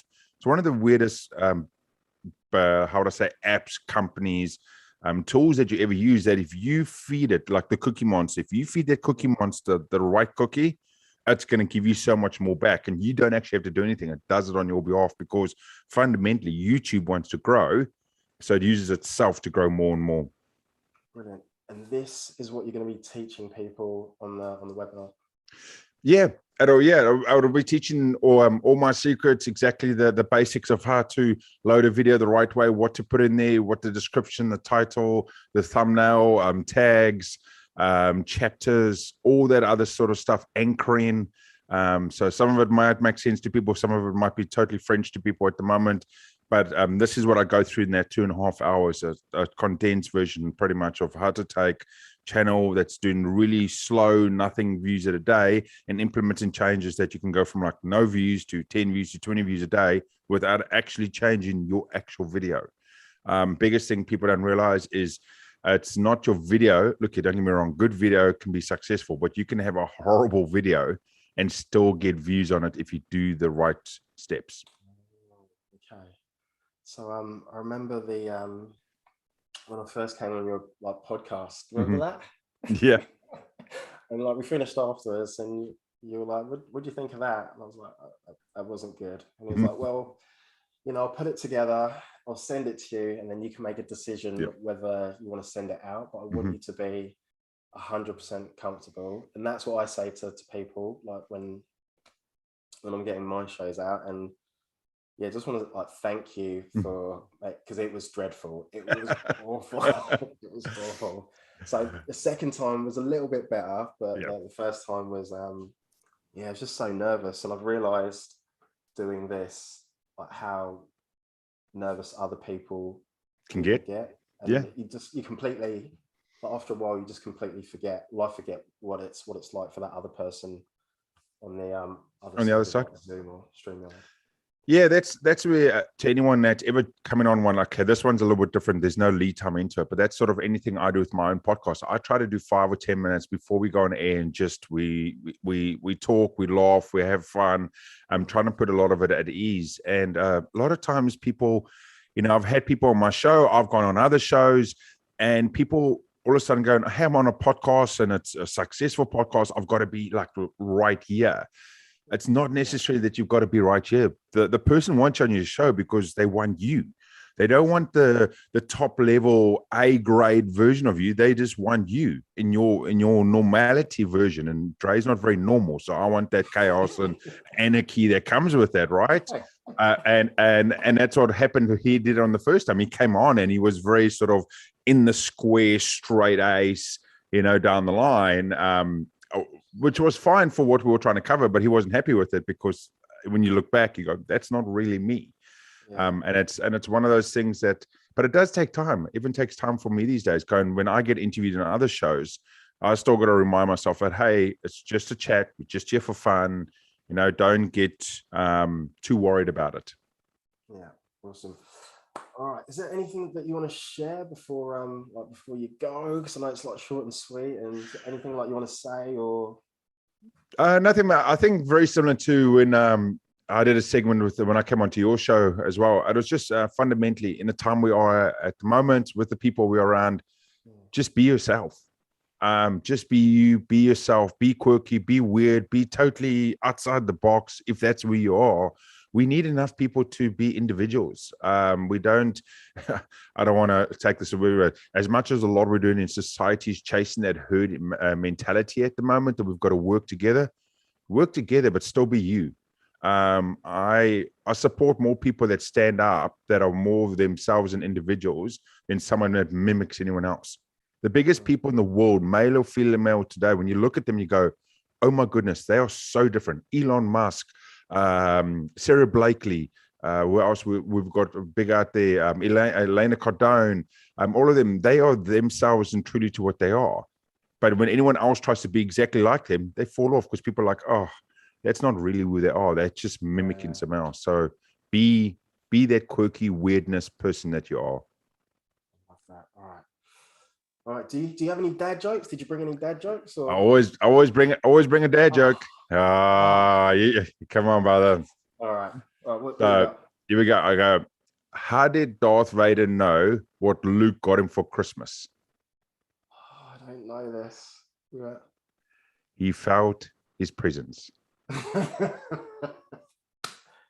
Oh, I love that. All right, big man. I just want to say, just thank you for like everything. So that's like, you're a legend, Lawrence the legend. Yeah, the Queen of Wall Street. So thank you, bro. Awesome. Appreciate you. All right, that's a wrap. I'll see you in a couple of weeks. Yeah. Thanks, man. All right.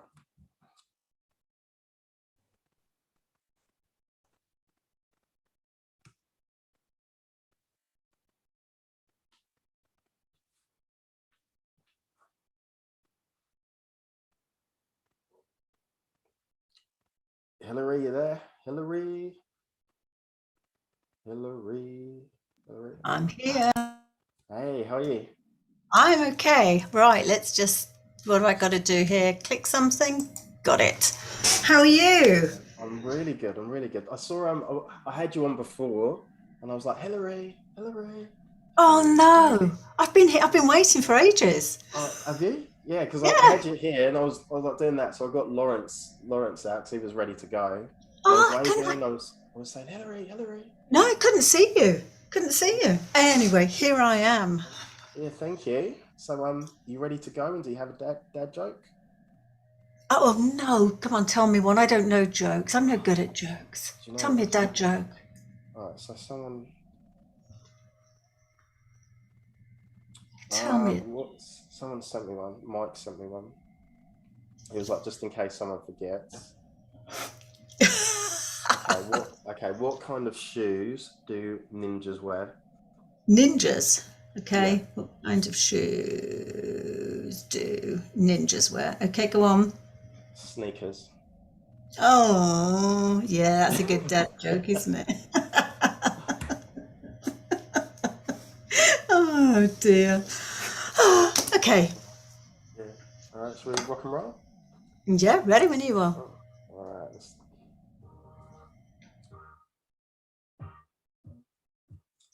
Hey, super legends, superheroes, and superstars. My name is Dr. Dre, but without the doctor. You're tuned into Hot Hire, which is the #1 place if you're looking to move forward faster in your career and in your job search. So I have got an absolute super legend. I'm so glad that she's here today. There's an hour to go of this podcast marathon, so I just want to give a big, warm, huge welcome to Hillary. Oh. Hi, it's great to be here, Dre. Thank you so much for asking me to come along. It's great to have you here. Do you want to tell us a little bit about yourself? Okay.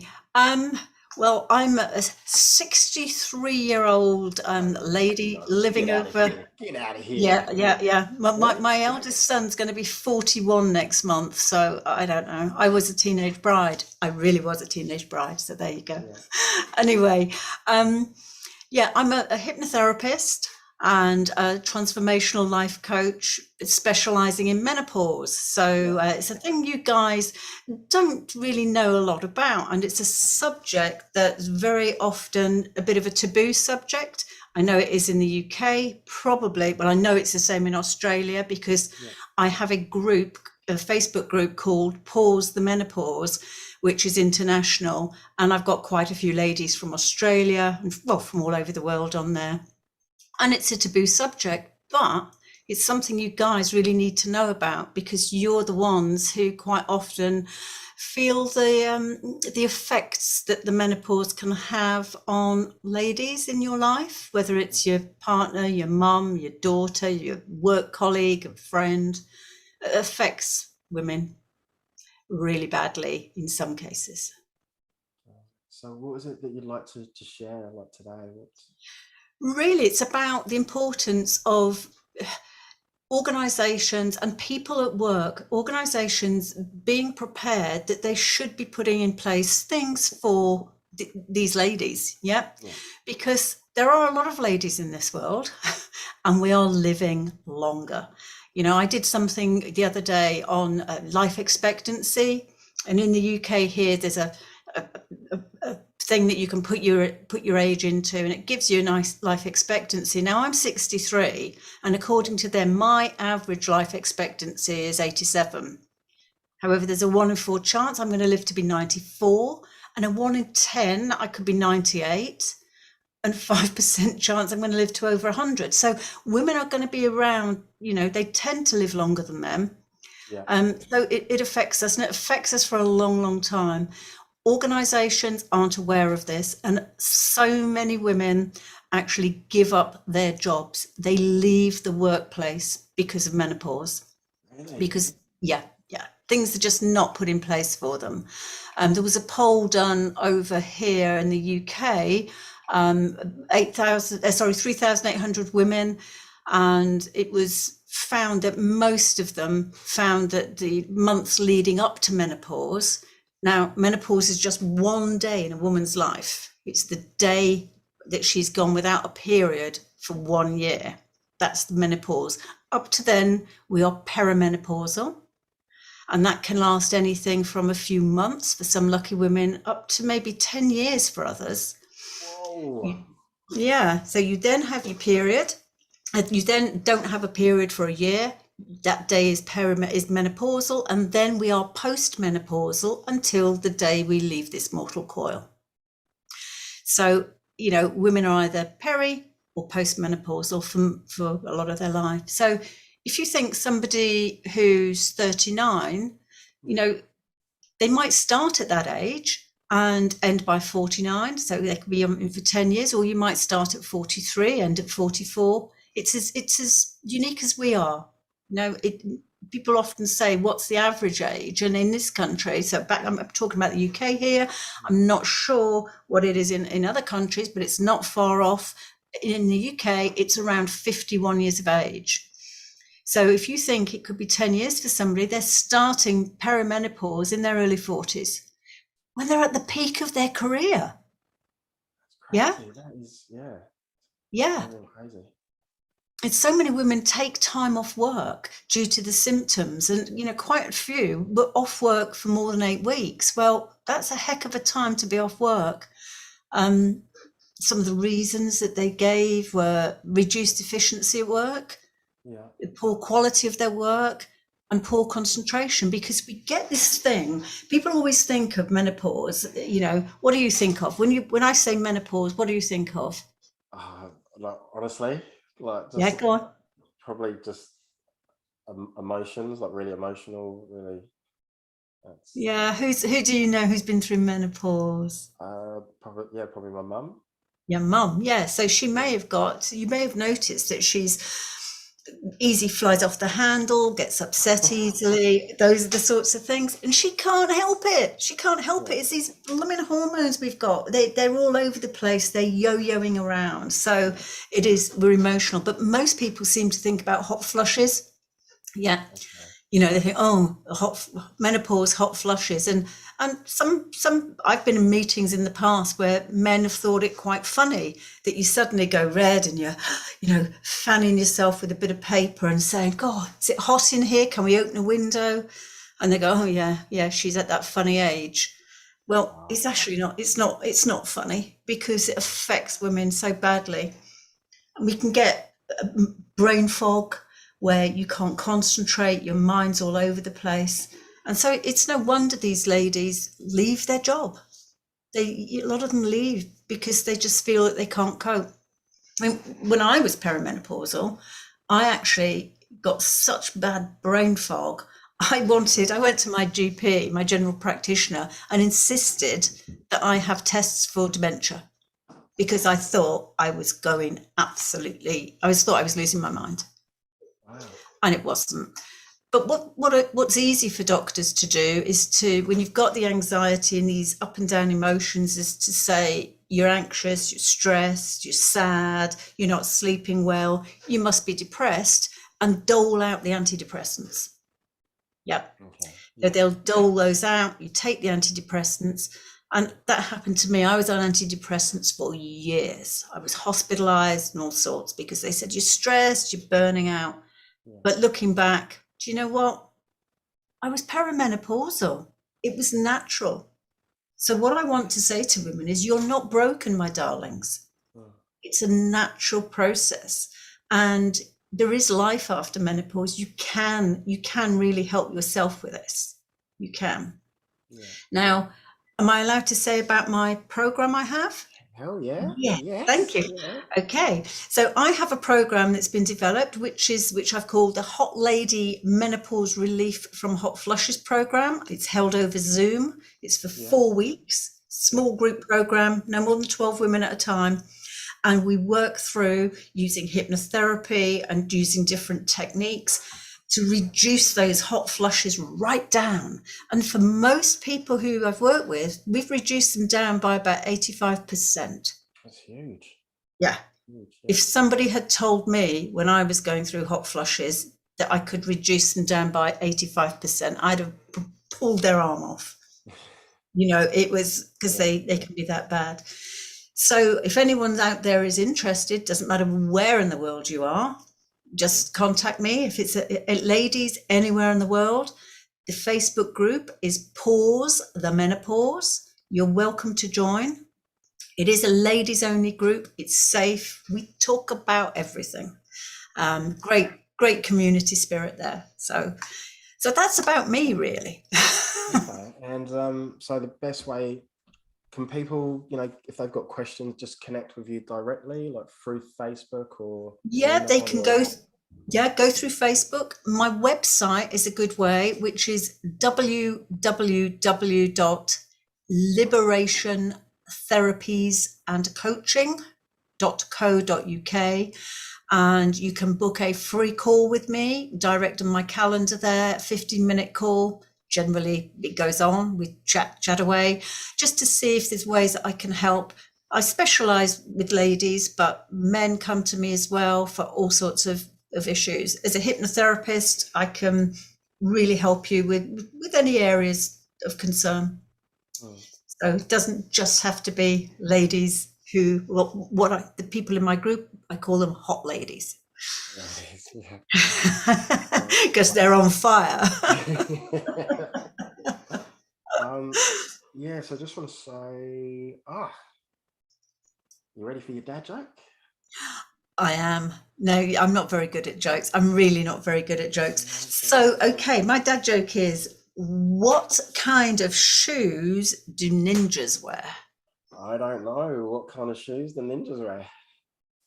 Sneakers? Oh, that's a good one. Is that a good one? That's a really bad one, isn't it? That's a really bad one. Hilary, I just want to say a massive thank you to you, and I've learned so much today about because I didn't really know too much about menopause, and I didn't realize the effects that it has on most women. And it sounds like, and it looks like you're doing an incredible job, so keep up the good work. Thank you, and thank you for inviting me onto your wonderful podcast. And I just hope, ladies out there, you know where I am. Just give me a shout. Yeah, thank you so much for your time. You're very welcome. Okay, my darling. All right, you take care, and we'll catch up soon. Let us know if there's anything that I can help or support you with. Yeah, thank you so much. How are you managing? You're not too tired? Not too tired. I've just got about 50 minutes to go. Bless you. Bless you. Okay.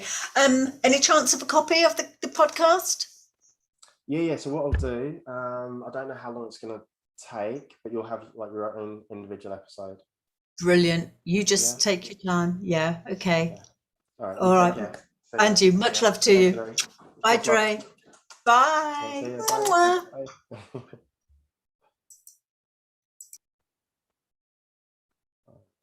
So where are we at?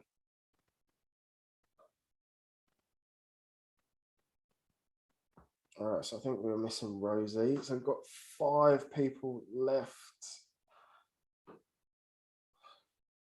So we've got Emma at 5 o'clock, Crystal 5:10, Neil at 5:20, Yvonne 5:30, and then the very last one, 5:40, is Lynn Jackson Taylor.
Hello. Hey, how are you? Oh, yes. I am great. How are you? I am amazing. Amazing. Amazing. Can you hear me okay? Pun? Can you hear me okay? Pun?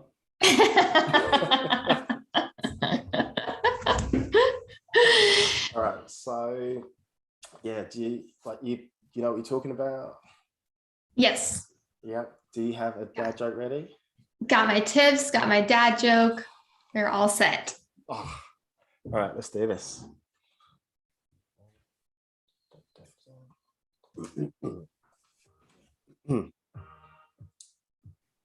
Hey, super legends, superheroes, and superstars. My name's Dr. Dre, but yes, without the doctor. You're tuned in to Hot Hire, which is the #1 place if you're looking to move forward faster in your job search. So today I've got, I'm just going to say, an absolute rock star in the house.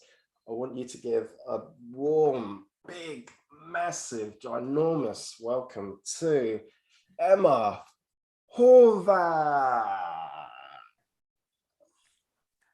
Is that right? You said it perfect. Okay, because I kind of tried to style it out and I was like, oh, no. That was great. And I'm so excited to be here with a fellow rock star. So thank you so much for having me. Stop it. Stop. Cool. Do you want to tell us a little bit about yourself? Yeah, sure thing. So I am a consultant turned life and work design coach. And my focus is sustainable high performance. So I must say, while I'm all about what you're doing here, part of me is also like, oh my gosh, Dre's been up for 24 hours. And I want to make sure you're like feeling good and healthy and all of that. But yeah, so all kidding aside, my focus is sustainable high performance. And what that means is working with high performers and helping them really embrace their drive and their achieve goals at their highest levels, but in a way that doesn't compromise their health, their relationships, and their quality of life. That sounds really interesting, really interesting. All right, so do you have like some gold or like some fire that you want to spit? Like, what have you got for us? What goodies? Sure thing. Yes. So I want to share a tiny bit more of my background because it relates to this first tip, which is that, and I think that it will relate to your specific audience around jobs and work, because my story is interesting. I actually, although I ended up in really high-end private equity consulting, I actually didn't even go to college. And my first jobs coming out of high school were like nannying and retail and a really, entry-level office job. And the reason that I mention that is to emphasize for your listeners that truly, no matter where you are right now, it is possible to dramatically change your circumstances and create whatever that ideal life you want is. So I say that because my first tip is actually, there is no there. And here's what I mean by that. It's kind of ironic because above I emphasized that, yes, have big goals, have ambitions, and that it really is possible to create that dream life. But ironically, my first tip is that the best way to set yourself up for creating that dream life is focusing on where you are today, how that's already good enough for now. And this is actually a concept from a great book called Designing Your Life. And there's also one called Designing Your Work Life. And why it's so powerful is that phrase, that mantra, it still leaves space for the ambitions and the goals and the possibility of creating something new. But it doesn't land us on that hamster wheel of always focusing on what's just over the horizon and never being satisfied no matter how much we accomplish. Okay, I get you. I like it. And it can be especially challenging for, high performers, really driven people who are probably, who are your listeners, who they are. It can be challenging when you're someone who is super driven and goal oriented, but it's a really powerful tool. And there's a specific tool before I move on to the next tip that your listeners can use to make this actionable, which is a journal. At the end of every week, if you look back over your week, can you ask yourself these 3 questions? What did I learn? What did I initiate?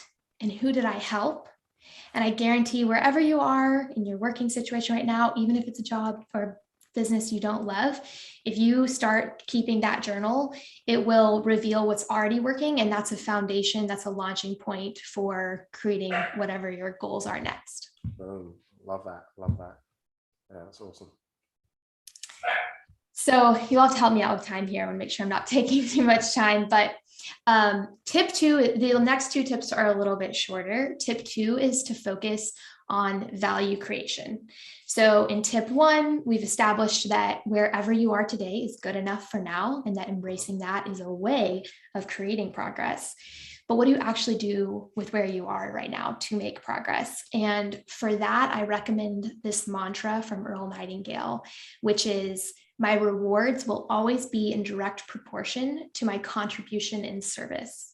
And you can put income in there. My income will always be in direct proportion to my contribution in service. And as I mentioned earlier, like I started far down the quote unquote ladder at a $12 an hour office job. And I probably don't have time for this specific story, but there was a point where I made a decision that, you know what, I don't care where I am right now. I'm just going to create as much value as I possibly can. And even just a short handful of years, that ended me up in over 6 figures consulting career. And so my tip is really to focus on creating more value in less time than anyone else. And regardless of where you are, someone will recognize it and more opportunities will open up. So that's tip number 2.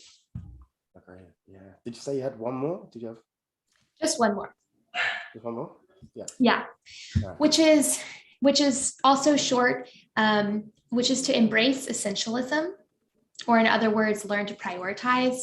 Again, my focus is sustainable high performance, and a huge key to that is learning to recognize what's important and say no to what's not. That's all I'll say on that for now, because I don't want to take up too much time, but there's a lot of great books on this. Essentialism is a wonderful book on this. The One Thing, what is the one thing I can do, such by doing it, everything else becomes easier or unnecessary. And then there's lots of other resources out there, but that's a great place to start for starting to sharpen this skill of prioritizing so that you don't wind up in overwhelm and burnout. I love that. So what do you have going on at the moment? Like programs, projects, workshops, and Yeah, so I do lead group programs. I don't have one open right now, but I do have spaces for private coaching. And so if there's anyone who is thinking, yes, I'm a high performer, I'm driven, I have big goals and dreams, and I want to achieve those in a way that doesn't take over my life or ruin my health or really compromise my quality of life. Or if you're someone who has tried to change your work habits, but just it doesn't seem to stick, that's a perfect candidate for, I have a 3-month one-on-one private coaching program. I also offer workshops if somebody wants something more laser focused and kind of an immediate shift. I do a one-on-one multi-hour workshop to get you set up with your personal organization system, your goals, and basically set you up for the prioritization I mentioned earlier. Yeah. So private coaching, a workshop, and then I also run a group called Like Minded. So if any of your listeners are people who enjoy quality conversation, quality connection with other really bright and inspiring minds, we have a group that gets together each month and connects and reflects on what's working, what's not working, and really optimizing their life and work. So that's something that anybody can join. I love that. And for people to contact you, what's the best way? Is it like Facebook, LinkedIn, Instagram? I am on LinkedIn, Emma Horvath. I'm on Instagram, is a great place, at Emma Ann Horvath. Or my email is emma@emmahorvath.com. Awesome. All right, so it's about that time. Do you have a dad joke for us to finish on? I do, in the form of a question, which is kind of a meta dad joke. When does a joke become a dad joke? Oh, I don't know. When it becomes apparent. Oh, yes. Yes. That's my type of joke. I love that. Emma, you are just amazing. So I love like all the value that you've just dropped, and like the way that you were able to articulate that and communicate that, and yeah, absolutely legend. So thank you for your time. Thank you for the dad joke as well. Or the parent joke, sorry. I don't know. Yeah, thanks so much for having me. Awesome. Oh, all right, that's a wrap. All right, thanks. Woo. Thanks so much. No, all right, we'll do. See ya. Take care, and take care of yourself. Get some rest. I will. All right. Okay, see ya.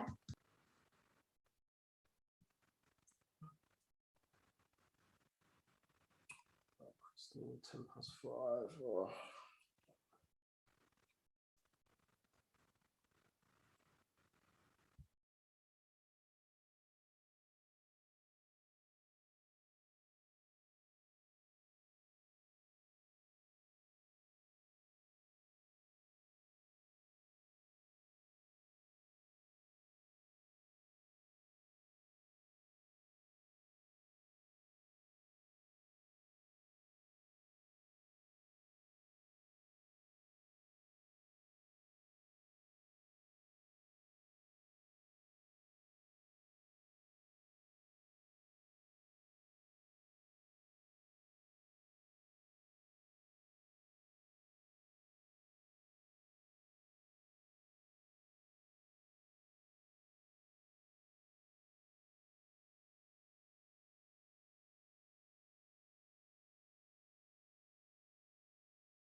Hey, Crystal, can you hear me? Can you see me?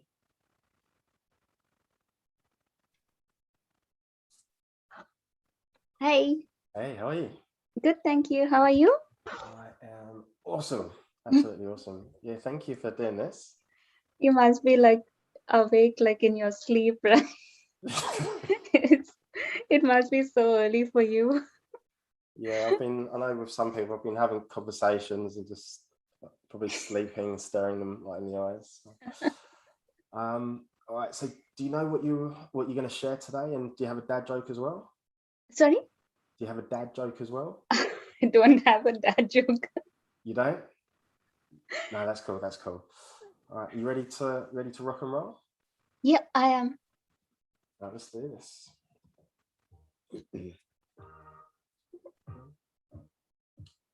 Hey, super legends, superheroes, and superstars. My name's Dr. Dre, but yes, without the doctor. You're tuned into Hot Hire, which is the #1 place if you're looking to move forward faster in your career or in your job search. And today I've got a special guest. So I want to say a big, ginormous, huge, massive welcome to Crystal. Thank you so much. Thank you so much for having me on the show. Thanks for being here. Do you want to tell us a little bit about yourself and what you do? So I'm an autoimmune disease coach and a microbiologist and also a therapist as well. So I'm a rapid transformation therapy practitioner. So I actually work with people who have an autoimmune disease and I help them to reverse their autoimmune disease. So that's...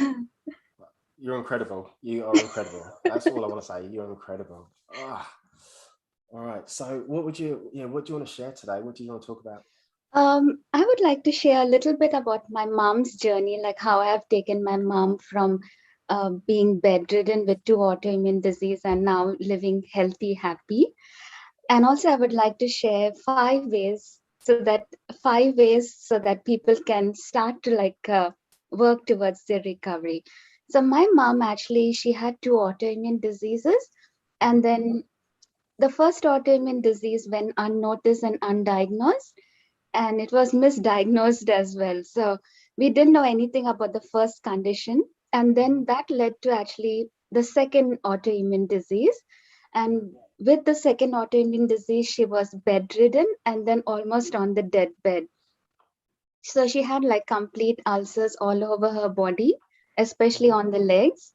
And it was like filled with pus. So she couldn't get up, she couldn't move. And it went so rapidly that it took over herself completely and she had to be on the bed. So I've taken her from one doctor to a next doctor to try and find some treatment, but it all went in vain. She was misdiagnosed so many times. And then finally we went and approached a rheumatologist and he gave some medications, like she was put on steroids. And I thought okay, we'll find some cure with the medication, but it didn't really help. And that's when I started to understand, being a microbiologist, I knew that there was something misaligned in her body. So I started to use my signature 3-step framework, that is using diet, therapy, and as well as coaching. So I'll give you 5 ways as to how we went about doing that. So the first one was using diet. So in the diet, we did a 2-step process, that is eliminating certain foods from the diet and also incorporating certain foods in her diet. So with eliminating foods, that is like the sugar, dairy, gluten, and all processed and animal products foods, we have removed completely, and we have incorporated foods that are real and rich. So the real ones is mostly like a plant-based diet. So with the plant-based diet, we flooded my mom's body cells with lots of nutrients. So once the body cells started to get flooded with these nutrients, then we noticed that the toxins were started to get eliminated from her body. And also once the toxins got eliminated, then the inflammation in her body started to reduce. Then when the inflammation started to reduce, then we started to notice that the symptoms also gradually reduced, and the pain as well got reduced gradually. So that's when I noticed, like, okay, she's starting to recover, but there was still something which is still keeping that trigger happening, which was the removing the stress from her body and her mind. So emotional, she had a lot of emotional stress over the years, like she had a lot of traumatic events. So I had to release that emotional stress from the body as well as from the mind. Like, we often think that the stress is only stored in our mind, but that's not the case. It's also stored in our body as well. Yeah. So the second way that I can tell you is release your trapped emotional stress from the mind. So not just superficially, but subconsciously, because our stress is also stored subconsciously.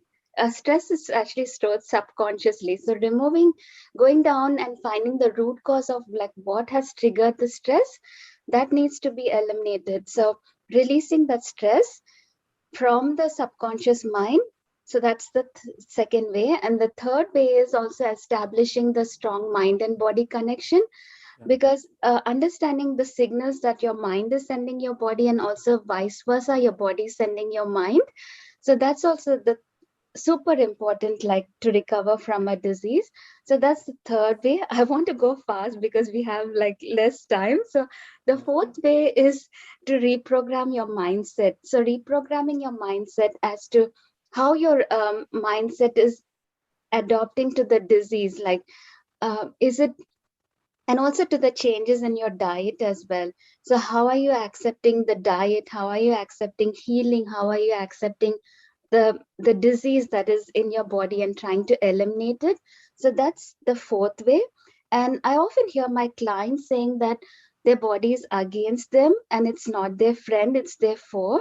I can really understand why they're saying that, because they have food sensitivity, they have rash, they have chronic illness, they have chronic fatigue, they are so exhausted, and some of them can't even get out of bed.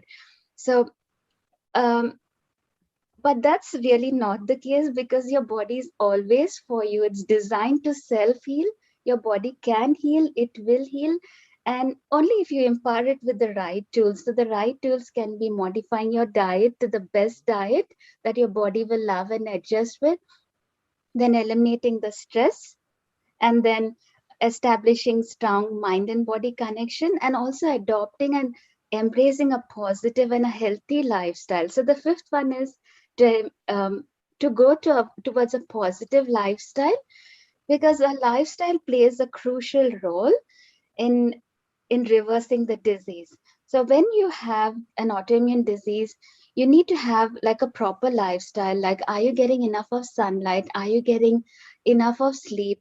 If you're not getting enough of sleep, like, what's the reason behind not getting enough of sleep? So you need to go into each factor and understand, like, what's preventing you from moving from an illness to a path towards recovery.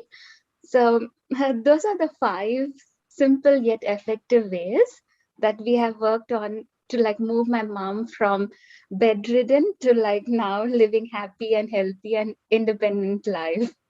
That is amazing. So that's like really well done. How can people get hold of you? So if they want, are you able to help other people, like coach other people? Yes. What's the best way for them to contact you? So my Instagram page is at Challenging Autoimmunity. Brilliant. Yeah. And my Facebook page is also Challenging Autoimmunity. I love that. So that's just such a cool story, and I love the way that you explained it. Is there anything else that you want to leave before we wrap up? Yeah, I would like to tell the people who are listening that there is hope. So don't give up, and healing is possible. So just by following 5 yet simple methods, they can really move from an illness to a path towards recovery. And if they are struggling to like recover on their own, I have created a program and they can come and join my program. It's a safe place for them to recover. So please don't give up. There's always hope. So healing is possible. That's my message to anyone listening with an autoimmune disease. Crystal, you are just an amazing woman. So I can tell that you've just got a beautiful, like, nature, kind, like, just a nice aura about you. So it's yeah, just love what you're doing. So thank you so much for coming on and sharing with us. Thank you so much for having me, and I wish you all the best as well. You're welcome. All right, we'll catch up. Bye. All right, see you. Bye. See you. Bye. See you. Bye. All right, so I've got Neil, then I've got Yvonne, and then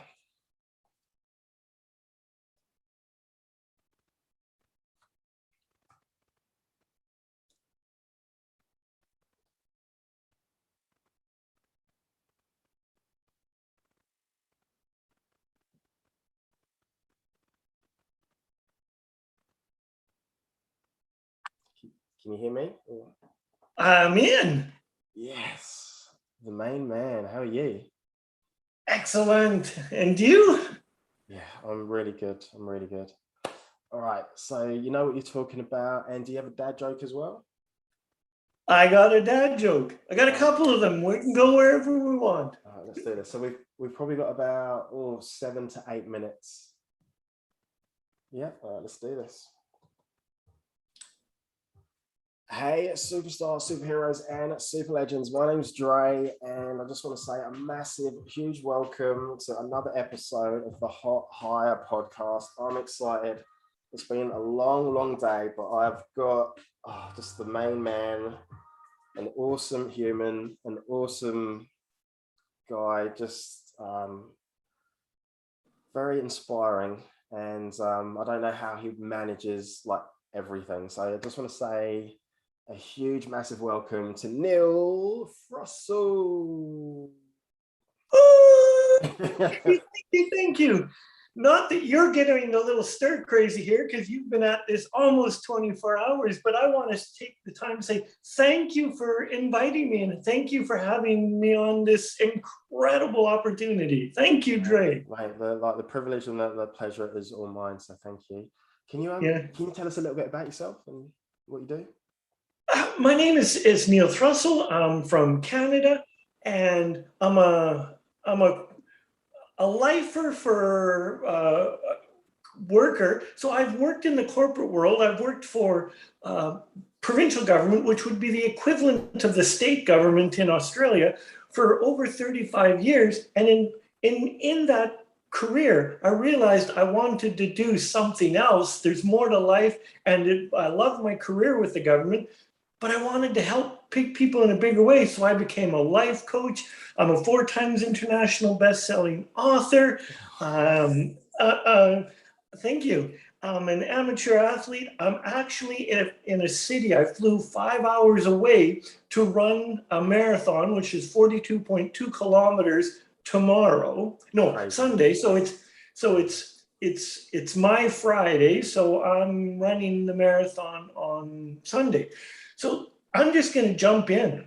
And the first thing as an employee, what you need, at some point in time, you're all starting a new job. And as Dre can attest to, you need an awesome resume or CV. It has to be stellar, because that will get you in the door. Doesn't matter where you are in your career path, starting or ending, you need a plan. You need a plan to get into the job, and you need a plan where you want to end your career. Even if it's day one, you need to know whether you want to be the CEO of that company. You need to know what you're going to grow to, so that you can get the right mentors, that you can move in the company. Don't be afraid to take risks, especially if you're young. Our ability is easier when we're young. And if you're older, so what? Take a risk. So that's my first tip, is know your entry and know your exit, and be willing to pay for professional help. If your resume sucks, you are never, ever, ever going to get the first interview, ever. And And I suggest you go and take your resume and let yourself get slapped around a few times and get these sucky ones so you honestly recognize the value of a great CV or a great resume. The second piece is when you're in your career, wherever you are, is know that in the beginning of your career, hard skills is what's going to get you and help promote. As you mature your career, it's all about the soft skills. So you have to know, as you develop as an employee, you need the hard skills, the technical know-how, and the soft skills of knowing when to shut your mouth and knowing when to speak up, knowing how to work in a team, how to formulate a team, how to lead with a team. Because if you don't know those skills, you are going to be that person that's brilliant that nobody wants to promote and nobody wants to hire. And you could be the best, but you need to be able to work with people, hence this soft skill. And most people, not all, but a lot of people, I'll rephrase that, want to advance in the ranks, or they want to work on it for themselves. If you want to be a solopreneur, an entrepreneur, you have to have both skill sets, hard skills, soft skills, hard skills, skill set. But if you want to work in a corporate environment, as to go up in the ladder, you're being in more and more teams, you need those soft skills. And find your mentors. Don't be afraid to promote yourself, and you will discover as you grow, because we all do, what's appropriate languaging, what's inappropriate language. And sometimes for you have to say no, and you need to know, that's the other thing, you need to know when to say yes, and you need to know when to say no. And that comes to the third skill set that I believe is integrity. You absolutely need integrity. Where are your hard no's? What are you willing to put up with, and what are you willing not to? If you have small children, working extra overtime may be a hard no, or maybe it may be a soft no, but you need to work and know what is your absolute deal breaker. You also need to know that what you're going to put up with and what you are going to do. Everybody wants the person that will give 110%. Are you giving 110%? Or are you one of these guys that 70% is good enough? If you want to advance, you got to be the 110% guy. Yeah, just spitting fire, just like gold. I told you were inspirational. All right, so what do you have going on at the moment? Like any programs, projects? I have a Facebook page, so you can hunt me up, Neil Thrussell, and the Facebook group I'd love you to join is 9 to 5, living a life on fire, because I believe that you can work a 9 to 5 and you can live this life on fire. You can shovel, dig ditches, you can do trenches, you can do whatever menial, some people may call a menial job, but if you are passionate and driven and it feeds your soul, then do it.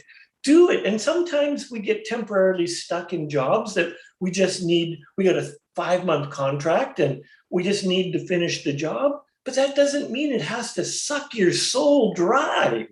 It means you can put energy outside of that 9 to 5 to feed and nourish your soul. Take hobbies, do things that feed, keep that fire going. Awesome. All right, Neil, it's about time to wrap up. Do you have a dad joke for us to finish on? I do. Dre, why do dads or fathers take 2 pairs of socks when they go golfing? I don't know. In case they get a hole in one.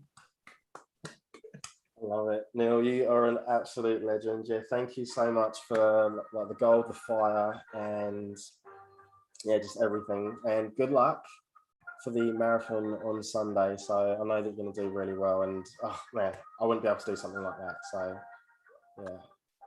Never say never. But yes, and thank you for for having me on the show, and I look forward to connecting with you soon. You too. I'll see you next week. Yep. Take care, my friend. Thanks, Neil. Take care, mate. See ya. Yep.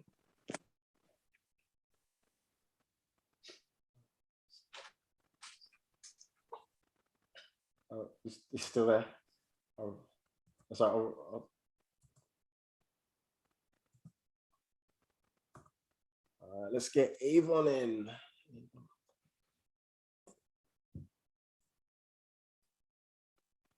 Hey, Yvonne, can you hear me? Can you see me? Hello. How are you? I'm good. I could see you patiently waiting in the background. How are you? I'm very good. Am I on? You are on, yeah. So I just want to say, firstly, that video, that you sent me a couple of days ago, amazing. That's a really nice touch. Really nice touch.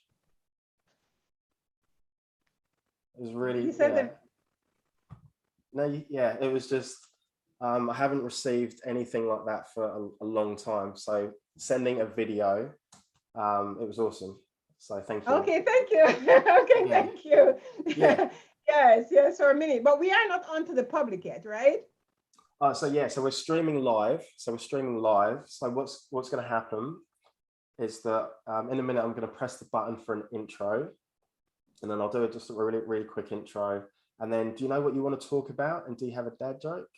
Of course, man, I've been practicing. I cannot let down my brother. And I see my brothers all over the world. And they asked me to do something I have to deliver. Thank you so much. I like your energy. Are you ready? So I've got one more person after you, and then that's it. Okay, so are you going to do an intro for me? Introduce me? Yeah, so I'm just going to do just a really brief intro, and then I'll say, can you tell us a little bit about, like who you are and what you do? Okay, I have that. Yeah, all right, let's do this. And I have 7 tips. Yes, all right. So I have, I can tell them that they can find me at goalinspiredcareercoaching.com or on LinkedIn, YvonneRobinson.Jackson, or follow my hashtag goalinspiredcareercoaching on LinkedIn. Love it. So we've got about 8 minutes. Yeah, oh my, 8 minutes. I probably won't even take 8, but I'm going to be very dynamic for you, my friend. I'm going to light the fire. Let's do it. Hey, super legends, superheroes, and superstars. You are through to another episode of the Hot Hire podcast. My name's Dre, and I'm so excited. This is the penultimate episode of a 24-hour marathon, and I'm excited by my next guest. This woman is beautiful on the inside, beautiful on the outside. I love the content that she puts on LinkedIn. And without any further ado, please give a warm, massive, huge welcome to the jobs lady, Yvonne Robinson Jackson. Hello, everyone. I'm so happy to be on the Hot Hired podcast, streaming in today out of Canada, right? Out of Ottawa, right? Okay. So I help career professionals with their career upgrade. I call it your career upgrade. I help them to get hired, earn more income, and excel in their careers exceptionally. That's why they call me the jobs lady, because I get you hired at warp speed. Oh, I love that. So whether you call it the career upgrade, career up level, or career advancement, a career upgrade starts in the mind. I'm going to give you your audience 7 tips to help them to figure this out. Yes. So that they can have a career that they truly love, Dre. Yes. So the first tip is perform a self-assessment. Work on your mindset. Get rid of those limiting beliefs that will hold you back. Things like, I cannot get that job, or I'm not worthy, or I cannot I have to hit a glass ceiling. I call those weak ass words. Get rid of those words. weak ass words. We don't want weak ass words. So you have to focus. So the first thing, do a self-assessment, get rid of those things that are holding you back. Number 2, gain career clarity around the role that you're looking for. If you do not know the job that you're looking for, you cannot create your career story. I have worked with a lot of career professionals, Dre, and what is happening is that when they come to me, they do not know the job they want. And yet they have been looking for a job for a whole year. So I find that very, very, very, I just say, what? It's like aha moments for me. So you have to know the job you want before you get the job you want, right? Yes. You can't get what you don't know about. You can't ask for what you don't know about. So you have to create a career story. And the third thing, you need to create a career development plan. It should not be a plan in your head. It should be written. And one of the things why you need to write it down is because when you write things down, you remember them. You can remember when you're going to school, right? And when you create that plan, within that plan, you have to have some SMART goals. SMART, it should be SMART. When we say SMART, we mean specific goals, measurable, realistic, and time-bound. You need to have a time. Do I want to be the director of recruiting or the director of quality assurance in 2 years, 3 years, or 5 years? Do I want to make so much money, $200,000 or big money? Do I want to make it in a year? Do I want to make it in 2 years? You have to set some SMART specific goals. And the other thing, at the basis of all this, you need to research. Whatever you're doing, research. So the research is you perform a SWOT analysis. So you look at your strengths, you look at your weaknesses, you look at the opportunities, and you look at the threats. Strengths and weaknesses has to do with the internal. Opportunities and threats are external. So when you look at the strengths and weaknesses, you look at your skills and abilities. Your skills and abilities or anything, even personal weaknesses. You write them down, you jot them down, you talk to people because you're going to have to fix this before you find your ideal job, especially if you want to be a manager. Do you have any weak skills, communication skills? It's not easy. You might have to do something about that. Opportunities and threats are external. So in this digital age, for example, if you're a web developer, if you are creating logos, now you're a web developer creating logos, but what is happening is that for an entrepreneur like me, I can go on Canva and do it myself, or I can use ClickFunnels and GrooveFunnels. So what are you selling me? Or are you going to have to do it differently? Are you going to be doing something else for me so I can buy your service or I can hire you? Are you analytical or something like that? So when you do your strengths, weaknesses, and opportunities and threats, you do a gap analysis. What are the gaps? What do I need to do to get where I want to go? Because I don't have this and I don't have that. Do I need to go back to school? Do I need to take a job where I can do this and then I go back to school and fill in the gaps? Then the next thing you need to do is to implement. Right? What are you going to implement after you do your plan? You know, you're going to fix your resume so that it becomes an interview generating machine, and you are going to fix your LinkedIn profile so it becomes a recruiter magnet. So all these things and other things you have to work on. We don't have a lot of time today to tell you all these things and go into details, but these are just the tips. These are just the tip of the iceberg. Then you're going to implement and you're going to monitor and you're going to measure. You need to monitor and measure. And the bonus tip, celebrate. Celebrate and reward yourself each time you make progress. And that is very important. So those 7 tips that I give you today, you can use it as a framework, and then you can fill in the gap, fill in all the little details as you go on. And you said, so you said where they can find me. Yeah, where can people find you? me? If you've got any programs, projects. Okay, so the program that I have a program called Get Hired, Goal Inspired Career Professional Career Coaching Service, Get Hired. And I have a signature course called the Ultimate Career Growth Formula.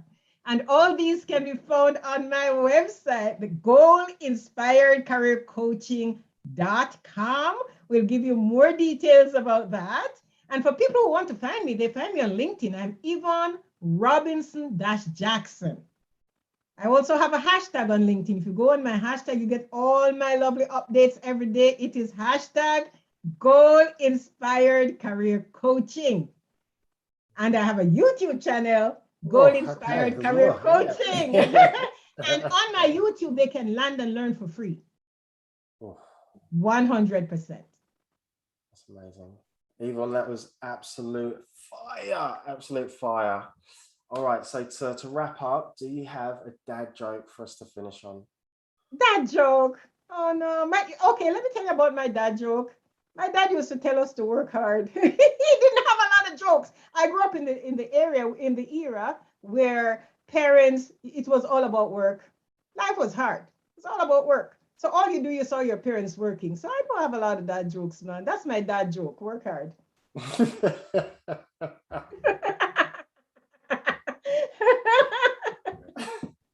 Yvonne, I just want to say thank you so much for all of those tips, the value, the dad joke that wasn't a dad joke, and just keep doing what you're doing, keep inspiring, keep motivating, keep impacting. I've got so much love for you, and thank you for sharing in this day with me. So I appreciate you. Thank you, Dre, for inviting me to the Hot Hired Podcast. Love it. Thank you. I'll see you soon. Thank you so much. See you.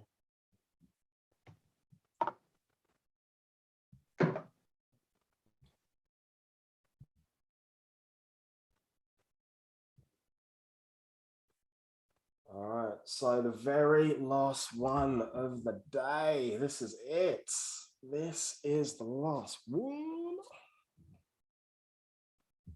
Oh.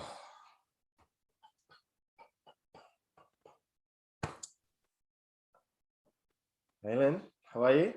Hi there, Dre. Oh, you've saved the best till last. Yes, this is the very last one. Very last one. So. Amazing. I can't believe it. You've done amazingly. Congratulations on reaching here. Thank you. Are you yeah, so you ready tonight? You know what you're talking about and you've got your dad joke ready? Sorry? Oh, sorry, I'm gonna put this louder. Oh. So you know what you're talking about and you've got your dad joke ready? Oh yeah, my dad joke. Yes, I do. Yes. Okay. Should we do this? Yeah, let's do this. Then you can go have a beer. All right.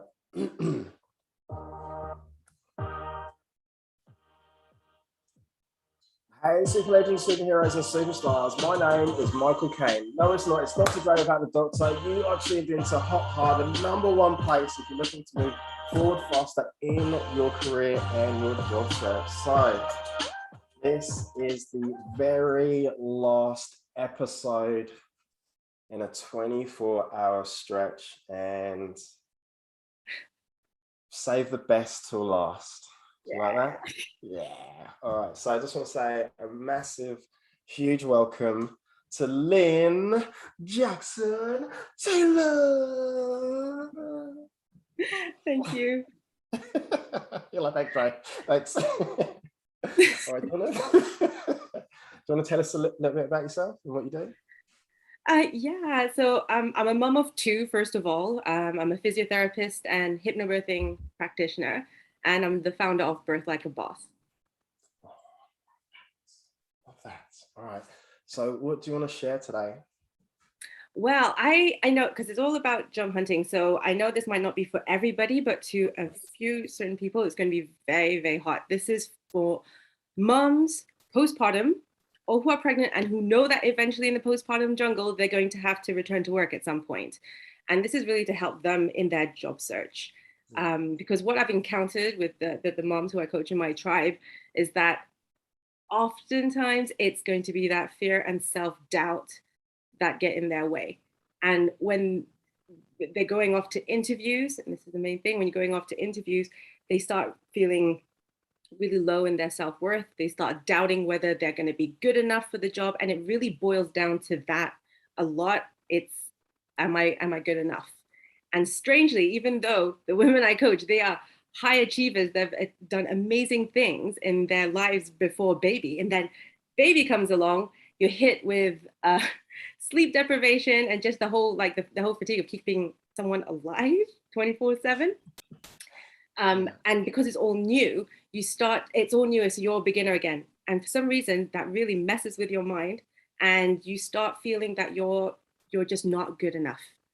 And that really plays havoc with women who are then trying to get back into the job market, who have either lost their jobs, before or during their pregnancy or just after. It can really trip them up.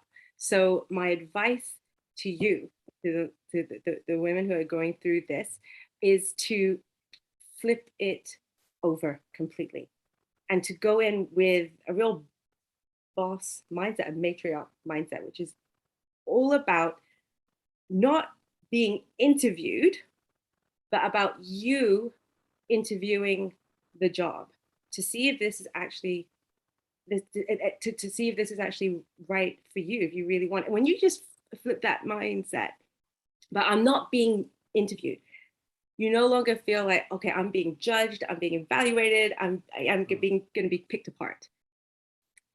And you start looking at it from a completely different way, and something much better, much stronger comes out of you, and you're perceived in a very, very different way. So to break it down into 3 things for you, you want to be thinking about identifying, first of all, what it is that you truly want, then really know what you're truly worth, and know how to ask for all of that in your job interview. So I just go through those 3 points real briefly for you then. Yeah, does that make sense so far? Yeah. Perfect sense. Crystal clear. Okay. So to know what you truly want, this is the thing, is that when you're looking for a job postpartum, sometimes women go, okay, I just need any job, or I just need to get in somehow, or even though it's not what I really want to do, or they decide automatically to go back into the job that they used to do, the same field. But actually, when you go through the whole pregnancy and becoming a mother, it's a very crazy process, and you birth your baby, but actually you are also reborn yourself, and you have a big identity shift in this chapter of your life, and you're reborn as a mother, which we don't really spend a lot of time thinking about. It's like, yes, I'm gonna have a baby, but what does that actually mean for me and how I self-identify? And that's really pertinent here when you go back into the workspace, because if you don't consciously work on choosing that new identity, then it's going to be decided for you. That's why a lot of women fall into postpartum depression, or they say things, I hear so often things like, I don't recognize myself, I don't like the person that I've become, I'm not myself anymore, I don't know who I am, and that's why they don't feel like they fit in, or that they wouldn't be appropriate for the job, even though they have all the skills and they were amazing pre-baby. They start doubting all of that because they can't be okay with this new identity. They're like hitting up against it. And then you start working within self-sacrifice. You start putting your needs last. You hear a lot of moms putting their needs last. And because you're in that sacrifice mode, you also are willing to sacrifice a lot of your own happiness, your own joy, for the sake of everybody else. And that's going to flow into your work. If you're not careful, you're going to go into this going, okay, I'm just going to take whatever, because I'm not really worth what I'm truly worth. So to know what you really want, so that you're always working within that realm of self-respect. And that might be that opportunity to redefine yourself and go into a whole different field of work or study. It might be that you realize that I shouldn't be hunting down this job, because actually it's not what I want to be doing. It's a great opportunity to be changing. But it's also about identifying if you do know you are looking for a specific type of job, and that's what you're qualified in doing, that's what you want to do. But then you want to be looking at the job specs that are detailed and seeing, actually, does this work for me within the realm of self-respect? Are these hours too much? And it doesn't mean that you have to say no to that job if it is straight away. It's about changing that afterwards. But looking at all the requirements of you in terms of your time and your dedication to the job. You know, is it going to be at crazy hours? Are you going to have to be bending backwards and sacrificing your role as mother at home? Is that going to eat into family time? Those kind of things, because that's what leads to further depression, because you're actually starting to regret and feel guilty about both sides. You feel guilty about neglecting baby for work. You start feeling guilty to your colleagues and work because your baby's taking you away from work, and women feel very torn. So you can avoid a lot of that by being true to yourself in the first stance and say, what do I truly want? What are my limits? So you're setting the boundaries to work within the realm of self-respect. And that's going to set you up really well for knowing how to navigate your interview, because you can start negotiating on things just to make it fit your life. So you're flipping it. So you're also interviewing them and seeing how we can best work together. So that's identifying what you truly want and why it's so important. Then it's knowing your true worth. And I can't stress enough how it shocks me how much women, doesn't matter how high achieving they were before, how confident they were before, it doesn't even matter how empowered their births are. The motherhood jungle